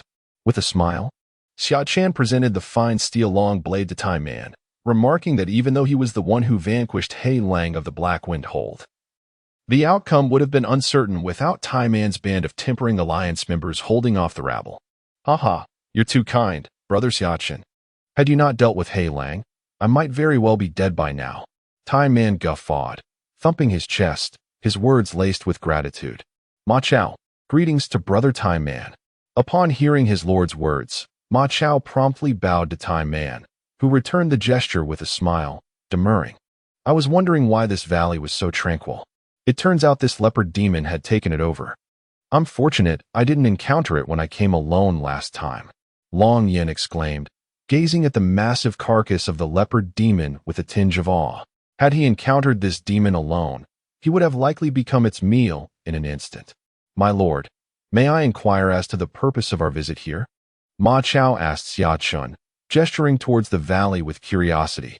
Xia Chen regarded Ma Chao, then turned back to face Taiman and the other man with solemnity. I reiterate, you must not divulge the purpose of my visit here under any circumstances. Utmost secrecy is paramount. The two nodded, taken aback by the gravity in Xia Chen's tone. My lord, this. Even Ma Chao was astonished, looking at him with confusion. Ma Chao, to put it plainly, the cultivators in this world do not control their own provisions. They obtain their daily sustenance entirely from the taverns run by ordinary people. Observing Ma Chao, Xia Chen spoke with a profound tone. As the adage goes, logistics are paramount before military action. Their understanding of the significance of provisions arguably surpasses even Xia Chen's own. This revelation caused Ma Chao to gape, his face etched with disbelief. To have one's lifeline, the very sustenance of existence, held by another and treated as a mere entitlement. Brother Longyin chanced upon this secluded valley nestled deep within the mountains, claiming it was unknown to all, with ample space, and crucially, beyond the awareness of the Zhao dynasty. Naturally, I was compelled to investigate, only to encounter demonic beasts. Fortunately, General Ma arrived in time. Xia Chen clapped his hands, addressing Ma Chao with a cheerful countenance, his eyes conveying a deeper meaning that Ma Chao instantly comprehended. Oh, I see. Thank you for clarifying, my lord.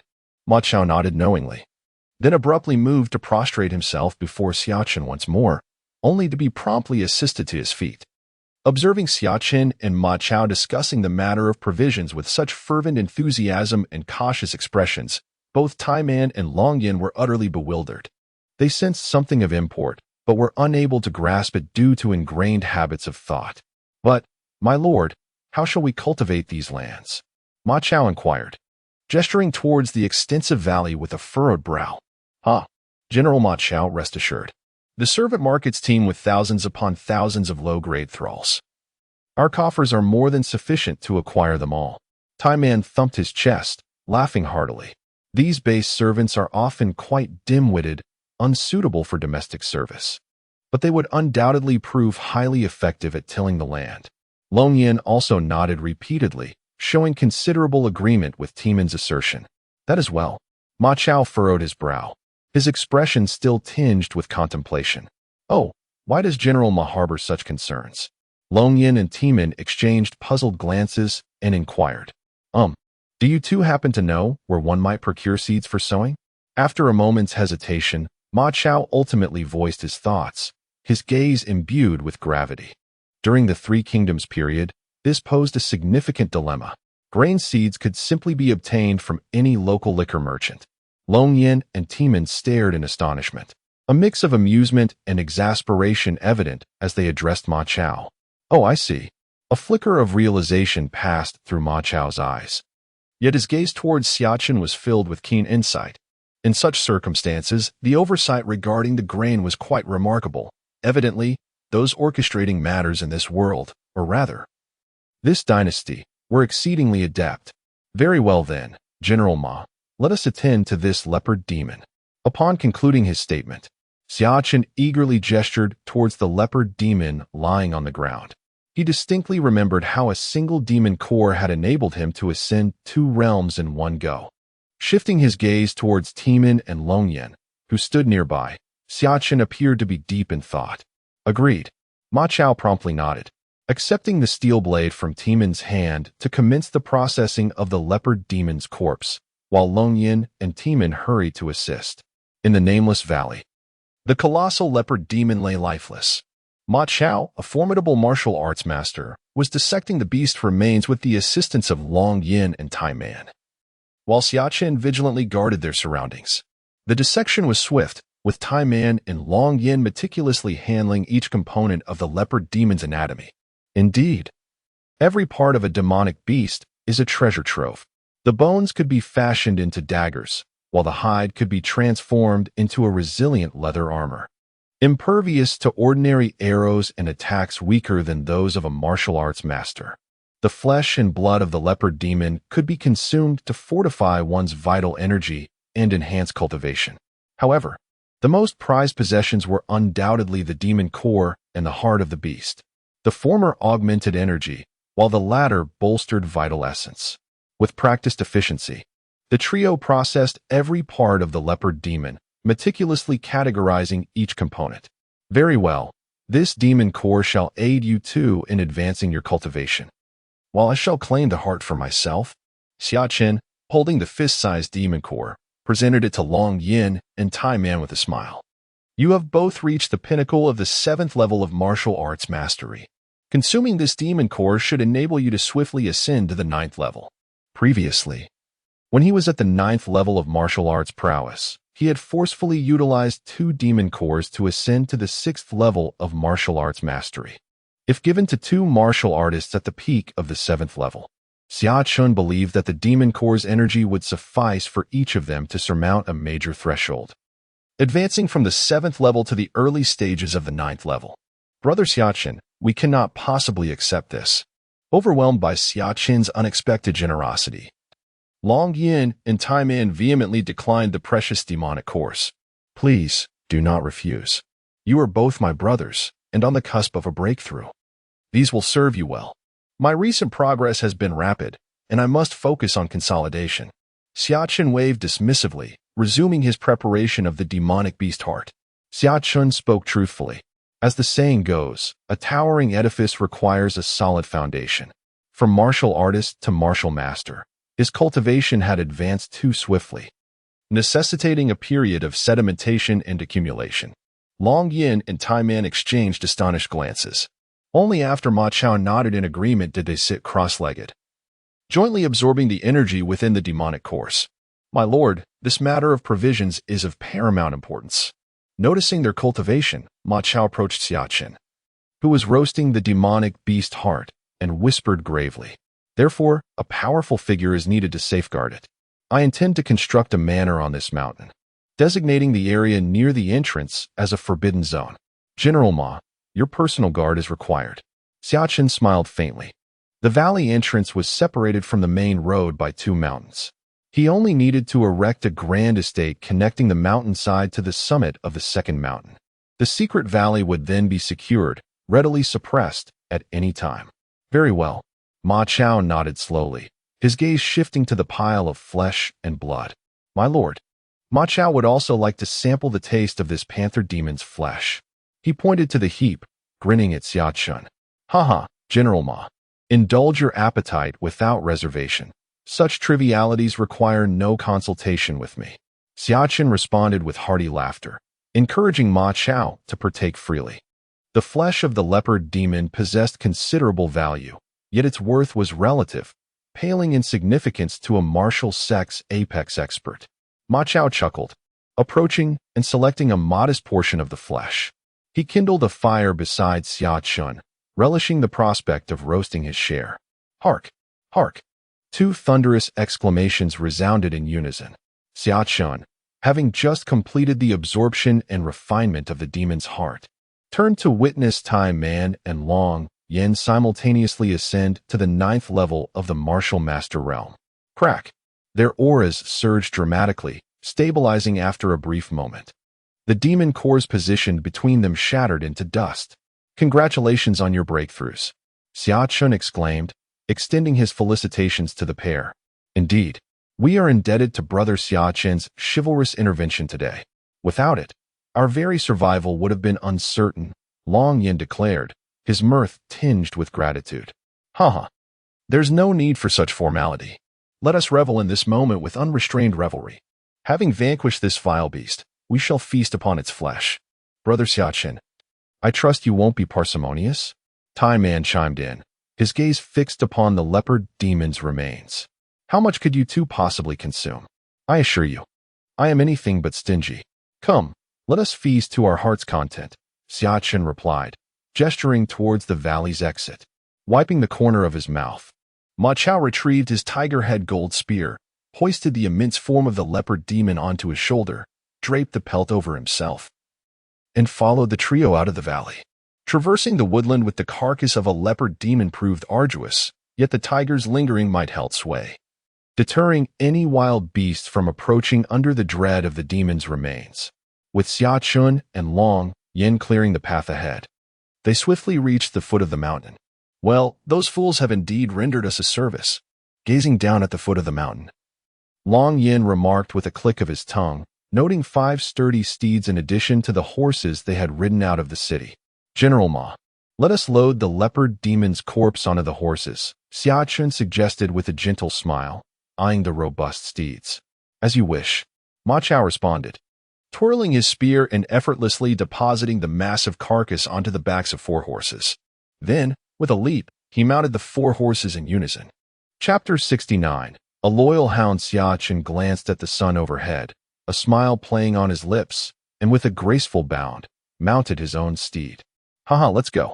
Long Yin and Tai Man exchanged glances, then mounted their horses with hearty laughter. Giddy up.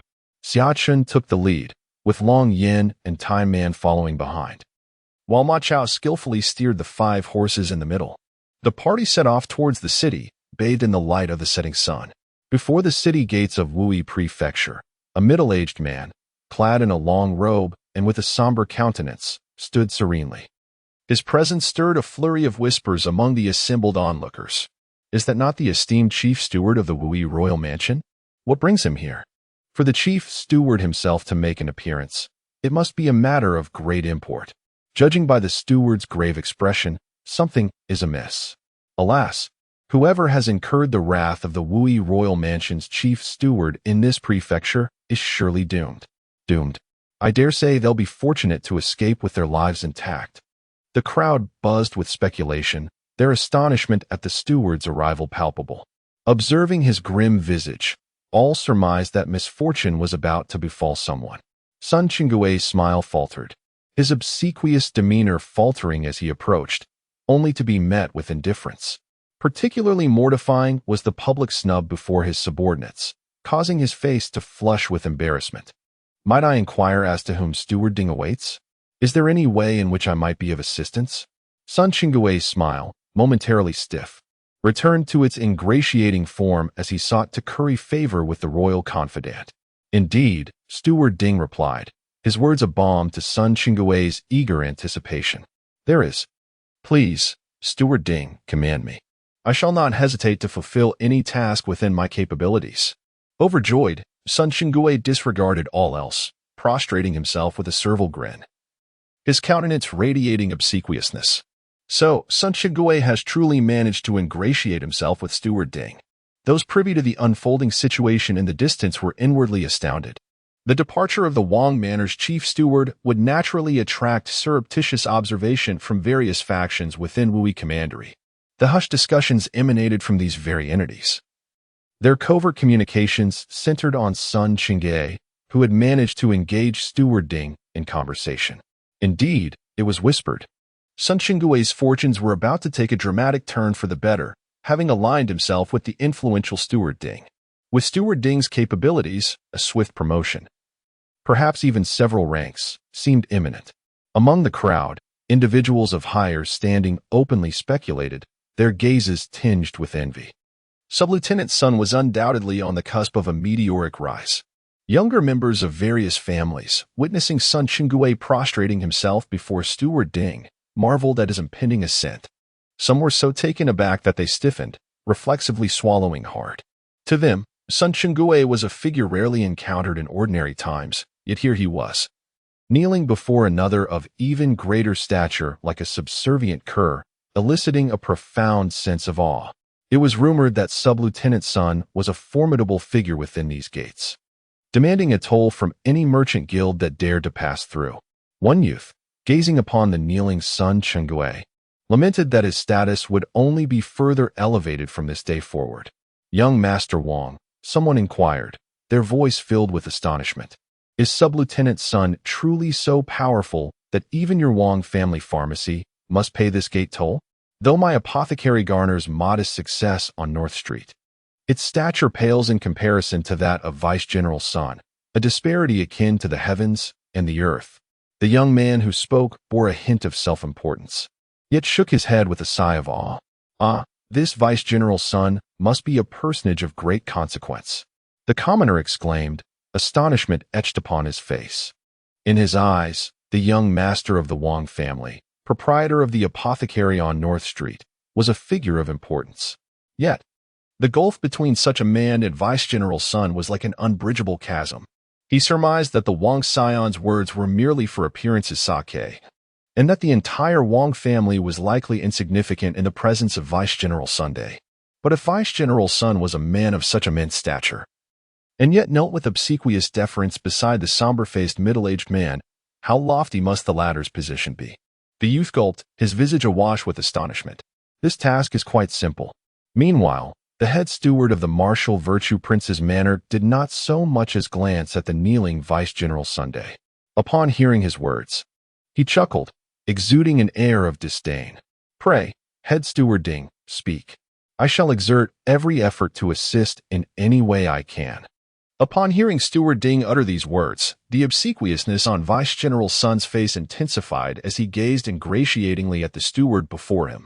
Though Vice General Sun yearned to attach himself wholly to Steward Ding's favor, he dared not make an irrevocable promise, lest the steward command him to his death.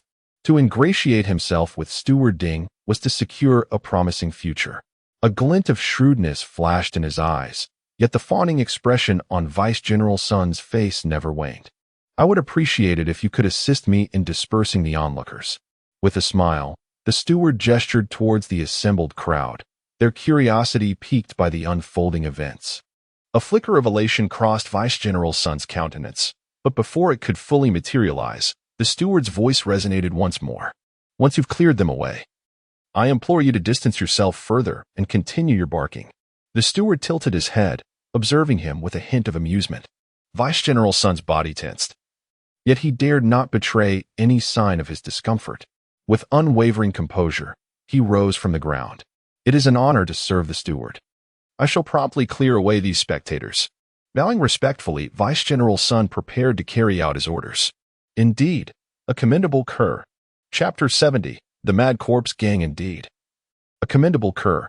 The steward's words, delivered with a delicate cadence, reached Vice General Sun's ears once more. A tremor ran through him, but he maintained his composure and proceeded with his task. "I must implore you all to disperse, as this is the city gate, and your presence here is causing an obstruction." Vice General Sun, wearing a forced smile, addressed the crowd gathered around the city gate. Amidst the bewildered expressions of various young masters and members of prominent families, the steward's rebuke certainly resonated. Someone murmured under their breath, observing Sun Chengue's rigid and ashen face, and inwardly sighed. Just moments ago, it seemed as though Vice General Sun was on the cusp of a meteoric rise, but who could have foreseen this turn of events? "Let us depart, then." Some of the young masters, understanding that the steward had pressing matters to attend to and wished to keep them from witnessing them, shook their heads and retreated. Eventually, as the throng dissipated, Vice General Sun suppressed his thoughts and continued to approach Steward Ding obsequiously. "Steward Ding, I have cleared the area," Sun Chengue said, bowing behind Steward Ding. "Indeed, you may now return to your kennel," Steward Ding replied with a jovial tone, guiding the four horses with focused intensity. Ma Chao furrowed his brow, ensuring not to falter. Xia Chen led the way, with Long Yin and Tai Man following on two robust steeds. As they galloped towards the city, "We've reached the city gates. Decelerate." Xia Chen commanded, and everyone dismounted. Ma Chao, holding the reins of the 5 horses, walked behind Xia Chen. Halt. Before they could reach the gate, they were intercepted by several middle-aged men clad in black robes. Xia Chen frowned, observing the individuals blocking their path. This gate is currently closed. Not just anyone can pass through. The warriors pointed to an adjacent space, their faces filled with arrogance. Xia Chen's expression darkened. You are the Mad Corpse gang, aren't you? He inquired, his eyes gleaming as he noted their attire and the city gate ahead. Who else in this city would dare to wear these garments? The middle-aged man retorted with disdain, his gaze shifting to the horses Ma Chao was leading. His eyes lighting up. Men may depart, but these steeds, along with the meat they bear, shall remain with me. Avarice flickered in the middle-aged man's eyes as he beheld the magnificent horses, yet he spoke with brazen arrogance. These lads are indeed unfortunate to have been ensnared by the ravenous wolves of the Mad Corpse gang. Indeed, those horses are quite fine, someone remarked from afar. Observing the scene, it's a pity they're about to fall into the hands of such a petty figure. They must be feeling a pang of regret. The Mad Corpse gang has been rising swiftly in prominence of late. Throughout the entirety of Wui County, who can rival them save for the Quenched Fire Alliance? Xia Chen and Ma Chao were clad in ordinary attire. Xia Chen because he had not yet grown accustomed to his uniform, and Ma Chao because he simply did not possess one. Thus, none recognized them as members of the Quenched Fire Alliance. Steward Ding had instructed Vice General Sun to clear away only the rabble. Those who remained were minor leaders of various factions within the city. As martial artists of Wui County, they were naturally entitled to remain, not belonging to the category of mere bystanders. Killing outside the city walls hardly constitutes a violation of Wui County's laws, does it? Xia Chen suddenly smiled faintly. Regarding the Mad Corpse gang members obstructing their path, a few martial artist realm commoners, and several martial master rank 3 or 4 ordinary members, with an innocent demeanor. What did you say? The Mad Corpse gang youth who had spoken earlier was taken aback, pointing incredulously at his own nose while craned his head forward. He regarded Xia Chen with the amusement one might reserve for a jester. In Wui County, someone dared to speak thus before members of the Mad Corpse gang? Could this person be utterly daft? I say. Xia Chen continued with a slight smile, but before he could finish his sentence, the young man from the Mad Corpse gang across from him couldn't contain himself any longer. What the hell are you babbling about?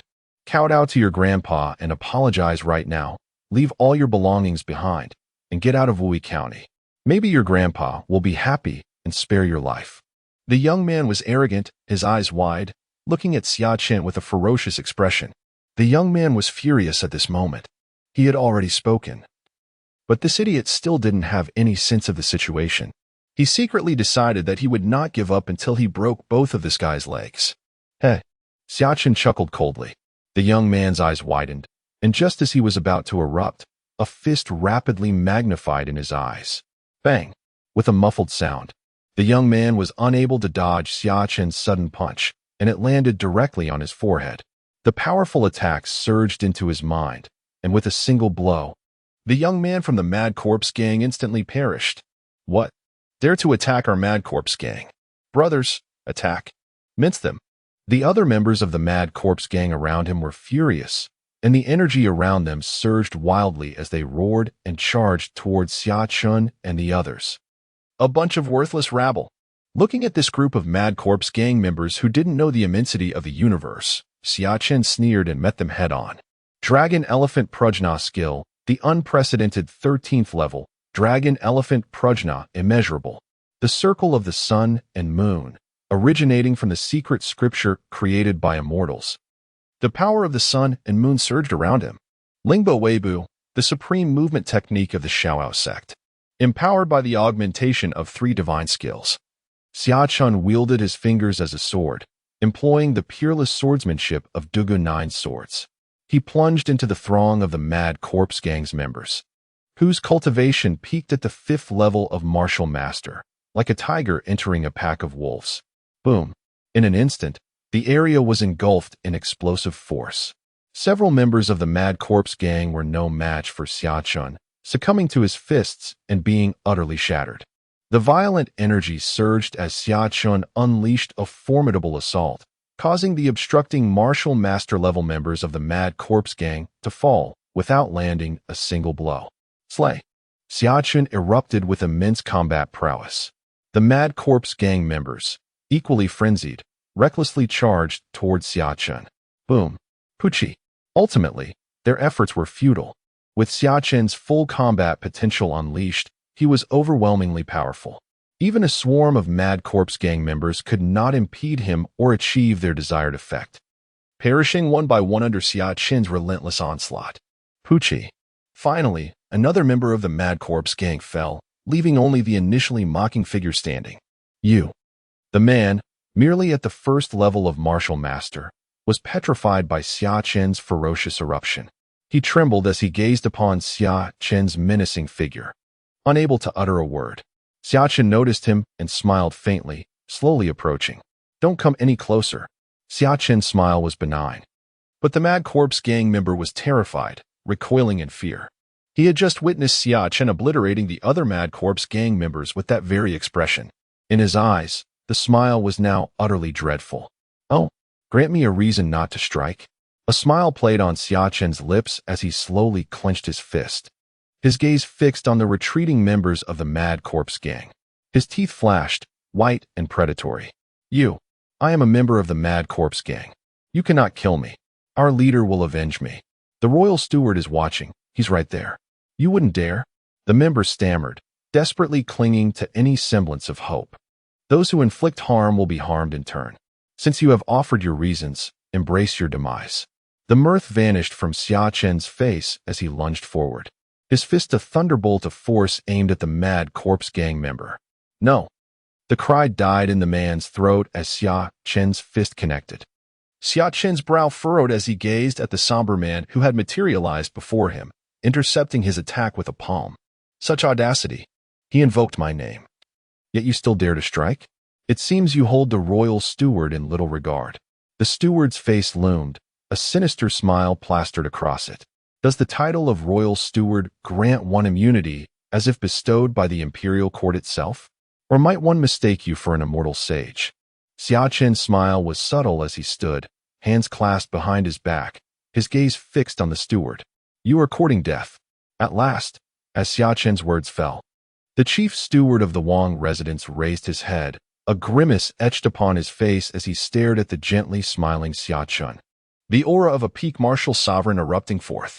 Oh, how quickly one resorts to violence over mere words. One would think you were a lord of the Wang residence instead of merely its chief steward, Steward Ding, given your tempestuous temperament.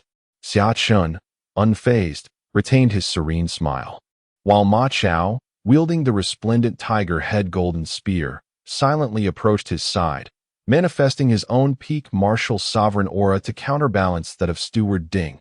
An intense confrontation ensued. The sheer force of two martial sovereigns clashing was nothing short of astonishing. Within a radius of several meters, all debris and fallen leaves were sent swirling into the air, cascading away into the distance, an awe-inspiring display. What a commendable captain of the Forging Fire Alliance.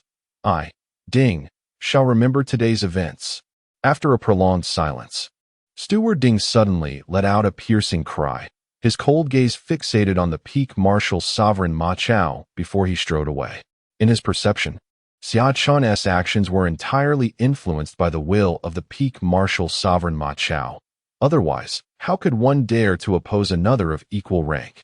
In this world where strength reigns supreme, such reasoning held true. A strong individual could not follow a weaker one, for it is invariably the weaker who must heed the commands. Originally, Xia Chen too would have found himself unable to act thus. However, he possessed the red packet system. What is the purpose of such a system if not to create the unreasonable and the unscientific? Glancing at the members of the crazy corpse gang who lay incapacitated upon the ground, he casually discarded the long sword he had retrieved, ending their lives. With a system in place, reason itself bends. Alas! Subsequently, both Long Yin and Tai Man advanced to the forefront. They surveyed the carnage wrought upon the Mad Corpse gang, and then cast a glance at the departing chief steward of the prince's manor, whose countenance was clouded with displeasure. With a sigh, they both offered a consoling pat on Xia Chen's shoulder. Having antagonized this chief steward, your days within the city may prove to be arduous. Long Yin remarked with a weary shake of his head. Fear not, for with your brethren at your side, he shall not dare to engage in any untoward machinations. Tai Man retorted, thumping Xia Chen's chest with a hearty laugh. Enough of such discourse. Let us gather our spoils and proceed into the city, Xia Chen interjected, commencing the task of collecting the fallen corpses. Though they were but lifeless bodies, he regarded them as spoils of war, and thus he would not disdain them. Indeed, as he was on the cusp of acquiring a multitude of serfs and procuring a vast array of tools and implements, he was in dire need of resources and would not relinquish these hard-earned gains. Ha! I shall lend a hand, Long Yin and Tai Man exclaimed, casting aside their somber moods and erupting in laughter as they joined in the collection of the spoils. In due course, the trio had stripped the corpses of their due rewards and, astride their steeds, made their way into the royal city with an air of nonchalance. With a sly grin, Long Yin rubbed his hands together and began to saunter in another direction. Pray tell, why do we not simply acquire a few cooks to attend to our team's daily culinary needs? Xia Chen proposed, his eyes gleaming with inspiration. The procurement of provisions would undoubtedly fall under their purview in due time, and the matter of securing cooks would have to be addressed sooner or later. Much to his chagrin, few among the vast number of serfs he had purchased possessed any culinary expertise. Chapter 72. Another appearance of the red envelope. Although Long Yin and Tai Man were perplexed, they still managed to find several chefs from the top restaurants for Xia Chen. Their culinary skills were unparalleled in Wui County. This demonic beast was a treasure trove, and its flesh and blood should not be wasted. Xia Chen naturally wanted to make good use of it. The chefs were also very professional, and their eyes lit up when they saw the demonic beast meat. The cleaver in their hands moved rapidly, and the demonic beast meat was dismembered into thin slices at a speed visible to the naked eye, extremely tender. At this moment, a very familiar voice suddenly echoed in Xia Chen's mind. The red envelope from the myriad realms has been refreshed. Primary red envelope. Quantity, 1. Please pick up the red envelope within a radius of 50 meters within 1 hour, after which the red envelope will automatically disappear. Xia Chen's eyes immediately lit up. He just wanted to enjoy some delicacies and get a red envelope. Such a good thing. This red envelope came at just the right time. Xia Chen's eyes suddenly brightened, and he searched around with his gaze. Long Yin said helplessly, Brother Xia Chen, although this demonic beast meat is a good thing, it's not like you're a hungry wolf with glowing eyes. We won't snatch it from you. Xia Chen didn't have the mind to pay attention to Long Yin's words at the moment. He was now focused on finding the red envelope. However, since there were outsiders present this time, he naturally had to restrain himself a bit. But even so, his eyes still emitted a green light. In the eyes of others, he looked like a hungry wolf who hadn't eaten meat for 800 years. Found it. Suddenly, Xia Chen's gaze fixed upon the chef's blade, which radiated a brilliant crimson glow. He approached the chef with a composed demeanor, quietly seizing the knife and scrutinizing it with utmost seriousness. What a remarkable blade, he exclaimed. As he spoke, Xia Chen's right hand rested upon the knife's body, and a sound like a chime resonated in his ears. The red envelope was opened, and congratulations were in order for the host, as he had acquired a combat technique from the Dugu world, Ba Ji Beng. In that instant, Xia Chen felt an extraordinary surge of power coursing through his body. Ba Ji Beng was one of the renowned combat techniques of the Dugu world, embodying both light and dark energies in a single punch. Practitioners could actively control the dark energy, inflicting tremendous damage upon their adversaries. Now, having attained Ba Ji Beng, Xia Chen had reached the pinnacle of the dark energy realm. Elation surged within him, though he maintained a facade of indifference as he remarked to those around him. Only a top-tier chef is worthy of wielding such a knife. Before long, the aroma of the roasted beast meat wafted through the air. And as Xia Chen gazed at the drooling dragon rock and iron barbarian, he retorted, You two are the real wolves here, aren't you? Just as the group was relishing their feast, a sudden voice interrupted the moment, prompting them to glance outside.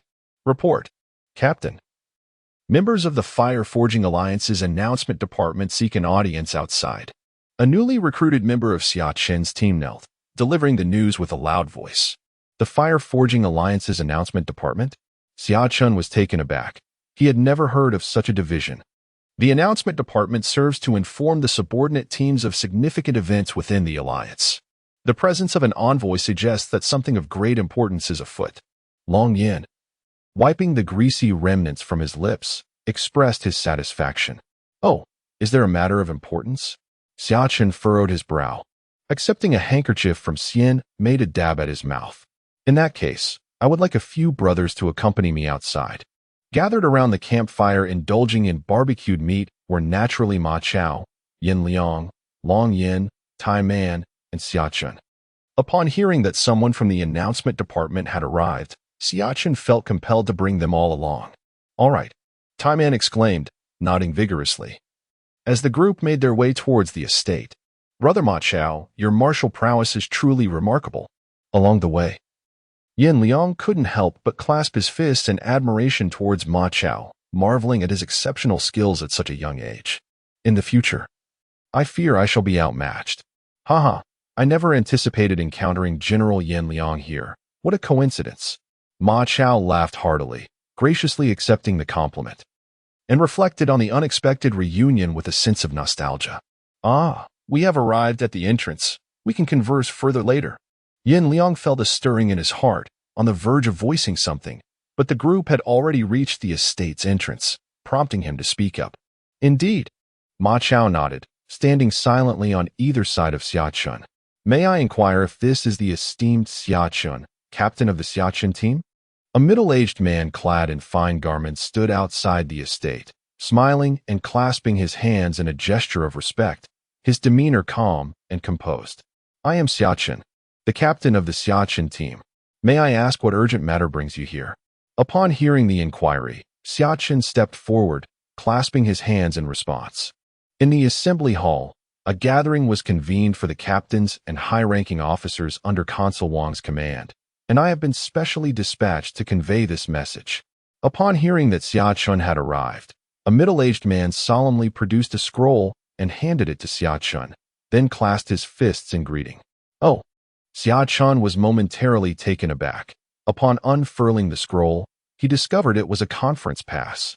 Realizing that the meeting was about to commence, he carefully stowed the scroll away and inquired with focused attention.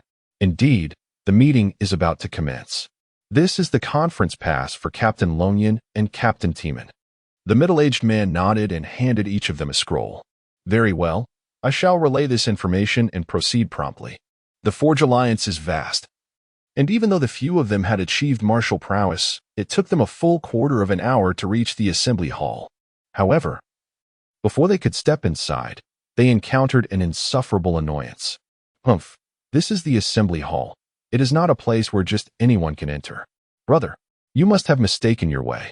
Outside the assembly hall, a young man clad in black stood with an air of arrogance, his face displaying disdain as he scrutinized Xia Chen and his companions. In his hand, he brandished a fully unfurled conference pass, proudly drawing the attention of the throngs passing by. This is a conference pass, a privilege reserved solely for those of captain rank. The area outside the assembly hall was certainly not deserted. In fact, it lay at the heart of the Forge Alliance, bustling with numerous individuals. Thus, many were taken aback by the young man's displayed pass, erupting in loud exclamations. The assembly hall convenes meetings that are exclusively attended by individuals of captain rank and above. However, it is not uncommon for those desperate for fame to brazenly seize a scroll to gain entry. These individuals typically face dire consequences in the end. Chapter 73. I choose Xia Chen meetings held within the assembly hall typically pertain to significant matters within the alliance, accessible only to those of captain rank. Yet, there are always those who attempt to deceive and gain entry illicitly. Observers comment with a tone that is both humble and self-satisfied. The humility reflects the demeanor of those of captain rank, while the self-satisfaction reveals the audacity of those attempting to bypass the rules. Among them stands a martial artist of the 3rd rank, who believes that achieving a breakthrough to the 5th rank would grant him the status of captain. instilling in him a sense of pride. After all, a captain wields the authority to command a team, while not necessarily a figure of grandeur. Such a role carries its own significance. At this moment, he gazes at the two youths with conference passes, filled with envy and flattery, while his eyes fixate on Xia Chen and his companions with palpable amusement. Does he truly believe himself to be the captain of Longyan, capable of leading others to the meeting? Such naivety is laughable. Observing the quartet standing together, he cannot suppress a low chuckle of derision, his gaze laced with mischief as he anticipates their folly. How did such a person become a captain? As he unfurls his conference pass, Xia Chen cannot help but inquire of the middle-aged man guiding him. I have no idea, the middle-aged man replies, his lips twitching in exasperation. The voices of Yu and Xia Chen were not subdued during their exchange. Although the young man was incensed, he was left with no recourse as the conference pass had already been displayed. He could only emit a stifled groan, forcefully suppressing his anger. Those spectating from afar also flushed crimson, wearing expressions of palpable awkwardness. The young cultivator's face registered a moment of astonishment, followed by a wry smile as he lowered his head slightly. Hold on, he may enter, but who authorized your entry? Do you presume to be Captain Longyan, decorated with distinguished battle honors, permitting you to bring outsiders to audit the meeting? Just as Xia Chen and his entourage of 4 were about to enter, they were once again intercepted by the young man, who, with an air of haughty arrogance, pointed at the 3 individuals behind Xia Chen. My name is Longyan. The youth was taken aback, his face cycling through shades of red and white in a display of volatile emotion. He opened his mouth, as if to retort, but Tai Man flashed his own conference pass. I am Tai Man. The youth was left speechless. He stiffly turned his gaze towards Ma Chao, who stood behind Xia Chen. Ma Chao furrowed his brow, and an aura befitting a martial grandmaster at his pinnacle erupted, crashing down upon the youth. The sheer magnitude of a martial grandmaster's aura was overwhelming. The youth was utterly unable to withstand it. Directly impacted by the force, his knees buckled, and he collapsed to the ground. Utterly ignorant. Xia Chen cast a disdainful glance at the kneeling youth, flicked his sleeve, and strode into the conference hall, accompanied by Ma Chao and Longyan. A collective gulp echoed from the onlookers in the distance, each swallowing hard. The young cultivator who had spoken out earlier was now drenched in a cold sweat. A grandmaster? That was a grandmaster. And I dared to underestimate a powerhouse at the pinnacle of the martial grandmaster realm.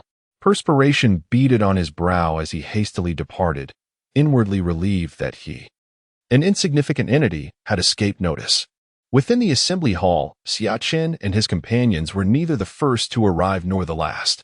After settling into suitable seats, they awaited the arrival of the remaining attendees, who soon trickled in until the hall was filled to capacity. Let us welcome the alliance leader. As the last seat was occupied, a figure of fierce demeanor, seated near the front, abruptly rose. The aura of a martial grandmaster at its peak emanated from him, causing a stir among the assembly, who promptly rose from their seats. Let us welcome the alliance leader. A middle-aged man clad in azure robes soon entered the hall. Though his presence was understated, the collective reverence was palpable, with none daring to show disrespect. For this was a martial king, whose inviolability was absolute. Be seated. With the arrival of the alliance leader and the imposing presence of a martial king, a somber atmosphere enveloped the meeting. Qin Qingyan nonchalantly gestured for them to be seated, and only after he had taken his place at the head of the table did the others follow suit. I have no patience for idle chatter. Counselor Wang, who oversaw your sector, has fallen valiantly. His vacant position shall be filled by one of the 4 captains, commencing in 3 breaths with Xiong Feng. Each captain shall cast a vote for their preferred candidate. Abstentions may be indicated by a shake of the head. Qin Qingyun, shedding his previous air of detachment, spoke with decisive authority, his tone resolute and unwavering. The assembled individuals exchanged glances, yet none dared to speak, their communication confined to silent exchanges. Xia Chen felt a stirring in his heart. Had the consular election already commenced? He glanced at Long Yin, seated in front of him, and was surprised to find both Long Yin and Tai Man gazing back. Their eyes met, and with a cryptic smile exchanged between them. Xia Chen responded with a knowing smile of his own, promptly straightening his posture. Let the counting begin. After a brief pause, the leader of the Forging Alliance spoke. 1, 2, 3. Xiongfeng, please reveal your choice. 3 breaths later, Chen Qingxian turned his gaze toward Xiongfeng, who was positioned at the forefront. In an instant, the attention of all 12 captains and 3 brigade leaders converged upon the first brigade leader, their expressions imbued with inscrutable significance. Xiongfeng raised his head and smiled, then slowly shook his head under the scrutiny of all present. Very well, Yang Zhankong, it is your turn to declare your candidate. Chen Qingxian nodded subtly, directing his gaze to Yang Zhankong, who was seated second. In a flash, another wave of gazes concentrated upon Yang Zhankong. He smiled faintly and proclaimed, esteemed leader, I nominate myself. The seriousness of his smile was palpable. After speaking, he opened his mouth as if to add something more. But Chen Qingxuan's attention had already shifted to Long Yin beside him. Long Yin, it is now your turn. In unison, all eyes turned toward Long Yin. Yang Zhankong's eyes sparkled with earnestness, and Xia Chen wore a smile. With Long Yin's ascension to the consulate, their future endeavors within the Forging Alliance and beyond would undoubtedly become much more convenient. Chapter 74. Arena Competition. I too choose Xia Chen. Boom. The entire hall erupted in a surge of excitement, a tumultuous undercurrent stirring amongst the crowd. Were it not for the presence of the esteemed leader of the Forging Alliance, Chen Qingxian, the throngs might have lifted the very roof of the hall. I too support Xia Chen. Before the reverberations could settle, Long Yin's voice resonated, followed closely by Tai Man's endorsement of Xia Chen, advocating for his election as the consul. At that moment, it was not merely the captains, their hearts ablaze with concealed fervor, who were bewildered. Even Xia Chen himself was taken aback. Why were Long Yin and Tai Man proposing him? After all, he was merely a newcomer who had just recently joined the ranks. The confusion among the crowd was palpable as they exchanged glances filled with uncertainty. Who is Xia Chen? I have never heard of him. Indeed, Xia Chen was a recent arrival, and for these seasoned captains who had honed their skills within the Forging Alliance for quite some time, he was still an enigma. Having garnered the support of 2 formidable captains, he must possess exceptional abilities. Yet, the question remained, who is this capable individual? I scanned the assembly, seeking to uncover the identity of the one bestowed with such an honor. Recognizing an acquaintance in an unfamiliar place is simple, yet discerning a stranger amidst familiar faces is even more effortless. Gradually, the gaze of the crowd settled upon the composed figure of Xia Chen. Is this the candidate recommended by both captains?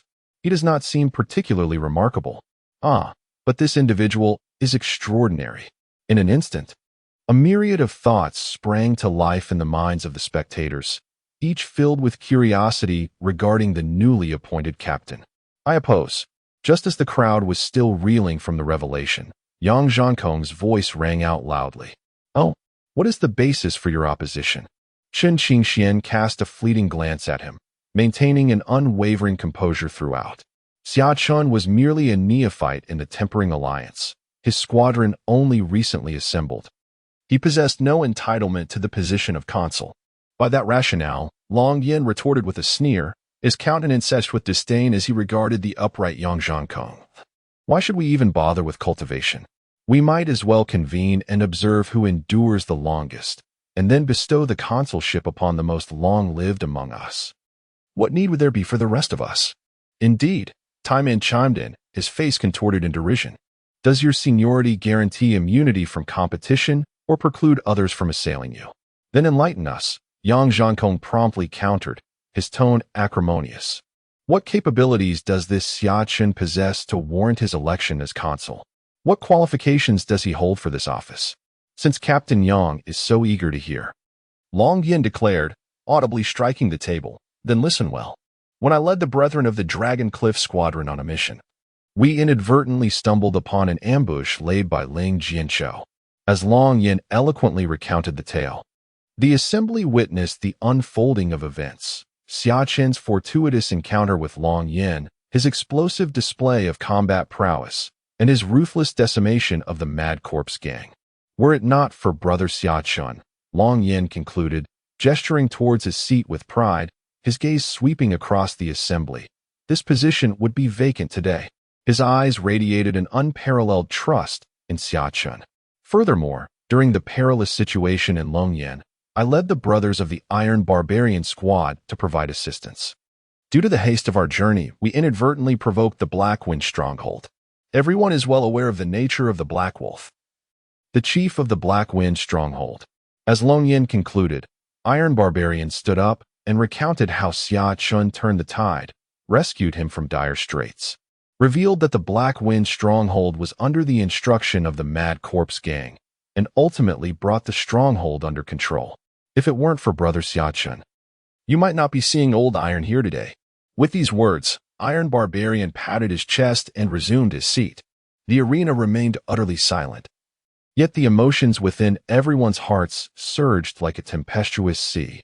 This Xia Chen is indeed extraordinarily resourceful. Humph, his saving you was your fate, not mine. In any case, I, Yang Zhankong, am the first to object to this brat taking the position of leader. After a prolonged silence, Yang Zhankong coldly scoffed and spoke aloud. You, Longyan and Iron Barbarian were exasperated, but Yang Zhankong adopted an indifferent, rogue-like attitude. Among the four of you, one abstained, two supported Xia Chen, and one nominated himself. Logically, the position of leader should belong to Xia Chen. However, since Yang Zhankong vehemently opposes it, as Chen Qingxian began to speak, the arena fell silent. By the end, everyone was listening attentively, focusing intently. Then, according to the rules, let's hold a tournament. Everyone, from the bottom to the highest level, will participate until the top contender is selected. This top contender will be the new leader. Having said that, Chen Qingxian paused for a moment. You have 2 days to prepare. I expect the arena contest to commence punctually at sunrise the day after tomorrow, at which time I shall be present. Having uttered these words, Chen Qingxian surveyed the assembly with a piercing gaze. Should there be any further dissent at that juncture, do not fault me for a lack of clemency. With that, Chen Qingxian arose and departed with purposeful strides. A middle-aged man, his aura thick with murderous intent, followed closely behind Chen Qingxian. After a moment of silence among the assembled captains, Time Man broke the quiet with a cold snort and a hasty departure. Chapter 75, The Peril of the Xia Family, Wuhan Prefecture. A considerable time has elapsed since the rupture between Prince Wuhan, Zhao Xian, and the Xia family. Time, as ever, exacts its toll, and public sentiment proves malleable. Through the concerted efforts of Zhao Xian and the Four Seas Commerce Guild, discourse regarding the princess's alleged impropriety has gradually subsided, yielding to a different narrative. Indeed, the Xia family has been undone by that feckless son. At a tea house, several scions of Wuhan Prefecture's middle class were engaged in animated conversation. Such a fine legacy, squandered because that inept third son lacked discretion. Now, having offended His Highness Prince Wuhan and incurred the enmity of the formidable Four Seas Commerce Guild, I dare say the Xia family is doomed. I confess, I have long held the wastrel Xia Chen in contempt. He is but a cipher, and were it not for the Xia family's influence, would I have been obliged to greet him with forced pleasantries? One individual proclaimed with unrestrained candor, venting his pent-up resentment. They failed to recognize the eminence of His Highness Prince Wu and the formidable stature of the Four Seas Merchant Guild. That Xia Chen dares to provoke them, so casually suggests he is not only inept, but also a simpleton. Prince Wu Zhao Xian has not only attained the invincible realm of a martial king, but, as a scion of the Zhao dynasty's imperial lineage, holds an exceedingly esteemed position. For a merchant like Xia Chen to ascend to the status of a royal consort is already an act of divine favor, yet he demonstrates such a lack of appreciation. What else could he be but a fool? A gentleman adorned in brocade, with a folding fan in hand, sat at the table, pontificating with self-importance. Indeed. And let's not forget the Four Seas Merchant Guild. Their influence pervades 1/5 of the Zhao kingdom. Compared to them, the Xia family is utterly insignificant. That wastrel of the Xia family is quite amusing. It said he spread rumors a few days ago, slandering our Prince Wu's princess. Fortunately, everything was clarified, proving Xia Chen to be nothing more than a buffoon, adept only at deception and chicanery. A young master, who had previously harbored animosity towards Xia Chen, sneered with disdain. Very well, the Xia family is finished. Henceforth, the world shall know the Xia family no more. Someone exclaimed, applauding and exchanging toasts with like-minded individuals in a display of unbridled glee. Xia family, council hall. Within the hall, Xia family head Xia Heba, his face stern, sat upright, listening impassively to the reports from the heads of various Xia family industries. Reporting, Patriarch, due to the concerted suppression by Prince Wu and the Four Seas Merchant Guild, our influence in the city has diminished by 30%. Report to the head of the family, unknown bandits have once again attacked the mine. Fortunately, with Commander Wang Wu stationed there, we are momentarily safe. Furthermore, I must inform you, dear head, that we have been frequently harassed by ruffians lately, compounded by various circumstances, leading to a significant decline in our iron smelting business. The salt trade has similarly suffered a considerable downturn. Each piece of bad news that reaches Xia Heba darkens his countenance further. Ever since the useless Xia Chen severed ties with King Wu, the situation of our Xia family has been deteriorating, and not a single good tidings has graced our ears. A dissatisfied huff echoed through the silent hall, stirring the expressions of those present. However, directing their ire towards Xia Chen is simply misguided. How can it be that the Zhao family bullies him so, yet he must endure their humiliation? Xia Heba snorted coldly, his face resembling a frosty winter's day as he surveyed the assembly. The crowd fell into a momentary stupor. Caught off guard. It is far better for one to suffer than to jeopardize the entire Xia family. Bang! A senior member of the Xia family scoffed. Yet before he could finish his words, Xia Heba had already slammed his palm on the table. Enough! Cease your futile and misleading rhetoric. The Zhao family has long coveted our Xia family. Do you truly believe that without Xia Chen, they would refrain from targeting us? Ignorant and laughable. Put away those deceitful faces, and let us now deliberate on how to confront these crises. With that, Xia Heba resumed his seat, and the assembly hall fell silent for a moment before gradually returning to its normal state. A pall of gloom hung over the Xia family of Wuan Commandery, while next door, the tempering alliance of Wui Commandery was stirring with subtle excitement. The commencement of the arena tournament presented an opportunity for everyone.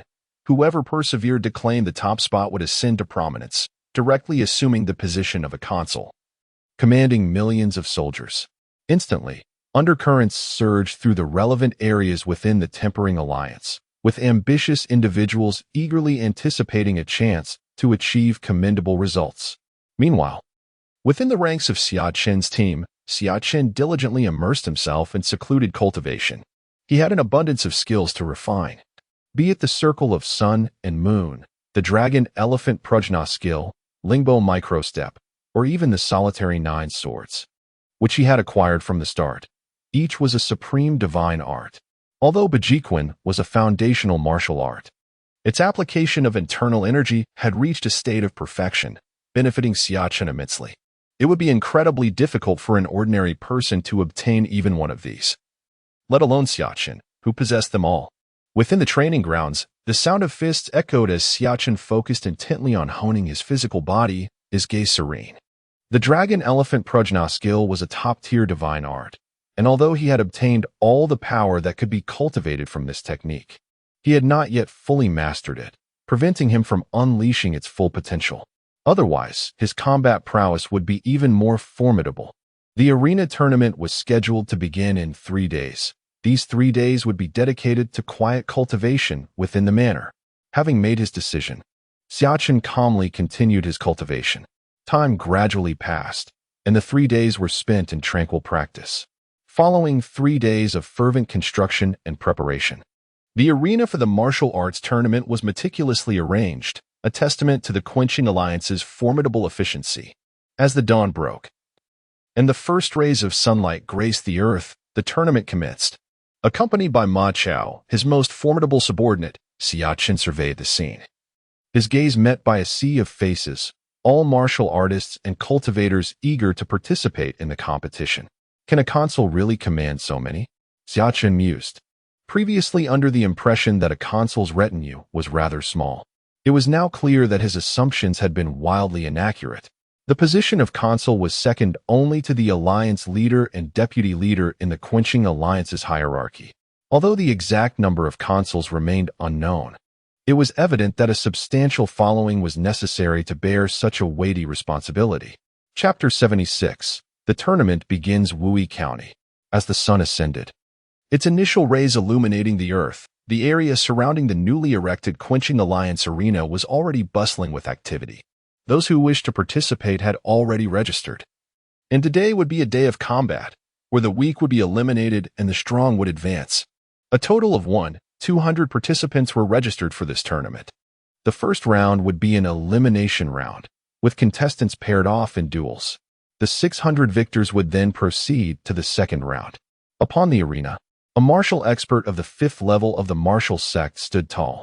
His formidable cultivation allowed him to project his voice with exceptional clarity, surpassing even the capabilities of an amplified speaker. What was more, his voice, though low in tone, resonated clearly in the ears of every individual present, as if he were standing right beside them. Here, 50 platforms have been erected, and the preliminary rounds will unfold cyclically upon these stages. The inaugural roster of combatants is now announced. Wu Long versus Wang Xiong. Chen Feng versus Zhang Nan. Gang Tian versus Qi Ban. The first round of engagements commences swiftly, and as the contenders ascend the platforms, the atmosphere is instantly ignited, reaching a fever pitch. I advise you to obediently descend now, lest you suffer physical torment. Upon the platform, the first pair of combatants stand face to face. The middle-aged man on the left gazing at the robust youth opposite him with a sinister grin. Spare me the platitudes. Witness my ferocious tiger fist. The youth retorts icily, immediately channeling his form, his body surging with energetic force, and illusory tiger emerging. The youth's figure darts forth, lunging toward the middle-aged man. Presumptuous fool. Behold my southern iron hand. The middle-aged man scoffs, a dark radiance emanating from his hands, shimmering with captivating light. He then mobilizes his form, resolutely the attack. Roar. Whoosh. On one side, the roar of a tiger reverberates, carrying boundless might. On the other, a dark light flickers, accompanied by gusts of wind. The two pairs of hands collide fiercely. Bang! In the end, unexpectedly, the young man's ferocious tiger fist prevails, the middle-aged man's figure being blasted away, plummeting from the platform. Ignorant simpleton. Seeing the middle-aged man defeated, the youth in azure robes sneers coldly, and upon receiving the instructor's signal, leisurely descends the stage. Xia Chen, observing from beside the platform, is rendered speechless. How is it that this battle between martial masters of the first and second tier is being conducted as if it were a duel between peerless experts? He cast a glance at the sun gradually ascending on the horizon, feeling a sense of helplessness. With so many participants, he wondered when his turn would arrive. Next up, Zhang Xiong versus Chen Feng. The announcer proclaimed. In the subsequent match, Xia Chen will face Fang Yu. Suddenly, a voice resonated through the arena. Xia Chen, who had been waiting with an expression of boredom, instantly brightened up. With a light step, he effortlessly traversed dozens of meters and landed gracefully on the stage. Boom. The crowd erupted in a stir upon witnessing Xia Chen's ethereal descent onto the arena. Such a feat was not something an ordinary person could achieve. With numerous competitors and spectators alike, whispers began to circulate as they observed Xia Chen's seemingly weightless arrival. Who is this person? How can his skills be so remarkable? I have no idea. I've never seen him before. It's quite strange. A master of such caliber should not be so obscure. Could it be that he had just recently joined? As they gazed upon Xia Chen's unfamiliar visage, the commotion intensified, with everyone speculating about his origins. However, Fang Yu's prowess was not to be underestimated. The outcome of this bout remained uncertain. Indeed, I know Fang Yu. This lad possesses commendable strength. With their attention drawn to Xia Chen, the spectators naturally began discussing his opponent, who was said to be a skilled fighter of some repute. Below, Fang Yu, clad in a blue outfit, also gracefully leaped onto the arena, clasping his fists and gazing at Xia Chen with a radiant and righteous demeanor. The assembled spectators nodded in tacit agreement, for that simple leap alone demonstrated that Fang Yu's prowess lived up to his reputation. Ma Chao, standing at the edge of the arena, cast a sidelong glance at Fang Yu on the platform, then, with a dismissive pout, resumed his reverie. To him, this level of competition was akin to child's play, utterly uninteresting. Haha, Xia Chen, may I introduce myself to this brother? Xia Chen chuckled, extending his right hand in a gesture of invitation while keeping his left hand behind his back. The other's expression shifted, and he frowned instantly. Brother, this arena competition is of utmost importance. You must not underestimate your opponent. Fang Yu's countenance was grave. He was not angered by Xia Chen's arrogance, but rather offered a stern reminder with furrowed brows. To fight with one hand behind his back was far too conceited. Oh, you speak wisely. Xia Chen paused, having initially intended to unleash his full power and sweep through everything with the strength of a 7th-level martial grandmaster, and then slowly lowered his hand. Very well, given the significance of the arena event, brother, Fang will not hold back. As the words fell, Fang Yu channeled power into both palms and launched himself fiercely towards Xia Chen, his palms whistling with a sharp gale, attacking with all his might from the outset.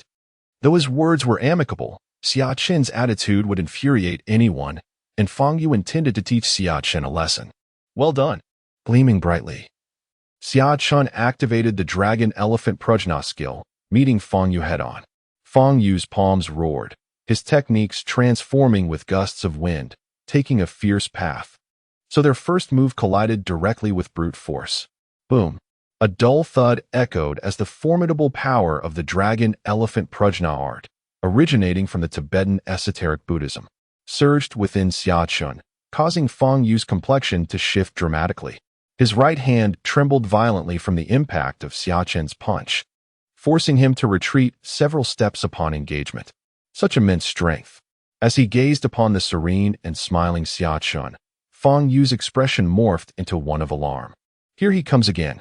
Just as Fang Yu had barely stabilized his internal energy, Xia Chen charged at him once more, prompting Fang Yu to summon his energy and desperately hold his ground. However, he gradually sensed something amiss. Xia Chen's punches seemed to lack the earlier ferocity. A flicker of doubt crossed his eyes as Fang Yu could no longer contain himself. Gritting his teeth, he unleashed his unique skill, a palm strike that surged with vigor. Clashing directly with Xia Chen, bam! A powerful force reverberated through his hand, and to Fang Yu's delight, he realized he could withstand this blow. Chapter 77. The first round concludes clap, clap, clap. On the arena, the winds of their fists howled, and the air crackled with energy as Xia Chen subdued his strength, engaging in a fierce back and forth with Fang Yu, honing his mastery over his physical form. This individual held his own against Fang Yu, proving to be a worthy opponent. Below the stage, those acquainted with Fang Yu nodded in acknowledgement of Xia Chen's combat prowess. Fang Yu was considered a talented figure among the younger generation. Thus, it was impressive that someone could contend with him so closely. Others nearby concurred, affirming the remarks of the initial speaker. These spectators were not affiliated with Xia Chen's faction and had chosen to observe the tournament from the audience rather than participate. Seemingly lost in contemplation, he was, in reality, meticulously refining his control over his energy, perpetually engaged in cultivation, a fact unnoticed by onlookers. Upon the dueling platform, Fang Yu suddenly bellowed, his energy surging, augmenting the potency of his martial techniques. Was this a breakthrough amidst battle? Xia Chen mused, discerning Fang Yu's condition, and subtly amplified his power output with utmost discretion. Meanwhile, the stands erupted in pandemonium. Fang Yu had, unexpectedly, achieved a breakthrough during the engagement.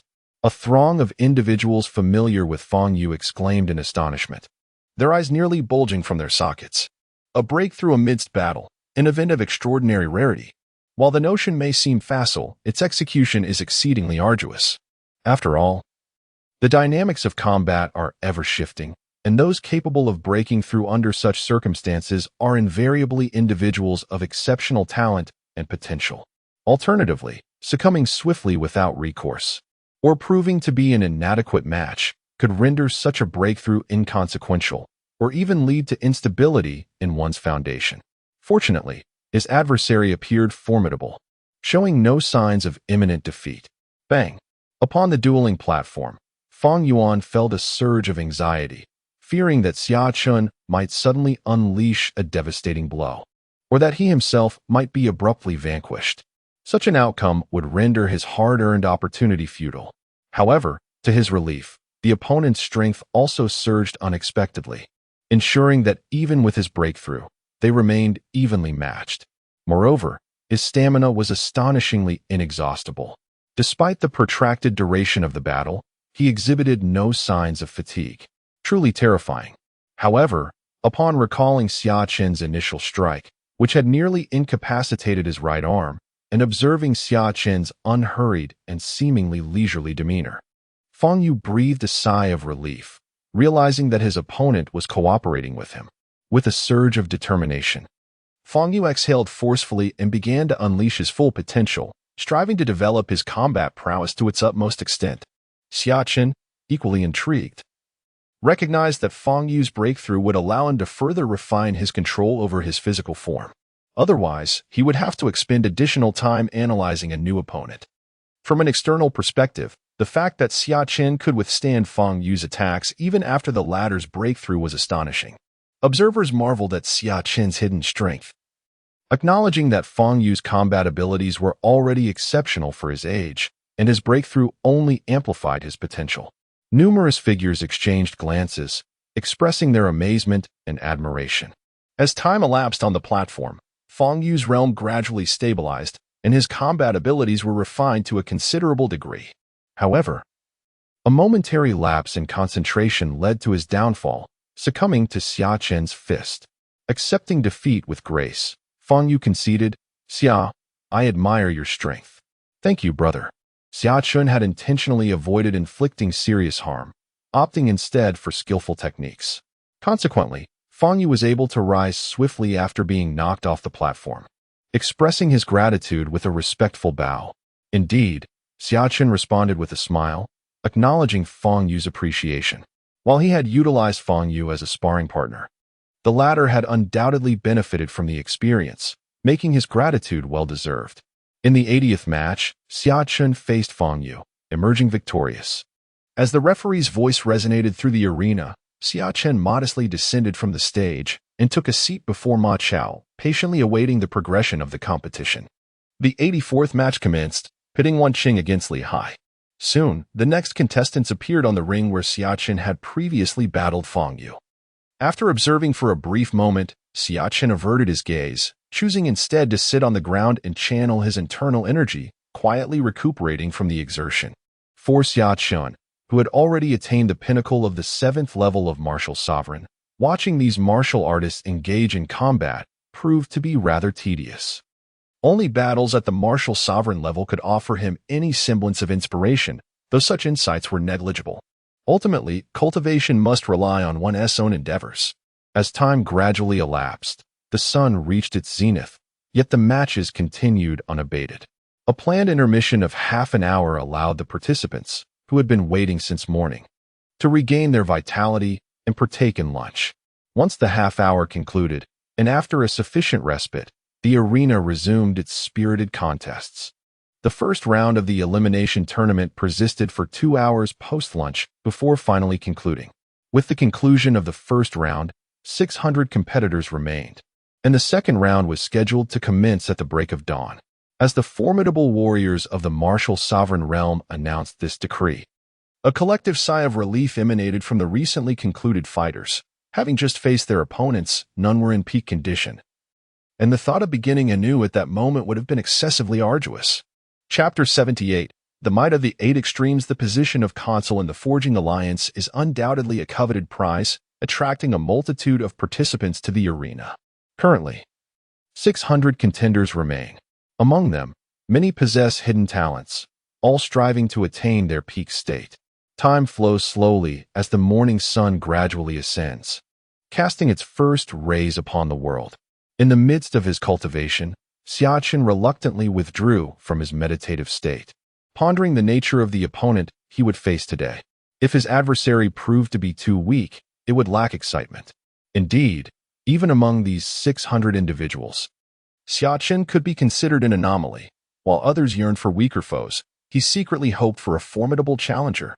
Today's proceedings mirrored those of yesterday, with 50 arenas conducting battles in an orderly fashion, showcasing the commendable organizational skills of the Forging Alliance. Xia Chen sat languidly in the stands, patiently awaiting his turn to enter the fray. The various arenas erupted into fierce combat, the air thick with the essence of martial prowess. As the sounds of whistling fists and the dull thud of bodies colliding echoed throughout. Observing this, Xia Chen nodded in reluctant approval. Indeed, those who survived yesterday's trials possessed considerable skill, and the caliber of fighters on stage today was significantly higher than before. The question lingered in his mind. What kind of opponent would he encounter? Xia Chen versus Wang He. As Xia Chen was lost in thought, a sudden announcement of his impending battle reached his ears, instantly brightening his expression. With a graceful movement, he stepped lightly into the arena, his demeanor so poised that even those around him could not help but murmur their admiration. I witnessed his match yesterday.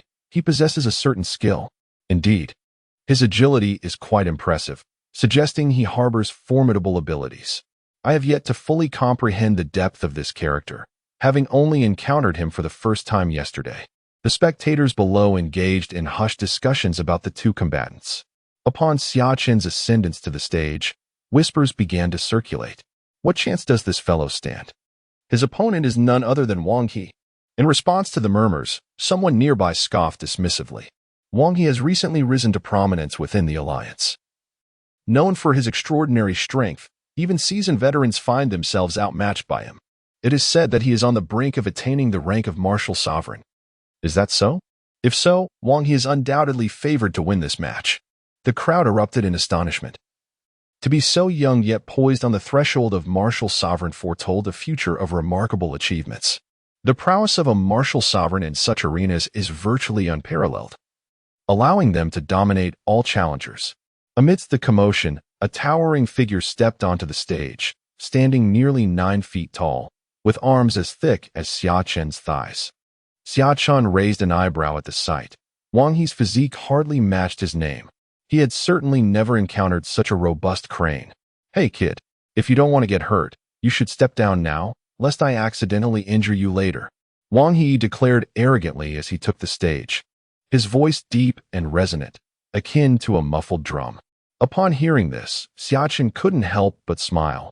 He had anticipated a formidable opponent. Yet here stood a brash fool instead. A mere quasi-martial sect practitioner dared to act with such audacity? He, after all, was a warrior at the 7th level of the martial sect, and he hadn't even spoken yet. Xia Chen casually retorted, "If you possess the strength to harm me, then by all means, come at me." Seeking death. Wang He's expression darkened with fury upon perceiving Xia Chen's blatant disregard for his words, and he charged forward in a sudden rush. It was evident that Wang He was a practitioner of body refinement, his skin emanating a bronze-like glow. With a single step, the entire arena trembled beneath him. A terrifying force erupted from his physique, instilling fear in all who surrounded him. Gasps of astonishment echoed from the onlookers, and even those engaged in battles on adjacent platforms paused, drawn by the commotion. Wang He's face flushed with anger as he unleashed a powerful punch, pouring all his strength into the blow. This insolent boy before him was utterly unaware of the peril he faced, and today, he would ensure that the boy learned a harsh lesson, one that would leave him bedridden for 3 months. Xia Chen, recognizing Wang He's intentions, felt a weighty seriousness descend upon him, a glimmer of cold resolve flashing in his eyes. Since Wang He had no intention of holding back, Xia Chen too would not restrain himself. A contest of brute strength awaited them. Now that Xia Chen possesses the formidable 8 extremities collapse, what fear could he possibly harbor? With a sudden surge of energy, Xia Chen unleashed a powerful punch, the force of which sliced through the air, akin to a tempest unleashed within the arena. As their fists collided amidst the watchful gazes of all present, an invisible shockwave erupted, causing the audience to collectively gasp in astonishment. Such immense power required an extraordinary strength to achieve. Xia Chen felt no trepidation in the face of Wang He's blow. With his current prowess at the 7th level of martial sovereign, He could easily obliterate Wang He with a single strike if he so desired, even without a direct confrontation. Xia Chen could employ the concealed force of the Eight Extremities collapse to silently vanquish Wang He.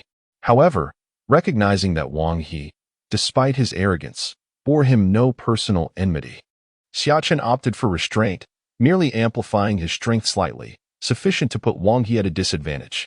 Indeed, as their fists met, Wang He's expression transformed dramatically. The fury and arrogance that had adorned his face evaporated, replaced by sheer terror. He felt an unparalleled force coursing through Xia Chen's punch, a power that reverberated within him, causing his blood to surge and his energy to spiral chaotically. Wang He was acutely aware of his own strength, confident that none among his peers could surpass it. Yet, confronted with this overwhelming force, his right hand emitted a sharp crack. A searing pain surged into his mind, nearly causing him to lose consciousness in an instant. Following their brief exchange of blows, Wang He emitted a pained groan, clutching his right hand as he teetered precariously. Conversely, Xia Chen maintained an unperturbed countenance, a subtle smile playing upon his lips. A collective gasp resonated through the onlookers, struggling to reconcile with the spectacle unfolding before them. Wang He, esteemed as a frontrunner for the championship, had been vanquished with a single move. Chapter 79. Altered regulations. Innumerable individuals embarked on investigations into this enigmatic figure who had materialized within the Tempering Alliance, yet their efforts yielded naught but confusion. Ha ha ha. Xia Chen, you have truly brought honor to us. Upon receiving the news, Long Yin hastened to Xia Chen's abode, enthusiastically clapping him on the shoulder. The tidings of Xia Chen's decisive victory over Wang He had already disseminated throughout the Tempering Alliance, and Long Yin had naturally been apprised of the event.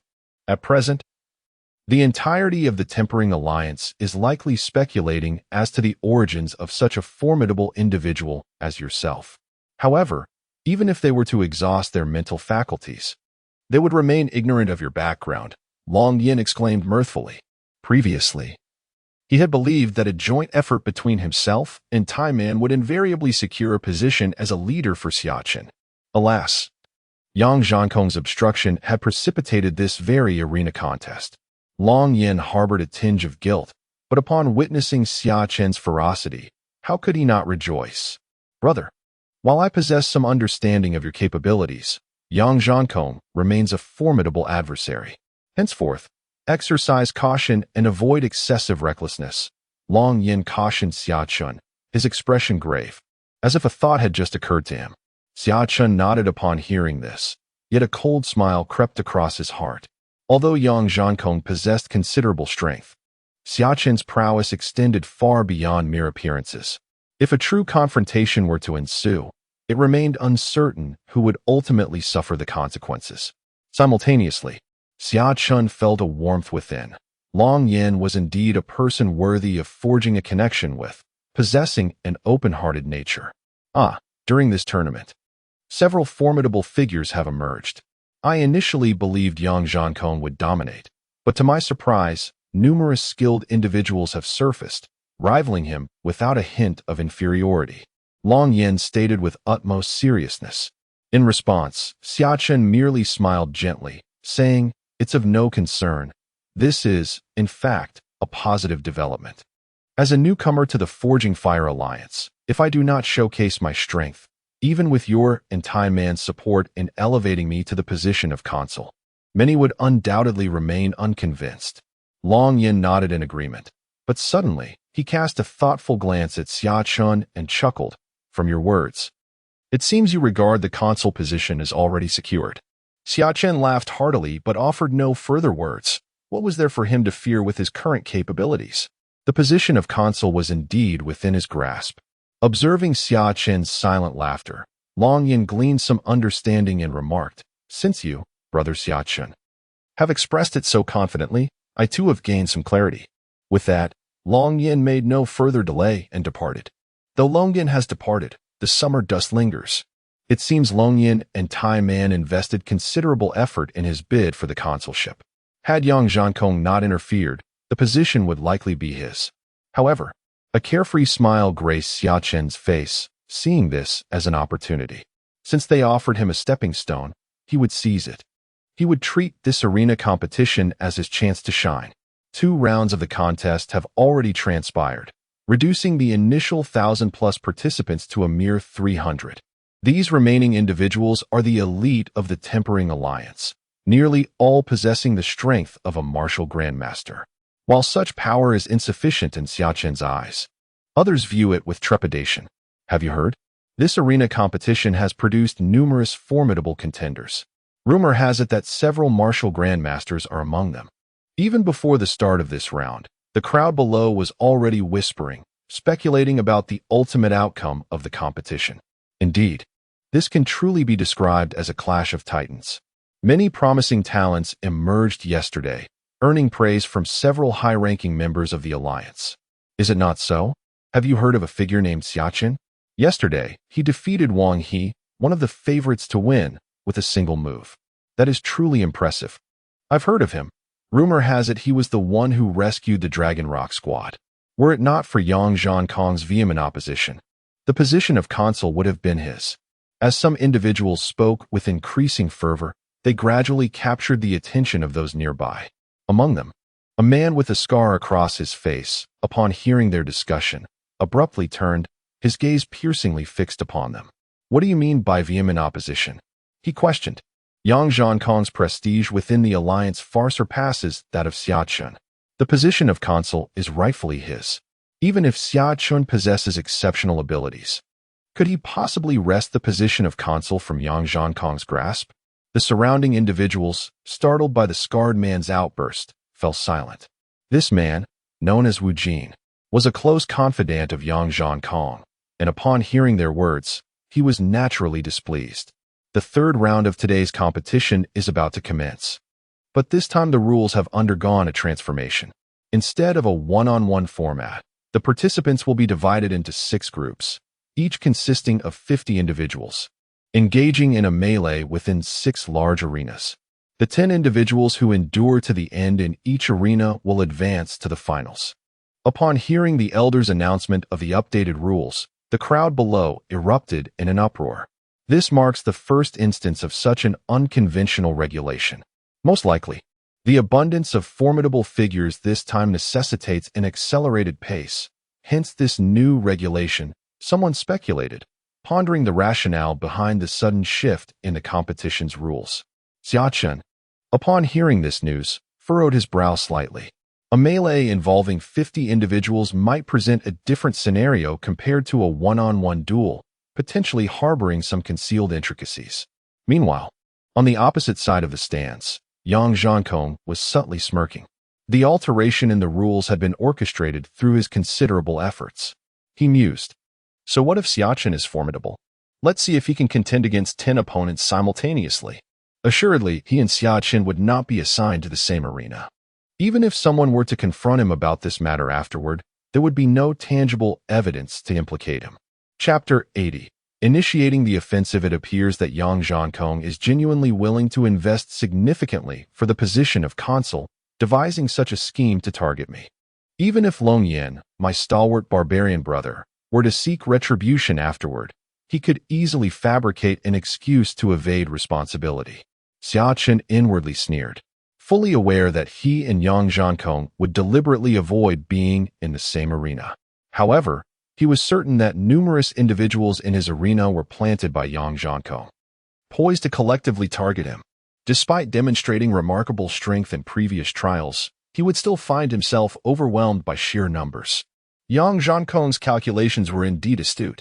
The martial grandmaster responsible for assigning participants had already completed the allocations, with Xia Chen placed in the 3rd arena, while Yang Zhankong, unsurprisingly, was in the 1st. With a gentle tap of his toes, Xia Chen gracefully leaped onto the 3rd arena, his gaze coldly sweeping over the individuals gradually ascending onto the platform. Indeed, despite the alteration in the rules, the strength of the participants in each arena remained remarkably balanced, foreshadowing a fierce and brutal battle. No one could confidently assert their survival in such a chaotic melee. Indeed, the alteration in the competition's format is quite perplexing. Such a large-scale melee could lead to alliances forming, potentially disadvantaging others. One wonders about the administration's rationale, though assuredly their intentions are deliberate. A prospective leader must possess the capacity to garner widespread support. Unpopularity would be a hindrance. This consideration likely factors into their decision. The participants below engaged in fervent discussion. Their voices a constant murmur. Abruptly, a middle-aged man beside them scoffed, stating icily, "I suspect there's more to this rule change than meets the eye." Observe the third arena. Those within earshot directed their gaze towards the designated platform, yet initially discerned nothing unusual. It housed over a dozen individuals who were typically amicable with Yang Zhankong. "Look closer," the man urged, noting that they were all congregating near Xia Chen. "Old Ming, why did you acquiesce to Yang Zhankong's request to modify the competition's rules?" "The conspiracy is evident to anyone with discernment," a man questioned anxiously to an elder nearby. The elder, however, maintained a serene countenance, stroking his beard with composure. "This competition has unveiled numerous promising talents. An alteration is not unwarranted. A leader must naturally possess both the ability to command respect and demonstrable strength. Indeed, Xia Chen's capabilities are considerable. My agreement to Yang Zhankong's request was primarily motivated by a desire to assess the true extent of this young man's prowess. Should he distinguish himself today in the arena, I venture to say that the position of consul will be unequivocally his. Moreover, I harbor a profound intuition that he is destined to be an extraordinary consul." Upon hearing the elder's pronouncements, the assembled dignitaries of the Quenching Flame Alliance turned their gazes toward Xia Chen, who stood in the third arena. "Let the contest commence," the elder overseeing the proceedings declared. Immediately, the participants on the platform assumed a state of readiness, their eyes warily scanning their surroundings.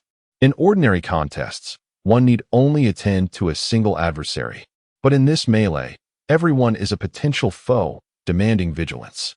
In contrast to the caution exhibited by the others, Xia Chen's countenance was one of serene composure. His gaze swept calmly over those present in the third arena.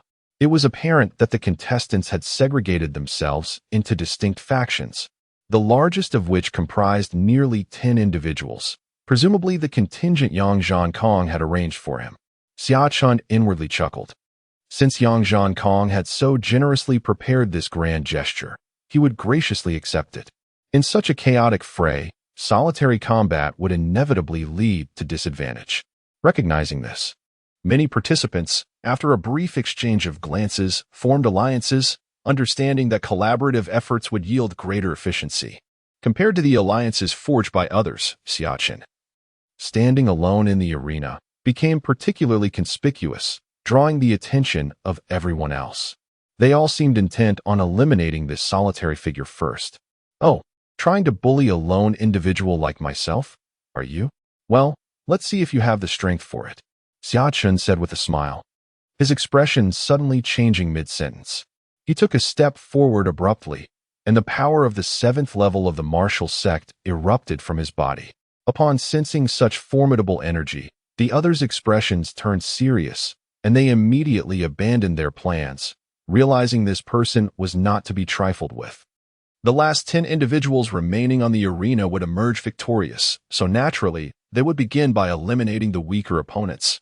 Those on the field exchanged glances, locking onto their targets, and a great battle was about to break out.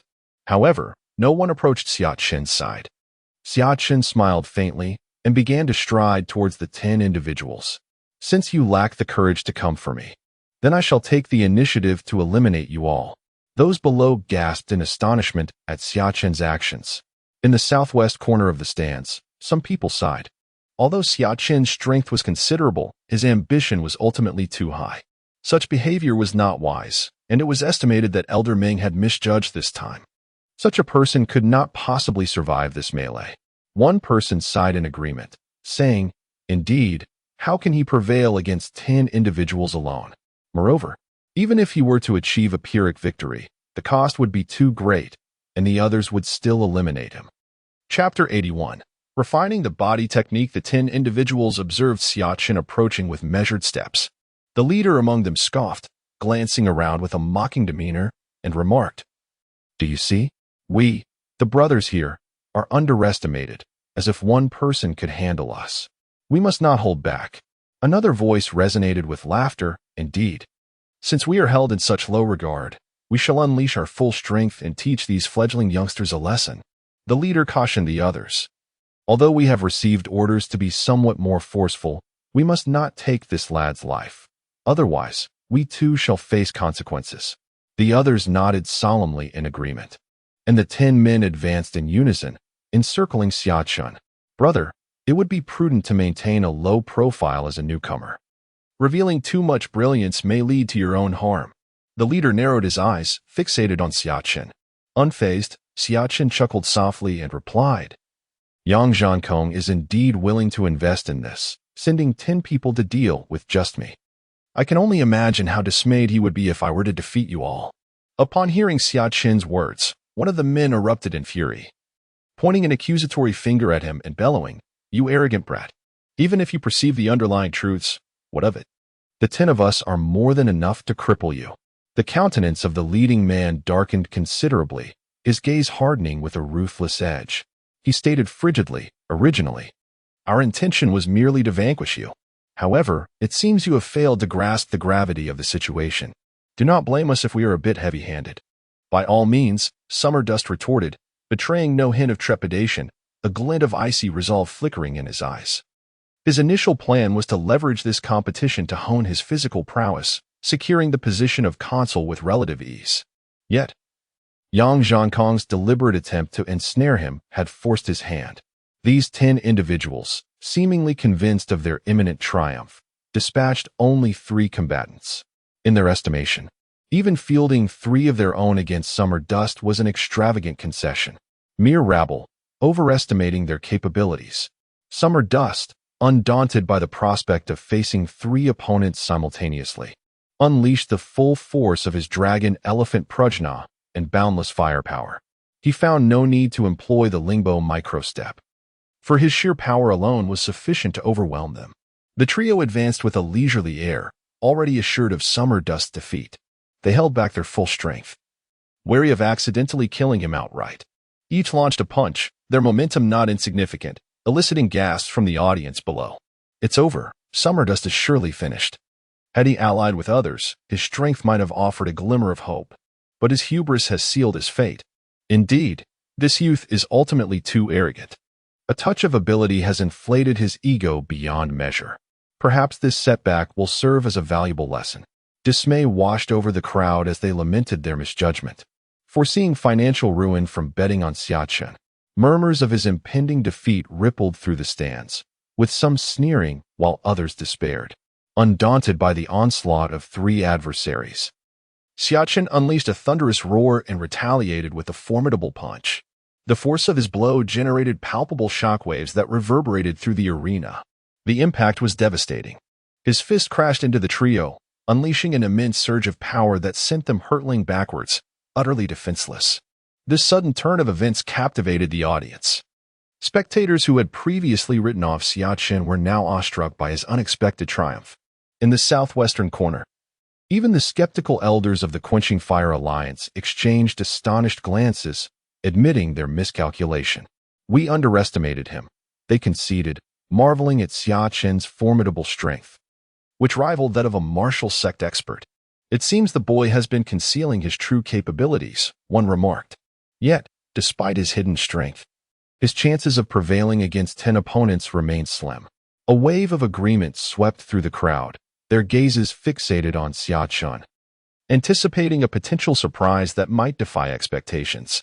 The leader of the group of 10, witnessing the defeat of his 3 comrades by Xia Chen, was visibly shaken. However, he swiftly regained his composure and declared, I didn't anticipate such prowess. Fear not. Can one individual, regardless of strength, truly overcome 7 of us? His words seemed to restore confidence among his companions.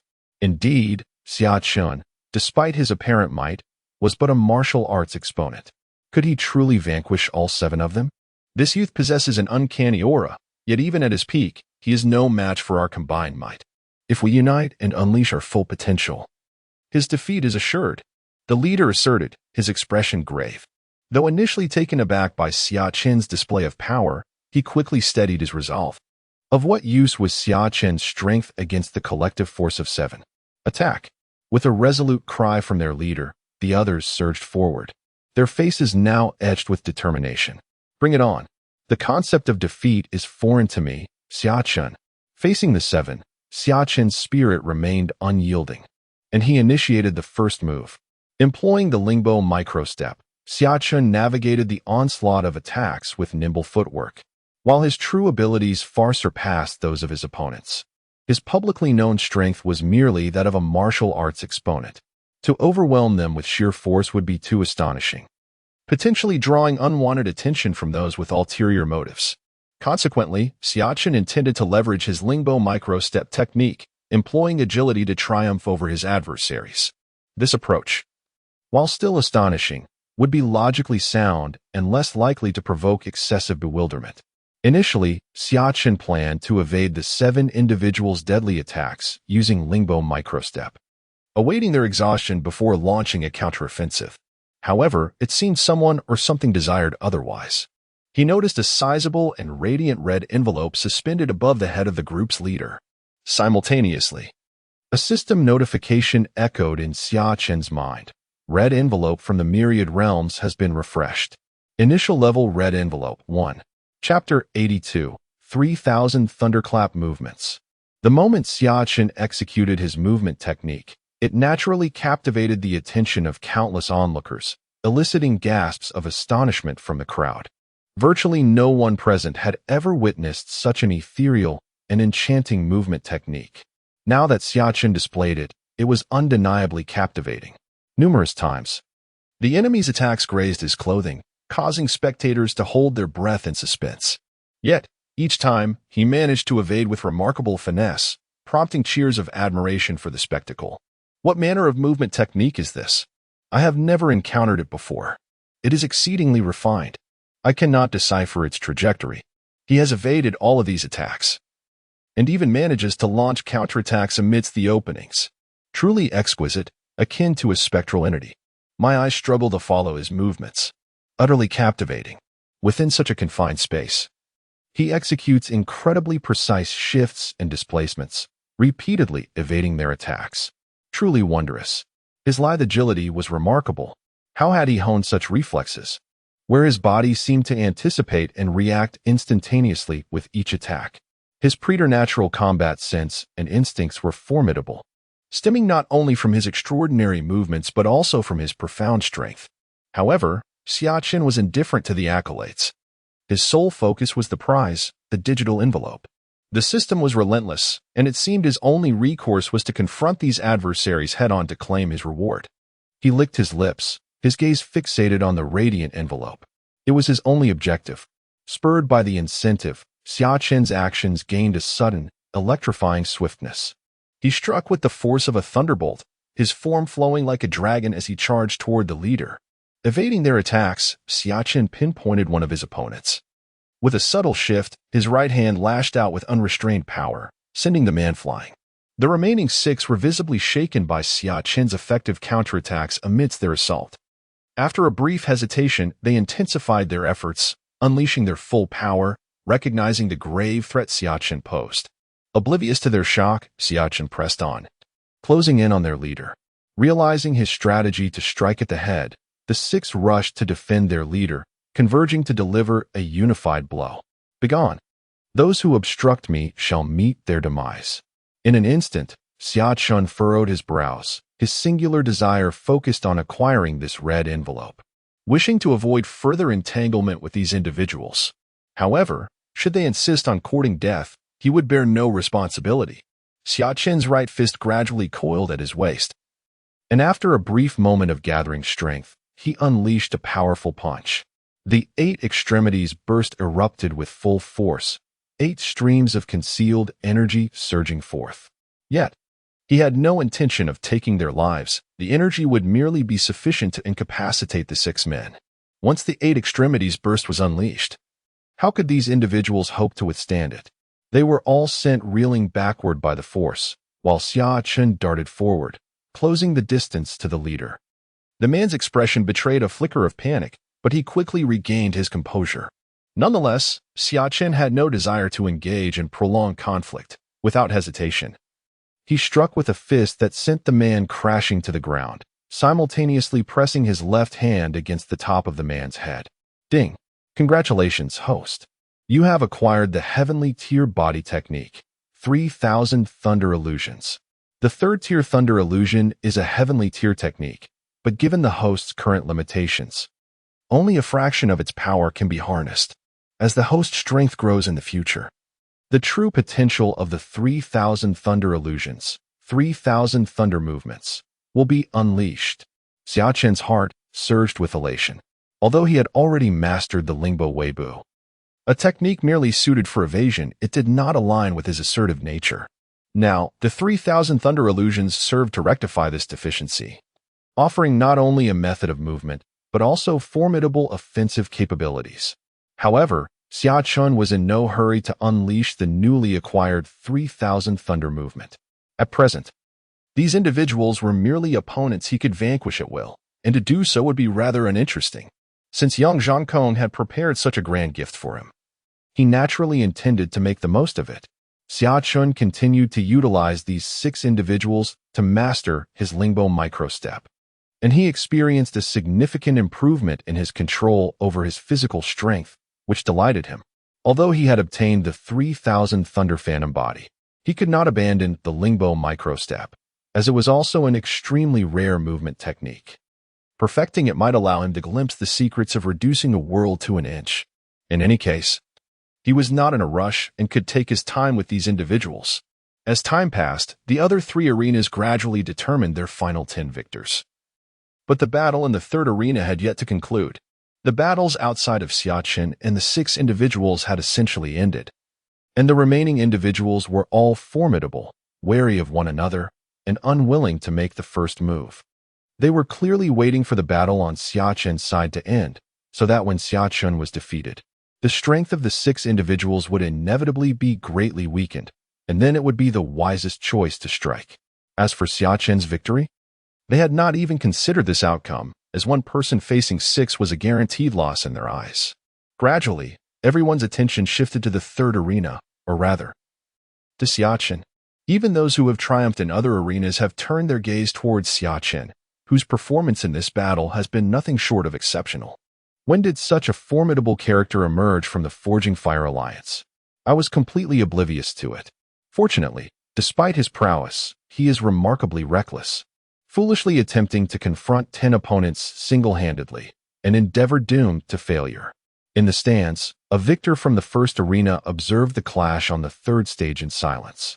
Meanwhile, young Zhang Kong watched the battle unfold with a smug expression, internally mocking the audacity of this newcomer who dared to vie for the consul position. He was oblivious to the reality of his situation. Today, he would learn a lesson. This position of consul shall belong solely to me, young Zhang Kong. Chapter 83. A shock to all. In light of this, let us bring this farce to an end.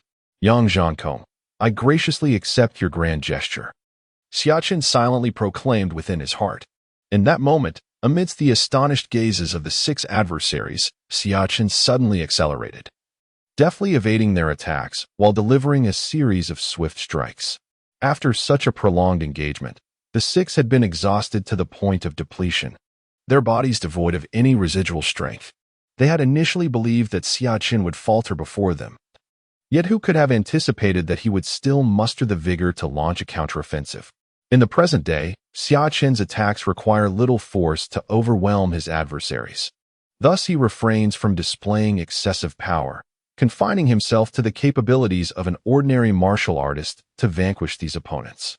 His movements are as swift as lightning, dispatching the 6 challengers in the blink of an eye.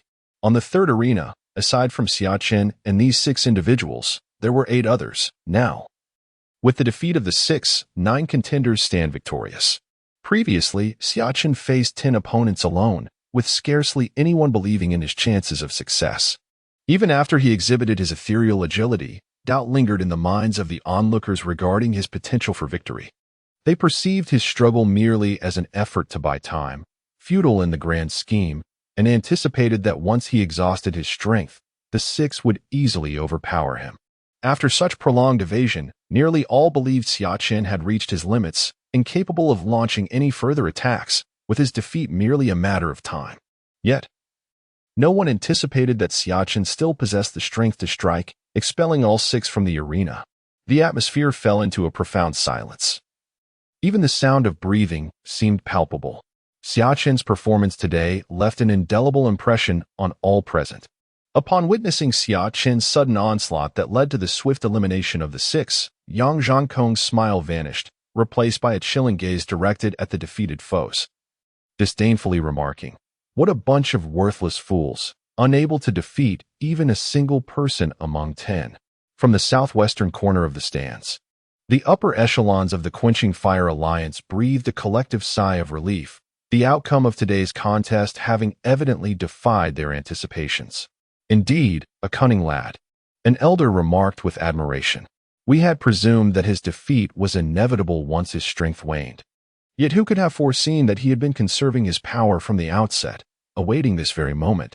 Such astuteness at such a tender age is truly remarkable. Methinks the lad was not merely husbanding his strength, a discerning middle-aged man interjected sagaciously, but rather employing this occasion to hone his agility. Regardless, another chimed in with a sneer, Yang Zhankong's petty machinations have been utterly thwarted. Xia Chen's caliber befits the office of a leader. He was among the senior figures who had vehemently opposed Yang Zhankong's proposition to alter the rules. Xia Chen, the rarely vocal elder Meng uttered softly, is a talent. The protracted duration of the third arena's battle had surpassed all expectations. Following Xia Chen's triumph over the six combatants, the elder overseeing the third arena promptly stepped forward to declare the final verdict. Xia Chen could surmise without a doubt the identities of the approaching pair. Ha ha ha. One exclaimed, "Xia Chen, your performance today was truly magnificent. You are oblivious to the multitude of gazes you have captivated. Now, within the alliance, you have genuinely garnered renown, and none shall dare to slight you." The fervent tones reached Xia Chen's ears, and simultaneously, a familiar, large hand clapped him on the shoulder. Long Yin, with a grave expression, stated, "Indeed, it was Yang Zhankong who proposed the alteration of the rules. Certain higher-ups within the Quenching Alliance dissented, but ultimately, the majority assented to Yang Zhankong's proposition. Fortunately, you were not eliminated by Yang Zhankong's machinations. Rather, you seized the opportunity to solidify your standing within the Quenching Alliance."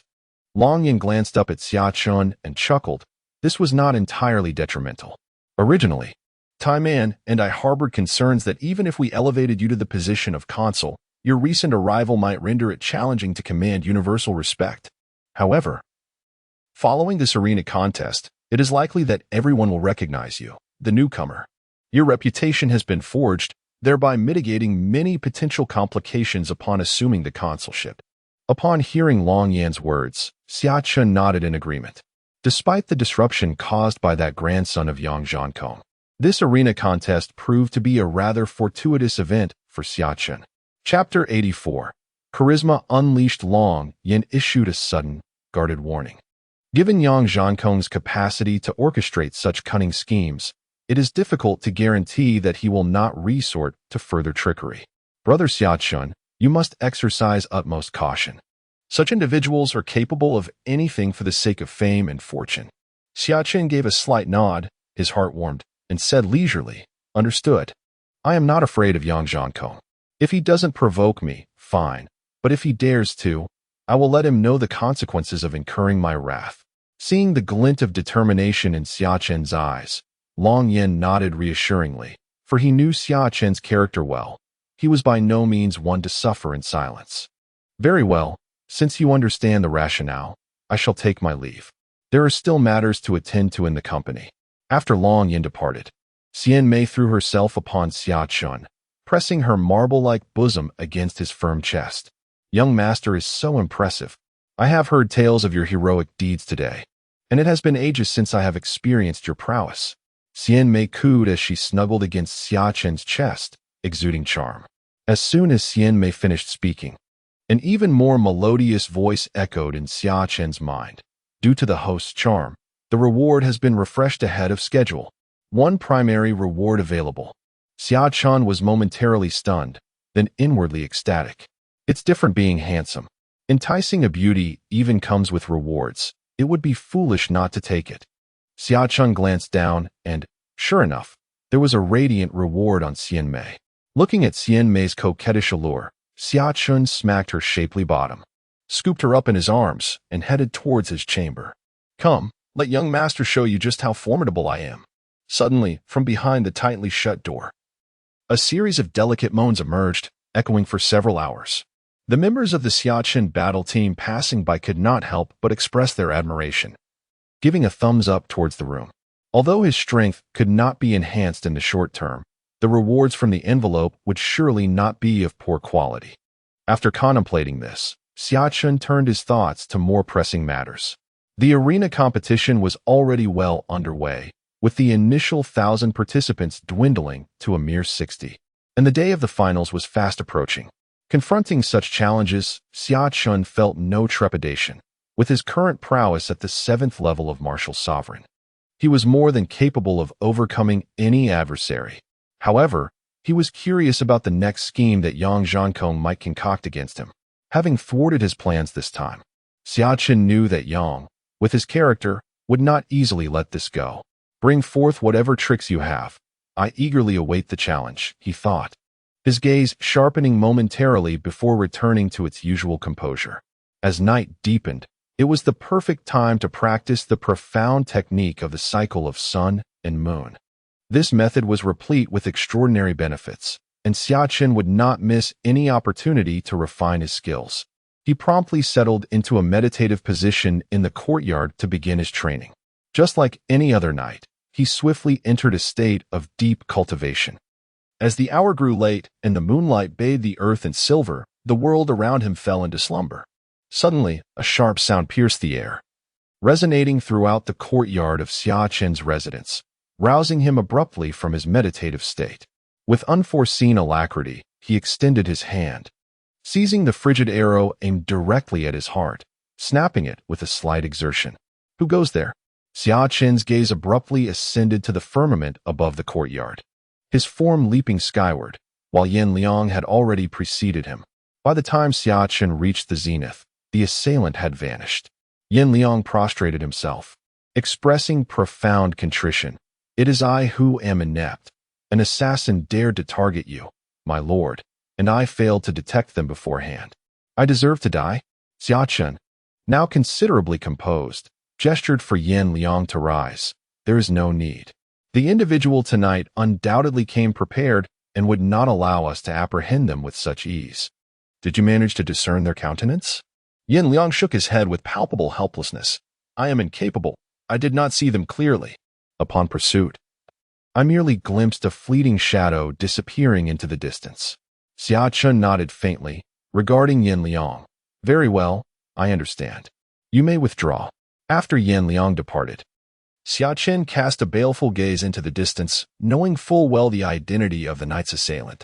The subsequent day marked the commencement of the 4th and final round, an event keenly anticipated by all within the Quenching Fire Alliance. Even before the dawn's first light, throngs had congregated in anticipation. Ere long, the upper echelons of the Quenching Fire Alliance arrived, coinciding with the sun's nascent ascent. There were 59 individuals who advanced to the 4th round of the competition. The original contest regulations of one-on-one duels would still be implemented. To ensure impartiality, the adversaries would be determined by drawing lots. Due to the number of participants, one person would advance directly without competing. Upon the elders' declaration of the rules, everyone was taken aback. Such a fortuitous event, advancing without a fight, had never occurred before. Xia Chen, preoccupied with the events of the previous night, paid little attention to the elder's explanation. He was convinced that Yang Zhankong and his ilk were responsible for the assassination attempt. As Xia Chen contemplated this, his countenance grew increasingly grim. It seemed that Yang Zhankong was courting death by repeatedly provoking him. Lost in thought about the previous night's events, Xia Chen focused his attention on Yang Zhankong as he joined the queue to draw a lot. Upon raising his hand to examine it, he was taken aback to find the words advance inscribed on it. A nearby individual glanced at Xia Chen's lot and exclaimed with great enthusiasm, "Oh, Xia Chen, your luck is truly remarkable." The elder mentioned earlier that this is a perk for this round. Whoever draws this lot advances directly. His expression then turned dejected as he sighed. Why don't I have luck as good as yours? This is the fourth round of the competition, and everyone is an expert. Alas! Observing the man's mixture of joy and despair, Xia Chen found himself amused. He casually pocketed the signed lot, surmising that his selection of the advancement lot was likely orchestrated by the higher-ups. Chapter 85, Endangering Family. With a deliberate motion, Xia Chen retrieved a battle formation blueprint from his bosom and presented it to Yin Liang. Little did he anticipate that the formation, acquired just yesterday, would find its application so swiftly. Yin Liang accepted the blueprint with deference, his visage betraying astonishment upon a cursory examination. He uttered in a stunned tone, "The intricacy of this battle formation rivals even the 8 trigrams formation of Zhuge Kongming, the acclaimed savior. That you would entrust such a treasure to me. I shall not fail in my mission. Rest assured, I shall exert every effort to ensure that none shall trespass upon your estate." Yin Liang straightened his posture as he spoke, his confidence bolstered by his status as a martial sect 8th stage expert, more than capable of training these martial master-level subordinates. His words ignited a spark in the eyes of the other members. Seldom did they encounter an opportunity to receive guidance from a martial sect expert. Though ostensibly a training exercise, it presented an invaluable chance for tutelage, potentially propelling them forward in their cultivation. While their aspirations were commendable, they remained oblivious to the trials that lay ahead. Yin Liang's stringent military discipline resonated throughout the army, a fact they were yet to experience firsthand.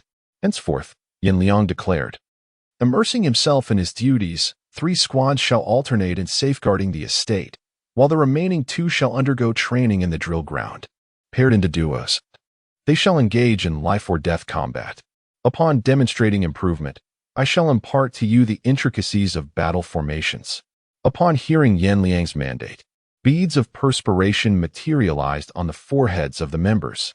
Yin Liang observed the expressions on his team members' faces and immediately exclaimed, in the true theater of war, even the slightest misstep can lead to death.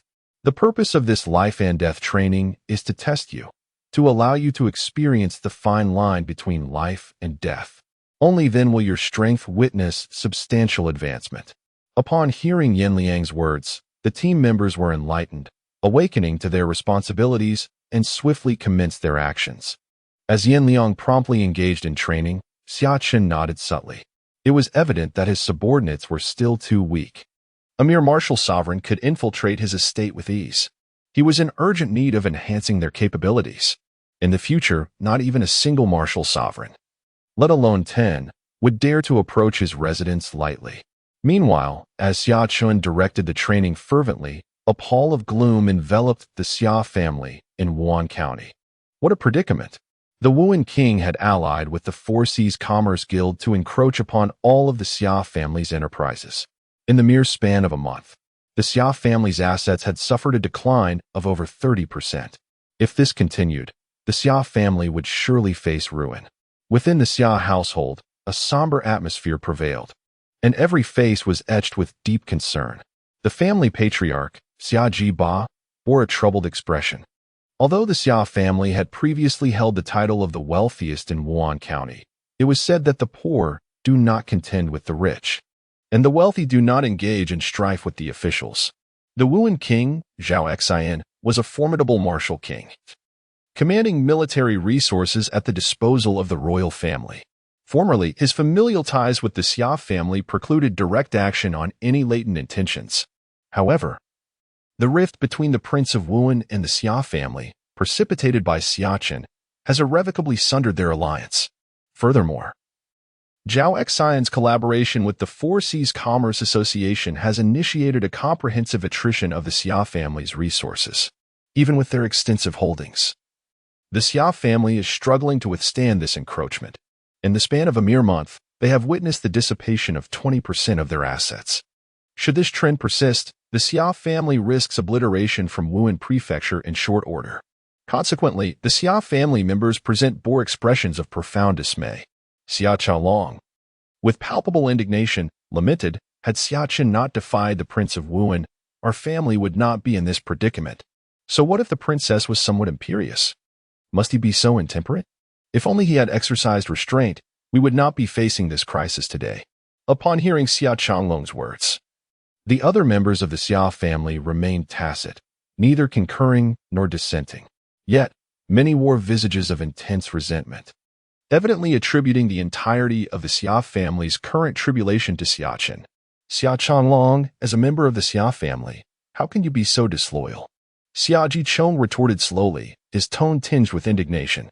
The Prince of Wu's covetousness towards our family is not a recent phenomenon. What fault does Chun'er bear in this matter? At this critical juncture of the Xia family's survival, you are preoccupied with assailing your own kin. Instead of such recriminations, you should be contemplating how to resolve this crisis. Meeting adjourned. Incensed beyond measure, Xia Heba abruptly concluded the family council, storming out of the hall. Once outside, he emitted a protracted sigh. The immense tribulation presently confronting the Xia family had engendered animosity towards Xia Chen amongst many within the clan. Yet he remained steadfast in his conviction that Xia Chen had acted justly. A man should possess such mettle, daring to rectify all injustices.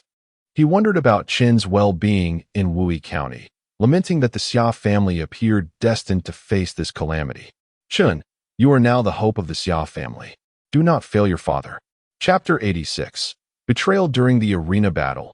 Although the 10 individuals dispatched by Yang Zhankong were no match for Xia Chen, in order to temper his display from being excessively earth-shattering, ultimately employed the Lingbo micro-step to confront them.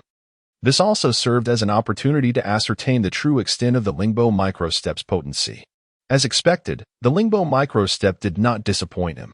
At the time, Xia Chen had meticulously regulated his power to approximately the 9th level of a martial master, roughly commensurate with the strength of those 10 individuals.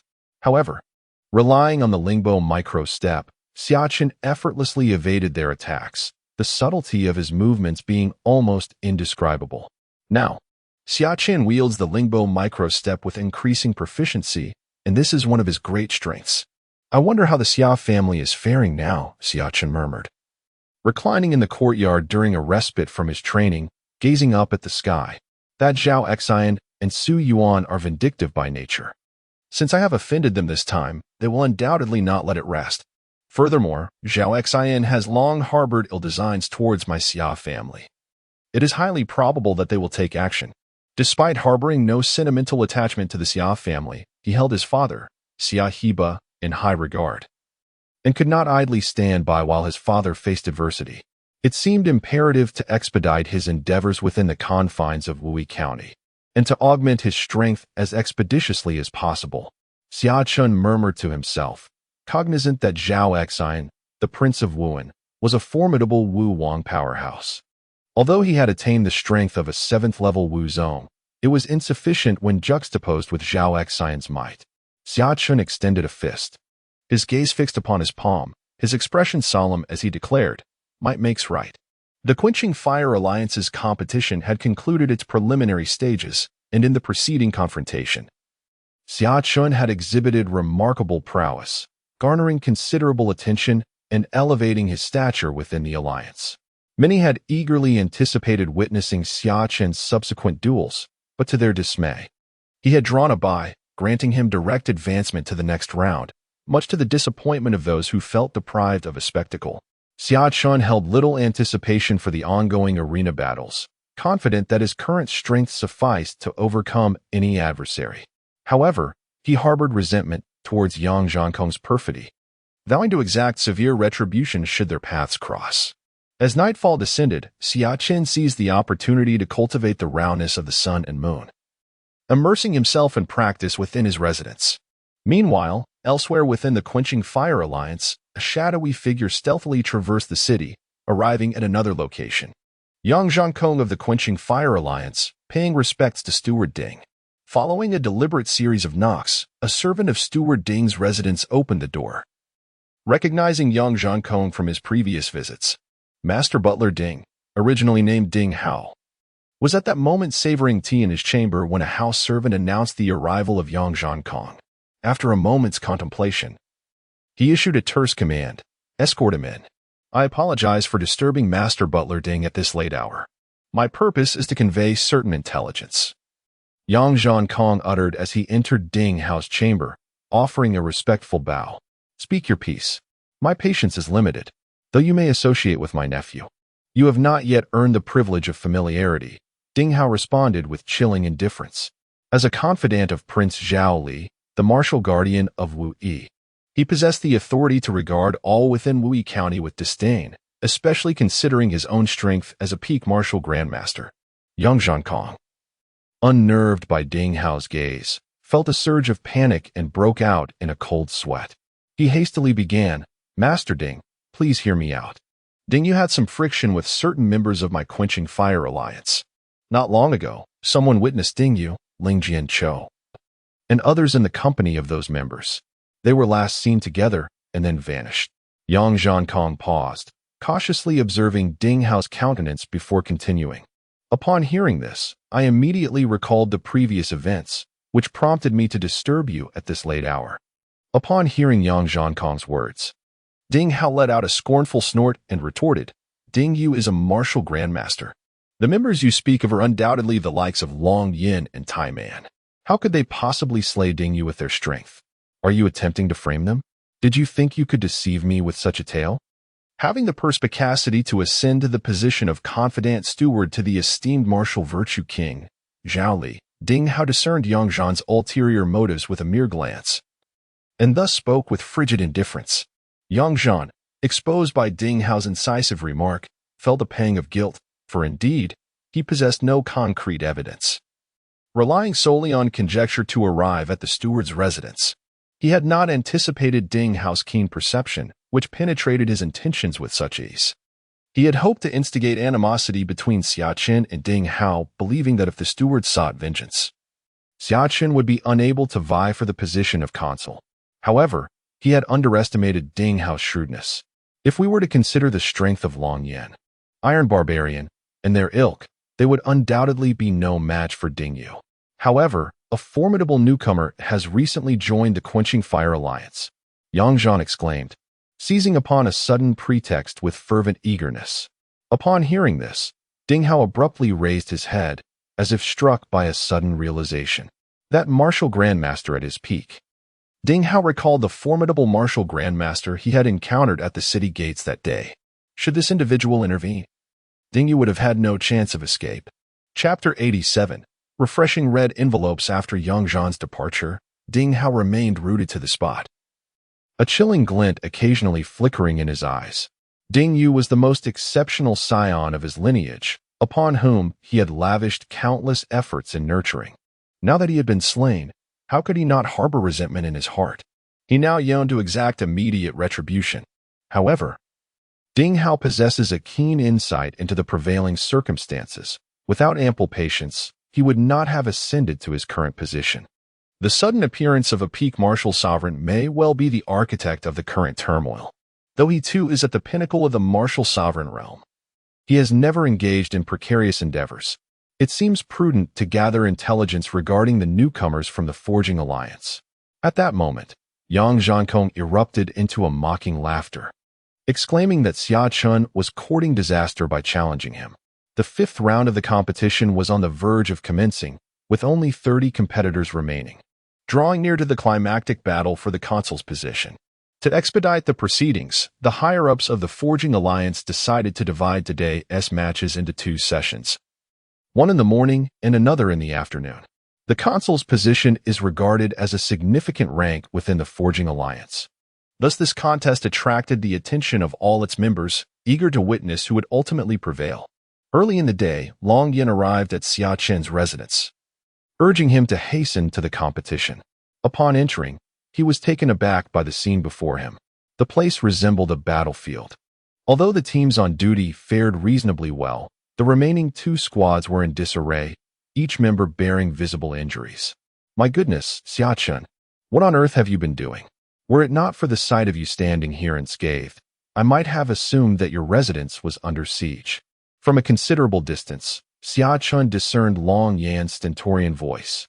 Having just emerged from his meditative state, Xia Chen chuckled, remarking that Long Yan's concerns were excessive, as he was merely having Yin Liang drill them, their current abilities being too feeble to be of any use in a dire situation.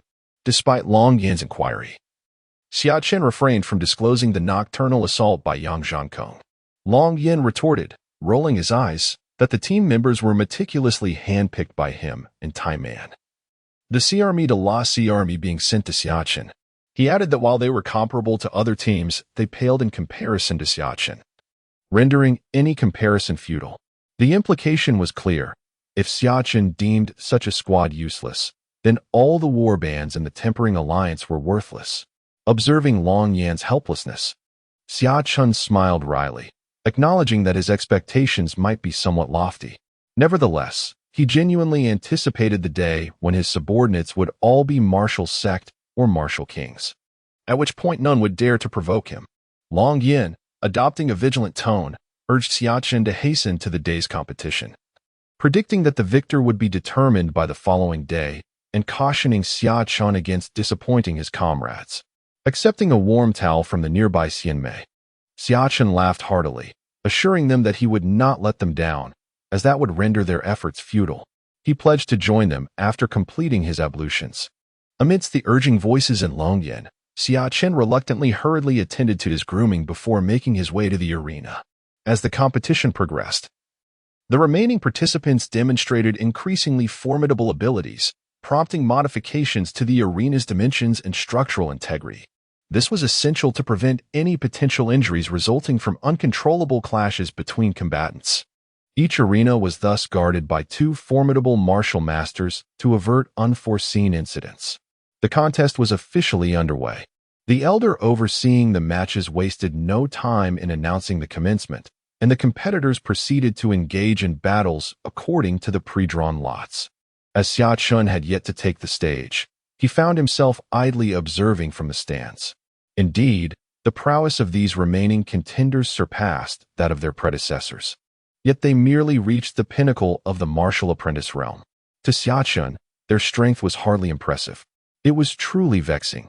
Despite possessing such formidable abilities, he was unable to unleash them. Xia Chen sighed, resting his chin on his hand in frustration.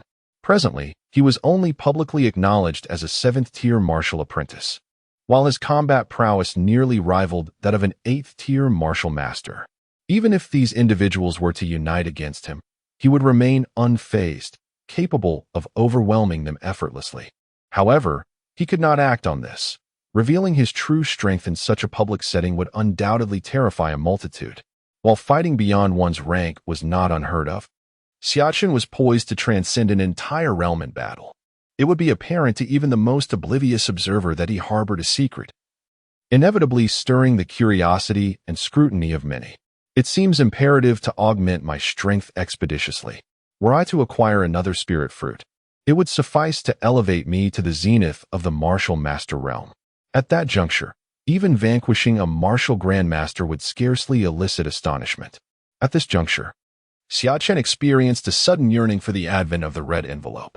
In all fairness, it has been quite some time since its last appearance. Its arrival should be imminent. Precisely at that moment, a voice, exceedingly familiar to him, resonated within the recesses of Xia Chen's mind.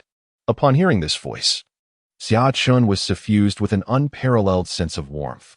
The red envelopes of the myriad realms have been refreshed. Elementary red envelope. Quantity, 1. The host is hereby entreated to retrieve the red envelope within a radius of 50 meters within the span of 1 hour, lest it vanish automatically thereafter.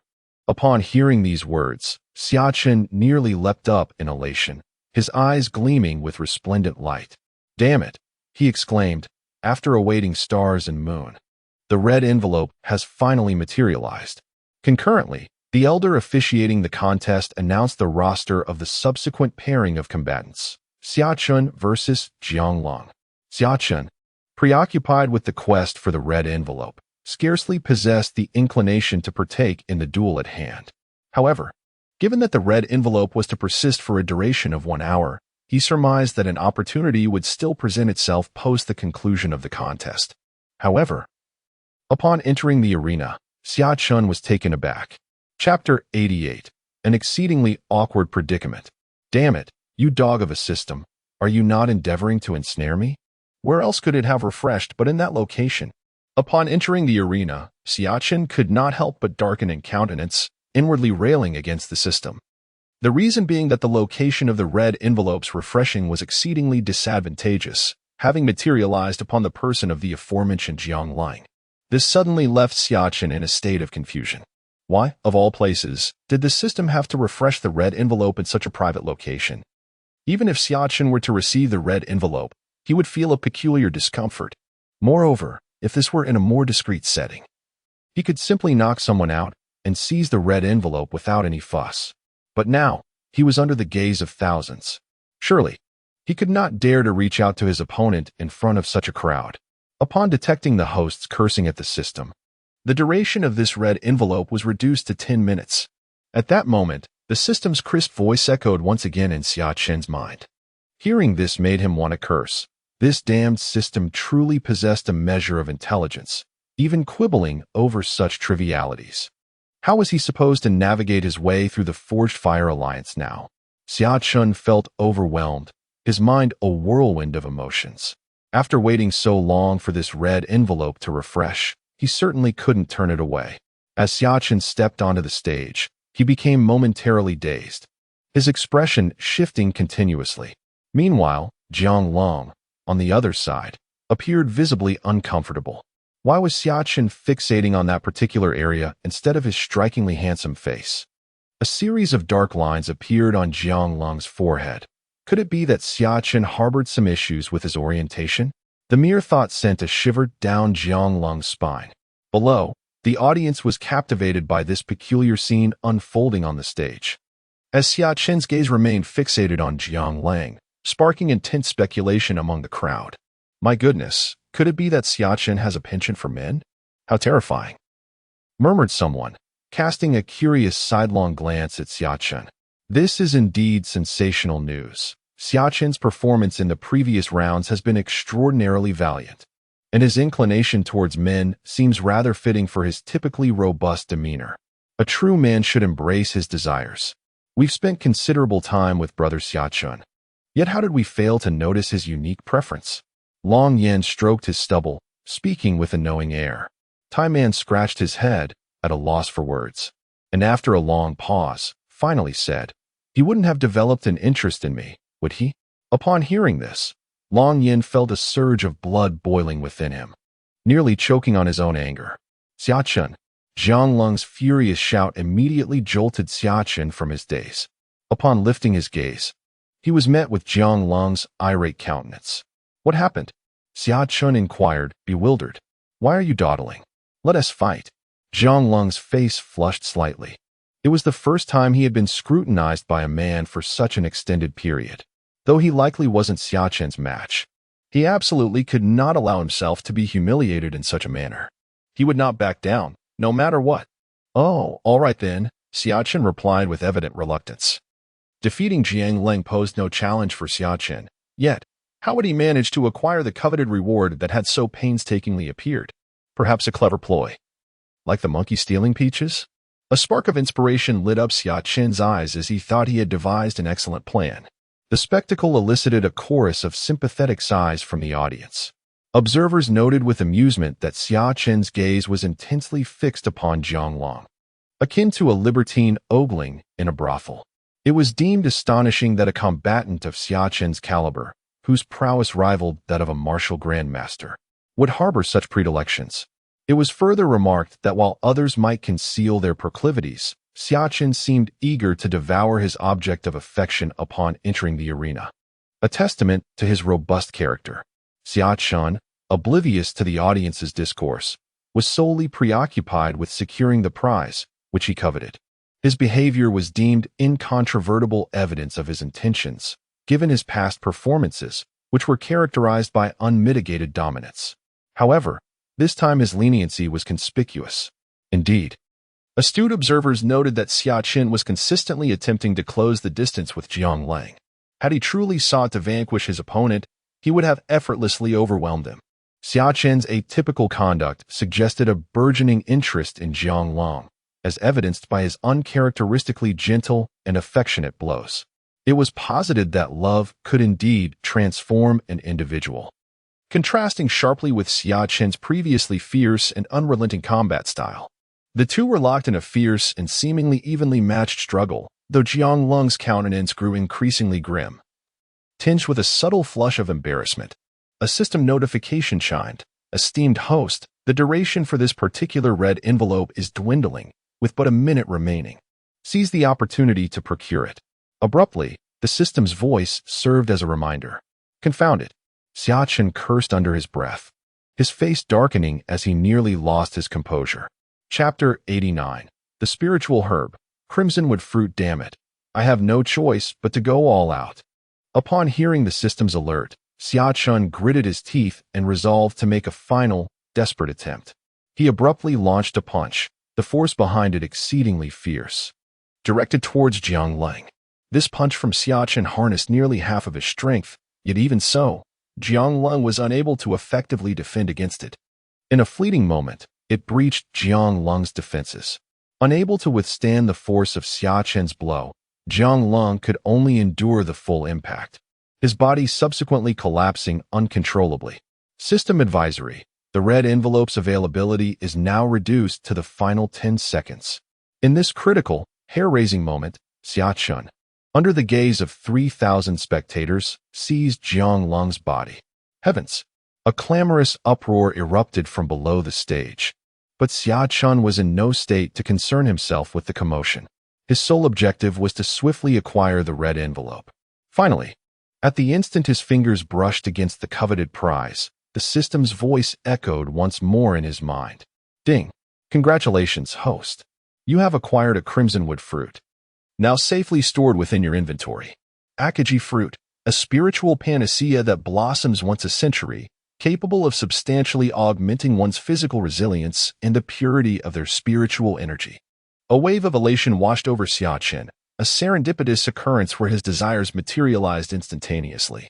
Scarcely had he contemplated methods to elevate his strength when the digital envelope refreshed, dispensing an extraordinary fruit. Xia Chen, fresh from the platform, overheard the murmurs and nearly stumbled. Who's spreading these rumors? He demanded, his countenance darkening. One of them responded with a cryptic smile. Your secret is safe with us, brother Xia Chen. We understand. Observing their unwavering expressions, Xia Chen realized he was caught in an inescapable predicament. Confounded system.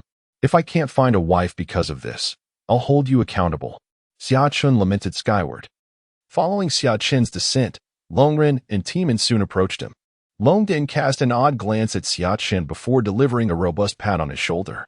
There's no need for pretense, brother. Strength is paramount. We disregard the rest. Similarly, Timan placed a hand on Xia Chen's left shoulder, declaring solemnly, as long as you harbor no intentions toward us, we shall remain brothers for life. Observing the knowing expressions on Longyan and Taiman's faces, Xia Chen found himself in a truly awkward predicament, unsure of how to elucidate the situation. The entire Tempering Alliance was abuzz with discussions about Xia Chen and Zhang Long. And even Yang Zhangkong was contemplating the matter with a peculiar gaze. He had not anticipated that Xia Chen harbored such predilections, a penchant for male companionship. Perhaps, he mused, he should seek out a few comely youths to present to him, seizing the opportune moment during their amorous dalliance to strike.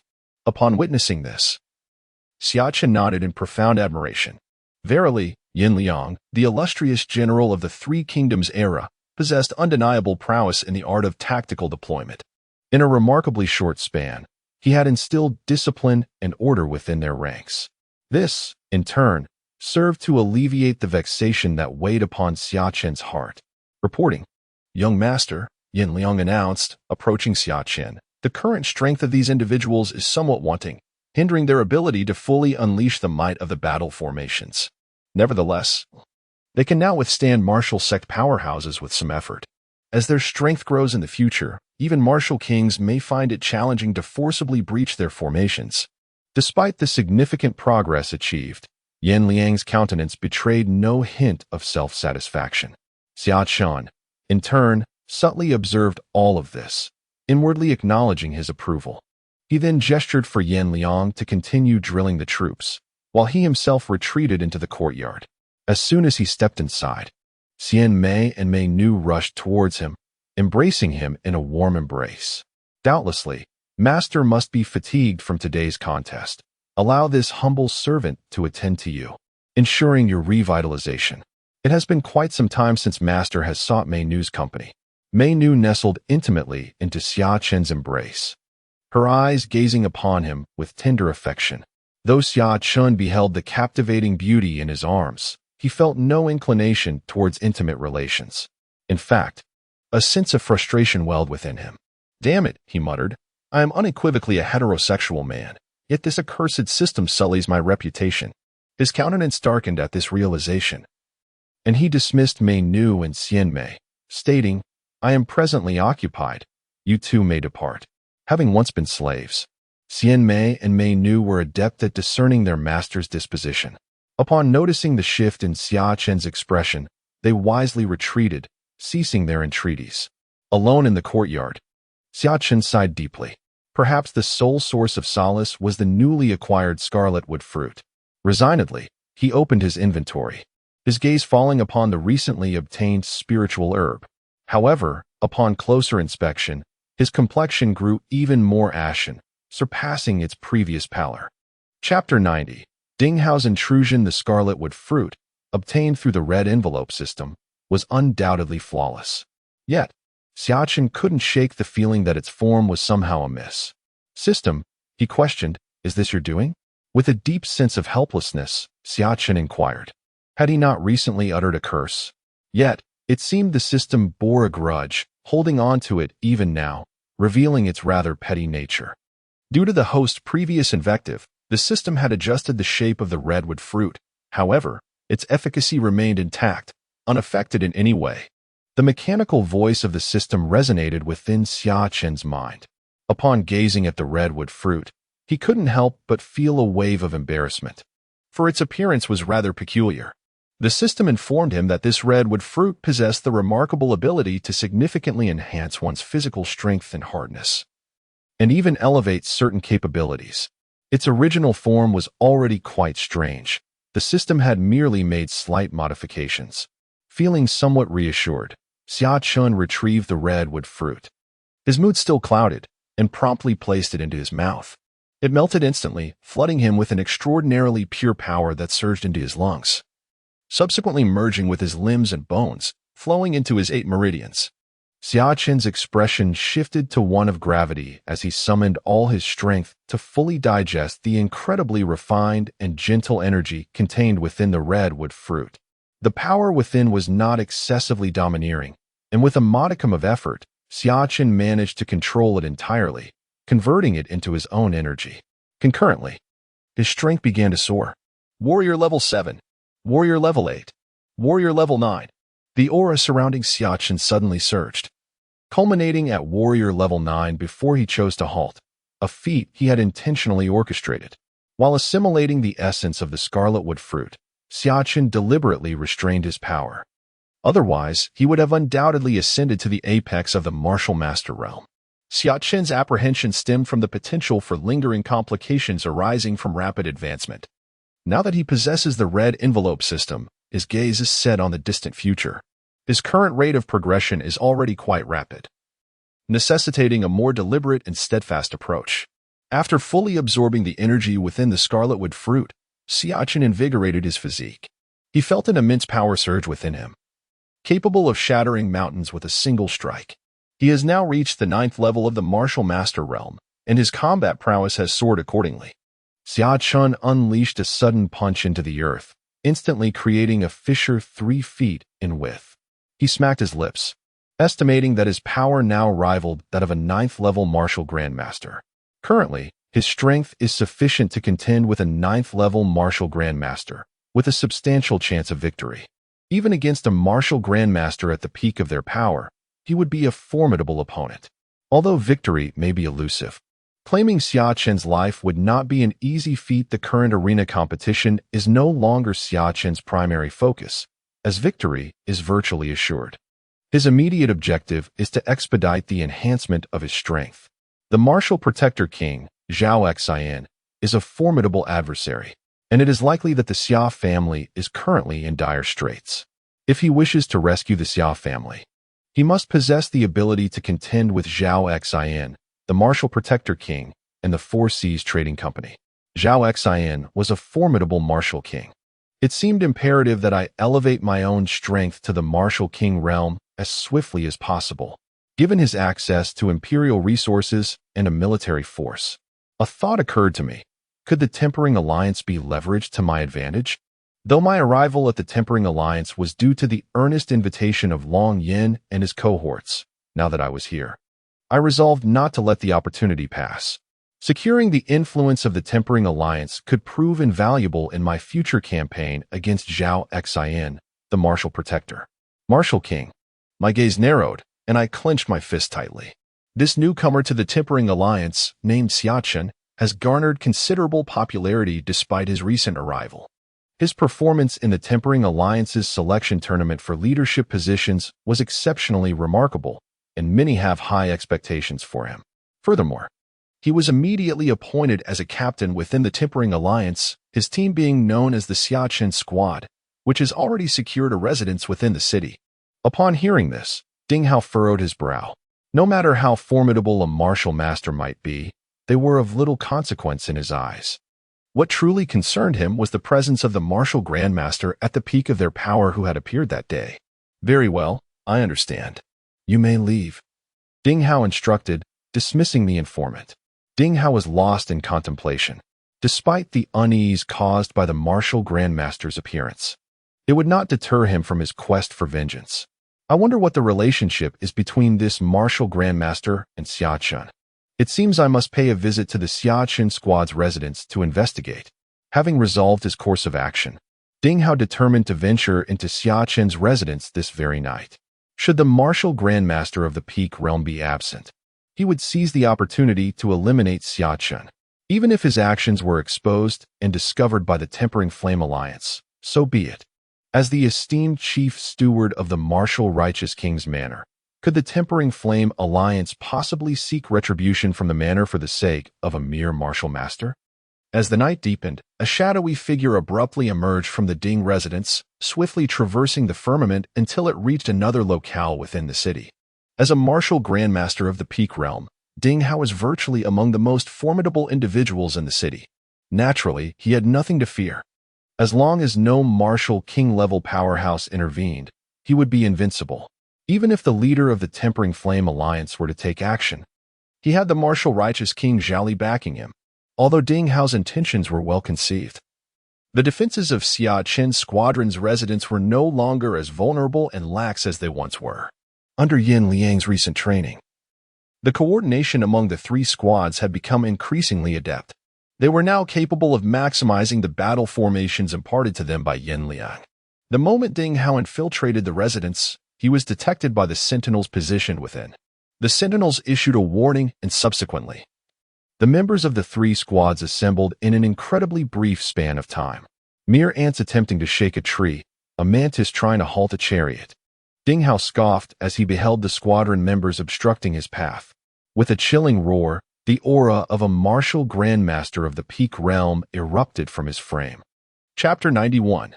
Ding Hao's dismay. A formidable powerhouse at the zenith of the martial grandmaster realm had breached the estate, yet these squadron members exhibited no trepidation.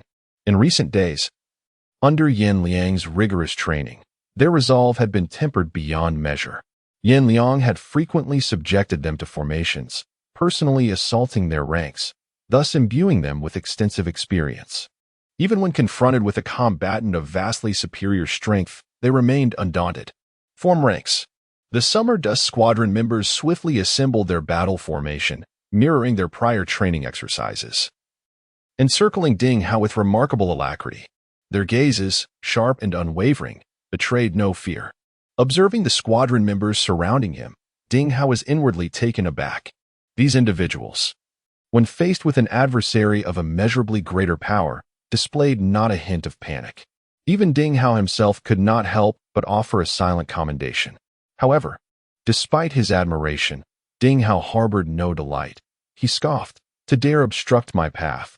I know not whether you are merely ignorant or recklessly brave. What matter if they are composed? They are but a swarm of ants, and do they think that they can hinder my actions?" With a sudden surge, Ding Hao plunged into the formation. In an instant, he was upon the squadron members. Undaunted by Ding Hao's assault, the squadron members, adhering to Yan Liang's teachings, executed their formation shifts, promptly impeding Ding Hao's advance. In the midst of battle, Ding Hao charged forward with reckless abandon. In terms of combat prowess, these team members were certainly no match for him. Yet, they remarkably managed to thwart his assaults time and again. Xia Chen was indeed extraordinary. Ding Hao's eyes narrowed slightly. Previously, he had dismissed Xia Chen altogether, but tonight's encounter unveiled certain intriguing aspects. It seemed that Xia Chen harbored profound secrets, at the very least. He had never before witnessed such a formation in battle. While Ding Hao was entangled with the team members, Yan Liang and Xia Chen observed the conflict from the sidelines. Xia Chen expressed his admiration, stating, "General Yan Liang truly possesses the talent of a great commander. In such a brief period, he has managed to train these individuals so proficiently, allowing them to momentarily withstand the might of a peak martial sovereign with merely their martial master skills." Yan Liang's demeanor remained unchanged as he clasped his fists and replied, "Young master, you flatter me. I have merely applied what I have learned. Although these individuals can barely hold off this peak martial sovereign, they will not be able to do so indefinitely. It is only a matter of time before they succumb." Xia Chen nodded in agreement, fully aware of the situation's dynamics. The team members' defeat was merely a question of time, yet this was already a significant achievement. The results attained in such a short span were commendable. Had the peak martial sovereign not arrived tonight but rather Yang Zhangkong, the outcome would likely have been fatal. "Everyone, fall back." Xia Chen's voice suddenly resonated in their ears amidst the fervent clash between Ding Hao and the team members, causing all to halt in their movements. The team members cast a fleeting glance at Ding Hao before silently retreating. Ding Hao, with narrowed eyes, observed the young man before him who appeared remarkably at ease. The esteemed steward had come to the residence of the Xia Chen battle team in the dead of night, undoubtedly bestowing considerable respect upon Xia Chen. Yet, the reason behind the steward's late-night visit remained a mystery. Xia Chen spoke with a subtle smile, his strength having seen significant enhancement, bolstered further by the presence of the formidable generals Ma Chao and Yan Liang behind him, rendering him undaunted. Ding Hao's gaze swept across the vicinity. Noting the absence of the peak martial artist who had previously obstructed him at the city gate, within the Xia estate, he sensed no trace of that formidable presence. With that peak martial artist absent, how dare Xia Chen exhibit such arrogance before me? A fleeting glimmer of murderous intent flickered in Ding Hao's eyes. With the absence of Xia Chen's backing, he felt emboldened to act. In an instant, he made his move, so swift that even Yan Liang failed to react. Unleashing his full combat prowess, Ding Hao closed the distance to Xia Chen in the blink of an eye, reaching out to seize his vital points. Xia Chen, having anticipated this confrontation, was uncertain of Ding Hao's intentions for intruding at such an hour. However, he was certain that no good would come from it, whether motivated by past grievances or his nephew's affairs. With a slight step to the side and a subtle tilt of his head, he narrowly evaded Ding Hao's lethal strike. Yet, Xia Chen was not one to be easily intimidated. He immediately extended a hand to grasp Ding Hao's wrist. Suddenly, an overwhelming surge of spiritual energy erupted from within him, and the dragon accompanying him reached unparalleled heights as he delivered a powerful kick. Ding Hao was momentarily taken aback to see Xia Chen evade his lethal strike. However, he was no stranger to countless battles and quickly regained his composure. With a burst of spiritual energy, Ding Hao swiftly retreated, creating distance between himself and Xia Chen, before launching himself forward once more with great force. Xia Chen remained unfazed. Although it posed a challenge to overcome a peak martial sovereign, he was confident that with caution, he would not be easily defeated. Moreover, Ding Hao had already expended some energy from his earlier skirmishes with his teammates, making Xia Chen even less apprehensive. Bang! In the stillness of the night, a thunderous sound erupted as Xia Chen and Ding Hao exchanged blows. The tremendous force of their clash generated shockwaves that rattled the very walls around them. Impossible! A voice of disbelief rang out. Just moments ago, as Ding Hao and Xia Chen traded punches, both were forced back a few steps. To Xia Chen, This outcome was expected, yet to Ding Hao, it was nothing short of astonishing. His eyes brimmed with disbelief as he stared at Xia Chen, wondering how a mere martial master could engage in a draw with someone of his peak martial sovereign status. Such a claim would be met with skepticism if spoken aloud. Indeed, such was the reality. Had the chief steward not investigated my prowess before arriving? Ding Hao's countenance was exceedingly grim, and in an instant, numerous realizations dawned upon him. Chapter 92. Surrender. Why was it that at the city gate, Xia Chen, a mere martial artist, displayed no trepidation in the presence of a peak martial sect master like himself? Previously, he had surmised that Xia Chen's confidence stemmed from the support of an unknown peak martial sect master standing behind him. However, it now appeared that all of this was merely conjecture. Xia Chen was, in fact, a concealed peak martial sect master. Otherwise, how could a humble martial artist consistently triumph over opponents of superior strength in the refining alliances arena? The truth was astonishing. Ding Hao's expression darkened profoundly in that fleeting moment. He had never anticipated that Xia Chen's concealment ran so deep. What a cunning individual Xia Chen was, even managing to deceive me. Ding Hao glared at Xia Chen with a brooding gaze, gritting his teeth as he spoke. Now that Xia Chen had become a peak martial sect master, with another peak martial sect master backing him, remaining in this confrontation was undoubtedly disadvantageous for Ding Hao. Gradually, thoughts of retreat began to take root in his mind. Xia Chen, taken aback by Ding Hao's words, was uncertain of their meaning but speculated it must relate to the slaying of Ding Hao's nephew. Yet, even if Ding Hao were to uncover the truth, what of it? He felt no fear whatsoever. So what if he believed he could take my life? Let him come and try. Xia Chen boldly proclaimed that although he did not gain the upper hand in the recent battle against a peak martial sovereign, his fighting spirit surged to unprecedented heights at this moment. Despite Xia Chen's challenge, Ding Hao could not afford to linger here any longer. This place had become exceedingly perilous for him, and he needed to depart swiftly.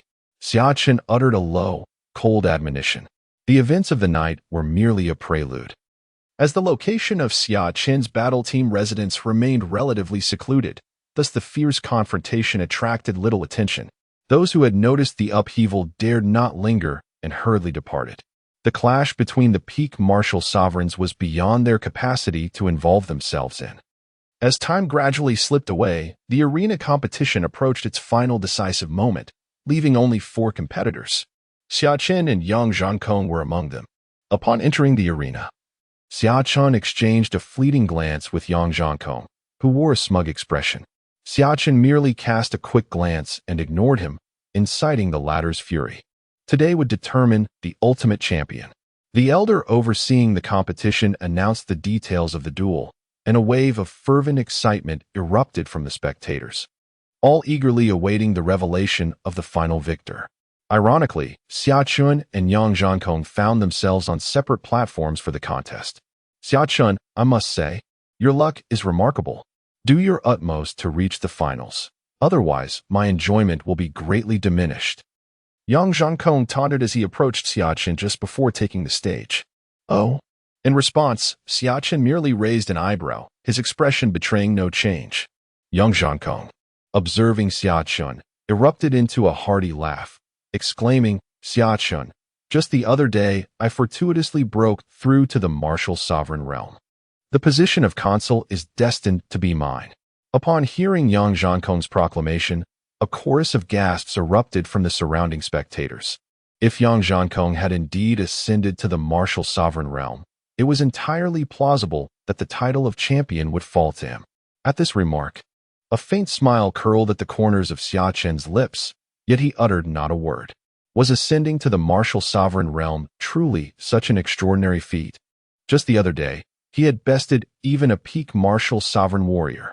As Yang Zhankong beheld Xia Chen's unperturbed demeanor, a flicker of anger crossed his features. How dare Xia Chen regard him with such disdain? In this decisive match, he was determined to teach Xia Chen a lesson. I shall break your limbs and see if you can remain so composed. Yang Zhankong's gaze turned cold and venomous as he watched Xia Chen's retreating figure. Xia Chen's opponent in this contest was Wang Jie, a formidable contender from the Fireforge Alliance, merely a step away from the martial sovereign realm. He was widely recognized as a favorite to claim victory. "Come forth," he beckoned. Although Xia Chen's current prowess hovered around the 9th level of the martial master realm, Wang Jie did not dare to underestimate him. With a grave expression, he extended a hand towards Xia Chen. Xia Chen nodded lightly. To him, these opponents had become rather trivial, incapable of even helping him harness his own physical strength. Wang Jie suddenly charged forward, exuding an extraordinarily fierce aura, accompanied by an overwhelming and iron-blooded presence. Having completed countless missions with his battle team, he had honed his resolve through a long history of life and death struggles. Thus, when combat commenced, this aura would involuntarily emerge with great intensity. In contrast, Xia Chen maintained a remarkably calm demeanor. He was confident that even if he matched Wang Jie's level of power, he could easily defeat him. With a sudden execution of the Lingbo Weibu technique, Xia Chen's figure vanished from the arena, leaving behind a flurry of afterimages, all of which appeared to be his silhouette. This technique, which he had previously demonstrated, took on an astonishing form when unleashed to its fullest potential, rendering even his true self nearly untraceable. Gasps of astonishment erupted from the spectators, utterly captivated by Xia Chen's display of Lingbo Weibu. Wang Jie, taken aback, found himself momentarily stunned by the terrifying nature of Xia Chen's presence. He could not locate Xia Chen's true form, leaving him at a loss for how to engage in battle. Just as Wang Jie stood dazed, a gentle voice echoed from behind him. "Brother, concede. If it truly comes to blows, I fear for your safety." Instantly, Wang Jie felt a chill coursing through his limbs. As if plunging into an icy abyss, a wave of dread rising from his core. Xia Chen had approached him so silently that he remained oblivious to the threat. Had this been a real battle, he would have likely found himself a lifeless corpse. Defeated, Wang Jie uttered dispiritedly, as he had never before experienced such a profound setback. Chapter 93. An initiative from an unexpected visitor. Upon hearing Wang Jie's concession, Xia Chen patted his shoulder, offering a consoling glance, and then gracefully vanished from the arena, leaving Wang Jie in a state of bewilderment. Not only Wang Jie, but even the spectators below were deeply perplexed. They had anticipated a fierce battle, but it had concluded so quietly and unexpectedly. The audience wore expressions of bewilderment, unsure of what had transpired on the platform. What's happening? Wasn't Wang Jie one of the leading contenders for the championship? How could he have been defeated so easily? Could Xia Chen have offered him some enticing proposition? I doubt it. But as one of the top contenders, Wang Jie shouldn't have been intimidated by a mere word from Xia Chen, should he? However, the notion that Xia Chen's words alone had deterred Wang Jie seemed even more implausible to the crowd. It was simply too shocking. Long after Xia Chen's battle had concluded, Yang Zhankong's match reached its conclusion, with Yang Zhankong emerging victorious by a narrow margin. After his victory, Yang Zhankong smiled at the crowd, acting as if he were the ultimate victor. The final showdown is about to commence, featuring Xia Chen and Yang Zhankong. The selection for the position of leader will be made between these two individuals. The elder responsible for the competition announced the final results with an expression as calm as a still lake. However, the audience below was filled with excitement. Having waited for this moment for so long, how could they not be thrilled? Instantly, a fervent discussion erupted among them, speculating on whom the title of champion would ultimately bestow. It is difficult to predict the outcome, while Xia Chen's prowess is indeed formidable. Yang Zhankong is by no means weak. If a true contest were to occur, the odds of victory remain uncertain. Undoubtedly, based on previous performances, Xia Chen appeared superior to Yang Zhankong. Yet, not long ago, Yang Zhankong had ascended to the martial sovereign realm, which complicates matters. His strength, already impressive, has become even more terrifying since his breakthrough, effortlessly overpowering his opponents. Let us not forget, Xia Chen possesses an incredibly formidable strength and an uncanny agility. Even if Yang Zhankong has advanced, it does not necessarily mean Xia Chen is without recourse against him. Even before the final contest commenced, the audience engaged in intense discussions, with some even placing bets on the anticipated outcome. As the results were tallied, it became evident that those believing in Yang Zhankong's victory significantly outnumbered Xia Chen's supporters. Xia Chen, now everyone eagerly awaits your defeat, hoping to claim the position of consul. Though you may not have shown particularly brightly in this competition, you ultimately remain inferior to me. The green leaves, no matter how vibrant, can only serve to accentuate the beauty of the red flower. As the elder in charge was about to announce the commencement of the contest, an unexpected guest arrived at the Forging Alliance. I come uninvited, yet I humbly ask for the esteemed Chancellor Chen's forgiveness.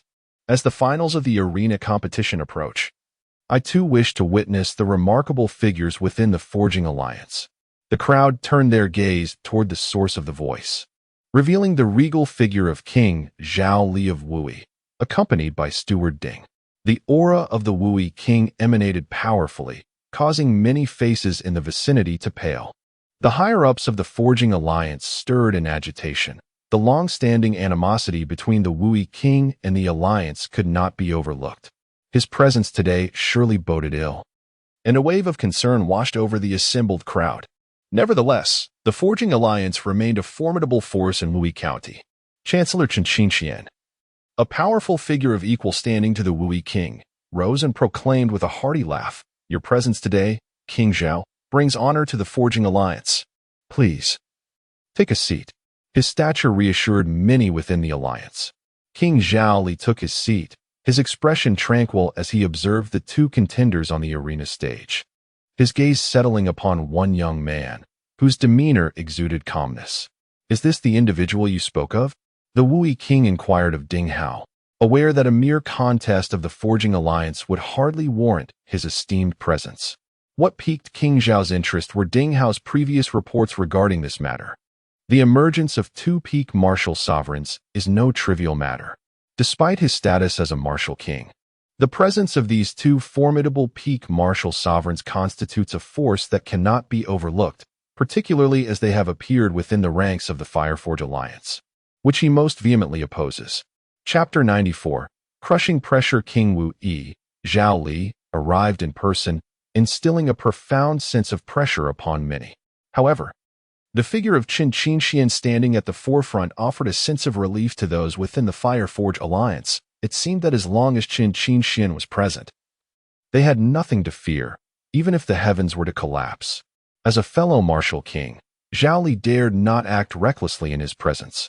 Yet an air of confusion lingered among the crowd. Why had King Wui suddenly chosen to visit the Fireforge Alliance today? He had long coveted the alliance, even going so far as to support the Mad Corpse gang in his attempts to undermine it.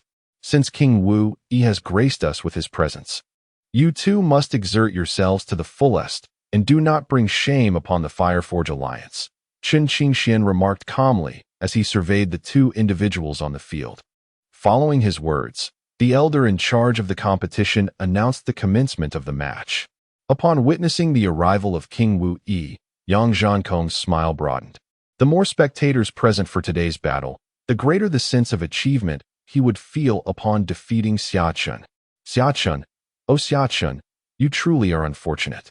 To lose to me under the watchful eyes of King Wu Yi and all the comrades of the Fireforge Alliance. What a bitter experience that would be. Yang Zhankong said with a mocking tone. In his perspective, the arrival of King Wu Yi today was undoubtedly related to the matter concerning Steward Ding's nephew.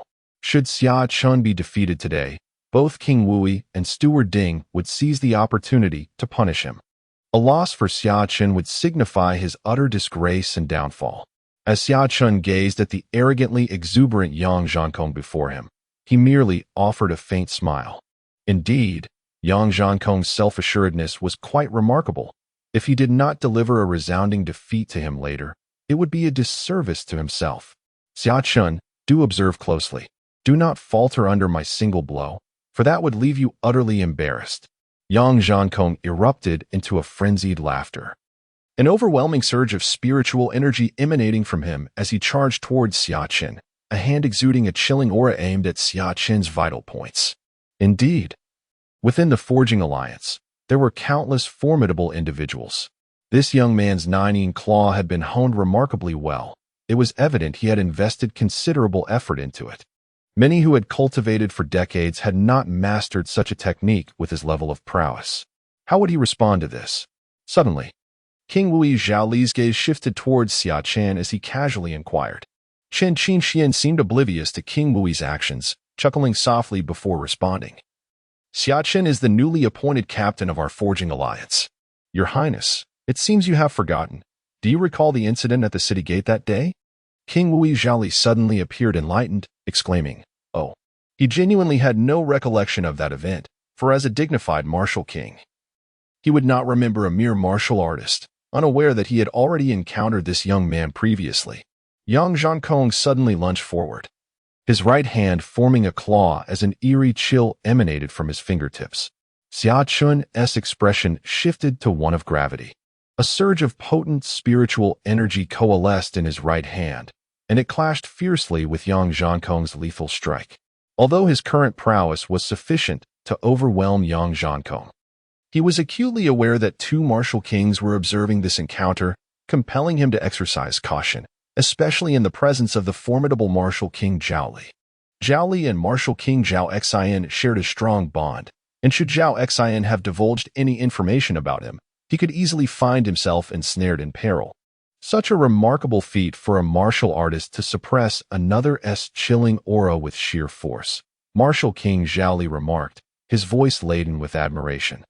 Though his attention was keenly fixed on Chen Qingshuan's expression, to his surprise, Chen Qingxian mirrored his admiration, leaving Zhao Li in a state of astonishment. In the midst of this, Zhao Li fell into deep contemplation, perplexed by the unfolding events. Meanwhile, the battle between Xia Chen and Yang Zhankong raged on with fervor. Yang Zhankong's demeanor darkened. He had anticipated that after ascending to the rank of martial sovereign, he would effortlessly dominate Xia Chen. Yet, the contest remained fiercely contested, leaving him frustrated. Even if he were to ultimately triumph over Xia Chen, it would bear little significance. What he desired was to publicly and resolutely annihilate his opponent. Merely a fleeting glance at Yang Zhankong's countenance was sufficient for Xia Chen to discern the machinations within his mind. Yang Zhankong harbored a naive aspiration to humiliate him before the assembled multitude. However, such a notion was but a fanciful delusion. Presently, their standings were not on equal footing. Xia Chen surged forward with draconic agility, the power of the sun and moon glimmering faintly in his grasp. Since Yang Zhankong desired to vanquish him in full view of the audience, Xia Chen would repay him in kind. A thunderous roar reverberated through the arena as Xia Chen unleashed the power of the sun and moon. Spectators could only perceive a series of afterimages, unable to discern his precise movements. On the opposing side, Yang Zhankong's complexion paled slightly. Under these circumstances, he was utterly incapable of tracking Xia Chen's actions, only vaguely sensing a formidable aura drawing inexorably closer. A cold sweat broke out on Yang Zhankong's back. How could Xia Chen's speed be so astonishingly swift? Even he could not detect the slightest trace. Before the eyes of all, Xia Chen's figure materialized before Yang Zhankong in an instant, delivering a devastating blow. Yang Zhankong possessed no means of resistance. A mouthful of blood spewed forth, and his body was sent hurtling backward. Chapter 95, the conclusion of the competition. Although his strength was merely at the martial sect level, Xia Chen employed the concealed force of Bejiquan's Bajibang and the Lingbo micro-step. If Yang Zhankong were not defeated under these circumstances, Xia Chen would have no need to continue the competition. He might as well seek an ignominious end after the match. Yang Zhankong plummeted to the ground, his breath exceedingly feeble. He laboriously propped himself up, his gaze aghast as he exclaimed, "No. Impossible. How could a mere martial master possess such formidable power?" At that moment, Yang Zhankong's heart was filled with unparalleled shock and trepidation. He had initially believed that upon ascending to the realm of the martial grandmaster, his strength would far surpass that of Xia Chen. However, in the battle that day, Yang Zhankong came to realize the true extent of Xia Chen's terrifying prowess. The overwhelming force capable of toppling mountains and overturning seas, coupled with movements as elusive as a phantom, were simply beyond his ability to contend with. Yang Zhankong racked his brains, unable to fathom how a martial master could wield such formidable power. Xia Chen, however, remained unconcerned with the astonishment in Yang Zhankong's heart. A faint smile graced his lips as he gazed upon the bewildered Yang Zhankong and calmly stated, "Yang Zhankong, I shall spare your life this once. But should you dare to offend me again in the future, Xia Chen will undoubtedly take your life." Xia Chen's exceedingly stern words sent a chill down Yang Zhankong's spine. In particular, Xia Chen's indifferent gaze caused him to feel as though he had fallen into an icy abyss. Even now, he could scarcely believe that he had been so easily defeated. Yang Zhankong's gaze gradually became vacant as he muttered in a daze, "Impossible. Impossible." The spectators in the stands were somewhat bewildered by the rapid conclusion of the battle on the arena. They wondered how the evenly matched combatants had so swiftly determined a victor, while the martial regent and Chun Qingxian were engaged in conversation. The martial grandmaster experts near the arena had already flooded into the arena to examine Yang Zhankong's injuries. Following the contest, the presiding elder solemnly declared, "The champion of this arena match is Xia Chen. Furthermore, the vacant position of consul within our quenching alliance shall be filled by Xia Chen." As the elder's words reverberated, a thunderous applause erupted from the audience, for Xia Chen had captivated all present with his prowess in this competition. Henceforth, no one would dare to question Xia Chen's appointment as consul due to his relative inexperience. For indeed, in every domain, the strong shall be revered. Xia Chen surveyed the surroundings with a smile, yet his gaze narrowed momentarily as he beheld Wu Yiwang Zhaoli, though his expression swiftly returned to normal. However, Wu Yiwang Zhaoli seemed to sense Xia Chen's gaze, casting a glance in his direction. Upon the conclusion of the contest, Wu Yiwang Zhaoli departed with Steward Ding, while the members of the Quenching Alliance commenced the task of restoring order. The formal investiture ceremony for Xia Chen was scheduled for the morrow, with Chun Qingxian himself set to grace the occasion. "Well done. You've brought no disgrace upon your elder brother," thrashing that Yang Zhankong like a grandson. Xia Chen was greeted with an enthusiastic embrace from Long Yan upon descending from the stage, which he promptly evaded. "Brother Long Yan, let us converse amicably. Refrain from the excessive embraces and pats. Direct your affections towards the Iron Barbarian's wife." Before Xia Chen could complete his utterance, the Iron Barbarian interjected with displeasure, casting a sharp glare at Xia Chen. "Though your official appointment as consul is slated for tomorrow, the matter is all but assured. Tonight, we must celebrate your triumph." Overjoyed, Long Yan immediately resolved to escort Xia Chen and TMN to the city's most renowned establishment of pleasure for an evening of revelry.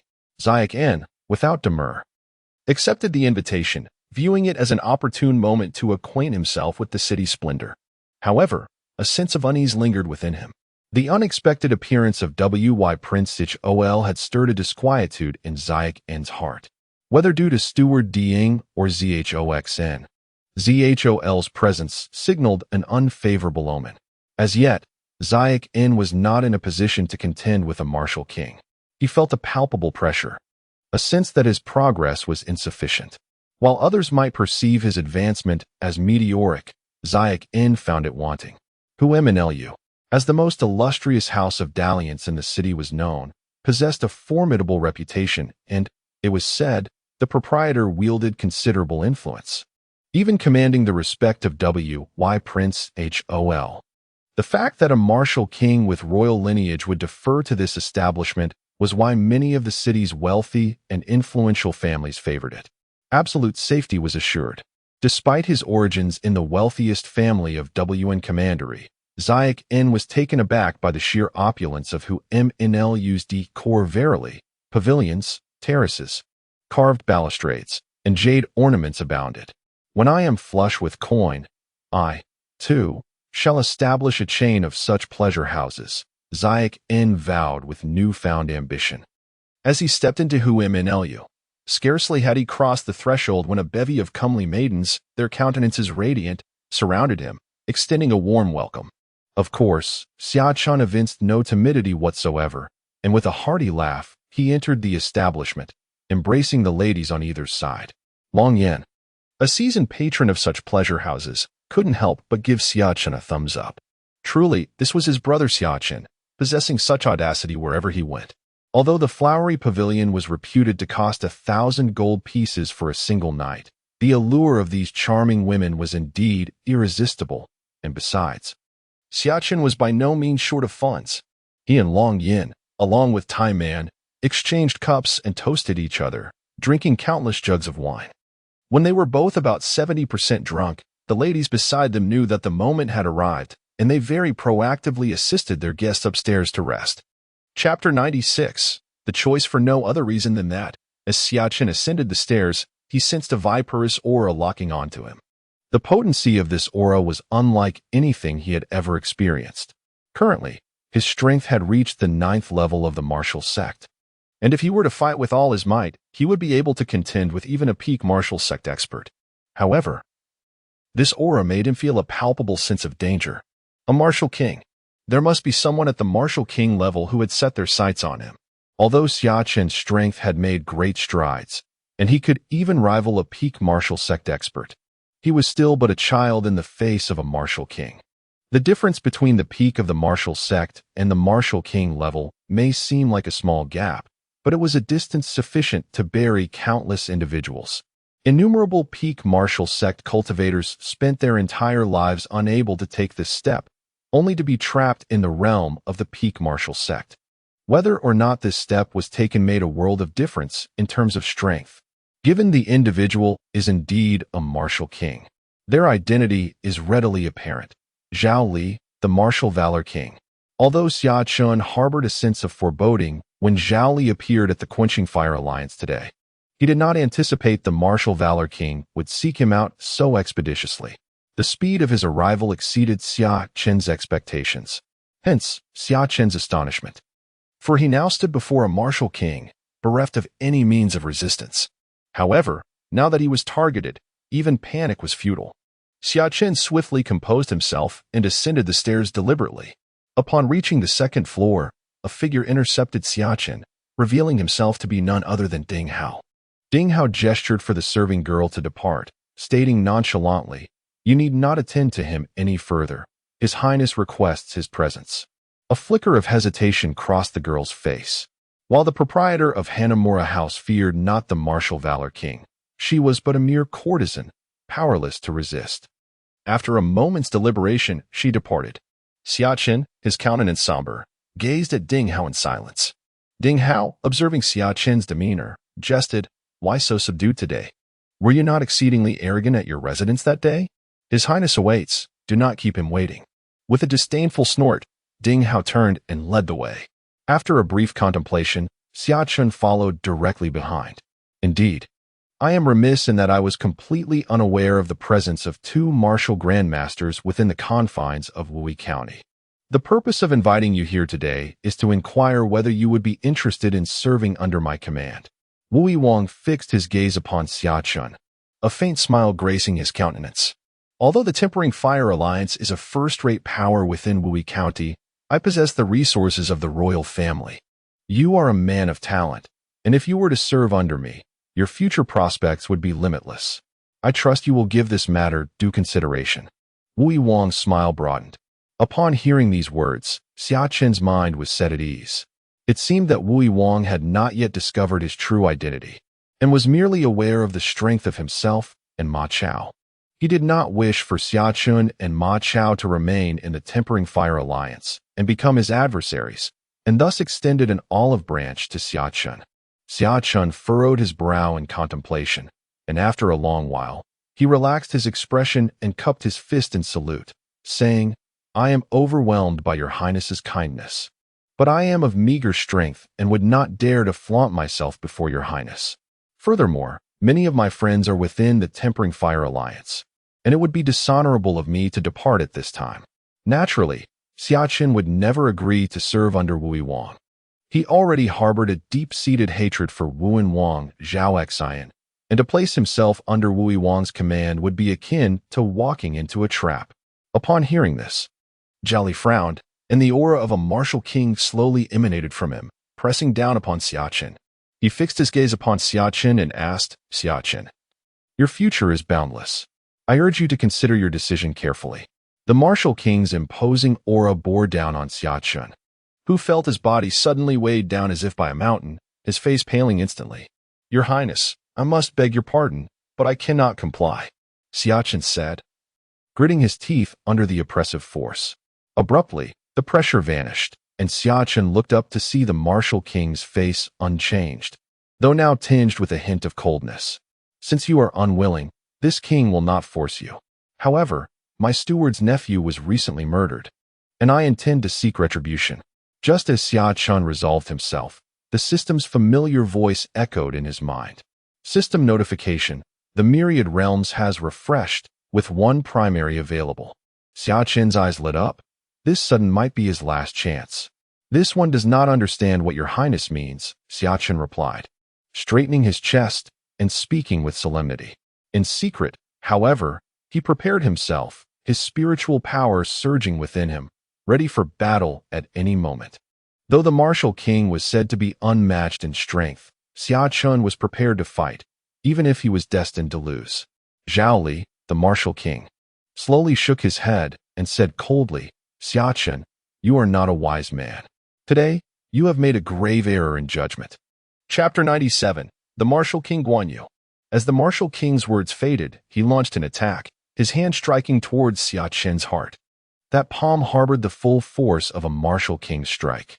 Even a peak martial grandmaster would face the grim fate of a shattered heart if struck. When Xia Chen witnessed Zhao Li, the martial virtue king, suddenly launching an attack, his pupils contracted, and he unleashed the Lingbo microstep. His body evaded Zhao Li's deadly move with uncanny agility. "Indeed, you possess some skill," Zhao Li scoffed disdainfully. "But can you evade my grasp forever?" He then reached out his right hand towards Xia Chen once more. When he initially received the report from head butler Ding, he hadn't given it much thought. However, upon seeing Xia Chen in the Quenching Fire Alliance, the martial virtue king immediately made a decision. If Xia Chen couldn't be swayed to his side, he must be eliminated. Xia Chen had now pushed the Lingbo microstep to its utmost limits, his eyes constantly scanning, searching for the location of the red envelope. After a thorough sweep, Xia Chen discovered that the envelope was on Zhao Li's chest.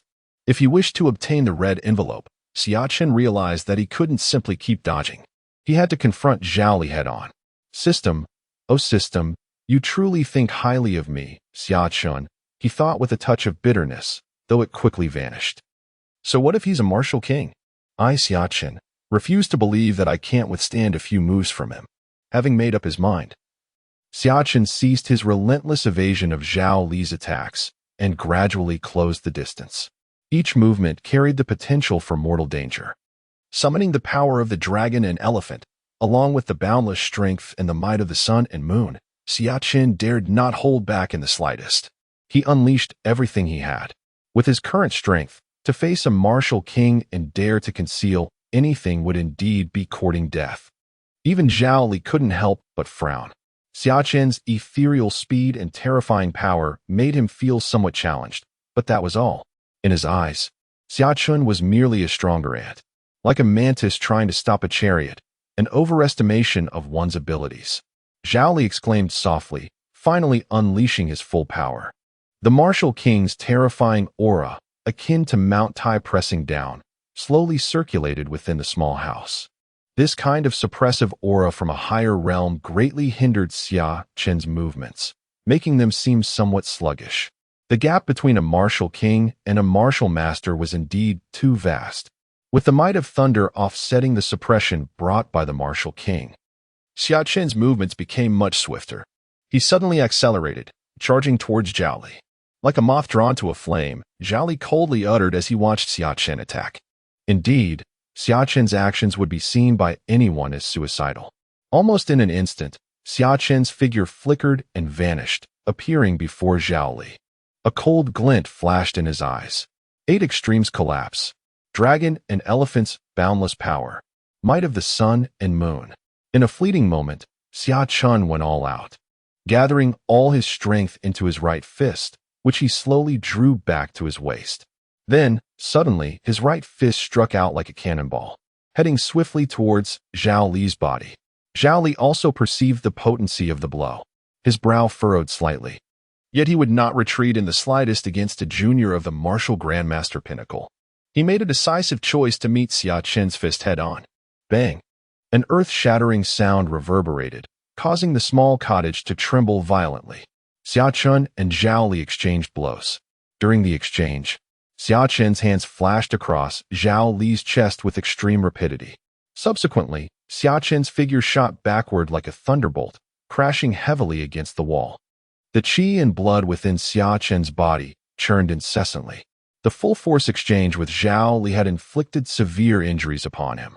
The power within his meridians was reduced to a mere fraction, and countless bones throughout his body were fractured. The severity of the injuries far exceeded Xia Chen's expectations.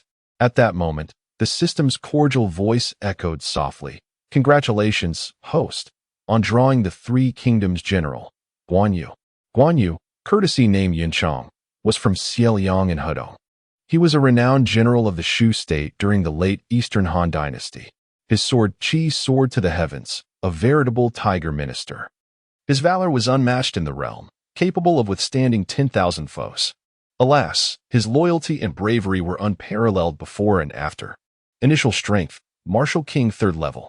Attribute, growable. Upon hearing those words, a surge of hope ignited within Xia Chen's heart. Although he had risked grievous injury to obtain this prize, it was well worth the cost. This time, Xia Chen had gambled with his life, and he had won. Martial righteous King Zhao Li slowly approached Xia Chen. Gazing at him with an indifferent expression, he spoke slowly. "Your strength is indeed somewhat remarkable, but it is merely that." With measured deliberation, King Wui extended his hand, poised to extinguish Xia Chen's life. As Xia Chen braced himself to summon Guan Yu, the chamber door splintered inward with sudden force. "King Wui," a voice boomed, "that you, a martial king of considerable power, would deign to harass a mere envoy of the Quenching Flame Alliance is, shall we say, unbecoming." Chen Qingxuan's figure materialized in the doorway, his countenance darkening as he beheld Xia Chen, weakened and prone upon the floor. Earlier that day, during the Quenching Flame Alliance's competition, Chen Qingxian had noted the undue attention King Wui paid to Xia Chen. Thus, upon learning that both were present at the Flower Manor, a sense of foreboding had gripped him. He hastened to the scene, and even before reaching the manor, he sensed the eruption of a martial king's aura, confirming his fears for Xia Chen's safety. Xia Chen had been on the verge of summoning Guan Yu when Chen Qingxuan's timely arrival stayed his hand. Realizing his life was momentarily spared, Xia Chen suppressed the summoning, recognizing that Guan Yu could serve as a crucial trump card in the future. Chen Qingxian, observing that Xia Chen still clung to life, felt a wave of relief wash over him. Frowning, he turned his gaze upon King Wui, his tone laced with disapproval. That the esteemed King Wui would stoop to assault a junior is a lamentable revelation indeed. I confess, I had not imagined your highness possessed such a paltry measure of magnanimity. King Wui, upon Chen Qingxuan's arrival, betrayed a fleeting flicker of resentment in his eyes, though it vanished as quickly as it had appeared. A sense of regret lingered in his heart, for with Chen Qingxuan's presence, eliminating Xia Chen today was an impossibility. The martial virtue king cast a profound glance at Xia Chen, who was sprawled on the ground, inwardly resolving to spare him for now, only to ensure his demise upon the complete annihilation of the Tempering Fire Alliance. With a chuckle, the martial virtue king casually remarked, "Alliance leader, Chen misunderstands. I merely recognized the young man's talent and invited him for a friendly exchange, regrettably resulting in unintended injuries due to a momentary lapse in control."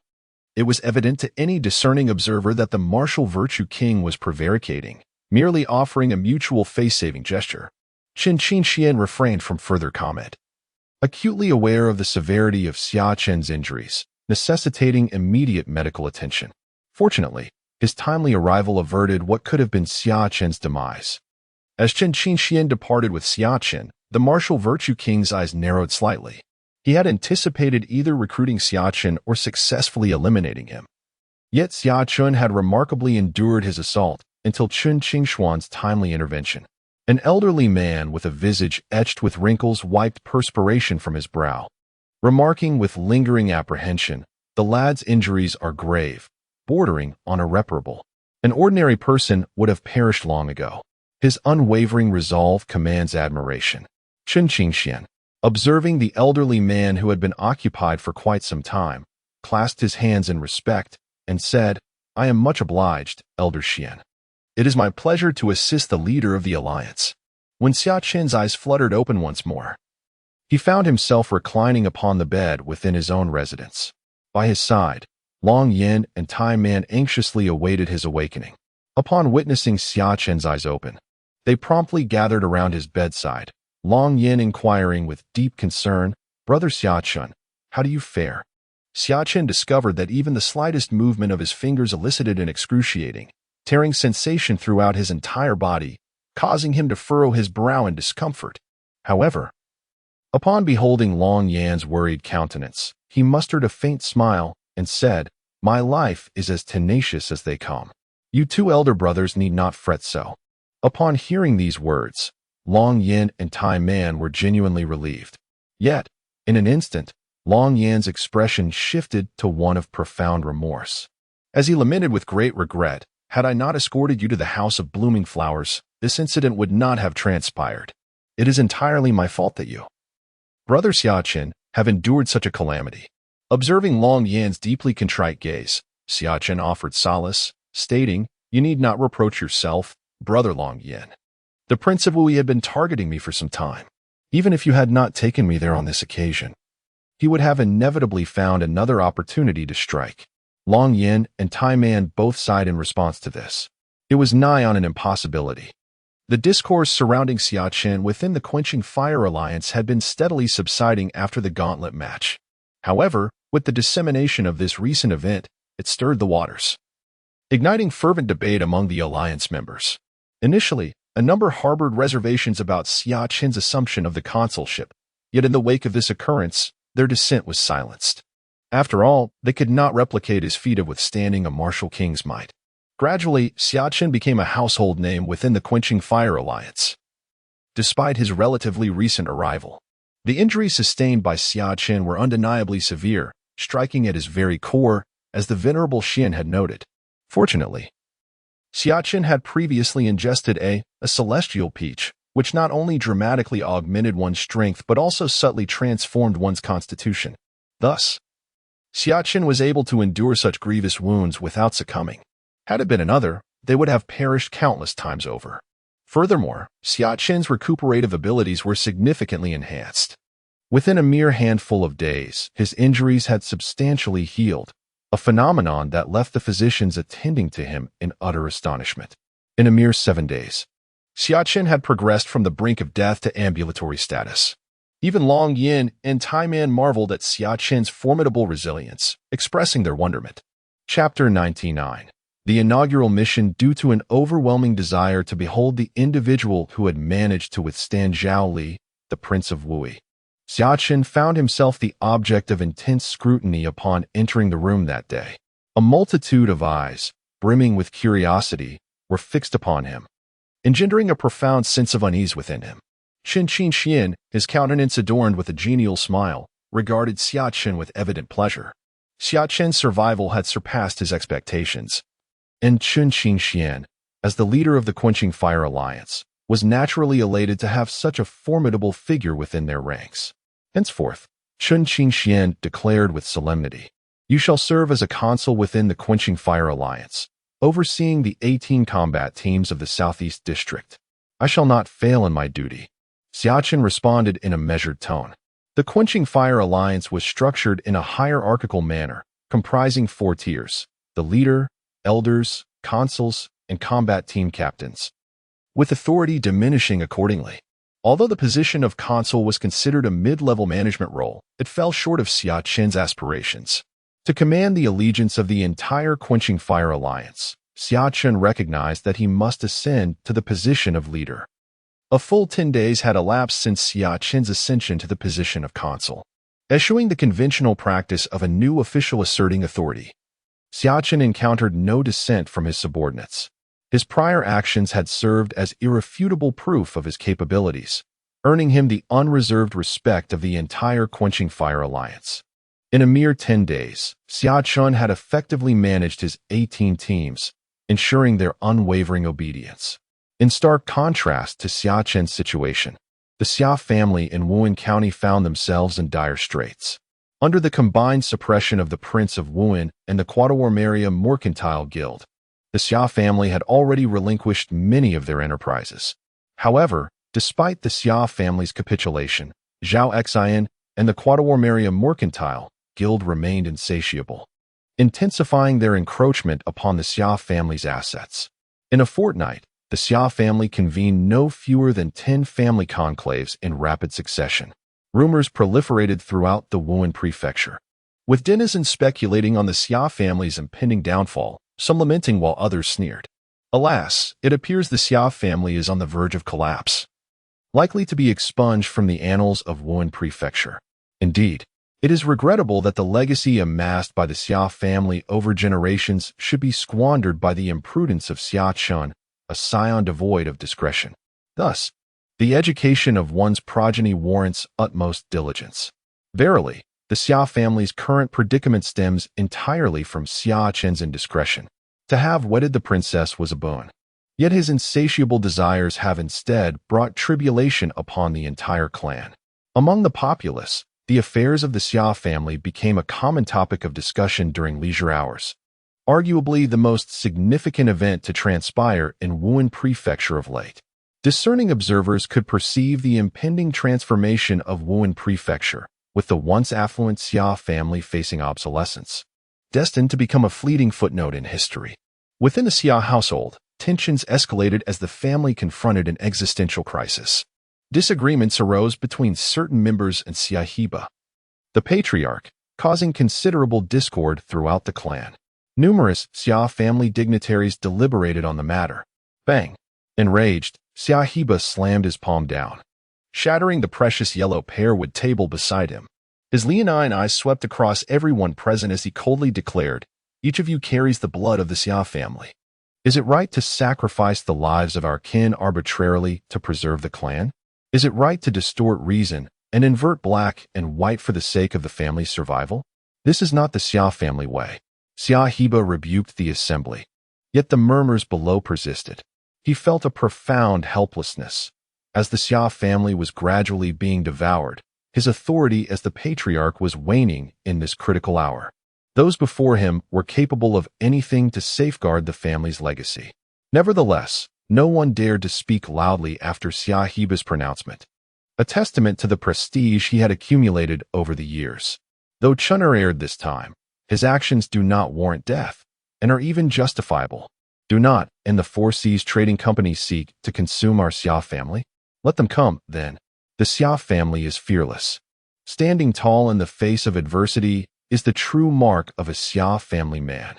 As everyone had anticipated, the meeting concluded on a discordant note. Afterward, Xia Heba sat alone in the conference room, lost in thought. How could he not worry about the future of the Xia family? However, handing over Xia Chen was out of the question. Not only was Xia Chen his son, but so too was any member of the Xia family. Chinner. Xia Heba sighed deeply.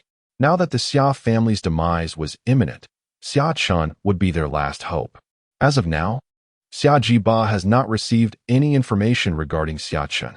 The troops he dispatched were intercepted by King Wuhan, who subjected them to severe torture to extract Xia Chen's whereabouts. However, King Wuhan, Zhao Xian, did not anticipate that even the Xia family was unaware of Xia Chen's location. But you need not be overly concerned. With me watching Wu Wang, he will have no opportunity to attack you again. Rest assured, chieftain. Xia Chen is prudent and will undoubtedly fulfill his mission. Xia Chen nodded slightly, for he truly fears no reprisal from Zhao Li at this moment. He possesses a trump card that, should Zhao Li seek to trouble him again, will surely lead to a significant setback, allowing him to witness the might of the Azure Dragon Crescent Blade.